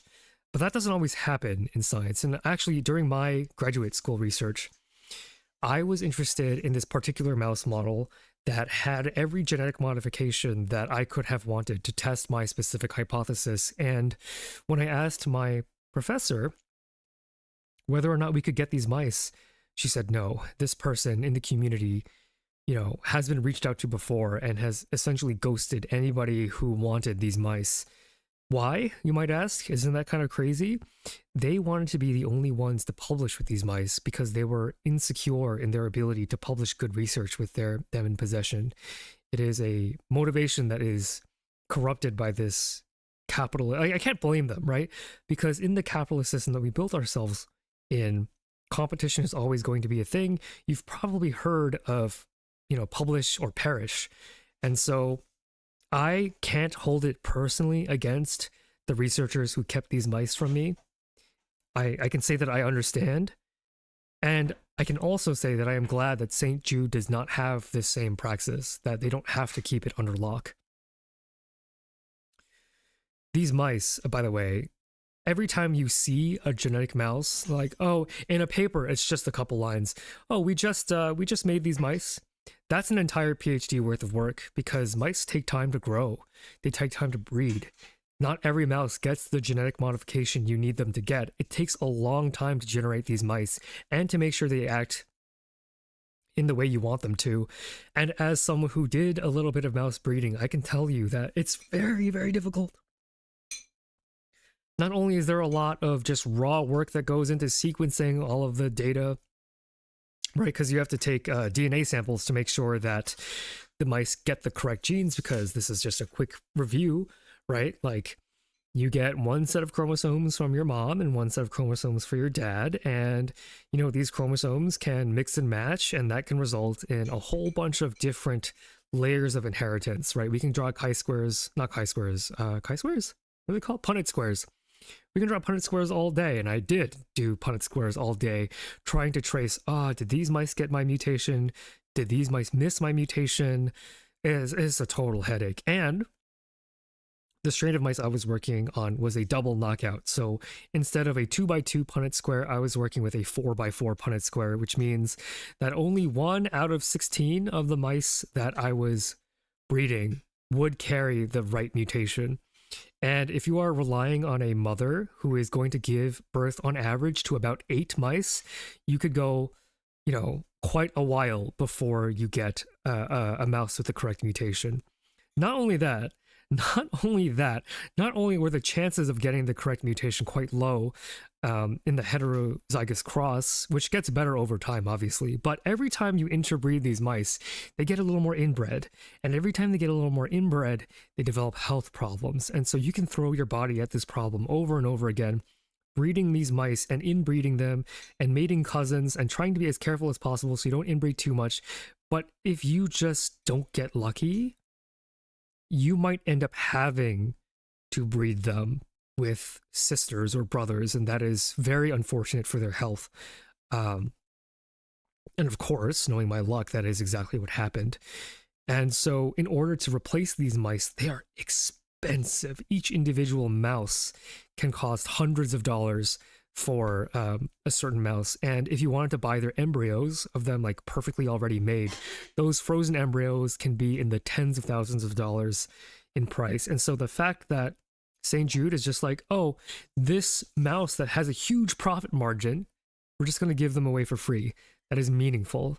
That is done for the progression of science. And that's awesome, right? I love that. I love that for St. Jude. So if you wanted more reasons why St. Jude is awesome, this publicly available cell lines they're immeasurably valuable, and they're giving away for free. Okay. With that in mind, now that we've talked about St. Jude's contribution to glioblastoma, and of course this is just a small snippet. They are, of course, a cancer research hospital. It's just that, like, with copyright in the journals, I can't share everything they've done, but this is one that I really wanted to highlight. So let's talk a little bit about how glioblastoma is actually treated. And we talked a little bit about this with Dr. Akari earlier in stream, but the way that the current standard of care is these top 3 items. You first start with maximal surgical rescission. So you get a brain surgeon to remove as much of the tumor as possible without destroying the surrounding tissue, because that is your brain, and it is very hard to replace brain tissue that's been damaged. You then follow up with a chemotherapy called temozolomide. I don't really know if I'm saying that right, but it is a drug that is meant to kill what's left. And then radiation therapy can further allow for that leftover cancer to be eliminated or at least suppressed. And then this fourth thing is something that I learned more recently, is that there are some, and this is crazy to me, some wearable medical devices that are FDA approved, like Optune, whose mechanism of action is to release periodic electrical fields that disrupt cancer from growing. Now, I'm not going to sit here and like advocate for Optune. I don't know a lot about it. I don't know how efficacious it is, but I did think that it was interesting because I did hear that you can sort of jam cellular activity with electrical signals, which before you go off and wear aluminum tinfoil hats or whatever, it has to be done in a very specific way, and I'm not entirely sure how it works, and I don't necessarily know if it works. I just know that this device is FDA approved. Whether or not it is approved by the general scientific community, I actually don't know, but I figured it'd be interesting enough to add on top of this discussion. Okay, so to go into the current standard of treatment so that we can more fully appreciate where the research is heading, let's just take a look at this sledgehammer, temozolomide. So this is the first line of treatment. So the way that chemotherapy works is it works by damaging DNA, and specifically this one adds an alkyl group. So we have regular DNA base, and then we have these alkylation reactions that cause this specific modification to these bases, and this damages the DNA. And so you would think that, aren't we trying to prevent DNA damage? Isn't that what causes cancer to begin with? That is true. DNA damage is what got us into this mess to begin with. But the thing is that it's really hard to design a treatment that kills cancer cells that doesn't kill your own cells. Because let's be real, cancer cells are really good at surviving. That's kind of what they were evolved to do, right? If they weren't good at surviving, they would be dead because your immune system would have destroyed them by then. The one weak point that we know that cancer has is that because they don't repair DNA very well, if you attack them with DNA-based attacks, they're extra vulnerable to blowing up after the fact, whereas the rest of your cells still have functioning DNA repair capacity. So, as true for many chemotherapies, this effect is not entirely specific to cancer cells. There is an increased vulnerability of the tumor to chemotherapy, but you can't prevent other cells from being damaged with a sledgehammer approach like chemotherapy. And this is why there are heartbreaking stories out there, people reporting that being on chemo feels worse than actually just having the cancer. It's also why there are people who opt to go peacefully instead of choosing to fight through all of this treatment. I can't imagine how difficult it is to have a drug that attacks your entire body in the hope that the tumor dies before they do. It's bleak, right? And for a lot of people, this is the line of treatment. It's a difficult decision to make because, you know, suffering. There's a lot of suffering involved. So needless to say, we should be working to make sure that we don't have to rely on chemotherapy for glioblastoma treatment or any cancer treatment, really. Ideally, we move past chemotherapy as a whole. So how does this drug actually work in terms of how well does it work? This drug adds 6 to 9 months of median survival. So while temozolomide can work extremely well and can be extremely well tolerated for a chemotherapy drug, so of the chemotherapy drugs, this is one of the ones that is not as bad. Like, people generally don't have as terrible of a reaction for some reason. Cancer cells can evolve resistance pretty quickly. Again, they love to replicate. Every time you divide, every time you replicate your DNA, there's a chance that something mutates, and because they like to replicate so fast, they can accumulate mutations, and eventually, as you can tell by just 6 to 9 months of added median survival, that doesn't go very far.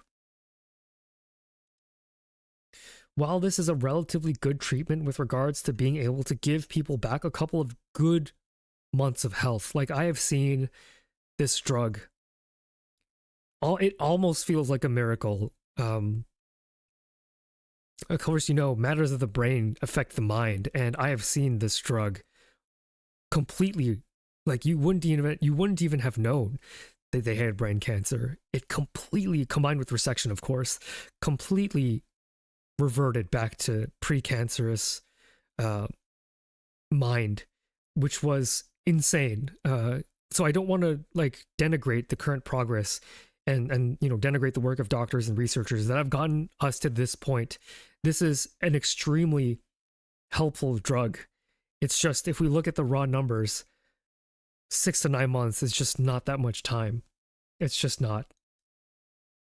So new strategies to tackle this problem must be explored for, you know, the good of humanity, really. Optune, which is this medical device, no free images, but you can look it up yourself. It's a wearable medical device that sends alternate low-level electrical fields to disrupt cancer growth. It sounds like sci-fi, so I'm not going to like defend it right here, but if you're interested, you can look into it. It is FDA approved, but whether or not it has actual efficacy, I'm not entirely sure. Apparently, Optune increases median survival to 15 to 17 months, which is, you know, everyone can agree that's a lot better than 6 to 9, but in terms of giving patients a chance to live out their normal lives, we're not there yet. We're not there yet. And this is an extremely frustrating thing to realize, right? We put a man on the moon. We can accelerate particles near the speed of light, as I'm sure Z can tell you. We can split the atom. For God's sake, are biologists even trying? So I wanted to ask those of you in chat, how many ongoing and completed clinical trials for glioblastoma do you think there are as of right now in 2025? Anybody want to take a guess while I hydrate?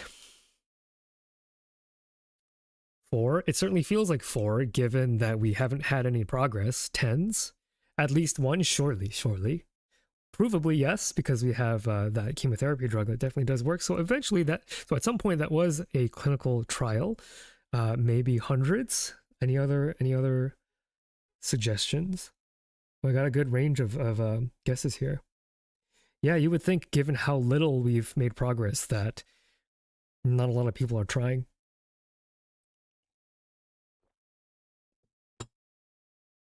This blows my mind. More than 1,000. More than 1,000 ongoing and completed clinical trials for glioblastoma. And the best we can do is 15 to 17 months of improved survival. I cannot tell you how tough that was to learn when I was doing my research for this stream. Imagine deciding in graduate school that this is the problem you want to tackle, and just watching the corpses of previous attempts pile up.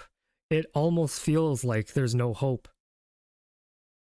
But as Dr. Akari has pointed out, of course, scientists are nothing if not passionate. There are people who see this and they view it as a challenge as opposed to as a deterrent, and I honor them, right? That is incredibly tough. It's an incredibly tough field to get into. Thousands of clinical trials, millions, perhaps billions of dollars burned in terms of drug discovery, drug manufacturing, clinical trials, paying all the doctors, compensating patients, hospital administration, like all of this investment, and 15 to 17 months is all we get from it. That's tough. So there has been very little progress in glioblastoma research, not because biologists aren't trying. Believe me, they are, right? But the thing is that this is just an MFer of a cancer, right? This is something that is uniquely bad, even in the realm of a uniquely bad condition such as cancer. There are a couple of reasons why this particular cancer is bad, and we've already gone through some of them, but just to make it very salient. Cytotoxicity in the brain is not tolerable, right? I talked a little bit earlier on stream, the fact that you have neuronal stem cells means that yes, your brain can regenerate neurons, but they're not the same neurons, right? There's no guarantee that a new neuron will replace an old neuron and function in exactly the same way, so we cannot rely on the brain's natural ability to slowly and specifically regenerate certain neurons and certain neuronal tracts as a way to be more greedy with surgical resection. You have to be extremely careful here. Not only that, but we have the blood-brain barrier. And this is why I was harping on drug delivery as being such a hot field right now, because the brain is just so tough to get drugs into because you have this protective barrier between the brain and the blood, and not a lot of chemicals can breach that barrier. So there's a whole field of research trying to figure out what treatments can cross that barrier. Or maybe ignoring the barrier altogether, depending on what you are aiming to do, we'll say. Some other reasons why this particular cancer is so bad. Again, location, location, location. The brain, very tough. Anything that goes wrong in the brain, and that's why I was so drawn to this problem. The brain is one of the toughest organs to treat. It's not easy. Gliomas, glioblastoma, gliomas, they produce this protein, programmed death ligand, PDL1. And when T cells bind to PDL1, they get exhausted. I'll go over this in now the video that I have to make about glioblastoma because you've helped me smash through these incentives. But when T cells bind to this ligand, there's some chemical reaction, there's some biological signaling that happens in those T cells to have them lose their cytotoxic potency. They are no longer able to kill cancer cells because the cancer cells have educated them to the point where they can no longer fight. And that's going to be very interesting for me to look into for the video. Tumors in general are immunosuppressive environments. If they weren't, they wouldn't exist, right? So by definition, tumors have to evade the immune system. And the brain, already a very difficult place for immune cells to get into. Again, when we talked with Dr. Akari, incredible heterogeneity. Each individual, again, so if you weren't there for that part of the stream, there are 3 types of glioblastoma. And each tumor within those 3 subtypes, each individual cell of that tumor can be classified across 4 different categories. And there are like a ton of immune cells in these tumors too. It's all very, very complicated from architectural point of view as well. And yeah, invasion into an organ that cannot be hurt in any way. So while glioblastoma might start in a certain area, it can sink its fangs, its tendrils, which is funny because a lot of people don't like that I picked on the use of the word tendril in one of my Plague Inc. shorts, but whatever, I'm using it here. It can stick its tendrils, its reach deep into brain structures to the point where you can't surgically remove them. Right, so precision only works on tumors that are easy to remove. You just cut it out. But when they seep in between neuronal spaces into very important parts of the brain that you cannot damage at all, there's no wonder why 15 to 17 months, why it's like you get a new lease on life for a short period of time, but there's a deep sadness knowing that that period of peace is inevitably going to come to an end because of how absolutely devastating this cancer can be. So how do we even begin to tackle this nonsense? Here is something that maybe you have heard of because this approach has been very hot in the last couple of years. So, you know, we had the age of chemotherapy and now we have the age of immune activation. So here is some tumor science specific language. There are cold tumors that are immunoevasive. And I remember when this meta first started back when I was an undergraduate, it was very, very exciting. I was freaking out at how cool this idea was. And then I kind of lost touch with the cancer field as a whole. But back when I was an undergrad, there was a whole big burst of research that was interested in turning these cold tumors into hot tumors. So somehow either changing the tumor environment to activate the immune system or to train the immune system to attack the cold tumor, whatever the case may be, getting the immune system to pay attention to the tumor is a pretty nice strategy. It's very specific. If you can hack it, I mean, if you can successfully design a system that causes cold tumors to get hot, ideally the immune system only attacks that patch of cells, and then you don't have to deal with the terrible side effects of chemotherapy. A different related approach that we're going to be talking about in this paper is something called CAR T cells. And if you are interested in cancer research at all right now, I think from my outsider perspective, the press that CAR T cell therapy has gotten has been incredible. Like, as a non-cancer biology person, I have heard like so much about CAR T cells. I'm excited to give you an introduction to them here. Hello, Eric. Welcome to the stream. Hope I can watch the full stream later. Norway is not syncing.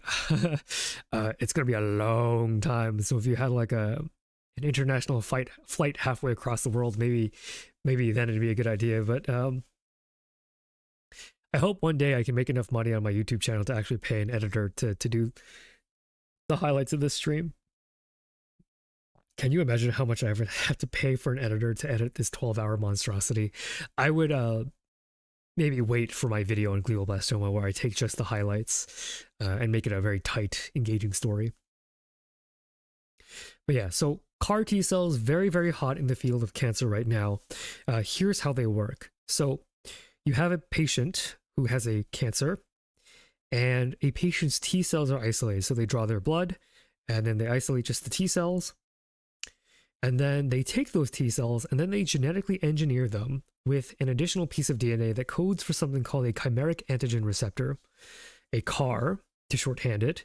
And this is engineered into the patient's own T cells. So this is very useful, as we're about to see, because then we take those powered up T cells and reintroduce them back into the patient.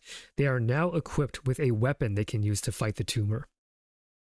It's good to use the patient's own T cells because if any of you remember sort of biology 101, you know that there are blood type antigens. And so people with incompatible blood types can provoke an immune reaction, which would be very bad. And so putting your own cells back into you is a pretty good way to avoid that from happening. Okay, so what is St.Jude doing about glioma? So this is, again, a related cancer to glioblastoma. This is a more similarly aggressive and deadly version of glioma called diffuse intrinsic pontine glioma. So I have to admit that this is not primarily driven by St.Jude. Most of this data comes from this group here in Seattle, Washington, driven by the first author, Ben.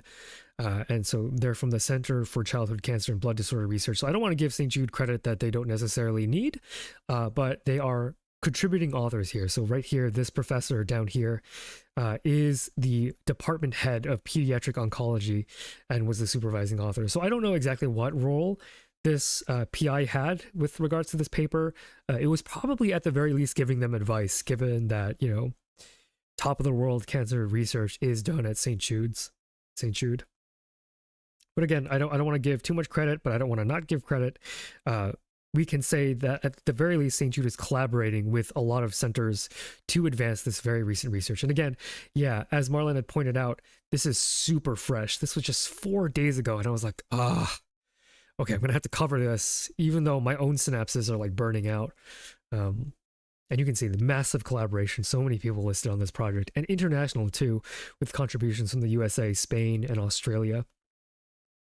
Post the full monstrosity, it'll be up. It'll automatically be up as soon as I hit end broadcast. Okay, so what is a chimeric antigen receptor? So if I have this image of a membrane here, part of this protein is artificially designed to bind to a certain known cancer antigen. So as chatters have pointed out in stream before, cancers do have a unique profile with regards to the proteins that they display. There are antigens that are on the outside. So you might say, why the heck would a tumor choose to identify itself by sticking a protein on its surface? And the answer is that those known antigens can actually shut down the immune system. So they stick those proteins on the outside because it helps them get away from the immune system. But in the chess battle that is evolutionary biology, our brains, not ours as in mine, but the minds of scientists, have come up with this weakness, right? Like no weapon is perfect.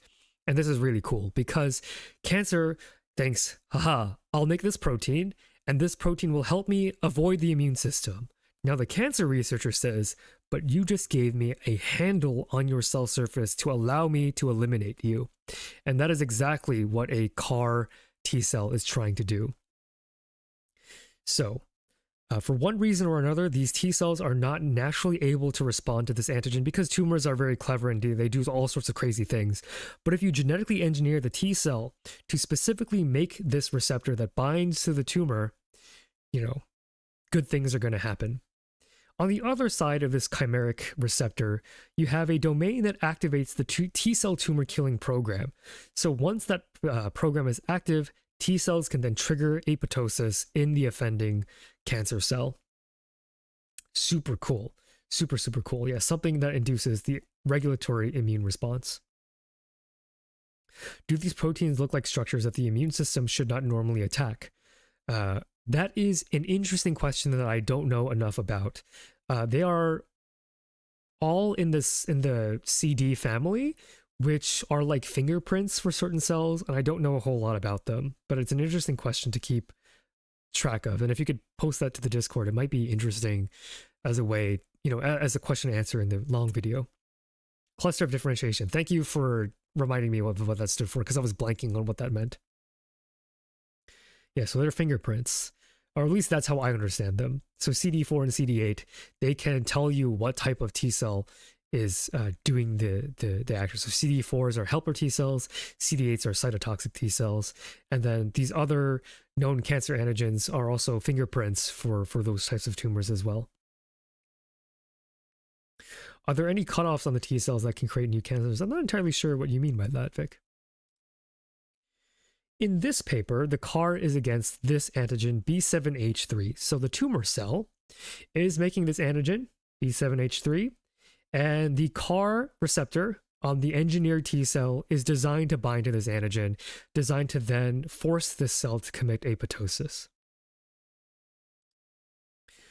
B7H3 is a very curious cancer-specific protein. It's very, very mysterious, and I'm going to tell you why. It is both an activator and a repressor of T cells, depending on its cellular context. And this was a great mystery back a couple of years, where, in some experiments, it was showing that B7H3 was really activating T cells and causing them to go crazy. And then other papers were showing that this antigen stops T cells from working. And so there's more to this mystery than just that. Most cells do make B7H3 mRNA, but not very many cells make any appreciable protein. So this is a code that is in the DNA. You make the transcript, so you do make the mRNA, it just doesn't get made into protein. So this is when we have to remember that the central dogma has checkpoints, right? DNA into mRNA into protein doesn't always mean into protein. It can just mean DNA into mRNA, and then the chain stops. If you were around for my Nobel Prize stream, you would remember this friendly little guy, microRNAs.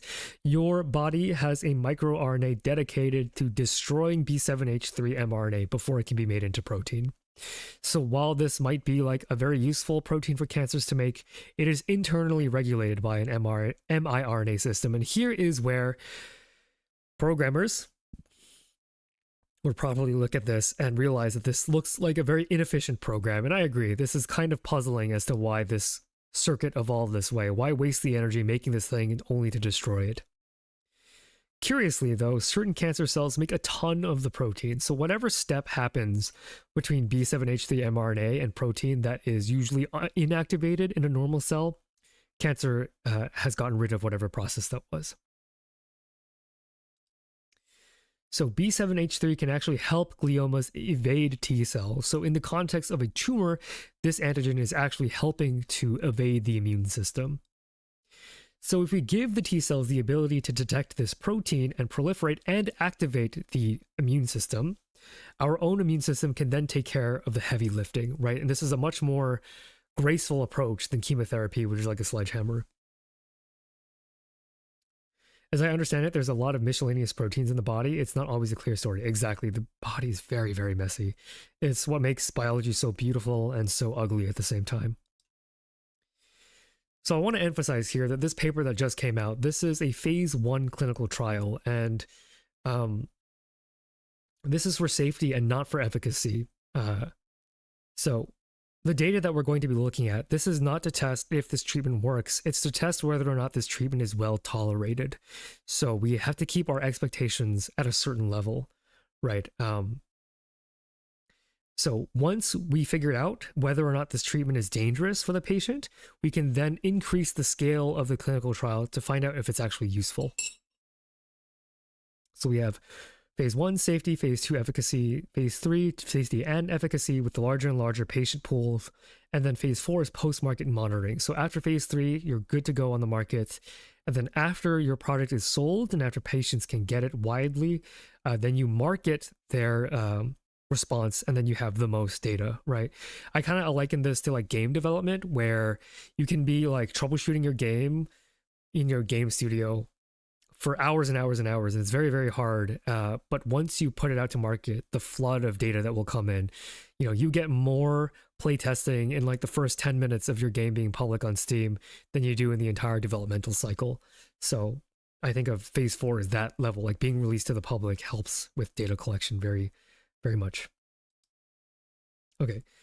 Here I'm going to go ahead and put away the ears because we're going to talk about some of the data that took me by complete surprise. I was reading the clinical data yesterday. I might cry, I might not. I don't know if I've gotten all of it out of my system, but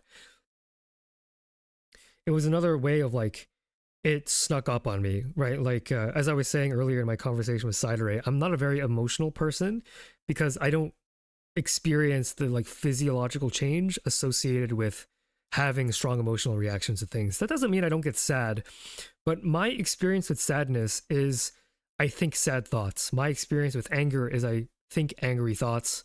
My experience with happiness is I think happy thoughts, right? This paper, I didn't even realize it was happening, but something broke in me and I just started bawling, and I had to take like a half-hour break. It's like different, right? Like most of the papers that I have read have been in mice, and while it's tragic to lose a mouse, it hit different when it hits different when you're reading about pediatric patients. And I never considered myself as someone particularly fond of children, but as my emotions let me know, apparently I do care quite a lot, enough to have to finish the paper through blurry eyes, let's say. Okay, so this is just a warning in case you are out in public, because if I cry and then you cry and then you have to do a work meeting, that wouldn't be good. So you can tune back to in like 20 minutes or something. Okay. Okay. So I want to do a quick, unnuanced summary of the clinical trial. I'm not a doctor, so my experience with interpreting clinical data, I think actually myelin would be better because myelin is more of a statistician than I am.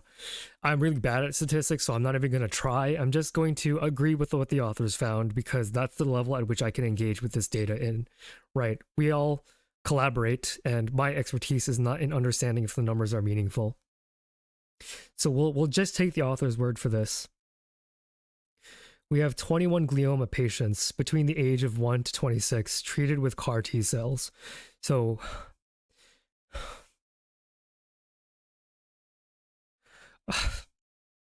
it's starting and I haven't even gotten to the sad part. Okay. I think the number is what is crazy. I think the number is what's crazy. 1 to 26. Yeah, the number is really distressing.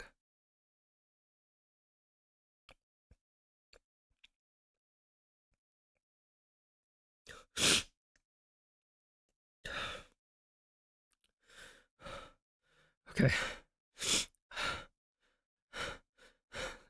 I didn't think it would be this early.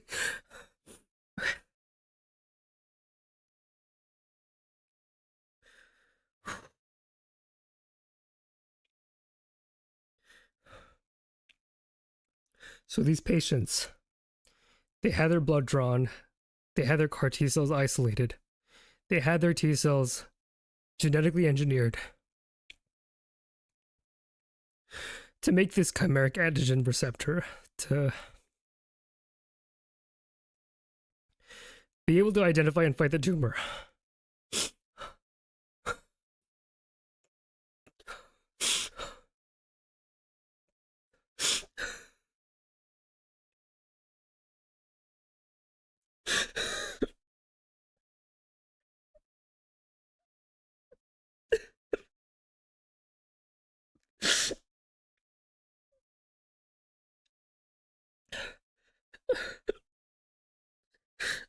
These numbers are really hard to read. The median survival of treated patients was 19.8 months post-diagnosis, so from the minute that they knew they had cancer. The median survival rate was, we'll call it 20 months, compared to a historic median of 11.2. This is a phase 1 clinical trial, so the authors do acknowledge that there aren't enough patients here to make an actual statistical determination as to whether or not this difference is meaningful.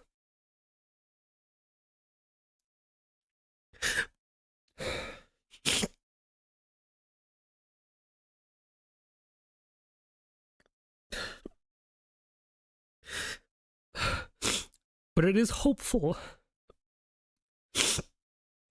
It is hopeful. God, I would hate to do this kind of research. This is insane. Okay. In the profile, we had one adverse event. So I'm not here to be a mouthpiece for science to say that all science is perfect.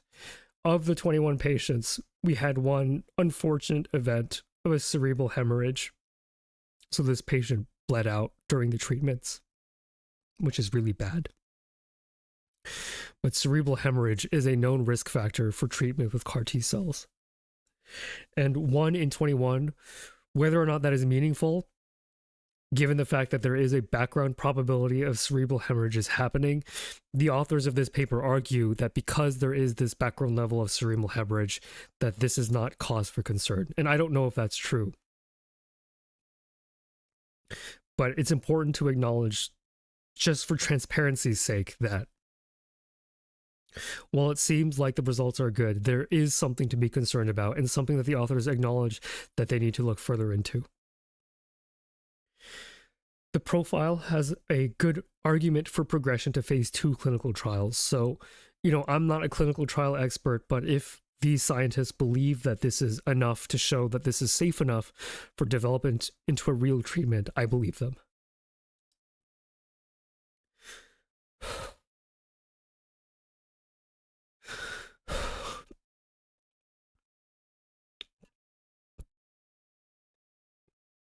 Sorry. Give me a second. Okay. So these are MRIs. These are MRIs.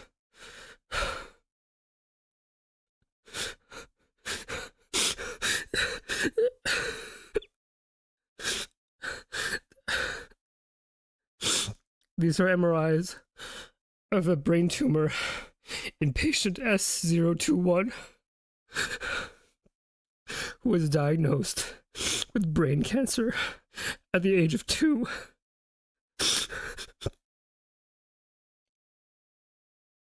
That's such a terrible sentence to say. That's such an awful sentence to say. It's just the idea, I think, is crazy. I know in theory, because this whole thing, like when I started, like I knew brain cancers happened in children. It's a different thing to actually like read the paper and to like know that the picture that you're looking at.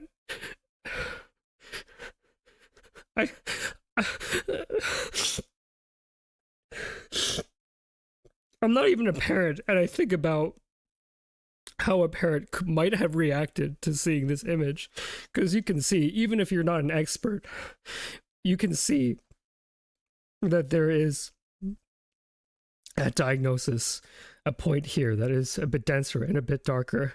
After I think RT is radiotherapy, you see that density kind of diffuse, meaning that it kind of works. And then we see this treatment, and we actually see like this diffuse pattern actually remains diffuse, which is incredible. And as I said here, like I'm crying because I know it's coming. But this is the good data. This child is still alive. 81 treatments. 81 treatments, radiotherapy. This child is still alive. and has received 3 billion of these CAR T cells.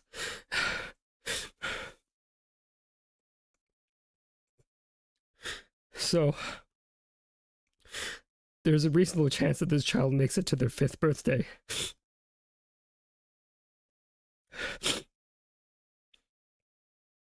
But we already know what's coming because we've seen the median age number.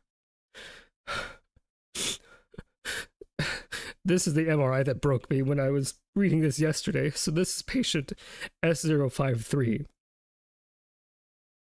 who is not as fortunate. So here was their tumor at diagnosis, and it's bad. I'm not a doctor, but this looks bad. After radiotherapy, you do see that there's this lightening of this space, which I believe means that initially the treatment worked quite well. And so 0 month is where the CAR T-cell therapy starts. And we can see at 2 months, you get a lot less of this whiteness, right? And I'm doctors who understand brain anatomy can better tell exactly what this tumor looks like. But for me, all I care, less white equals better. But then if you look at 4 months, all of that progress, again, this MF of a cancer, like it burrows deep and you can't remove it all with surgery. And there is a flare-up of this cancer returning that persists from 4 months to 6 months. But thankfully, by 8 months, that cancer has, there's this interesting back and forth where there's something about this therapy that was working eventually, was working temporarily, but eventually the cancer caught back up, but then went away. There's this back and forth, and that is something definitely worth looking more into to see what the dynamics of this cancer progression actually look like under CAR T-cell therapy. And again, this is not for efficacy, this is for safety. So maybe this is what would have happened in this patient, whether or not they got CAR T-cell therapy at all. We just don't know. And that's, I think, important to acknowledge. However, this child had the tumor metastasize 60 days later. And I said metastasis with glioblastoma was extremely rare. That's still true. But rare events do happen at some level of frequency. And unfortunately for this patient, they had died 14 months post-diagnosis.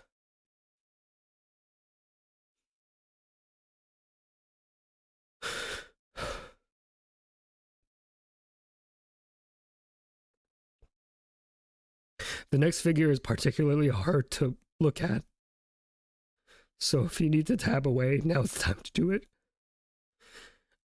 I had to think to myself, am I exploiting tragedy for content? Like, I could have sanitized this by not including the next slide, but I think it would be doing a disservice to the strength of everybody involved in this process. Not only, of course, the patients and their families, but also I put myself in the shoes of the researchers who had to put this figure together. And I can't imagine doing that with my life.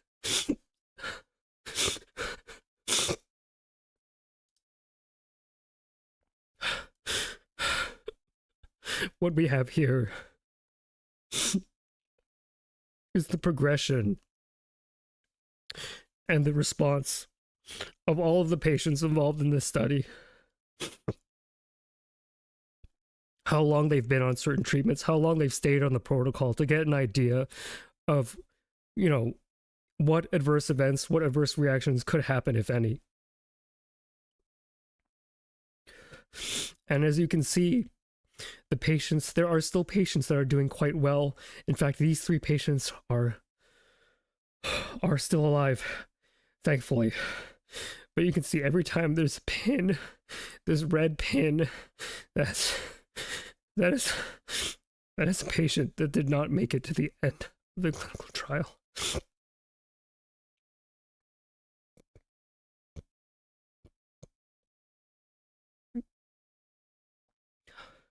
I want to take a moment to acknowledge that If you are somebody made of stronger stuff than I am, I commend you.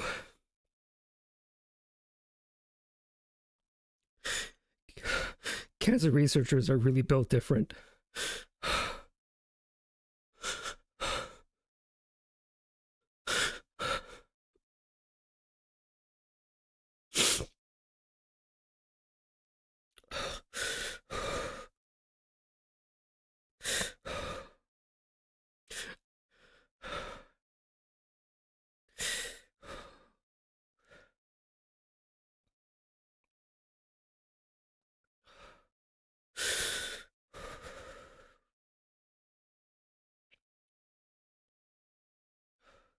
Okay.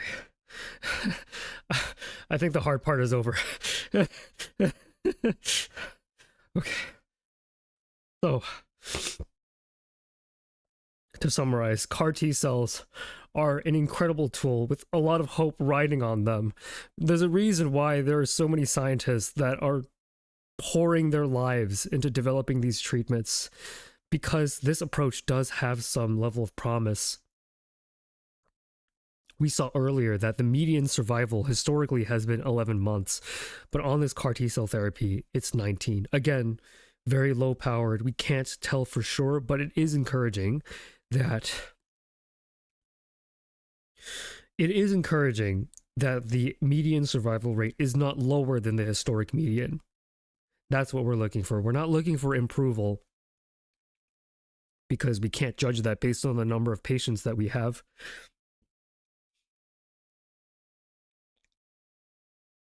But we can determine whether or not this is worse for a patient than nothing at all. And that is the goal of a phase 1 clinical trial. Oh, okay. I'm going to go ahead and I'm going to take a break. If you need something a little more lighthearted to watch in the meantime while I go quickly take a bathroom break, you can watch my BRB screen. I need to wash my face and snap back into it for the rest of the presentation. If you made it through that really tough time, I thank you for pushing through that, because it's not easy. But I think if you want to fully appreciate their work, that sharing in their pain is just on a human level a way that you can do that. So I'm going to go be right back. I'm going to head to the bathroom, wash my face, and we will continue. So be right back.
I am back. Thank you all for being patient. Thank you for helping us really appreciate the emotional/human layer of the trial.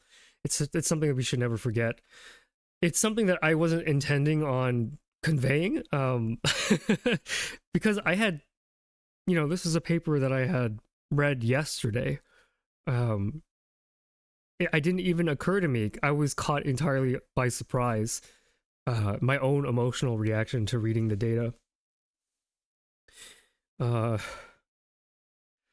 Yeah, so I've had a bit of time to wash my face and get right back into talking about cancer. I'm gonna go ahead and pop back the ears for a little bit of levity, but also in a very like dramatic change of tone. This last paper I think is super awesome, super cool, and I think we could use a little bit of excitement after walking through such a difficult aspect of cancer research that we should not ignore. All right, so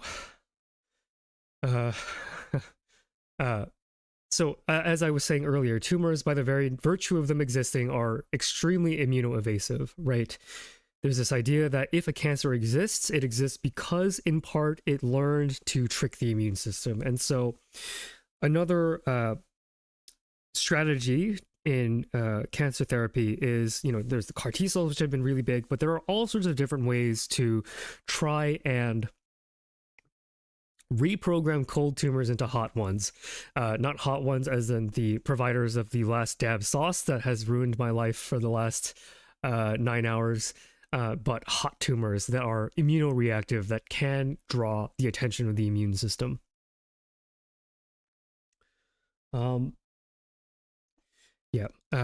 Sorry, I was just checking the time. It's a little hard to see with blurry eyes. There's a very interesting paper that I'm obsessed with. This paper. This paper is insane. You know what could activate the immune system? Bacteria. Bacteria are professional immune activators, as anyone who has ever had a bacterial infection knows, right? Like, because bacteria are not a part of some bacteria are not a part of the natural flora of the body, something like a bacteria could trigger the immune system. And so while that seems obvious, how does that translate into a cancer therapy is something that I am the most excited, well, next to getting to talk with Dr. Akari on stream, of course, but like the next thing after that, I'm super hyped to share with you this crazy strategy of using live bacteria to destroy cancer in the brain.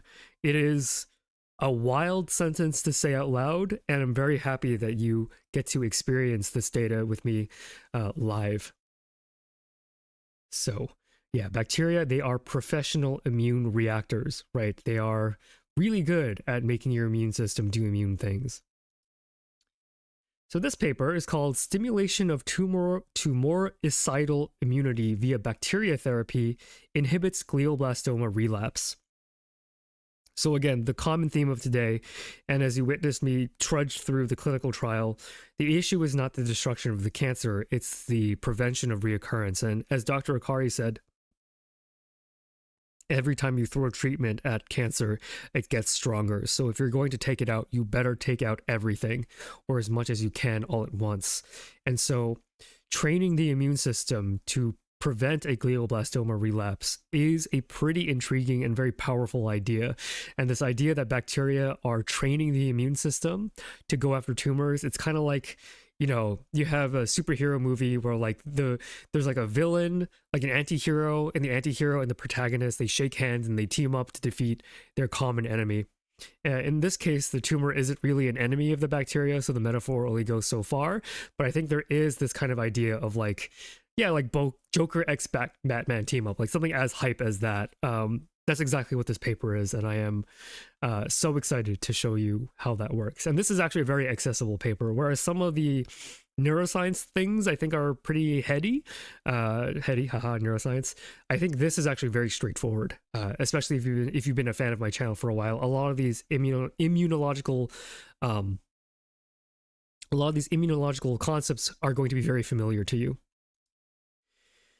So we have this graphic, and this explains their approach. And when I read this, I absolutely pogged out of my goddamn mind. This is the coolest approach I think I've ever seen for any kind of treatment in my entire life.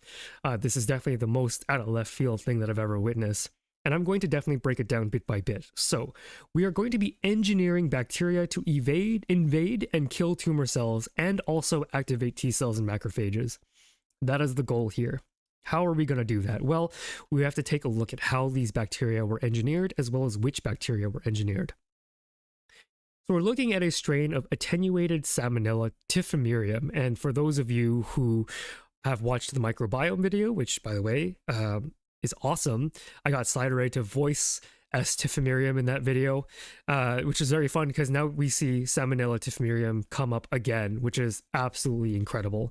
The fact that this like one throwaway gag I had in the microbiome video actually ends up being like a major weapon against cancer is insane. So we're taking this bacteria, incredible. I know, it's amazing. And it's called VPN 20009, not VPN like NordVPN, which you know, if if I had an affiliate link I would plug right now, but I don't. But this particular Salmonella has 3 mutations that make it not very dangerous to the immune system, and we'll go over what these mutations are and why they matter later. With this bacteria, we are going to stuff in 2 genetic constructs. One has the gene for infiltration, and the other one has the gene for fragmentation, and we'll go over what that means. But for now, just know that the genetic circuits that they are introducing only allow for the expression of the Salmonella invasion protein, INV-A, under hypoxic conditions, where if you were around for my discussion with Dr. Akari, you know that cancers, they love not having oxygen. Oxygen is actually really good for the immune system.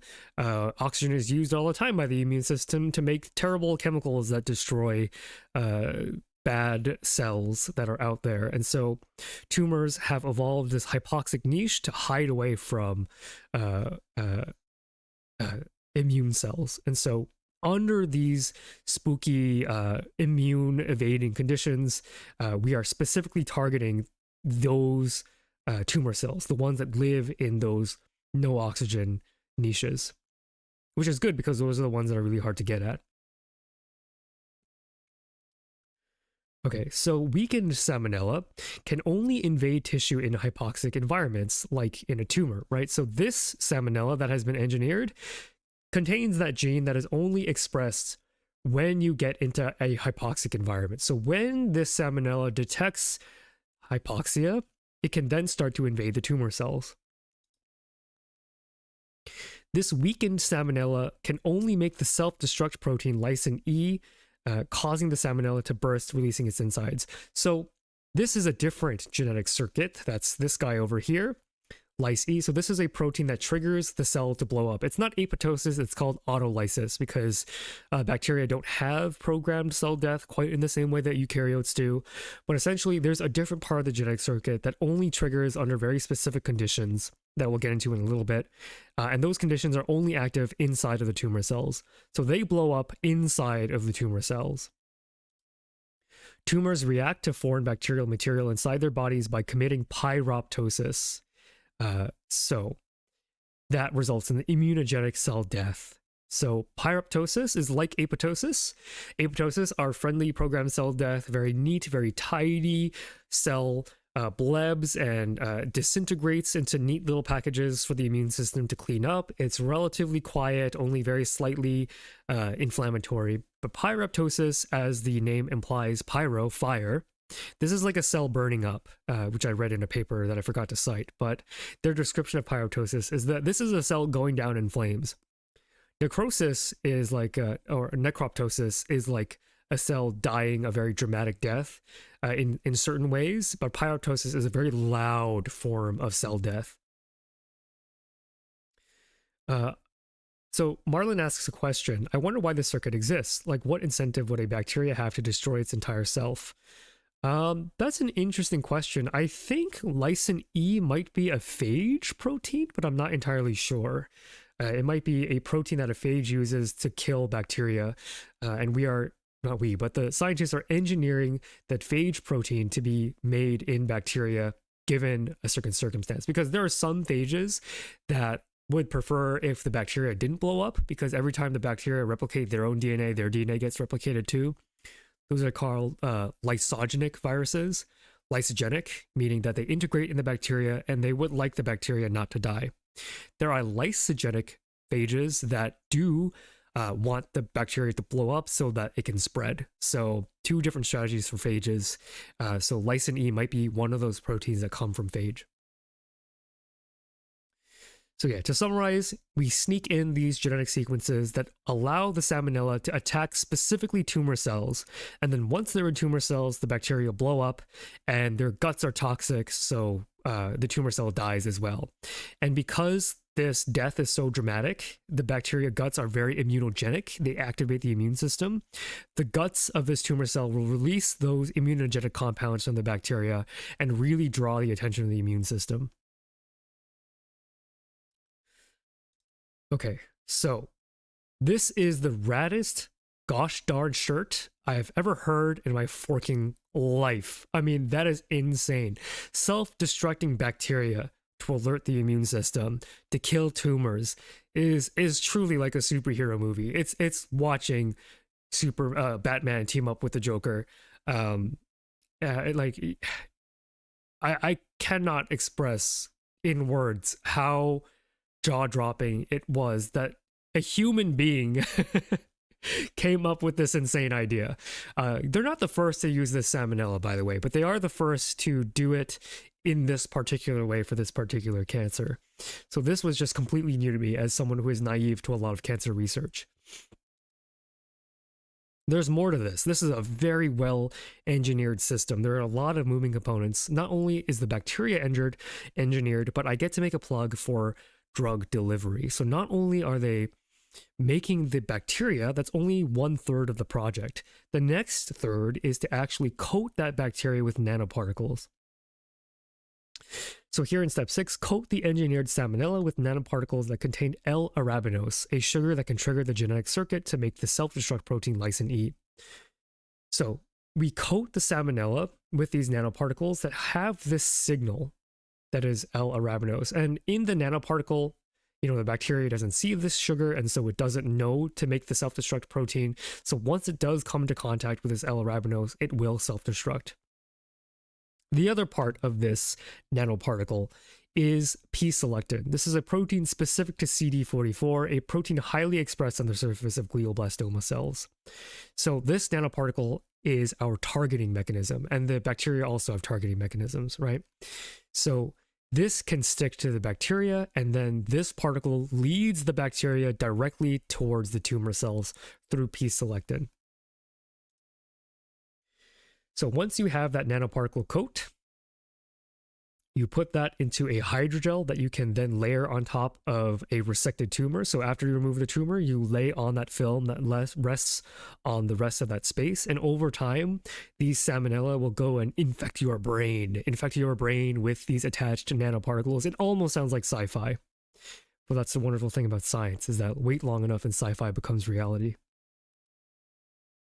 Yeah, so after surgical resection of glioblastoma, you add an injectable hydrogel, this should be hydrogel patch to the remaining cancer. Yeah, so Marlon, you're right. So this strategy will hunt down the remaining tumor cells without needing to do anything more invasive, ideally. So p-selectin is the mechanism by which we target these salmonella to this exact cells, the exact right cells. And then in that hypoxic environment, that triggers the INVA-A to allow salmonella to infect the tumor. And while that salmonella, that again is coated in that nanoparticle, everything is going to enter that tumor, including this nanoparticle containing this payload of this sugar. So once the sugar is in the cell, this coating can get dissolved, and that L-arabinose can then enter the bacteria. And the engineers here engineered this genetic circuit to trigger once the bacteria get exposed to this sugar. So use the sugar as a trigger. Now that triggers the self-destruct, spilling the bacterial guts all inside the tumor. That's wild. There are so many pieces of this that had to be engineered. The complexity of this design is absolutely insane. Like, it makes a lot of sense and it's brilliant. And someone much smarter than me had to be the one to come up with this, because there's no way I could have thought of something as nuts as this. This is awesome. I want to take a moment for chat to just breathe this in. We are coding essentially a self-destruct bomb coded in a missile targeting system that hunts tumors and can be placed on a surgical patch that you apply after surgery, hopefully reducing your need for repeated treatments, right? So while CAR T-cell therapy was very promising, that patient that is still alive today had to have 81 different CAR T-cell treatments. Obviously not ideal, obviously very expensive, and obviously a huge detriment to the patient's quality of life. If we can manage a treatment like this, where we are, coding something that gets gently placed on that tumor, and the cells themselves, as tricky as bacteria can get, they might be the ones that we need to recruit to actually be able to hunt down these tumor cells. When is the arabinose released? I'm not entirely sure. I didn't actually have the chance to get into the science of the nanoparticle itself. But all the papers are in the video description if you want to have a look. Okay, so once the bacterial guts are spilled inside the tumor freaks out. It commits pyroptosis and it kills the cell. And then the immune system is triggered. It's saying, there are bacteria guts here. We should really get into shape and start fighting. And then the cells that don't get infected by the salmonella, the rest of those cells, hopefully the immune system will be so angry that there's bacteria in the brain that they start actually doing their job and killing the cancerous stragglers. So this is very cool, obviously, but the question here is, does it actually work? Like, obviously we can sort of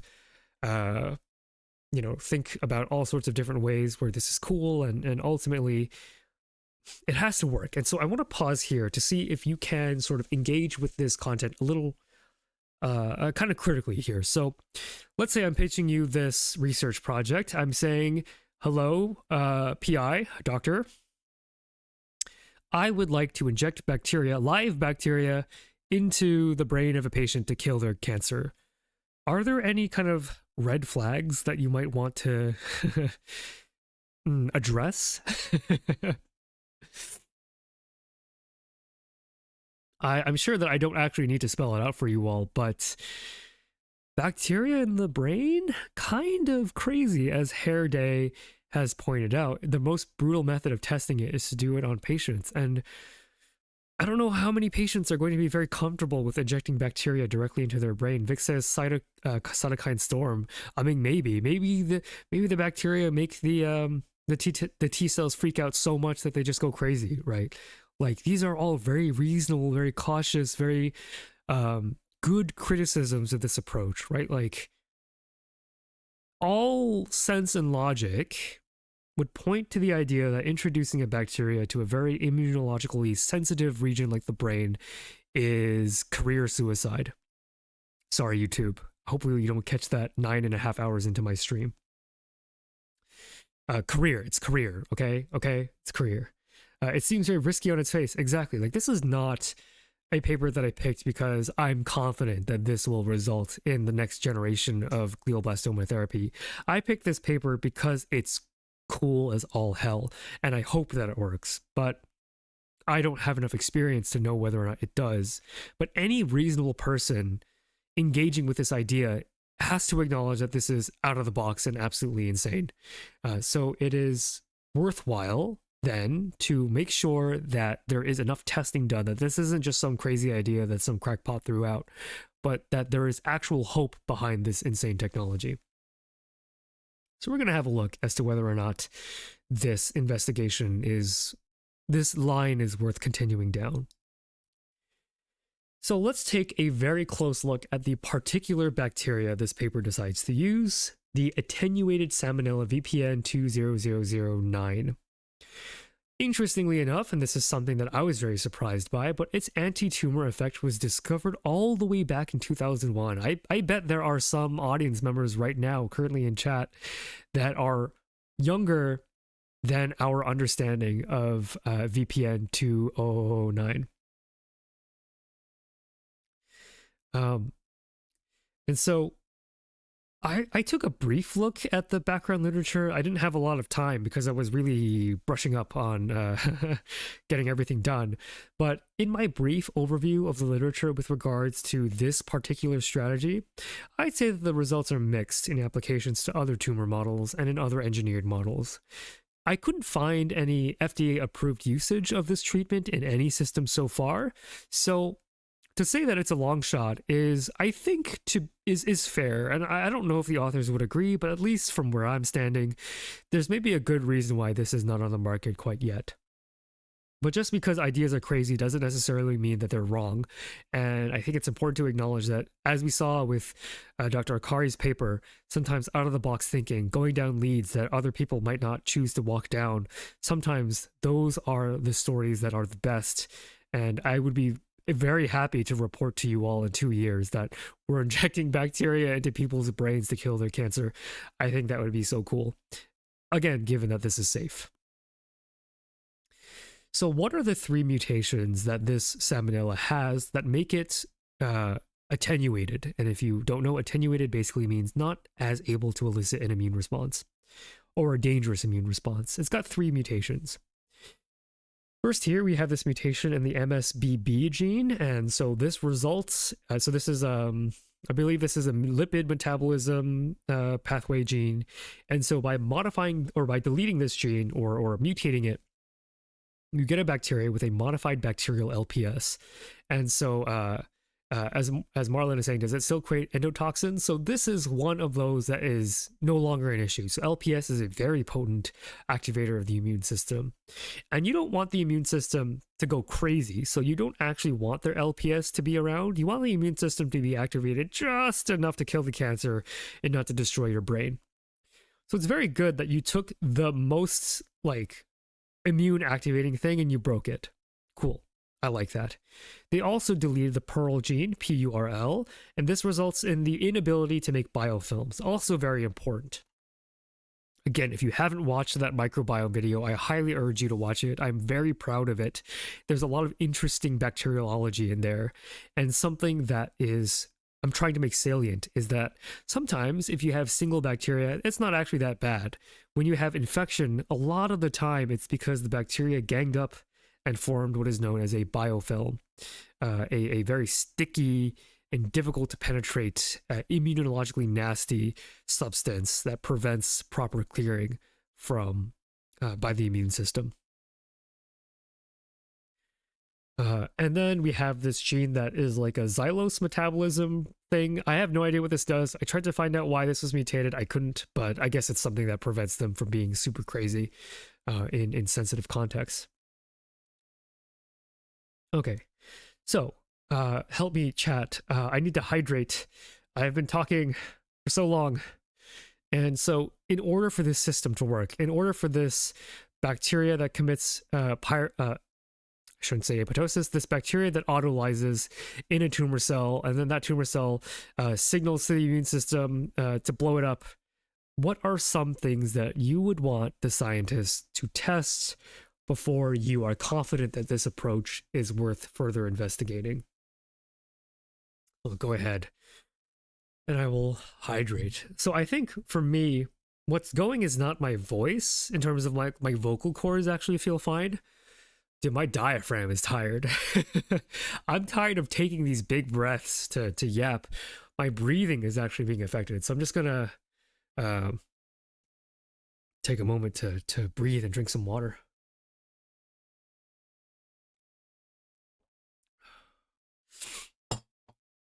Do we start in a cell culture or in an animal? Whatever you want. This is, again, not, if you know, I'm not doing this so that you predict what they do, because there's no way you have enough information to predict what they do, but just to get the scientific juices flowing, to practice the inquiry or the line of thought that a scientist might do. And of course, I'll tell you if I think your idea is good or not. And I read this paper so long ago that I actually don't even remember their next step. So maybe one of you will hit it and I'll be pleasantly surprised. Does the bacteria enter the cell? Has the method of attack been shown to work in any context? So we know that salmonella, the virulent salmonella, needs some way to enter. Oh, before I spread misinformation, let me correct myself. This salmonella was broken. It's not supposed to cause disease. It's not very good at infection. It can't do the genetic program in order to be a serious threat to the body. We've given it an artificial protein called invasion A, that is only made in the presence of a tumor. And so invasion A will actually allow the salmonella bacteria to enter into a cell. I don't actually know off the top of my head if Salmonella S. tifamurium, if it is intracellular or not. So we might be stuffing it into a cell in a weird way where it doesn't expect to be stuffed, but because we gave it the protein for invasion, it'll do it anyway. Effects of age, diabetes. So that's a little far from the core of this experiment, right? We are thinking of molecular means to test. Now, I'm not saying those answers are not good in terms of the idea of making sure that this, or making sure that, or not even making sure, but just testing the immune systems of people with different immunological properties is an important step eventually, but not something that we would really think about this early into the research pipeline. Can we somehow make sure that each step of our model of the plan is based on valid logic? Absolutely. We can test every single individual one of these pieces. I'm asking how. I can verify that our expected conditions are met at each part of the process. That's exactly the way that we will handle this. Make sure the particles attach to tumors. Make sure that the bacteria likes what they should. Exactly. So that's why I'm saying that, like, it can be overwhelming when I just ask you, hey, chat, do a science. But if you notice, Marlin's language is not that complicated. It's very reasonable, and any one of you can come up with it. In order for the system to work, we have to test each individual piece. Make sure that the particle is attached to tumors. Make sure that the bacteria likes when they should. So that's basically the answer that I'm looking at. Every single one of these pieces should be tested. Sorry, this would have helped. So these are all the pieces, right? So engineered salmonella, making the invasion protein under hypoxic conditions. This permits the salmonella to enter the tumor cells. The trigger comes from the nanoparticle, the L-arabinose stored in the nanoparticle. Will trigger the production of the self-destruct protein. The self-destructed salmonella will then spill its guts inside the tumor. The tumor will freak out and die and alert the immune system. So we're going to test every single one of these pieces. So we are taking a look right here at a very basic level of confirmation. This is just showing that the engineered salmonella can infect glioblastoma tumor cells. So we have tumors that are grown in a dish, and this is relatively straightforward. You do one under a hypoxic condition, and you do one with normoxic condition. I actually did a bit of work of this myself when I was in graduate school. So what you do for a little bit of behind the scenes fun is that you grow the normal tumor in a normal cell culture incubator at 37 degrees with 5% oxygen, 5% carbon dioxide, 95% air, I should say, not oxygen, but air. And that's the normoxia condition right here on the right. So this is a tumor with normal amounts of oxygen, and the engineered salmonella are making green fluorescent protein. And what we can see is that when we deprive the tumor of oxygen, the salmonella fluorescence increases by a lot. It's very noticeable. Now, it's important to acknowledge that there are some bacteria that appear to be doing something in the normal oxygen condition, but it's very, very little. Very, very little. Might not matter. It might matter. That's for further testing to determine. And so to give a tumor a hypoxic environment, what you do is you buy a vacuum chamber and you pull vacuum. So you actually just suck the air out of a chamber. And if they don't have air, they don't have air. Then you make sure you seal that chamber very quickly. And then that's your hypoxia condition. Then you can put that chamber back into the 37-degree cell culture incubator. So they incubate at the right temperature. You can include a little water dish to ensure that they get the right humidity. But the important thing is that they are grown in that chamber that does not have access to oxygen. So pulling vacuum is how that is done.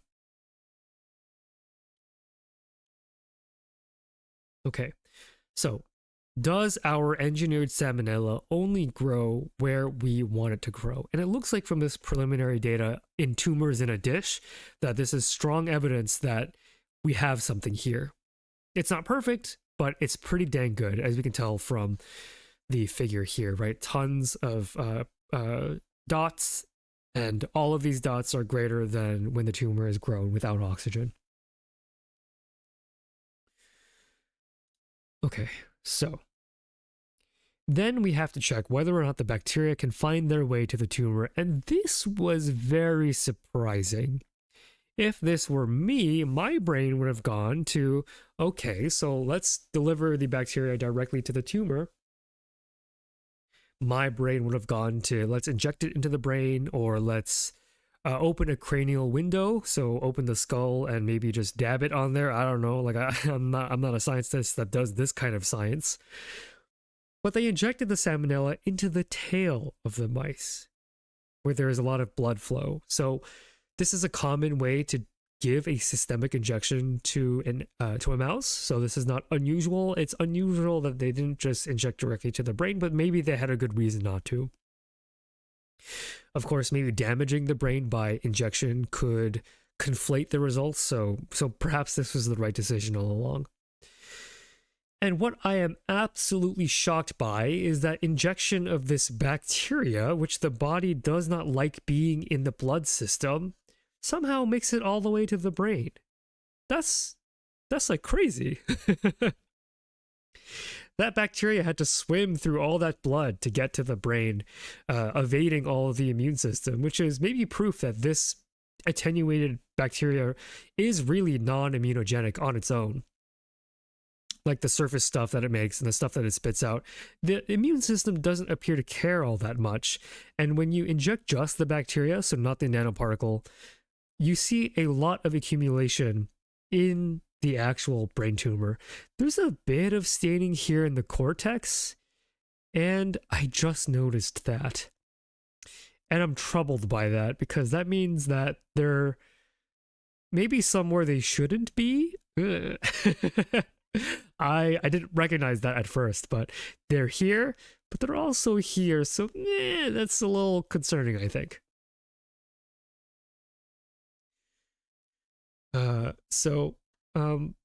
Marlon asks, how many bacteria swim in our body that play nice? I don't know. The blood microbiome is something that I spent all of 10 minutes reading, and the answer is not many, if any at all. We really don't want bacteria circulating around, so the fact that these broken bacteria don't trigger an immune response is crazy.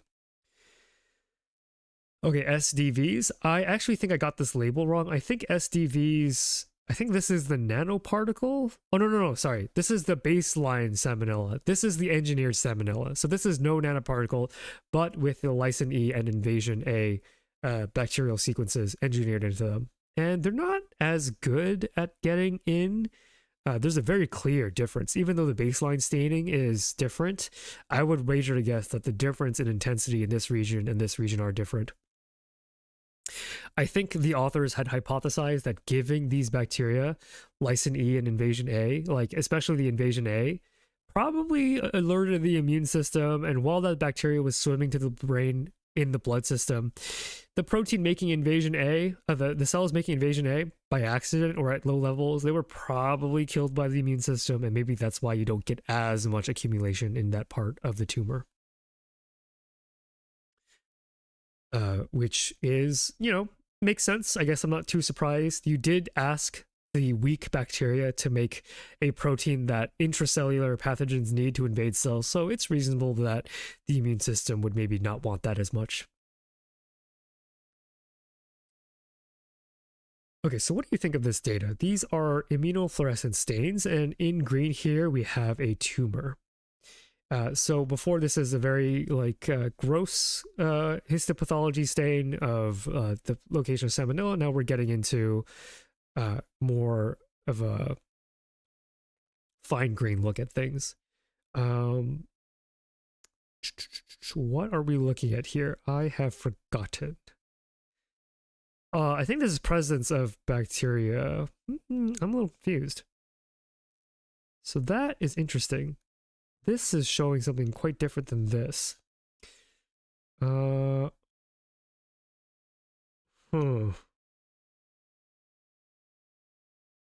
I don't quite understand why these figures point to different conclusions.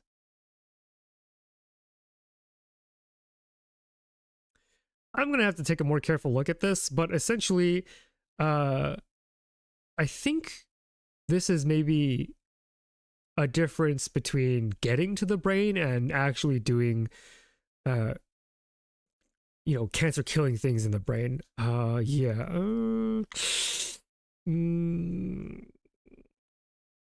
I wish I had the legend here. Yeah, because this is indicating that it got there successful.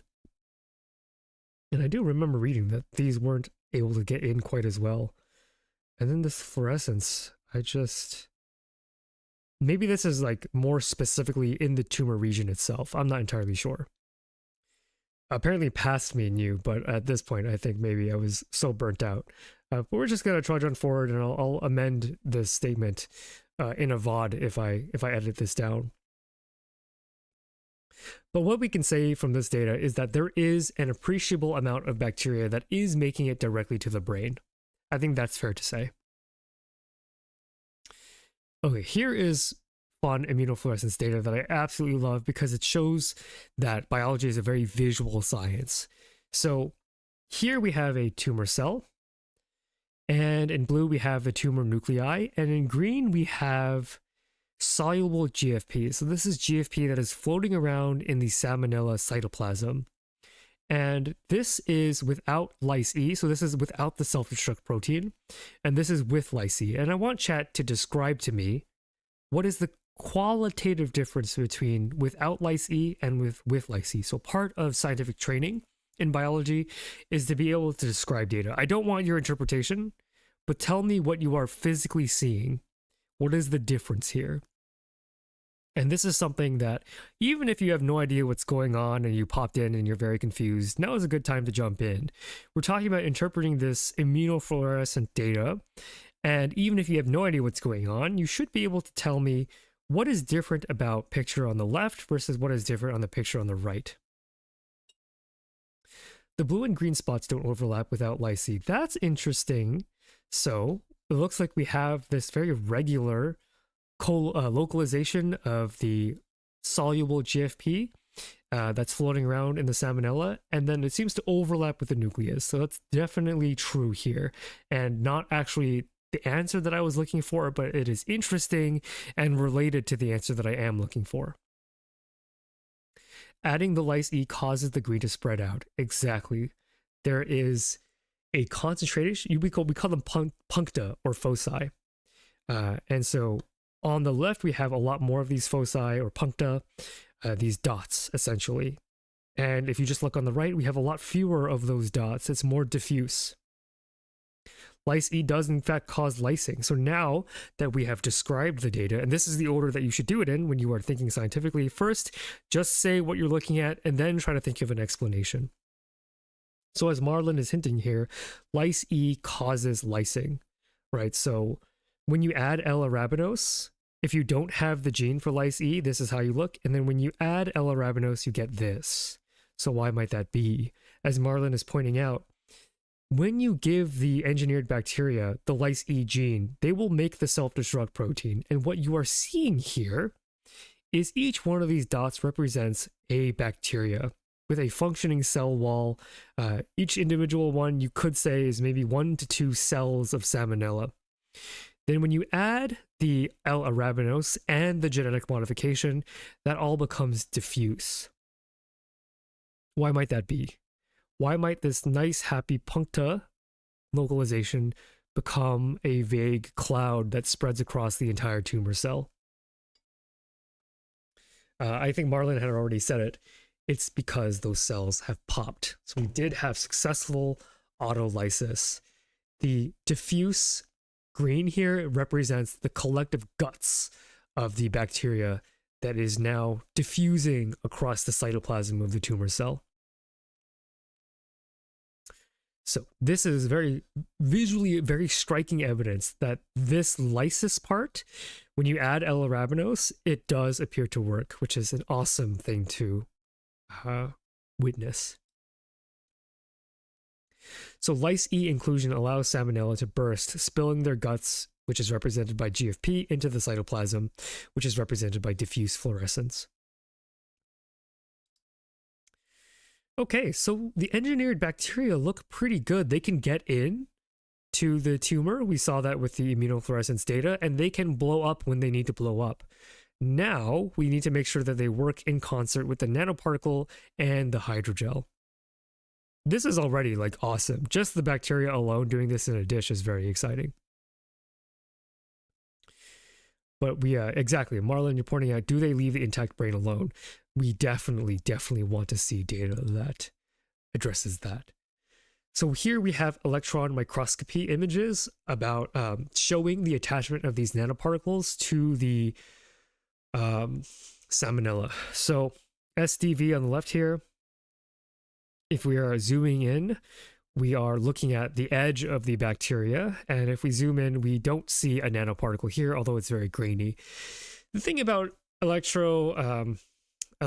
these EM images is that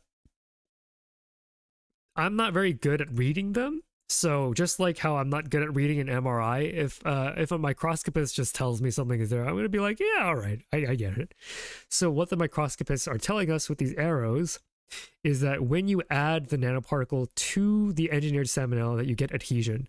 So this little bump here, what you are witnessing here, is a nanoparticle that is tagged on the outside with the tumor identification protein, and in the inside of this clear space is our payload of L-arabinose, which will trigger the bacteria to explode. A very slight blurriness to it. Yeah, exactly. Like, I think that I don't want to tier list types of scientists that I respect, but microscopists are like magicians. They would look at a smudge and be like, yeah, it's a nanoparticle.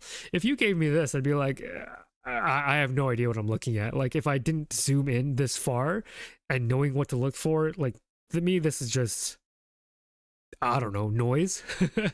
But a microscopist knows that that is something worth looking at, and I respect them for that. Okay.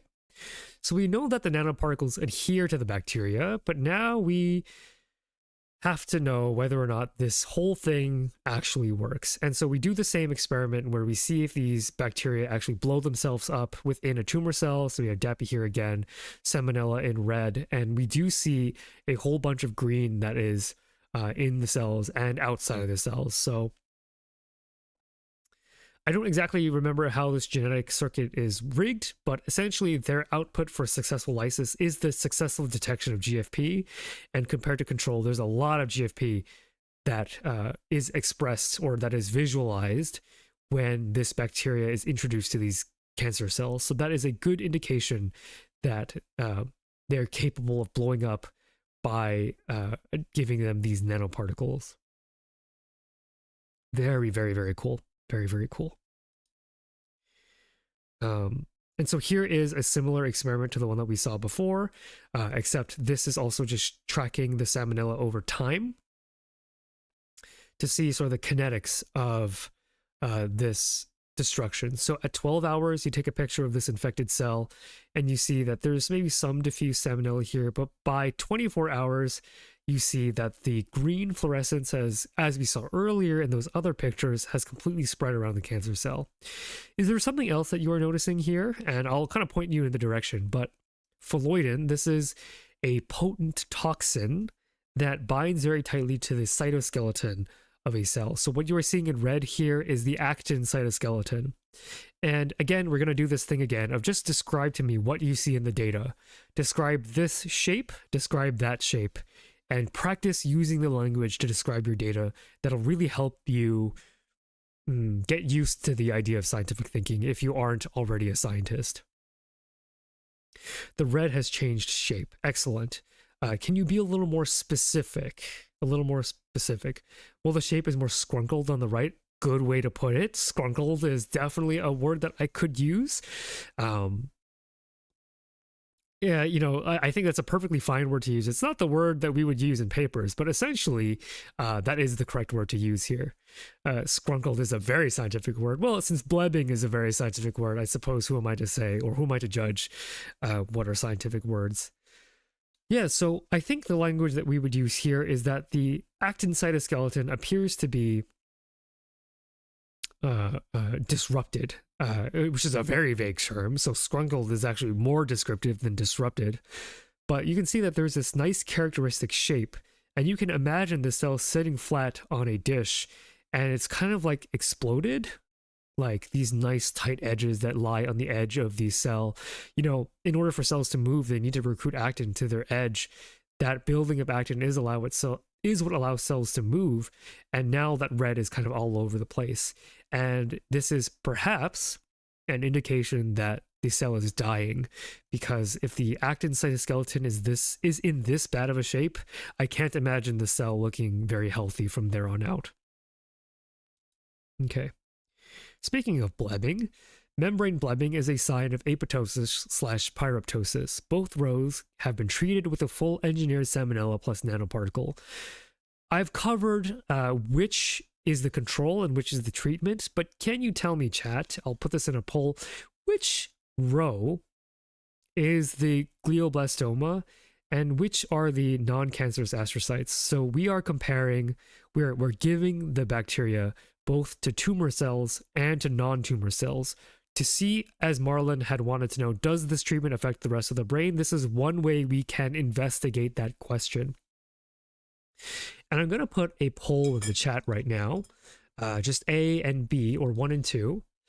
Which row do you think represents the tumor cell that should be dead by the bacteria, and which represents the non-tumor cell, which should be pretty chill?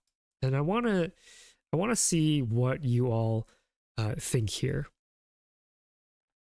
Today I learned that blebbing is a scientific term. Exactly, like the action of membranes dissolving is called blebbing, and there's honestly no better way to describe it. It's blebbing. Welcome back, Surprise Pants. Can I copy someone's homework? Absolutely. 1 is cancer, 1 is normal, 2 is dead. So blebbing, what does the word bleb tell you? So 1 is this row here, 2 is down here. Oh, sorry, which is the blastoma? Sorry, yes. Which of these two is the cancer line that is supposed to be dying because it got infected by the bacteria? And just to preface this, healthy cells look very flat and they have a very neat structure. Whereas a cell that is undergoing apoptosis, if you didn't watch the apoptosis video earlier, cells that are actively dying get very round.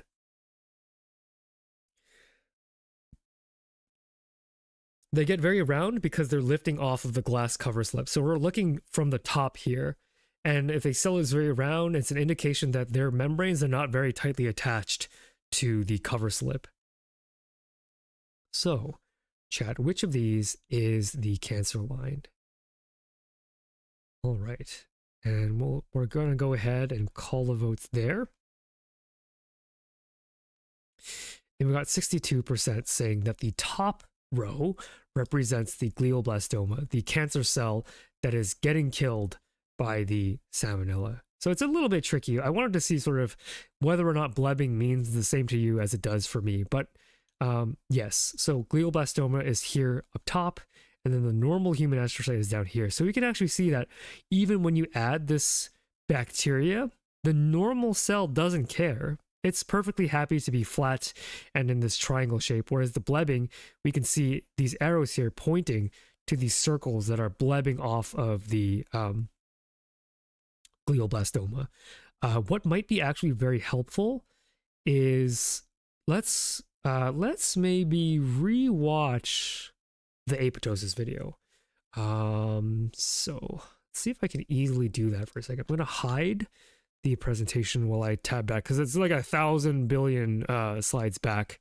So let me hide the PowerPoint and then let me go back all the way to like 6 hours ago where we talked about apoptosis for the first time. And I want to compare the video of apoptosis to the data that we just saw. Please be patient. There's so much content to tab through. Can I get there fast? I should have just gone and back in my PowerPoint, but now I'm too stubborn. Okay, we're back. So this is a video of prostate cancer being treated with an anti-tumor agent. And keep an eye out on this cell over here that is healthy to start off with. And we're going to watch it die over time. Boom. Apoptosis right there. It gets very round and then it disintegrates. But you see, these cells are also unhappy. They've lifted off of the surface that they were growing. They're no longer making a lot of membrane contacts with that surface. So these cells back here, these are flat. They're happy. They're making membrane contacts with their surface. And we keep on seeing that there are cells that are popping off. Like this one's freaking out over here. Just going crazy. And that's a sign of a very unhealthy cell. Okay. Yeah, so I just want to rewatch because it happens so fast for that cell. This cell over here, nice and flat, very healthy. You add that cancer drug, and then boom, we get liftoff and disintegration. So that disintegration, that's what we call membrane blebbing. This is a very dramatic version of blebbing. This cell had it bad, but that's essentially what we are looking at. What we're looking at is essentially a snapshot, like one frame of that process. Oh, all right. How can you watch your countrymen die like that? These are cancer cells. I don't consider them my countrymen. They've turned bad. Okay, I'm going to hide the PowerPoint again while I go all the way back to where we were before, just so that you don't have to watch the flashing of the screen as I tab through all these slides. 267 slides, by the way. Real meaty presentation. Okay. How are you all holding up? I know some of you have been with me for so long, since almost the very beginning. Again, just to periodically shout you guys out, not easy to sit through 12 hours. I actually think it's easier for me to talk for 12 hours than it is to listen to me for 12 hours. So kudos to all of you.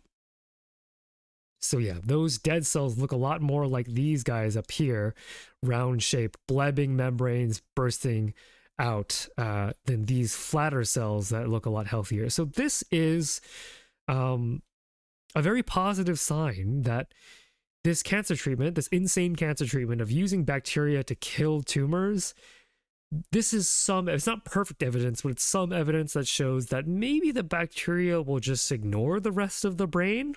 Maybe, hopefully, that would be really nice. And, you know, the reason why I say it's imperfect is because these are grown in a dish. You know, we took normal human astrocytes, we took glioblastomas, and then we just added the bacteria. The question of the day has been, does it even matter, right? Can it actually stop tumor invasion? And how would you even test that? My sanity score is actually dropping, so I'm going to not probe you all for an answer, and maybe you will be relieved for that. But we're just going to continue on because I would like to get to that break pretty soon. Here's an incredibly creepy assay that I found in this paper. It is the neuroinvasion assay. So this is a highly artificial system. So let me be clear. This is another nice layer of proof, but it's not the same as testing it in an actual live brain. This is an artificial system, but it does allow us to justify moving into a mouse later on. You are so powerful, NGL. You deserve so many breaks. Thank you. I'm in my element. Like, my career advisor really put things in perspective when they were like, when are you in your element? I'm in my element when I'm yapping about science. So I need no pacing. I just want to finish because of the marathon this has been, which has been a ton of fun, by the way. I don't think I have another one in me for the rest of 2025, but I would love to do something similar for another horrible disease one day, because, I mean, y'all absolutely crushed this milestone incentive. It's been way outperforming my expectations. So this is the neuroinvasion assay. It's a very artificial assay that revolves around using these slightly genetically modified cell lines and then testing to see how well the tumor cells labeled as GBM for glioblastoma, how well they integrate with the ball of neurons. So thank you, Anonymous, for donating to St. Jude's Children's Research Hospital. Thank you so much. We are also so close. Sorry, it's been a while since I've actually checked on where we are. We actually did. Thank you for hitting $700 out of $500 raised. Amazing. Thank you so much. I was just gonna say we're so close to 700, and thank you for taking us over that line. Thank you very much. Absolutely insane. What an achievement by you all. It is genuinely very heartful that my audience cares about this just as much as I do. Your support today has been absolutely insane, and I cannot thank you all enough. Okay, so we have this artificial ball of cancer, and then we have this kind of artificial ball of neurons, and then we just put them in the same dish and we watch them over time. And over time, and this is so creepy, this data, this is skin crawling, right? This is legitimately upsetting. In green, sorry if you're green, red, colorblind, I don't make these images, so that's unfortunate. But in green, on the left here, we have a ball of cancer. And on the right in red, we have a ball of neurons. And up here, we have the control. And you can see that in absence of any modification or any treatment, green plus red we know makes yellow. And at the end of 3 days, the cancer ball and the neuron ball have formed a yellow ball, indicating that there has been a very extensive amount of invasion into the neurons. And again, as I had mentioned earlier, the reason why this cancer is so insidious is because it buries itself in your neurons. And there's only so much a surgeon can remove before the surgeon starts to damage your actual brain. So that's no good. When we add just the nanoparticle, what do we see? A very clear, distinct line, right? This is so cool. We see on the right here, this half of the ball is yellow, but this half is green. The tumor couldn't get in all the way. This entire ball after 3 days, all yellow up top. Here, maybe the nanoparticle alone has some sort of weird anti-tumor effect, and that's preventing the tumor from getting all the way in. And then very strikingly here, in the entire system, nanoparticle plus engineered salmonella, that tumor is not able, you can actually see some red left over here all the way on the right, that there are neurons in this very artificial system that is safe from invasion. Yeah, there's at least a delineation from completely yellow all over to, you can even see the shape is also interesting too, right? Like this is a perfect ball, but here, this is more like oval. Like the glioblastoma is trying to get in between the neurons, but it can't when we treat the tumor with this bacterial plus nanoparticle. It is yellow, but I do see a bit of red here, a bit of red there, which is nice. And if we quantify the data, the difference is actually more dramatic. I think the color, the way it blends, is a little hard to distinguish, but if we actually take a look, if we normalize the blue line, our control, to 100% invasion, which is what this is, not that 100% of the glioblastoma has invaded 100% of the neurons, but rather in the normal condition, we just call that 100%. And compared to the untreated, the entire package, 40% invasion rate. That is amazing, right? That it has been stuffed. It's not been stuffed completely in this system, but compared to no intervention, this is a gradual, a very significant slowing down of invasion in this system, and that's awesome. How does this invasion scale with distance? I'm not entirely sure, to be honest. This is the first time I've actually ever seen this assay, so when I do these journal clubs, I am actually learning with you. A lot of the data that I'm seeing for the first time, and then I am digesting it in order to present it to you. So your guess is just as good as mine. That's an interesting question. Okay, so we have 2 of the 3 pieces here, and this piece is going to go by quite quickly because I'm not a materials expert. But what is important in the field of drug delivery and why I will talk a little bit about this is this conception of hydrogels. So hydrogels are a particularly attractive methodology by which you can package a therapy. And if you have something that is more time sensitive, like a tumor, you can program this gel to release your treatment over time. And so since I'm not a hydrogel expert, I don't want to really get into exactly how this thing works, although technically I do have the skill to figure this out. I just didn't feel like doing it. Like I was taught how to read these things because I am now teaching engineers for some reason, whereas my background is a scientist. But since I'm not an expert in this yet, but continue, if my job is gracious enough to let me continue to work there, I will eventually be good enough to teach this to you all. But basically, this gel is programmed to be ATP responsive, and ATP is the, of course, it is the fuel that the mitochondria make that help power your cells. And so, of course, in any living system, there is going to be an appreciable amount of ATP. So a good way to program your hydrogel to release over time is to just react to something that's always in the presence of living tissue, and that is ATP. So we don't want to blast the brain with bacteria, right? Like if you dump just all of the bacteria all at once, the immune system is going to freak out. You're going to have, some chatter, a chatter had said cytokine storms, right? You don't want that crazy immune reaction. So you want to slow release these bacteria. And we can't just inject these bacteria into the brain of a mouse because that would be overwhelming for them, which is probably why they started in the tail. So this is an applicable way to potentially move this from just being thoughts on a piece of paper to something that could be actually relevant. And so packing it in this hydrogel that dissolves over time is a good way to do that.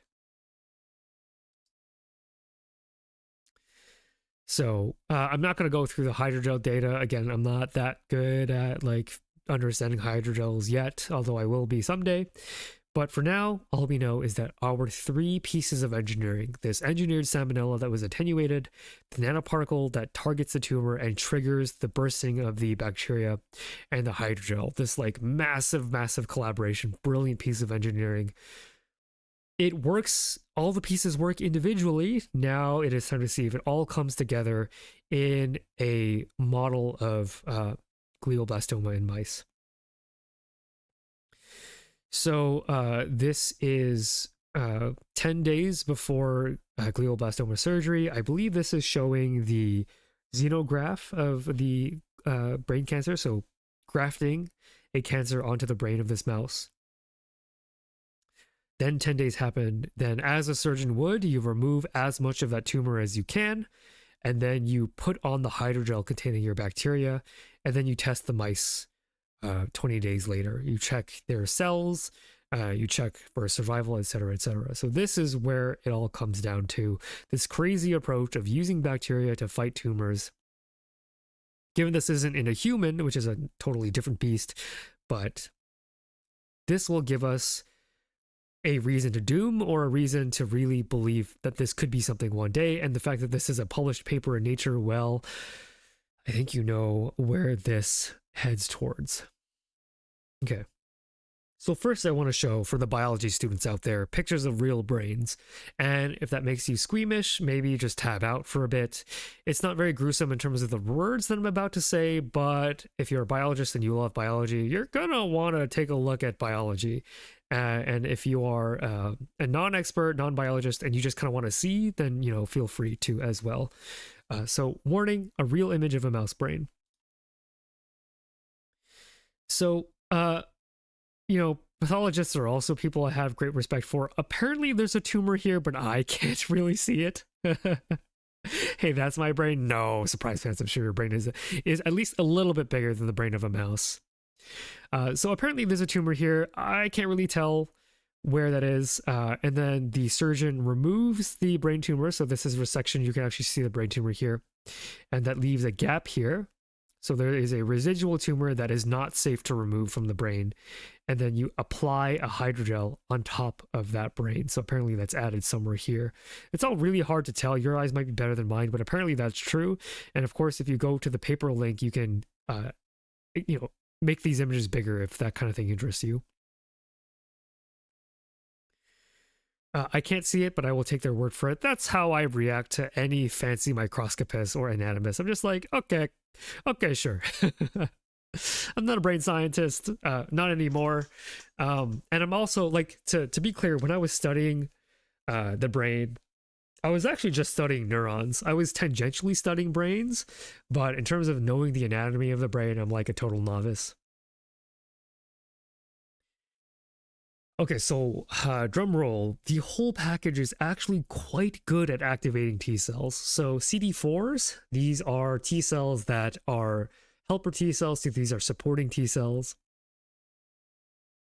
And then we have a guide here. So this is controlled glioblastoma, no treatment. You can see that with no treatment, only 10% or 5% rather, only 5% of the T cells are active. This really allows you to see that like the tumor microenvironment extremely oppressive to T cells. T cells do not work in the presence of these cancers. The cancers have found ways to exhaust them. When you add the gel, there's no significant difference, as we would expect, because the gel is just some water and some protein. So there's no reason why that gel should help on its own. When you add the nanoparticle, it looks like there's still maybe not a huge difference. I wish they had just kept compared to the control, so I'm not a huge fan of how they outline this data. The first time we do see a difference here is if we take our genetically engineered salmonella and the hydrogel, that alone does appear to have an effect. You see that helper T cell activation, but then the whole package is much more dramatic than the control, right? 30% of those T cells are active compared to just 5%. And while we would like for maybe more of those to be active, a 6-fold increase in T cell activation surely must have good clinical outcomes. It's very, very interesting. The variation in the data across these different treatments is also a good sign. I love that you brought that up. We would expect that the T cell activation would improve over time. So this is pointing to an internal level of validity that yes, the more we build the tool, the more it should work. If salmonella plus gel worked better than the whole package, something clearly went wrong. So this is actually very satisfying to see that the data looked like it does here. I wonder what CD4 activity in a control would look like, no tumor brain would look like. So they wouldn't be there at all. It'd be 0. So when the brain is happy, intact, and chilling, there is the blood-brain barrier that prevents significant immunological entrance into the brain. I don't know if I can say that there are no T cells in the brain, but what I can say is that there is not an appreciable number of T cells in the brain. It's a good question, though. So this is a slightly different graph. Also, I didn't... okay, so this is... Oh, no, okay, I haven't got there yet. So the whole package is quite good at activating T cells, helper T cells. What about cytotoxic T cells? So CD8s, these are your T cells. It's the T cell that I most commonly portray in my videos. The picture of a T cell binding to cells and blowing them up, that's these guys, CD8s. And so what happens here? So again, we see this pattern. Every time you add a layer of your technology, you see an increase in cytotoxic T cell activity. And so this is really, really hopeful. And it's even a little better maybe than the other T cell, although since we don't have that direct comparison, we can't know for sure in terms of statistics. But also the data is super tight. Just look at these data points all hovering around this mean so beautifully. Like this is extremely consistent, very surprisingly consistent for something as messy as a mouse brain. So kudos to them. Actually, now that I'm realizing, it's actually really creepy that they got such consistent levels. Either, because there is natural variation in biology, so they must have gotten really lucky to get data that consistent. I'm glad A Plan This Wild is looking so promising. I know, it's such a good story. It's such a good story. So if we look at immune activation, we can also see, so first of all, like the T cells are activated, but we have to take a look at the whole immunological package. So we're moving on from looking at T cells to looking at levels of immune signaling molecules. So these are signaling molecules that I've brought up in my videos before. So we see familiar friends like TNF alpha, interferon gamma, et cetera, and we can see the same progression, right? Like, so we have a heat map. The more purple the color is, the less active that particular immune molecule is. So in the control, where there's no treatment, the tumor is extremely immunosuppressive. This is actually a great visualization to show just how immunosuppressive that tumor is, shutting down a lot of different immunological activity. You add the gel, and there's a little bit of activity. I can actually maybe explain this.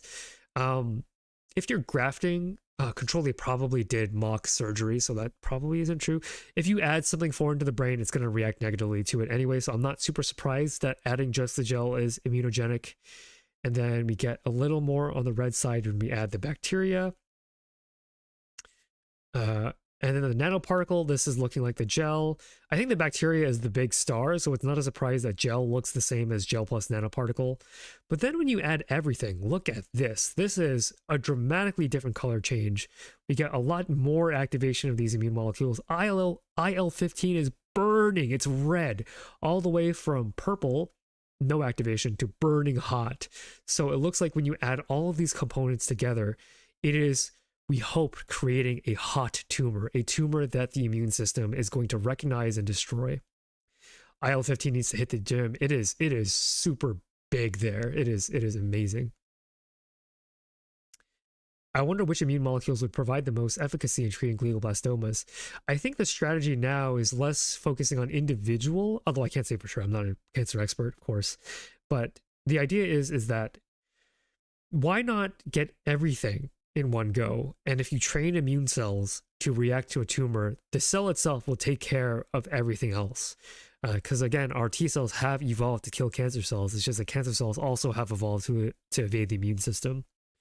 So instead of, but it's not a bad idea, right? If there is a particular immunogenic signaler here, that's also a route to anti-tumor therapy. And I think I do know that there are a couple of these immune molecules that are approved for cancer treatment. So I didn't want to denigrate or disregard what you said. It's just that, like, if you talk about the story of which of these in this particular story, you're kind of missing the beauty of this approach. It's training the immune system to do what the immune system does best, instead of trying to replicate the immune system by just giving them the particular immune signaler. Okay. It is surprising to see that the nanoparticle plus gel is closer to the control than the normal gel. That's actually very true. Yeah, this is a lot less active than just the gel, which is surprising. And I don't have a reason. I don't have an explanation for that. Although, yeah, I don't have an explanation. That's a good eye. Good eye.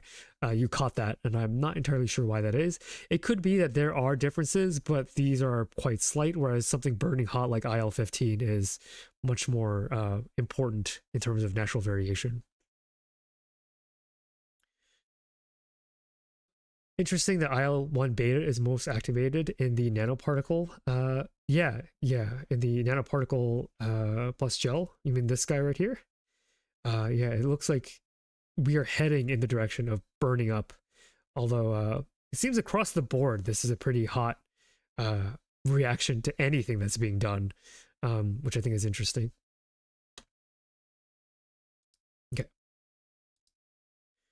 Okay, so I've been kind of teasing this. We know that there are molecular correlates of a better outcome, right? But ultimately, again, this is like the 5th time I've said this in the 12 hours that in the 10.5 hours we've been here. But ultimately, Robert, you came back at a tragic time. Actually, this is a good chance because this is such a cool paper. Let me go back and build up the drama just a little bit. We have this strategy where we are injecting mice with bacteria that have been engineered to essentially explode inside of the tumor. Not only have they been engineered to hunt the tumor, but they are exploding inside the tumor. And when the bacteria explode inside the tumor freaks out and dies because all of a sudden there's a lot of bacteria guts inside, and it doesn't like that. And that specific version of dying, pyroptosis, that is caused from this freaking out is hopefully going to attract the immune system to deal with the tumor. Tumors of the brain are very immunosuppressive. And so they've done a good job at repressing the immune system. And now we are seeing evidence that this crazy idea of using bacteria to fight the cancer, it's starting to look pretty good, but we are just short of an experiment that shows that this actually works in a living, breathing animal. Pyroptosis uses pyro like pyrogen, not like actual fire. I think it's also fine to think of it like fire if you want to draw that comparison. It's certainly how I think of it, at least. Okay, so drama, drum roll, all of this molecular stuff in a dish stuff. We get the data. It's immunogenic, but do the mice fare better? Here is imaging of the tumor in 3 replicates of mice. And the heat map is mostly the same. So bluish is an indication that there is not a lot of tumor volume, and red is a high volume tumor, right? So it's kind of like a topographical map in that way. So the more red, the bigger the tumor. So let's first take a look at the control column, right? So just brain cancer over the course of 30 days. Unfortunately for this mice, especially this mouse, this brain tumor is enormous. Then we go to the right. SDV, this is the engineered salmonella. So we can kind of see by eye that these mice by day 30, there's not a mouse with this enormous brain tumor, but they're still pretty big. If you just inject the entire engineered bacteria with all of the additional genetic circuits, it's about the same as just the regular salmonella. The gel doesn't appear to make a big difference. Like, this is also a huge tumor. I would say it's comparable to this one. And then you package them in a hydrogel. So this is nanoparticle plus hydrogel. It's actually pretty good. The nanoparticle alone by day 30, like this one, almost no tumor, just the nanoparticle alone. The bacteria that has not been engineered, just the regular attenuated salmonella plus gel, that's also really good. I mean, look at this, like no red at all that I can detect. But all combined, the entire package, the engineered bacteria, the nanoparticle, the hydrogel, it's purple. It is the lowest it can be. So the heat map is the same as before. The blue, it's still a little bit there, but purple is very, very small by day 30. Hopefully, like this is, and as a scientist, it is quite painful. And again, I had mentioned earlier in chat, there are 1,000 completed or active clinical trials for glioblastoma treatments. And I have not seen this particular strategy move to clinical trials yet. I don't know why. I don't have enough of that knowledge to know why it never made it past that point. Maybe it will. Maybe they're still finishing up experiments. Maybe they need a little bit more proof that this isn't going to be harmful to an actual human. Maybe they're trying it in monkeys. I don't know. The pain, I think, is like you have a group of people who are working so hard over the course of like different labs, this different movement. And what is true is that a lot of people are going to fall short of the actual cure. But I think what is beautiful about the pain in that struggle is that it needs to happen, right? That this is an out-of-field treatment that in some ways might be better than the more conventional strategy that people are very excited about, CAR T cells, because ideally you put this hydrogel on and it trains the immune system to take care of the tumor from there on. Instead of CAR T cells where you need to keep on injecting those T cells over and over again. How many millions of dollars per patient do you think that costs? It's insane. And so we need people to take these crazy shots in the dark in order to come up with the solutions that will then become the thing that they will win the Nobel Prize for, right? So, yeah, so this right column, as you have all identified, this gives me hope. Like, even thinking about that clinical trial paper, I'm getting a little emotional again.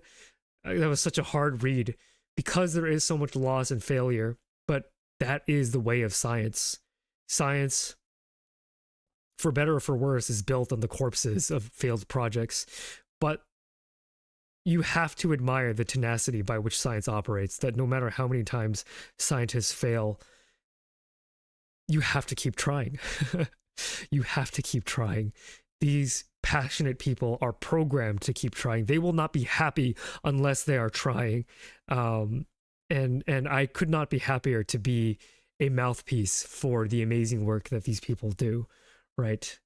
Right now, I think there's a lot of cynicism in regards to the institution of science with regards to replicability, but I think it's important to acknowledge that for all the imperfections of science, behind the science are a bunch of incredibly dedicated and passionate people, and it is my honor to tell their stories. I'm like a bard, like a science bard almost, right? Like I sing the tales of their heroic deeds for you all to enjoy, and I hope that they are received quite well.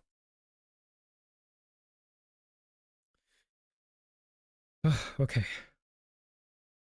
But do they fare better? Their tumors might be smaller, which you might be very happy to hear, but do they live longer? Ultimately, we can only extend a person's life at most 15 to 18 months with current treatments. How do the mice fare with regards to survival? This is wild. And I want to not interpret this for you, just to give you a chance to see this data for yourself. I didn't even put a title here, but your eye, this is a very easy graph to interpret, and I don't want to pollute this for you. So I'm just going to hydrate, and I'm going to let you bask in these results. So just to say, these are days down here of survival post resection of the tumor when this treatment began, and the probability of survival. And, I guess I'll do control here, the gel here. This is regular Salmonella attenuated strain. This is engineered Salmonella. This is nanoparticle plus gel. This is regular bacteria plus gel. And then in pink here, we have the whole package plus gel. See some exclamation marks in chat. Full package goes crazy. Yeah. The full package goes crazy. They are so close to 100% probability of survival compared to the rest of the package that, like, you can't help but want to root for these guys, or root for these scientists, I should say. Like, I would say that this is the most insane picture we've seen so far, and usually this is the most depressing one, because usually it's like, it works great in a dish, but then when you put it in a mouse, it fails. That's usually how these stories go. This level of increase of probability of survival is unlike any other paper I have ever seen. Now, there may be reasons why this won't work in a human. I don't want to be like, this is the miracle cure. What I'm saying is that it's okay to be excited for wild and crazy things, as long as you acknowledge that they are wild and crazy. And further testing, you have to be ready for heartbreak. As a scientist, you are rooting for success if you're not an a-hole and rooting for the failure of your colleagues, but you are essentially always rooting for the success because you care so much about the problem being solved. Like, I don't know a scientist who's like, I don't want glioblastoma to be solved unless I'm the one to do it. No, I think any one of these scientists would clap. Maybe they'll feel jealousy. Maybe they were like, I wish I were the one. But ultimately, everybody, if this is the thing that becomes the next hot glioblastoma treatment, everybody gives them a round of applause. This is insane. To put it in perspective, mice only last for 2 years. Like, their natural lifespan is only, 720 days. And we don't even know kind of where these mice plateau. 120 days of survival is a very significant chunk of a mouse's actual life. And you might ask, well, why didn't they continue the study? It's very expensive to do this. You have to pay vet techs, and just like baseline vet care When I was in grad school before COVID inflation, it was $1 a day per cage, and you can keep up to like hundreds of cages per lab. So it's very, very expensive to keep these mice alive. And also, you don't want to keep a mouse suffering for very long. This is enough time to get a sense of how optimistic this data is. And again, be prepared for heartbreak. You should always be prepared for heartbreak, but it's okay to let yourself believe, because that's just human, right? There's a very human element to allowing yourself to hope. You should never be jaded to the point where you stop hoping. As sappy as that sounds, I truly believe that is true. Because I know that, there's some subpopulation of internet commenters online that are always like, they killed it in a dish, who cares? And yeah, you can say that, that's fair. But instead of being like poo-pooing the science because they only did it in a dish, you should celebrate, but maybe a little bit. Every victory matters. It matters for motivation, it matters for the field, it matters for fundraising. So it's not a reason to poo-poo the science, it's just, you gotta keep the correct scope. You gotta not overinterpret, but you don't want to underinterpret either. So I'm very happy to see this data. Just insane. So if you're just joining me now, here is the whole story of this. Bacteria therapy using attenuated salmonella has no FDA approval for any treatment. So again, it's okay to be hopeful, but it's also important to acknowledge the limitations of the approach that you're taking. This bacteria has had anti-tumor properties since 2001, and I could not find a single FDA-approved treatment that uses this bacteria, which is significant. If you prowl the literature, you can find reports of this treatment going horribly wrong, because of course it would if you do it improperly, right? You're injecting bacteria into tumors. Bacteria they don't belong in certain places of the body, and it's no wonder that it's taken so long. That it's been so long since we've discovered this attenuated strain, or that it's been engineered. It makes sense why it's not a treatment yet. But at the same time, this three-pronged strategy, 2 genetic mutations, nanoparticle, hydrogel, this is like very extra, right? This is an entire package. This is not just the bacteria. This is packaging the bacteria in a very cleverly engineered way. And it's why I'm very happy to be in my current role as an engineering teacher, where in reality, my goal is not necessarily to teach my students engineering, because I'm not an engineer, but I'm learning as we go. Before you get to do engineering, you need to learn from me, who's more of a basic science person. And I've picked up a couple of engineering tricks in my couple of years of teaching, but I'm very happy to be able to expand my own knowledge base into the field of engineering, because it's stories like this that get me very genuinely so excited, right? Like, whose brain? I want to meet the guy whose brain thought of to inject bacteria into the brain and just have a conversation and be like, what the heck were you thinking? Like, that's absolutely insane. Because I'm sure that's a very fun person to be around. And moreover, I want to emphasize that I am a passenger along with you. I might be, the tour bus guide, but I'm going along the adventure with you.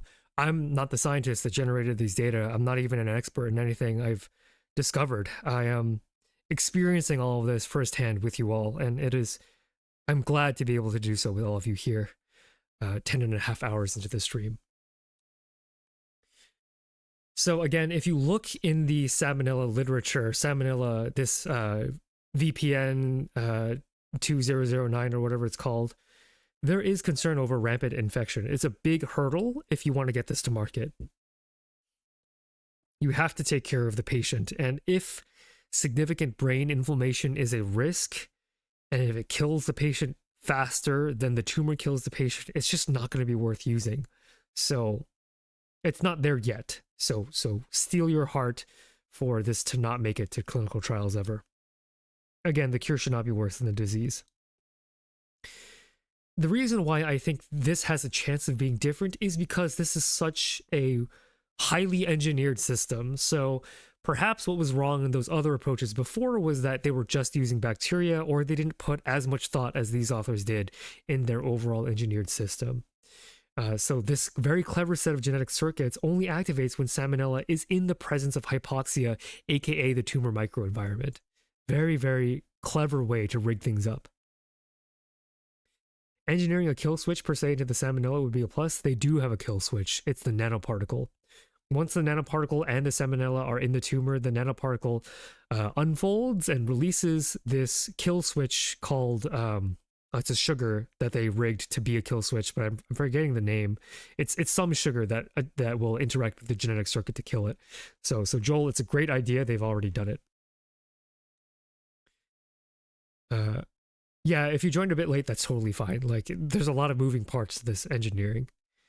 So this nanoparticle coat is designed to be specific for glioblastoma cells, but you can pat yourself on the back for having the same idea. Like, I'm sure the kill switch was a very happy engineering coincidence that having a kill switch is not only good for the bacteria, but it's also good for not good for the bacteria. It kills the bacteria. Having a kill switch is not only good in order to kill the tumor, but it's also good to ensure that the bacteria don't go too crazy, I would say. And so this nanoparticle has an outside component and an inside component. The outside component is specific to attach to glioblastoma cells, so it can guide the bacteria to the cancer cell itself. And then inside the nanoparticle is a signal that destroys the salmonella once inside the tumor cells. So the kill switch that Joel, you had recommended. The guts of the bacteria that are free-floating in the tumor cell forces pyroptosis. The tumor does not like having bacteria guts on the inside, and so it will die, and that'll draw the attention of the immune system. And, you know, in terms of figuring out the molecular mechanism, I don't actually think that the paper does a lot in terms of convincing me that this is exactly how this system happens, but I don't have to have that data right now. Right now, the fact that when you package everything together and those mice that get this full package treatment live for so much longer than the untreated mice, that's already evidence enough that even if it's not working exactly the way we think it works, the fact that it is working is a huge freaking deal. Okay, questions on anything. It looks like we have a question from Marlon. Do other parts of the brain suffer from pyroptosis from this salmonella? It'd be a really interesting... Yeah, that's a good question. So the way that this works is that the bacteria get ingested into the... Not ingested, but it invades the tumors, blows up, the tumor blows up, and then the immune cells get recruited to the junk that's left over. They freak out and they kill the tumor cells. At least that's how we think this works.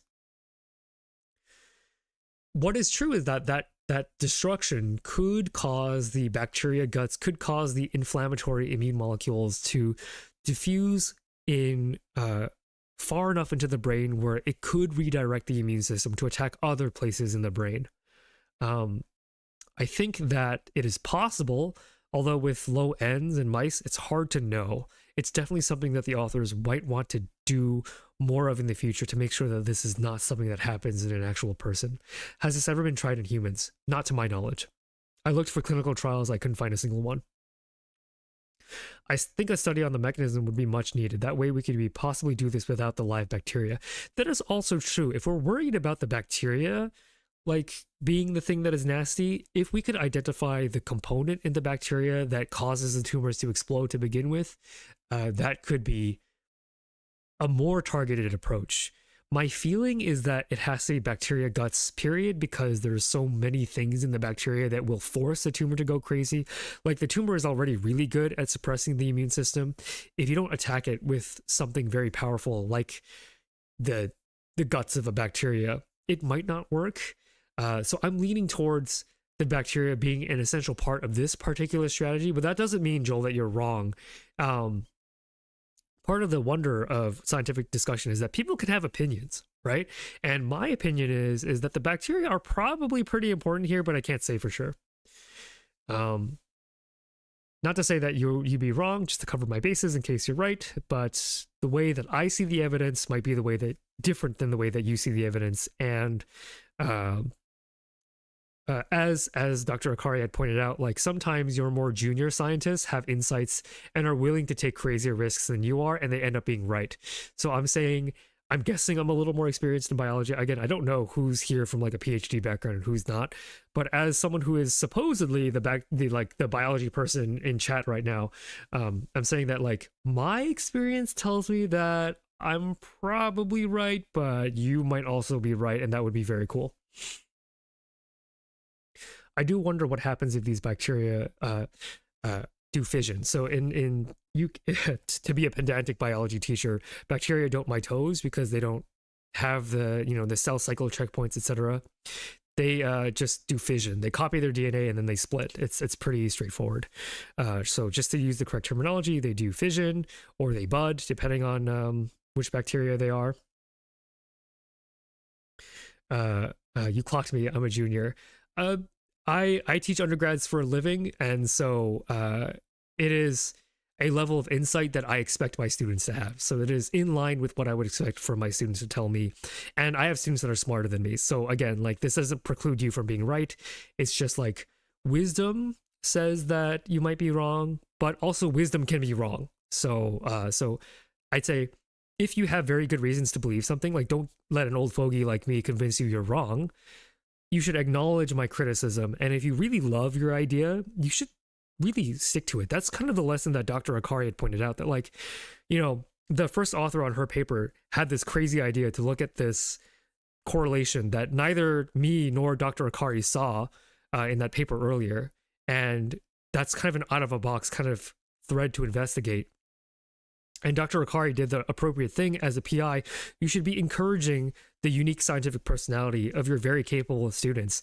And so by allowing that first author to go down this less traveled path, they got a banger of a paper out. So don't let me discourage you from thinking a certain way, but integrate my feedback into your model. I think that's appropriate. They probably wouldn't have the nanoparticle. I think maybe that's why they did all the studies without the nanoparticle, just to make sure that the bacteria alone wasn't doing anything funky.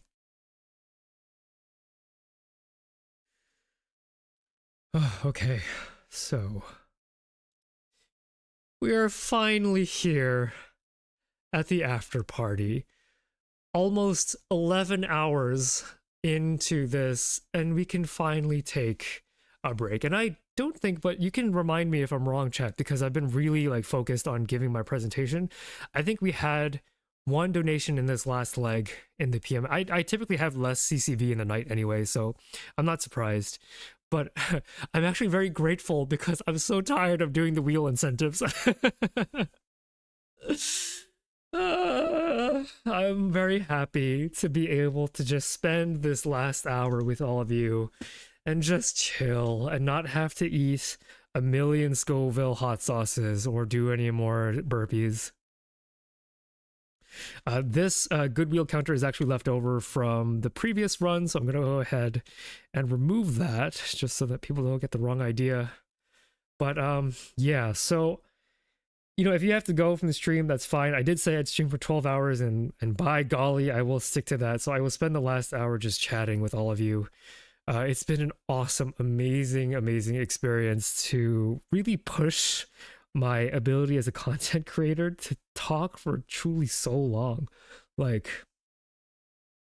words cannot describe how I'm feeling right now. But between the magnitude of support that the community has shown by blasting through my calculated projection of the number that we would be able to hit, and I will make it so that you can donate up to a week after the stream ends, just for the VOD watchers who still want to contribute, because I know probably not everybody had the whole day free today like I did, so we might be able to even get higher, who knows. But thank you all so very much for actually allowing us to blast through this. And now I guess I owe you all a bit of Fi the Neutrophil merchandise. Thank you so much for all the well wishes. And now, if you are hanging out in chat and you are a collaborator of mine, if you want to come on and share a few words, Resta, I'm sorry, I don't have your preloaded message loaded up because I was scrambling to get everything ready.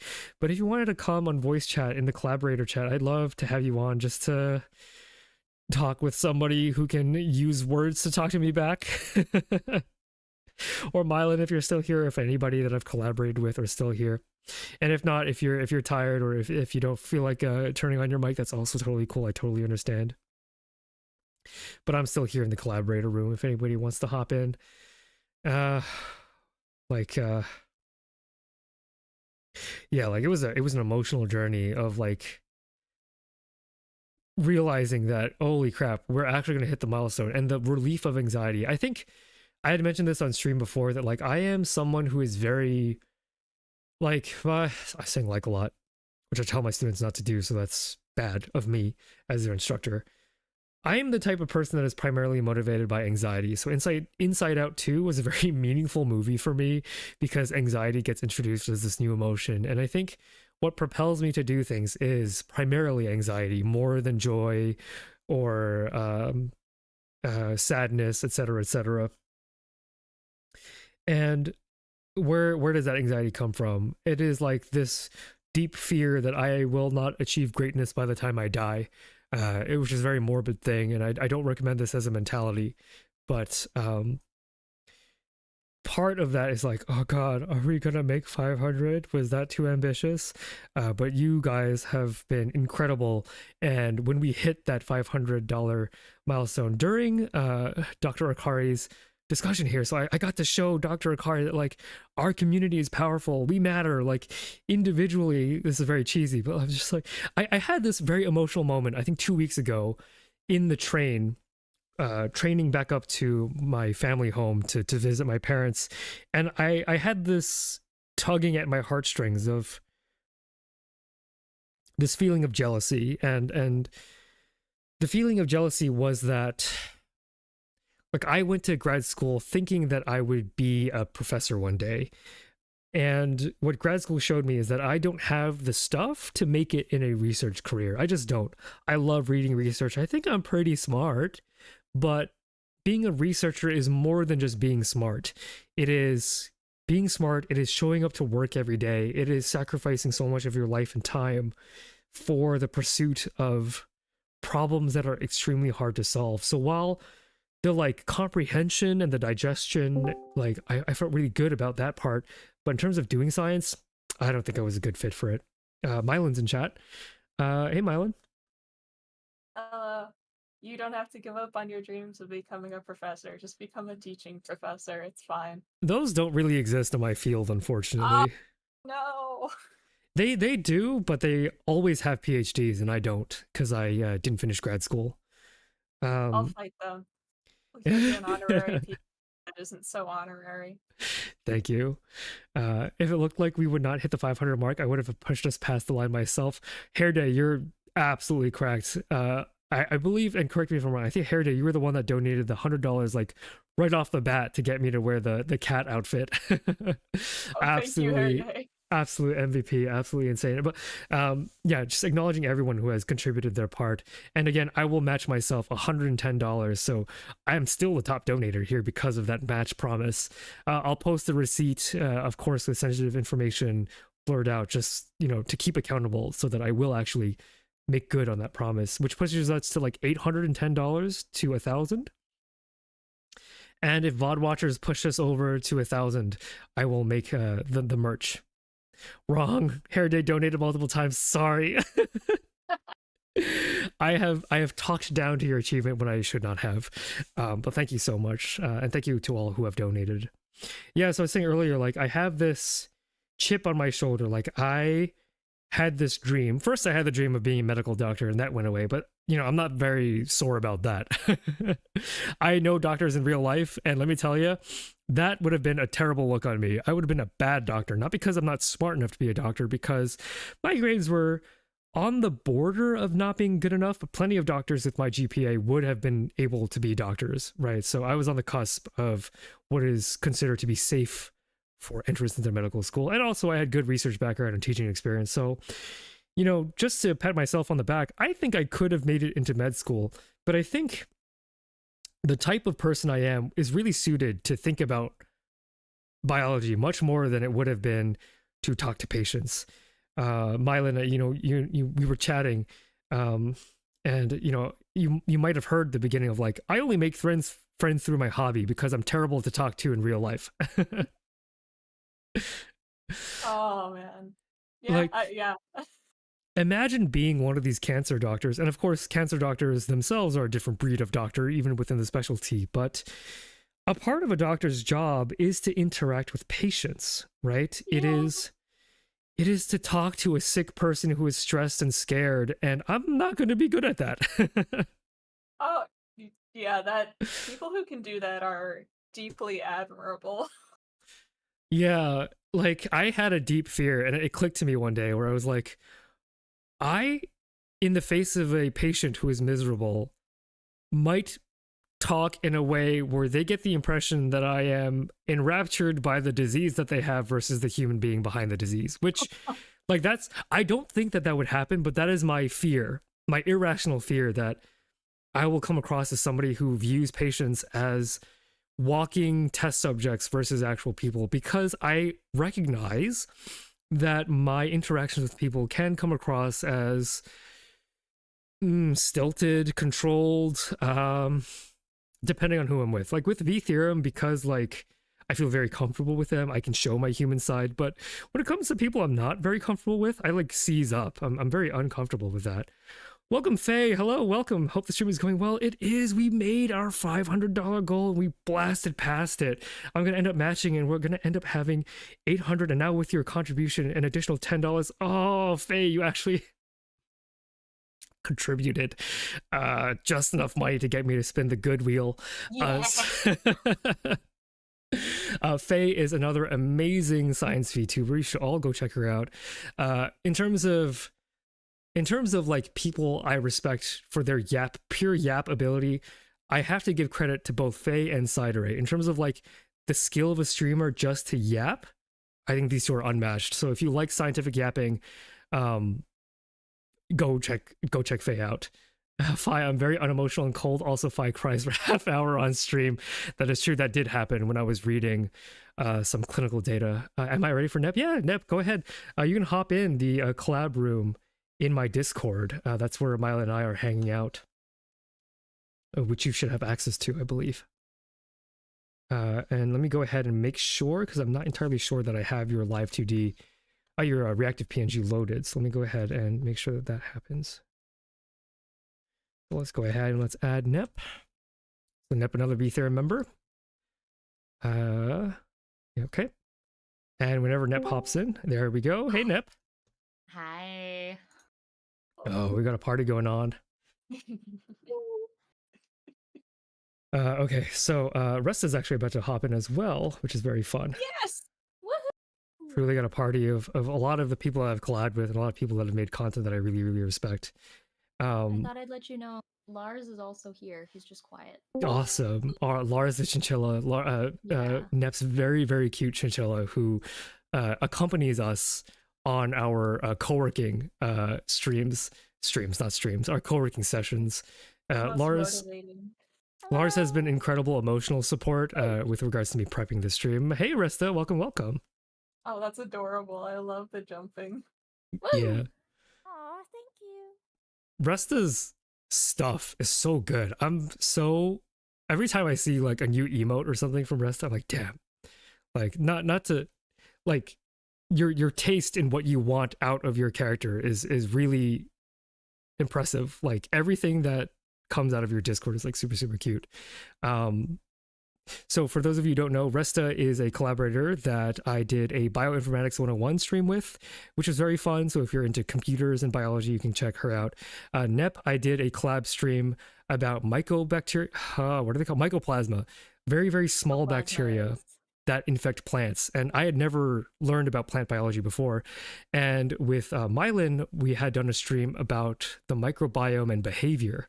And so I want to thank all of you who have shown up to this after party to just thank you for allowing me the opportunity to expand my knowledge horizons by forcing me out of my comfort zones. Because let me tell you, statistics, plants, and computers, some of my worst nightmares. Fair enough. Biology is one of mine. So thank you. It's been really fun learning about all this stuff. Thank you for all the hard work you do. You're really inspiring. Thank you so much. I think maybe less inspiring now that I've revealed that my primary motivation is a fear of death. Oh my gosh, it's terror management theory. Where's Sai? Oh, true. Dang. It might be a little too late over the pond for Ciderate to join us at the given hour. But yeah, like my anxiety to depart the world at a point where I feel like I have done enough is not the healthiest, but given my personality, I would not have it any other way. Thank you, Pnanda, for donating $10. It's another Goodwill spin for us. Thank you so much. Thank you. Death is a common thing to be afraid of. I admire people who have this like Buddhist mentality of like, death happens, I'm gonna accept it. Of course, I'll be sad, but for me, I'm like terrified. I'm like, I have grants to write. I have V theorem to do. I have videos to make. If I die before I finish the Plague Inc. Cure mode short, I'm gonna be real mad. I'm gonna be real mad.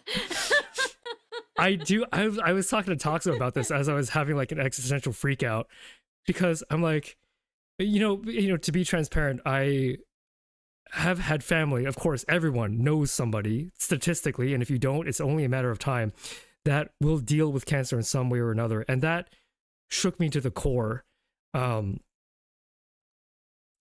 And to the point where like I was going to bed every night thinking about death. It was not healthy, because I was like, oh my god, like there are so many things that I want to do. Like I want to hit 1 million subscribers. I want to get a grant from the NIH. I want to do great things before I die. And if I die, that's gonna suck. So I don't know if it's inspiring, because nobody should have this mentality. I think the correct mentality is, we all die, death comes for us all, it's chill, it's sad, don't get me wrong, but people who can do that I very much admire. I can't. I'm too anxiety ridden to have that as my mentality. It's my mentality. But more than anything, I just want to like not have to go in a box underground. Let me rot on the surface in the sun. I thought about that a lot in terms of like how I would want to die. I'd be like, it's a very biologist thing to be like, I would like the lipids and the proteins and the ATP of my body to be propagated in the natural cycle. So I do feel that way. Yeah, I want to feed the bugs. Yeah. This is delightful. I love you holding your end of stream celebration, and we're discussing how we would like to be buried. Or consumed by bugs. Or consumed by bugs, or, you know, not buried as such. Yeah. Yeah, sky burial. Woo! Have their ashes turned into minerals, like gems or jewelry. Oh yeah, I've seen that. You can also get your ashes turned into a record, I think. Like so you could play a song, I guess. So Ressa, you're a bit low, so I've turned your volume up now. The thing about having your ashes turned into gems, though, is that it makes them bio-inavailable. Also, I guess if you get ashes in anything kind of fizzy, it acts like Mentos. That is true. That would be an explosive way to go out, actually. That does sound pretty good. Oh man. That's like new goals. Yeah, how to die in the most spectacular way. Whoa! Who dat? Whoa! Who showed up here? Oh my gosh! Dude, it's like negative AM where you are. I was not expecting you to show up. You're operating on real NEP hours. Has this ever stopped Sai before? Let's be real. It is not. That's very true. I heard. It might be too late across the pond, and I took that I took it offensively. I took it as a challenge. That's crazy. I love it. Thank you for tuning in. Yeah, you're just built different, dude. I'm in bed by like 11 o'clock every day. I can't do what you do. It's absolutely bonkers. I don't know how I do it either. Also, this is the first time I'm seeing this reactive PNG. It's very funny. I love it's it. new. I made it today. Oh my gosh, perfect timing. Yes. Yeah. So if you didn't know, Side Ray, we first started chatting about 1 year ago, and I was getting very sentimental in voice chat yesterday, being like, look at all of us in ViSo, and look at how far we've come. And thank you for joining today as well. Yeah. Shall we spin the good wheel? Shall we all spin the good wheel? You can all. What do you think? What do we want to happen from the good wheel? I would say. Oh. What do we think? I've got 2 good wheel spins, one from Faye and one from Panda. I just want the batter wheel. That's all I want. The batter wheel. Someone's got to donate 20 for the batter wheel. Unfortunately, I did that earlier. Oh, did you? Did I miss your? No, you didn't miss it. You already spun the bad wheel on my behalf. Oh, gotcha. I understand.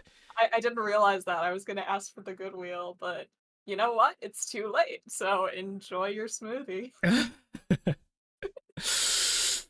Okay, let's go ahead. Let's do the good wheel. So go ahead and see what we get here.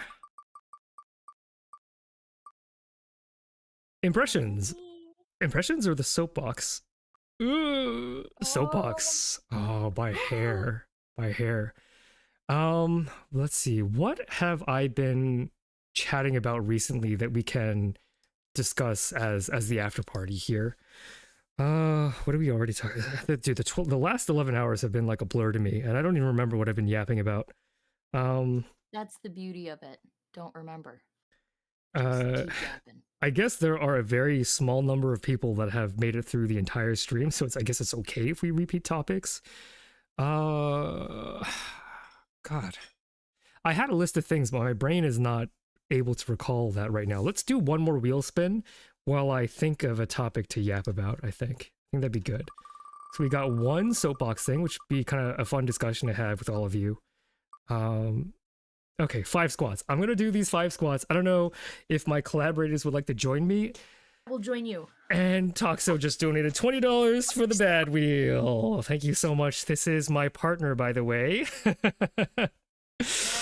The people want a bad wheel. Are you going like all the way down, or are we just like 50, or what do you call it, 90-degree angle? Wait, are we squatting too? I am. I'm joining him. Okay, I'll do it too. I think it would be appropriate. So I'm going down to not like all the way, but like at level where you're supposed to for like a proper squat. Okay, all right, 5 squats, y'all. Let's go. I'll be right back. All right. I mean, compared to those 30 burpees, I feel like 5 squats, I'm very happy to do. And as long as Toxo is the only one that rolled the bad wheel, I'm not afraid of doing 5 more burpees. That's 4. And that's 5. Okay, so good, nice little stretch for Deem. A little bit of working out to end that stream with. Very nice. All right. So let me know when you all are back here. I never left. I ain't doing squats at 1 a.m. Yeah. Fair. That's fair. Okay, Looks so like my mic didn't pick up my ankles cracking every squat, so my knees crack all the time. I feel that. Yeah, I think Resta, you might be the one with most youthful exuberance between the rest of us. Good chance. the hag army. Hag army indeed. Okay. What do we talk about? Okay, so this is something that I've been rolling around in my head, and it's something that Toxo said that was quite salient to me, and this is something that some of my fellow educators here might be, and this is something I've talked about in private before, but not something that I think I've talked a lot about before in public. It's this idea of resilience. So resilience is a very important trait in science, and the willpower, the discipline to push through difficult times is, you can't be a scientist without that skill. And I'm saying this as someone who retired from science, right? I don't do science no more. I'm not cut out for that kind of job. Because I think I do have good resilience, but it's for silly things like this, my hobby, right? Like I just spent the last 11 hours talking almost nonstop because this is something that I love doing. And I just never had that for science. But I think what is interesting to think about as an educator is how we talk to students about the experience of academic difficulty. And I think that I have been trying to come up with ways to normalize difficulty, if that's okay to say. I think, myelin, you have the most experience of in a university setting, I should say, with educating other students. and we've all been students at some point too, so we're all familiar with that experience from the other side as students who are running around with reckless abandon. I wonder if it's like, because I think there has been an increase in, like, this is difficult to say, like this idea that if a class is too hard, then that is bad. And to me, that can be true, but there's a lot of nuance included. Do you kind of get what I'm getting at? Does that kind of make sense? I think so. I don't know. Just because something's difficult doesn't mean you can't do it. Yeah. Yeah. And just And- because you struggle with something now doesn't mean you're always going to struggle with it. Yeah. Like I largely educate kids. That's the age range I'm largely working with. And I'd say it's pretty prevalent in that age range because kids are learning the basics of these skills. And so they don't have a skill set to fall back on yet. And so you kind of help form that as an educator, right? You're trying to lead by example and be like, look, I stumble, check it out. I'm also back up. I Let's keep actually, going. I really love that. I know for some reason I have like a lot of people in my IRL friend group that are actual like school psychologists practicing with children, and they're teaching them things like resilience and stuff like that at that age. And I was like, I didn't get any of that when I was a kid. Yeah. Like Right? one of the things that I do in that sense, like when I'm reading with kids, I won't practice the books I'm reading a ton of times in advance because I think it's really important that they see me mess things up when I read out loud, Oh, yes, yes, yes. right? As an Mhm. adult in the room hosting this, like the space and be like, oh, how do I say this? And stop and try a couple times. And like it's really useful for students and any kind of educator to have that crossover of like we're all still learning. I think Yeah. it's like so difficult to strike a balance with students on like what is the appropriate amount of challenge. Because I think what you're saying is really insightful, like, and especially getting that idea into them early, I think is really helpful. And like I think the idea that like I don't want students to shy away from challenge is basically what I am saying, because there's like there's this consciousness of like, I don't want to be like, back in my day biology was harder and all you kids get off easy. That's not actually true, right? The arrow of time moves forward. Biology does get harder over time because there's more stuff to learn. Just volume wise, there are more facts that are known today than there were yesterday. That's just how science works. But Wow. yeah, I know, right? Progress. I like that though. It's kind of great. Sometimes it feels like the opposite in psychology, but Fair. Yeah. It's just a lot of debunking, isn't it? it's something. Replication crisis.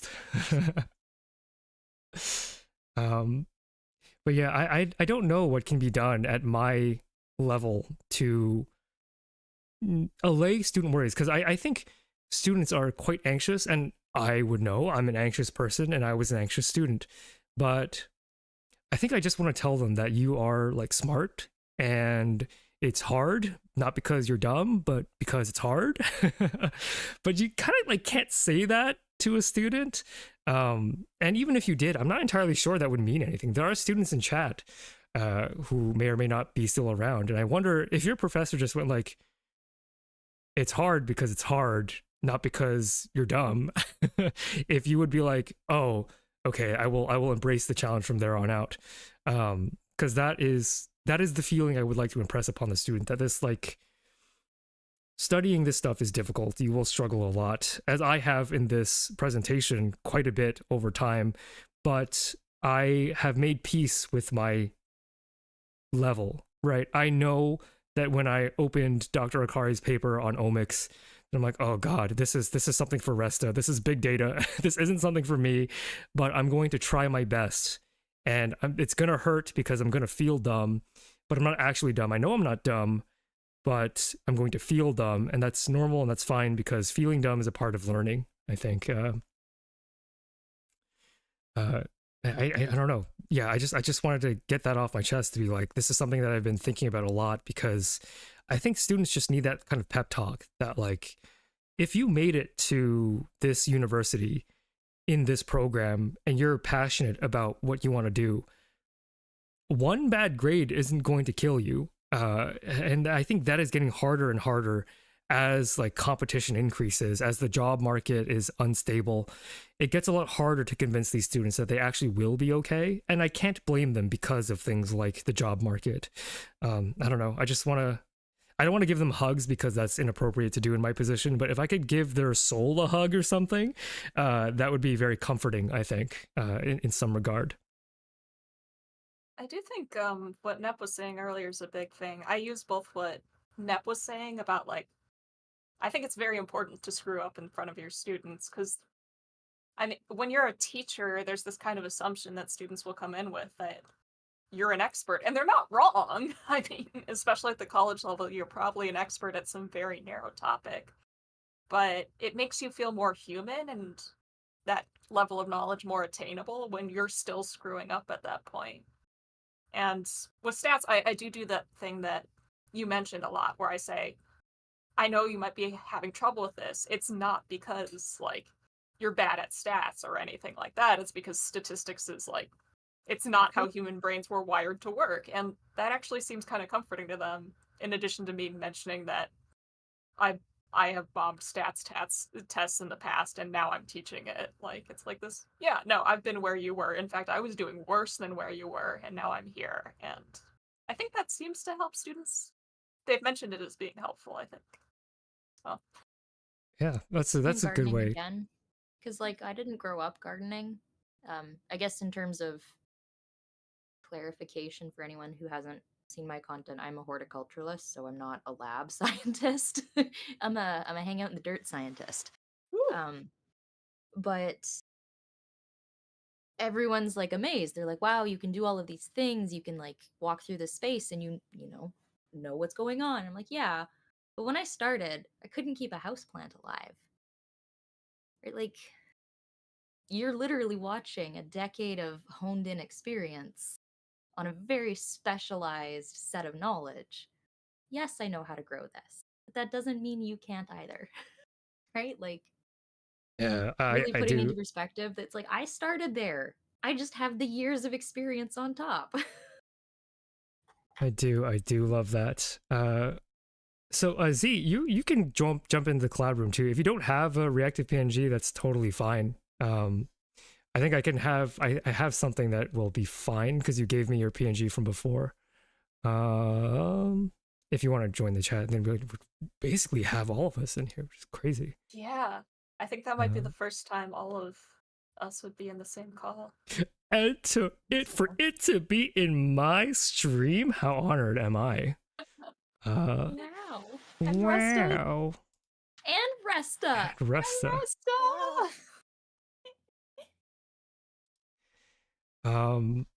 Yeah.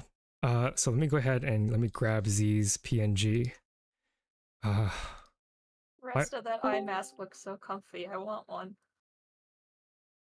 Thank you. I say, Resta, you have one of my favorite designs of any like indie VTuber I've ever seen. It's so good. Is this the debut? Let me hide the good wheel because it's kind of covering your icon, which is kind of a shame. Okay, so Resta's holding up the good wheel. Yeah, holding up the good wheel. So happy. Thanks, bye. You're welcome. Add existing, add Z here. And where is that? Let's go ahead and add. Testing. Is this working? Z! Yeah! Hi! So we'll just Oh add my your god, I PNG made here. it! Oh, okay. We're back. Thank you so much for letting me join really late.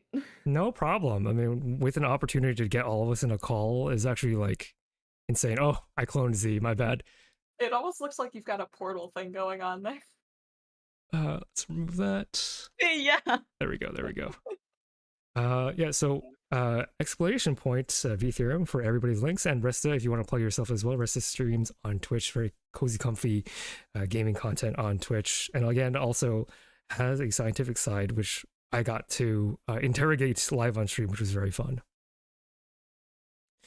Okay, I've been kind of delaying this because this conversation has been good about like what we can do as educators to sort of soften the blow of like how hard doing this stuff actually is. But now I think because the people have clamored for the bad wheel, I do need to spin the bad wheel. And I wonder what we're gonna get. I'm not super afraid right now, but if there are any more bad wheel incentives that come in, it could get kind of nasty with regards to the burpees. If you weren't here earlier, I had to do 30, and in the second bad wheel spin, I rolled 4 double burpees, but I never rolled a single regular burpee, so 2 times 2 times 2 times 2 times 0 is still 0. Please remove double burpees, I'll cry. No, I mean, it's electroshock. Well, as long as he gets 5 burpees first. Oh, yes! Electroshock, okay. Okay. What? Let us do the electroshock here, and I Oh will god, set... wait, do we have to witness this? Yes. Yes, you do, and I'm actually going to hold it up to the microphone because you weren't able to hear the drama before. Let's go ahead and set It's the not mode. a guaranteed shock, which somehow makes it worse, but also better. Oh, Tox is playing too. Schrödinger shock. Tox is playing too. Yes. Let's do... Should we do 2 players? No, I'm very scared. Should we do 50-50? No. 2 players? No. 2 players, are you sure? I think it'd be pretty fun. 2 players? Okay. Okay, my finger's in. It's loaded. Okay, Tox's finger's in. We're gonna hold it up to the mic so you can hear. Oh, God. What the hell? That didn't hurt at all. Okay, well, that's so bad. You should try it. You should get shocked by it just to feel what it feels like. No. Anybody want to donate for Toxin to get shocked by the electroshock? $100. Wait, why was it so loud? It is quite loud. With my filters, it really can filter out background noise, but it is loud. I've been shocked like 4 or 5 times today. It's actually insane. This is reverse mod bullying. True. Oh, okay. I kind of want to know what all of you guys are up to, because it is been a while since we talked about anything that wasn't like Minecraft. You're not wrong. I want to start with Resta. Resta, what you want to let us know what you've got going on recently? I know I've popped into some of your streams where you've been playing. What was the game called? Can you even remember? Damn, I can't remember the game that you were just playing. I was just in your stream like a day or 2 ago. But yeah, I kind of want to know sort of like, do you have like plans, content plans that we can get a sneak peek of? Okay, in that case, I'll start from the time when we collabed.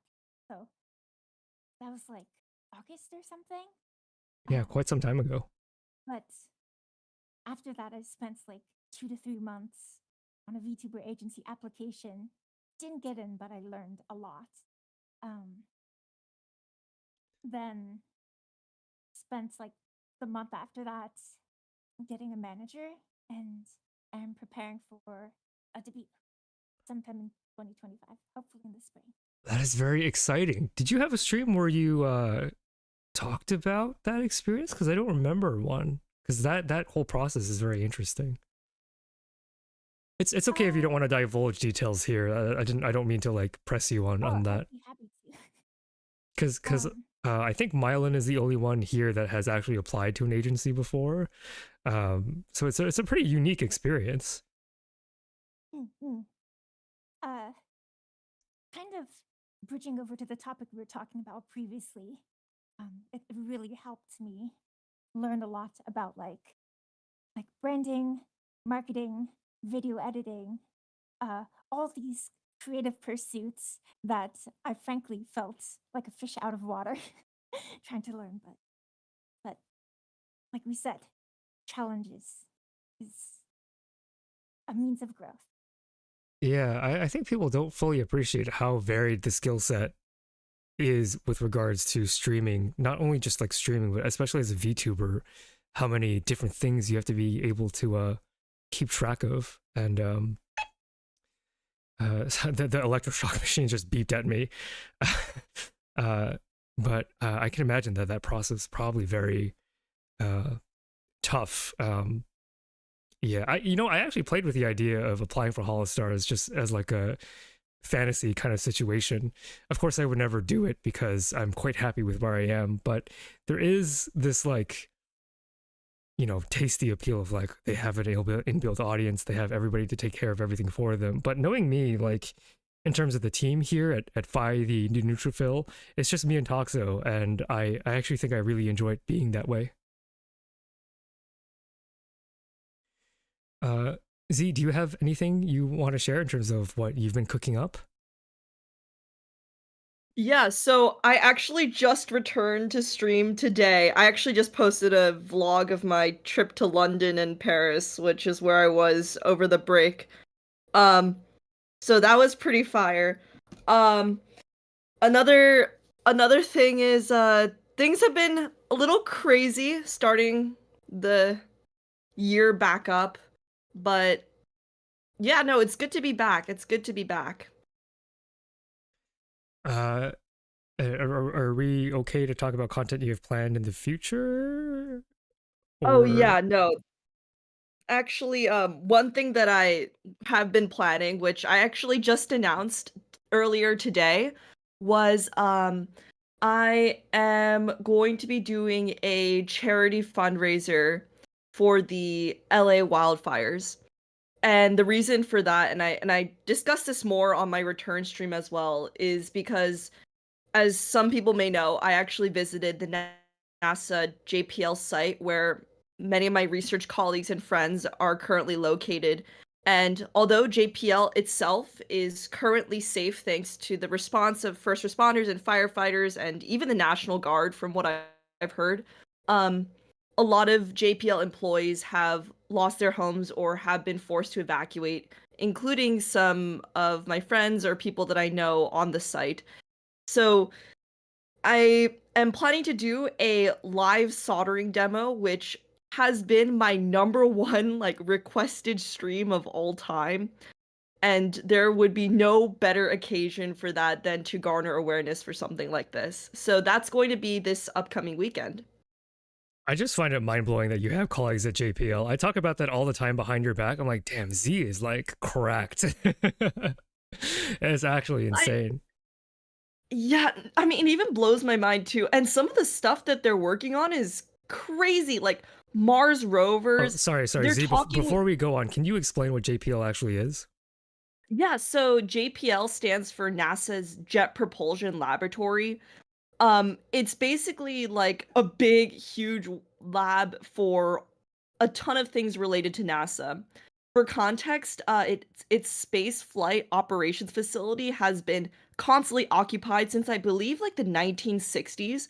So if you think about that, that's like back during the moon missions, even the space shuttle era. It's basically the heart of America's space program.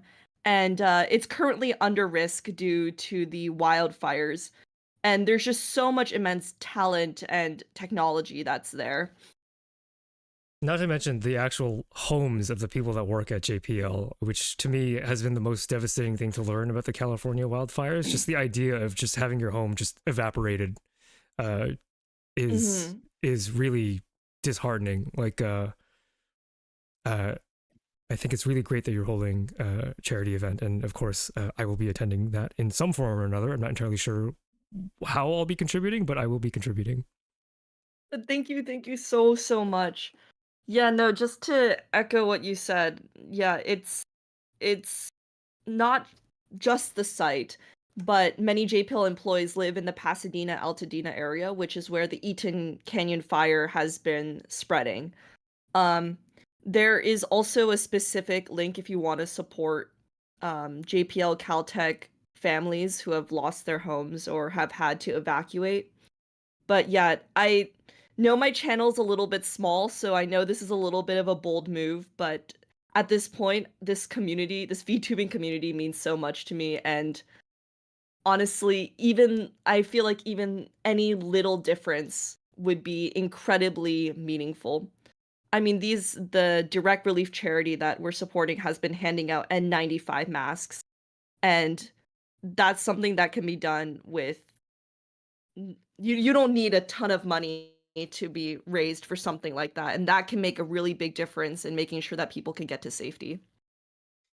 It is a kind of brave thing to do, I do admit, but I think that I have this little bit here that's a little covered by everybody's little thing, but it's just something cheesy about like, you know, single cells can't do much on their own, but with enough of us, we make an organ. So I think there is, you know, just to lay on the sap quite heavily, you know, we can be a part of the help that is going. You know, we're not like CDOG VA or whatever, but like again, every bit helps. Mhm. Uh, I love that quote, by the way. Did you think of that on your own? That's so creative. It was actually like something that I was really mulling over on my train ride to New York. I'm sorry, I didn't really finish the story, but like on my train ride to New York, I was just reading these papers and feeling so powerless, like jealous of the researchers because I'm no longer a practicing researcher.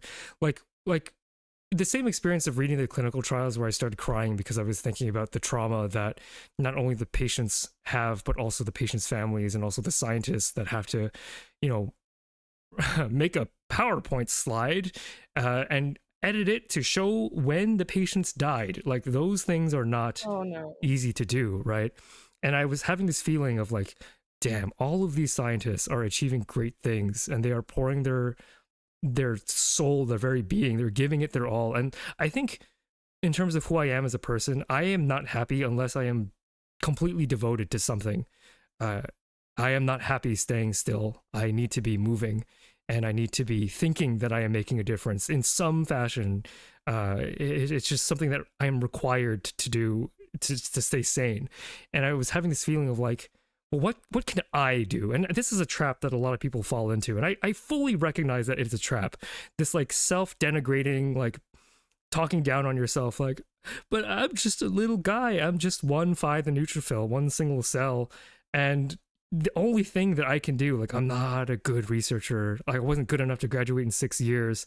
I can't be the one that gets to, you know, look a patient in the face and tell them that they're cancer free. I'm not good enough to be a doctor. I'm not, you know, capable enough to actually carry out that treatment.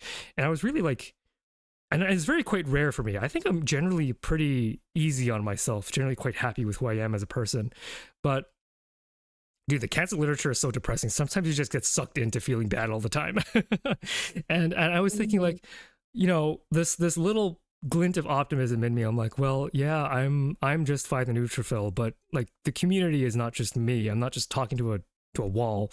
I'm talking to a community that has helped raise over $800, and we've only been in existence for a year, and like it's, you know, together, mass action, whatever. But it's true, right? Like, yes, I look at Nobel Prize winners with some amount of envy because I am an egomaniac and I think that I am deserving of greatness, that I am entitled to a certain level of achievement, which is toxic and bad, but I am honest about it. And I think that makes it better, right? I don't think that it should come easy. I don't think I deserve it for free, but I think that I will throw my life and body until I can't throw anymore to achieve whatever it is that I consider to be great. And so even though I was like feeling very self like deprecating, like I'm just one guy, like how much money is $800 even anyway? I've been in labs. I know how expensive it is to run a biology lab, but this is proof of concept. I have to keep reminding myself that CDOG VA can raise $1 million because he's CDOG VA. PewDiePie can raise money because he's PewDiePie. I am not them, at least not yet. It's a wild ambition, huh? And that is a threat. Yeah, it's a threat. Well- I'm coming for you, PewDiePie. I was just gonna say, I think you should give yourself more credit. First off, when I popped in this morning and when I'm looking at the stream right now, like the amount of money, the amount of sort of attention you've been able to bring to this topic, everything all together is just, it's so impressive. And I think that's one of the reasons why I see you as this like holy like role model. And I think you should give yourself more credit. This is really impressive. And I don't think I've actually gotten a chance to say this, but like, congratulations. This is absolutely amazing. And I think like everybody sort of has periods of imposter syndrome or not feeling like enough. But I just wanted to say, I think you're doing absolutely amazing. And what you've done here is mind boggling. Thank you for the kind words. I mean, that does genuinely mean a lot to me. But that, I get to be very clear, I have a chip on my shoulder. I think that's part of what makes me me. I take your kind words and I acknowledge them. But what's important to me is I'm hungry and the appetite is insatiable. And we're coming for you, PewDiePie. Is essentially Pie's like a black hole. I'm a black hole. I'm a phagocyte. It's my job to eat debris, and the hunger will never end. And I think that is a. You could argue that from a Buddhist perspective that is not a fulfilling life. That if you have this empty hole that you keep on throwing achievements in, that you will never achieve like peace. For now, at my current age, with my energy, I think it's okay to not have peace. I'm okay with flailing. I'm okay with going directly against the philosophical belief that I have that you should be. Practice, say what I, don't follow what I do, but follow what I say. Like, part of happiness, being satisfied, is acknowledging that like you don't have to fill that hole, or you can fill the hole with other things, or you don't have to keep on opening the hole. Because I agree, I'm extremely proud of what we've done here today. I don't want to talk down on what we've done. In fact, we blew past my projected number that I set up, right? On the calculation of what I could reasonably achieve, we did better than I thought. That is a data point to show that I am actually undervaluing my own achievements. But the hunger, it is still there. And I would not be me if I were not hungry. But thank you. It genuinely is very meaningful to hear that. And I will eat that compliment, and I will come back for seconds when I outdo myself next year. I mean, it's only up from here, right? Like, I think it's good that you have that like hunger, right? Because you're just gonna go up and up and up. Hopefully, as long as your algorithm willing. But if the algorithm fails on me, I'll figure something else out. That's what I mean. But like, I didn't have this hunger for research, right? Like, for research, if things went south, I'd be like, okay, I'm just gonna go home. Actually. I don't actually care enough about doing research. And that's like, to finish the story, like, that's how I actually came to peace about like this chip on my shoulder that I've carried since leaving grad school early. The fact that I don't have a PhD is something that did bother me. But I actually had a dream last night of getting the opportunity to finish my PhD. Like, a professor that I highly admired back at expensive school that I went to for graduate school, I imagined that like this professor that I looked up to was like, oh, you're back to finish your PhD. So I'll give you a tour of the lab. And I told the story about kissing a girl and then realizing that it all was wrong, that like this was not how my life was supposed to end up. And the same thing happened in that dream. I was like, oh, this professor that I look up to, I'm very excited to work with you. Yes, I'll come on weekends, whatever you want me to do, right? And as this professor was giving me a tour of her lab in my dream, there was a moment where I just started to like have a panic attack in my brain. I was like, no, actually, I love teaching. Like, actually, like, what has become very salient to me is that I was not built for this lifestyle of the research life. And it's helped me actually come to peace with like, on an internal, like, cognitively, my brain is like, yes, should have gotten your PhD, but my heart is like, what you actually want. And this is why it's important for people who overthink everything to listen to those emotions, is that like, my head is saying you should have gotten your PhD, but my heart is like, you did the right thing. You would not have been happier with a PhD.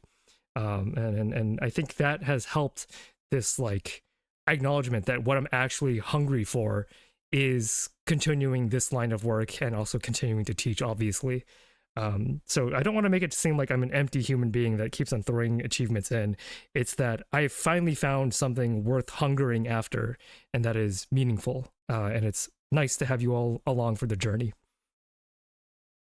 Yeah, that's such a great like a realization to make. I feel like after reflecting so long on something like that. Yeah, yeah, because it's not easy to leave a PhD. My advisor cried. I don't know if I told you that, but when I told my advisor that I was like, I think I'm done with research, she cried in front of me. I think she blames herself that I never finished.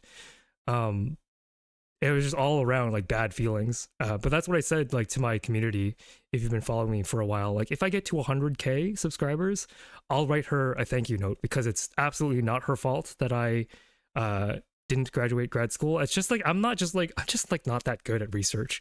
But if I reach 100K or whatever is first, 1,000,000 views on a video or 100K, I can come to her and be like, I was not meant to do research, but I think I found what I was meant to do. And her tutelage, everything that I do in my presentations, these are all lessons that I have accumulated over the course of 6 years in that lab. She was one of the most clear-headed thinkers that I've ever met. And it is because of my advisor that I find the Nutrafol Journal Club that this stream actually does exist.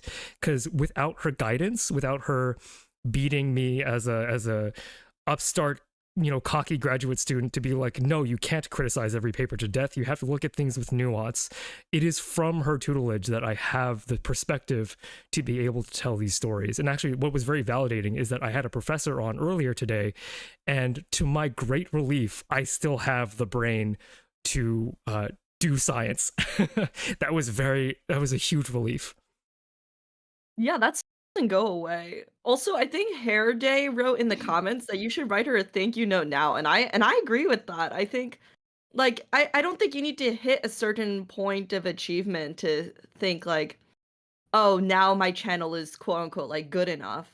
I think it's all part of the journey, right? I don't know if you've read The Little Prince, but there's this one section where the little prince meets this guy who's in charge of the trains, and the little prince asks the guy like, why do you look so sad? And he's like, oh, everybody in the train looks sad.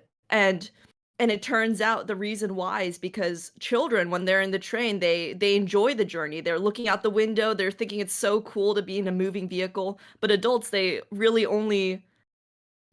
suffer in the journey because they're only thinking about what the end goal or the next milestone will be. And so I think you should write her a thank you note now, because think about how far you've made it. And I think it's an incredible achievement to be proud of. I don't know. That's just my 2 cents. It's up to you. Definitely no pressure, but that's just what I think. I think my reluctance is that what I would really like to do is to show her that I can get a grant from the NIH to do public communication.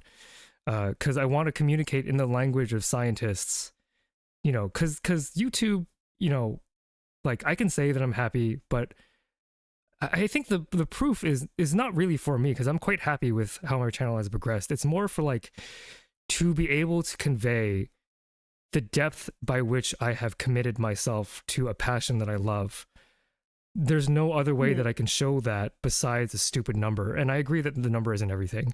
I think I have plenty of proof, this stream included, and the fact that we did raise as much money as we did. But I want her to like pog out. Like I wanted her to freak out that like, especially that her training meant so much to me. Like again, maybe next year I will tackle cancer in women, because we had talked about that earlier today. Women have a very unique immunological status. Part of that is due to the fact that you have mosaic X activation. So we like to say women are like mosaics. Every one of your cells is just a little different, which is beautiful in some ways, problematic in others. And I think that if I make the goal next year, because next year, if everything goes well, we'll be back even stronger and to talk about women's health. And I think maybe I'll write her a letter after that, no matter how it goes. I don't feel ready yet, emotionally, psychologically. Thank you so much, Anonymous, for the $20 donation. Yeah, no, that's so valid. That's such a cool topic. I'm so excited for when you do a stream on that. Yeah, I hope to find a man talking about women's health. I would love to find a VTuber or a streamer who is highly knowledgeable about women's health, who is a woman, because there's always going to be some level of nuance that I'm missing from that. So while that is my stated intention now, if I don't find a women collaborator who is knowledgeable on women's health, I might not do that topic just because it would feel really weird for me to do it of all people. But it is interesting and important, again, because women have been so routinely neglected in the medical system. Yeah. So there's a lot of yapping, and I had meant to like get to everybody before we end the stream at 9 because we are getting very close, and we could talk about more about this idea if we have time at the end. But I did want to kind of hear from everybody in VTheorem because we've been kind of like vaguely keeping track of each other. But Nep, is there anything that like you want to shout out in terms of the content and the stuff that you've been making? Everything is as chaotic as usual. Chinchilla cam is more frequent. And my 3-year stream anniversary is at the beginning of next month, and we will be playing a NEP-themed Jeopardy! That is very exciting. Thank you. Feel free to come try and answer some of these questions. That is very cute. We did play trivia together when we debuted, so I'm hoping that some of it will at least be, you know, something that I'm familiar with. I hope I don't There make should it. be something, at least something in there related to VTheorem. Very good, very At good. least something. Stack the I deck don't in my favor. We'll see. uh, Anyways, yeah, that's about it. It's been the usual. content creation is quite chaotic. I am more or less like a middle of the night streamer these days. So Resta raids into me. That's crazy. Y'all are built different. I operate Yeah. strictly on a 9 to 5 morning schedule, and I don't know how you can all Yeah. last so long. No, well, I get up at like 11 in the morning, and then I'm up until, I don't know, whatever the equivalent of going to bed would be. Yeah, Perkinji will not allow me to wake up that late, unfortunately. All right. Sai, do you have anything to share about your future content plans or what you've been cooking up? Yeah. Well, I've taken a bit of a break because I finished my PhD thesis. Let's go! I finished. Finish your PhD. Let's go! The pain. It's reflected in the reactive, to be honest. But yeah, so I took a bit of a time off, and I am coming back on next week. I forget the date at a time. Nice. And then aside from that, I haven't really planned out much because I just started a new job as well, so things have been a bit wild. And my sleep schedule has been a bit wild, and I don't necessarily think coherently a lot of the time. Yeah, well, sometimes I will go to bed before Sai does, and she's 5 hours different than where I am, and it's been absolutely bonkers to just look at the Discord activity to be like, holy cow, they're still up. They have no signs of slowing down, and I'm going to pass out. I don't know if we would call it admirable, but it is certainly notable. It's definitely something. All right, Myelin, do you have anything to plug or anything you want to tease? I think you did it a little earlier, but I don't know if there's anything that you want to No, you remind got people me of. earlier. You got me earlier. Use this time for other people. Yeah, I mean, yeah, Mylin's been absolutely grinding in the Discord, grinding out art, which has been really incredible, and working on some YouTube projects that I'm excited to see the production of. Yeah, I don't know. Yeah, I've, at the end of almost 12 hours, I think I've run out of things to say. So is there anything that anybody wants to ask me? Anybody in chat? Wait, I have a question. Yeah. What's up, Z? So I was wondering, top 3 highlights of this stream. I want to hear them. It depends on who you ask, I think. Well, you. Okay, yeah, I guess I'm answering. So for me, I think the top highlight was something that happened before stream, and it was Dr. Akari, you know, the author of this amazing, the PI behind this amazing paper about how macrophages recycle myelin, for the purpose of tumors. So macrophages, if you weren't there for that paper, you can check it in the VOD, which will go up at some point. Well, not at some point, it'll go up instantly. This is YouTube after all. I think I rated you during halfway through that. You So I did, did you get to did. see it. Yeah. Like I had, for those of you who don't know, I was looking for a paper that I had permission to present because journals are annoying and they slap copyrights on everywhere, and you got to pay like $30,000 if you want to like replicate their data in anything that you publish, especially if you want to use it for commercial reasons. And I ain't got the money. YouTube ad revenue is nice to pay for groceries, but it's certainly not, you know, allowing me to buy rights to data. So there was a paper in Cell, and Cell is like really crazy about making sure you can't show data unless you're reading it on a Cell website. But occasionally, authors will buy the copyright from Cell. And this is a paper that showed that our immune system, the macrophages in our immune system, actually feed cancer cells by recycling myelin, which, just on the face of it, that's an insane series of words. And I saw that the copyright was owned by the authors, so I don't have to talk to the journal at all. I can just go directly to the people who wrote the paper. And I wrote to Dr. Akari, not like expecting anything, just being like, hey, I noticed that you have the copyright. I would love to show your data and tell your story to my audience. We're doing like a 12-hour stream. And I think your paper is super cool, so it'd be dope if you would allow me to reproduce your data for people to see. And not only did Dr. Akari said yes, she was like, can I come on? And I was like, oh, yes. That was such a terrifying moment because I'm like, not only was her paper the hardest paper of the day, which she acknowledged, her paper is very hard to understand, but I was going to have to present my understanding in front of the boss that made the paper, right? And the fact that she had so generously donated her time as a busy parent as well as a busy professor meant a lot to me. It was really tangible proof that like, oh, someone cares about what I do. And in terms of the numbers, I reached out to professors about the rabies video and it was just crickets. So like clout, as much as we hate to say it, it does matter. I reached out to, I think 4 rabies professors and not one of them gave me the time of day when I was back making that rabies video. And that's why I actually stopped reaching out. I was like, I get it. There's some schmuck YouTuber with you know X number of subscribers. Why donate your time there? But I finally accumulated enough clout to be like, I have people who will sit here and listen to me talk for 12 hours, and I think your research is super cool, and I know that they will think your research is super cool, and it's also a chance for you to talk to the public, to actually engage with my very smart audience. I'm constantly like, Toxo and I talk about you guys all the time. The fact that you are able to engage at a graduate level with molecular biology is very impressive. There are undergraduates in chat that are engaging with the material at a level that is higher than I would have at your age. Right, as an undergrad, I was like, okay, I got pretty good grades because I'm a good student, but I wouldn't actually say that I was very smart. By smart, I mean insightful.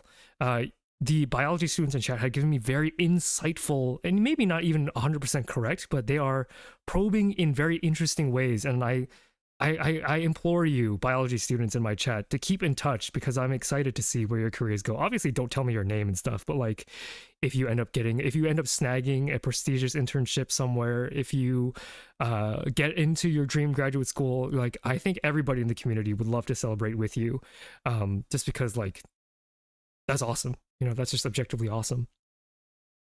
Sorry, let's kind of track. Oh, so highlights. So top 3. So Dr. Akari saying yes and being on, and she's such a good communicator too. I had intended to have like a pre-meeting with her just to like set up the tech and everything, but you know, life got in the way. And she came on and she absolutely rocked it. Every professor I have met has been such an accomplished communicator that like I had confidence that she would do a good job, but it amazes me every time to hear professors talk so naturally about the scientific stories that they are involved in. And they are stories. This is not a stuffy professor talking in highfalutin language. Although, you know, I did have to be like, hey, can you like define this? But that happened very infrequently. She was very approachable, and the story was just so incredible. The next highlight is probably me crying for half an hour reading clinical data. Not highlight for me like I loved it, but I think it was very important for me to show because, like, if you weren't there, I'll just recap it real quick, that yesterday I was reading a clinical trial for CAR T-cell therapy to treat glioblastoma. And I've read clinical trials before. I am a biologist after all, so it'd be weird if I'd never read a clinical trial before. But usually the stuff that I read is about brain injury, and it's usually like, oh, this, patient with brain injury got this treatment, and then they were better able to like color in the lines or something like that, right? When you talk about aggressive cancer, the metric by which you measure success is their survival. And it like destroyed me yesterday and today for like half an hour to be reading the words of a scientist that witnessed the death of their subjects, their patients, in the case of doctors. So while I don't want to do that again, but in terms of, I think it meant a lot to me that I had the opportunity to share that moment with my community, that we should not turn a blind eye to the fact that clinical trials are gruesome. There's a lot of death and failure. 1,000 clinical trials for glioblastoma, and the best drugs we have only prolong life for 19 months at most. So the crushing reality, I think for some students out there, will influence their decision one way or another. Some students may, and when I make the glioblastoma video, which hopefully gets some traction on the algorithm to reach a broader audience, to reach more biology students, I hope what that video will impress upon them is the idea that not everybody is built for cancer research. You're not worse for not being built, but if you're not made of the right combination of stubbornness, the ability to compartmentalize your emotions, you should not do that. But if you are there with me and you're crying through all of the data and I'm gonna cry again, Jesus Christ. Okay. Oh no, it's okay. Let me get through this. I think I can get through it. If you are there in the trenches with me at that time and you are crying through the data and you say to yourself, let's do that again, you are made of the correct stuff, not me. I am not made of that material. I spent an hour crying over this paper in total between yesterday and today, and I have thoroughly decided for myself, that's not the life I want to live, actually. I would prefer not to be an emotional wreck. But for those of you who stare in the face of that empty void and the suffering that you will come across, and if you look at that empty, dark coldness, and you say to yourself, that is where I want to be, not only are you made of stronger stuff than I am, but that's incredible, and that's how you should do what you want to do, right? As a doctor student, as a medical student, pre-med student, I should say, I actively avoided looking at the void of patient contact, right? I was just like, I like science, I like biology, and if I could use that biology to help people, that would be great. And I ignored the fact that it's real people with real health issues, and they're miserable when they see you. And I was like, I'm not made of that material. I couldn't do that for a living. Challenging yourself, put yourself in that painful position, and if you can stand back up, that you have my endorsement. If you were at my university, I would write you a letter of recommendation wherever you wanted to go. And if you can't stand back up, you're not any lesser. I'm sure you'll make great strides in whatever research you do decide to do. Because you're more like me, right? I prefer my life to be as little stress as possible despite my overworking nature. So that was the second highlight. And then the third highlight, I think, is learning that you can just chuck bacteria into tumors, they explode, and then the tumor dies. Is absolutely just an insane finding. So I think all of my highlights have been the papers, the data, the research, which has always been my modus operandi. None of the challenges have been fun for me in particular. But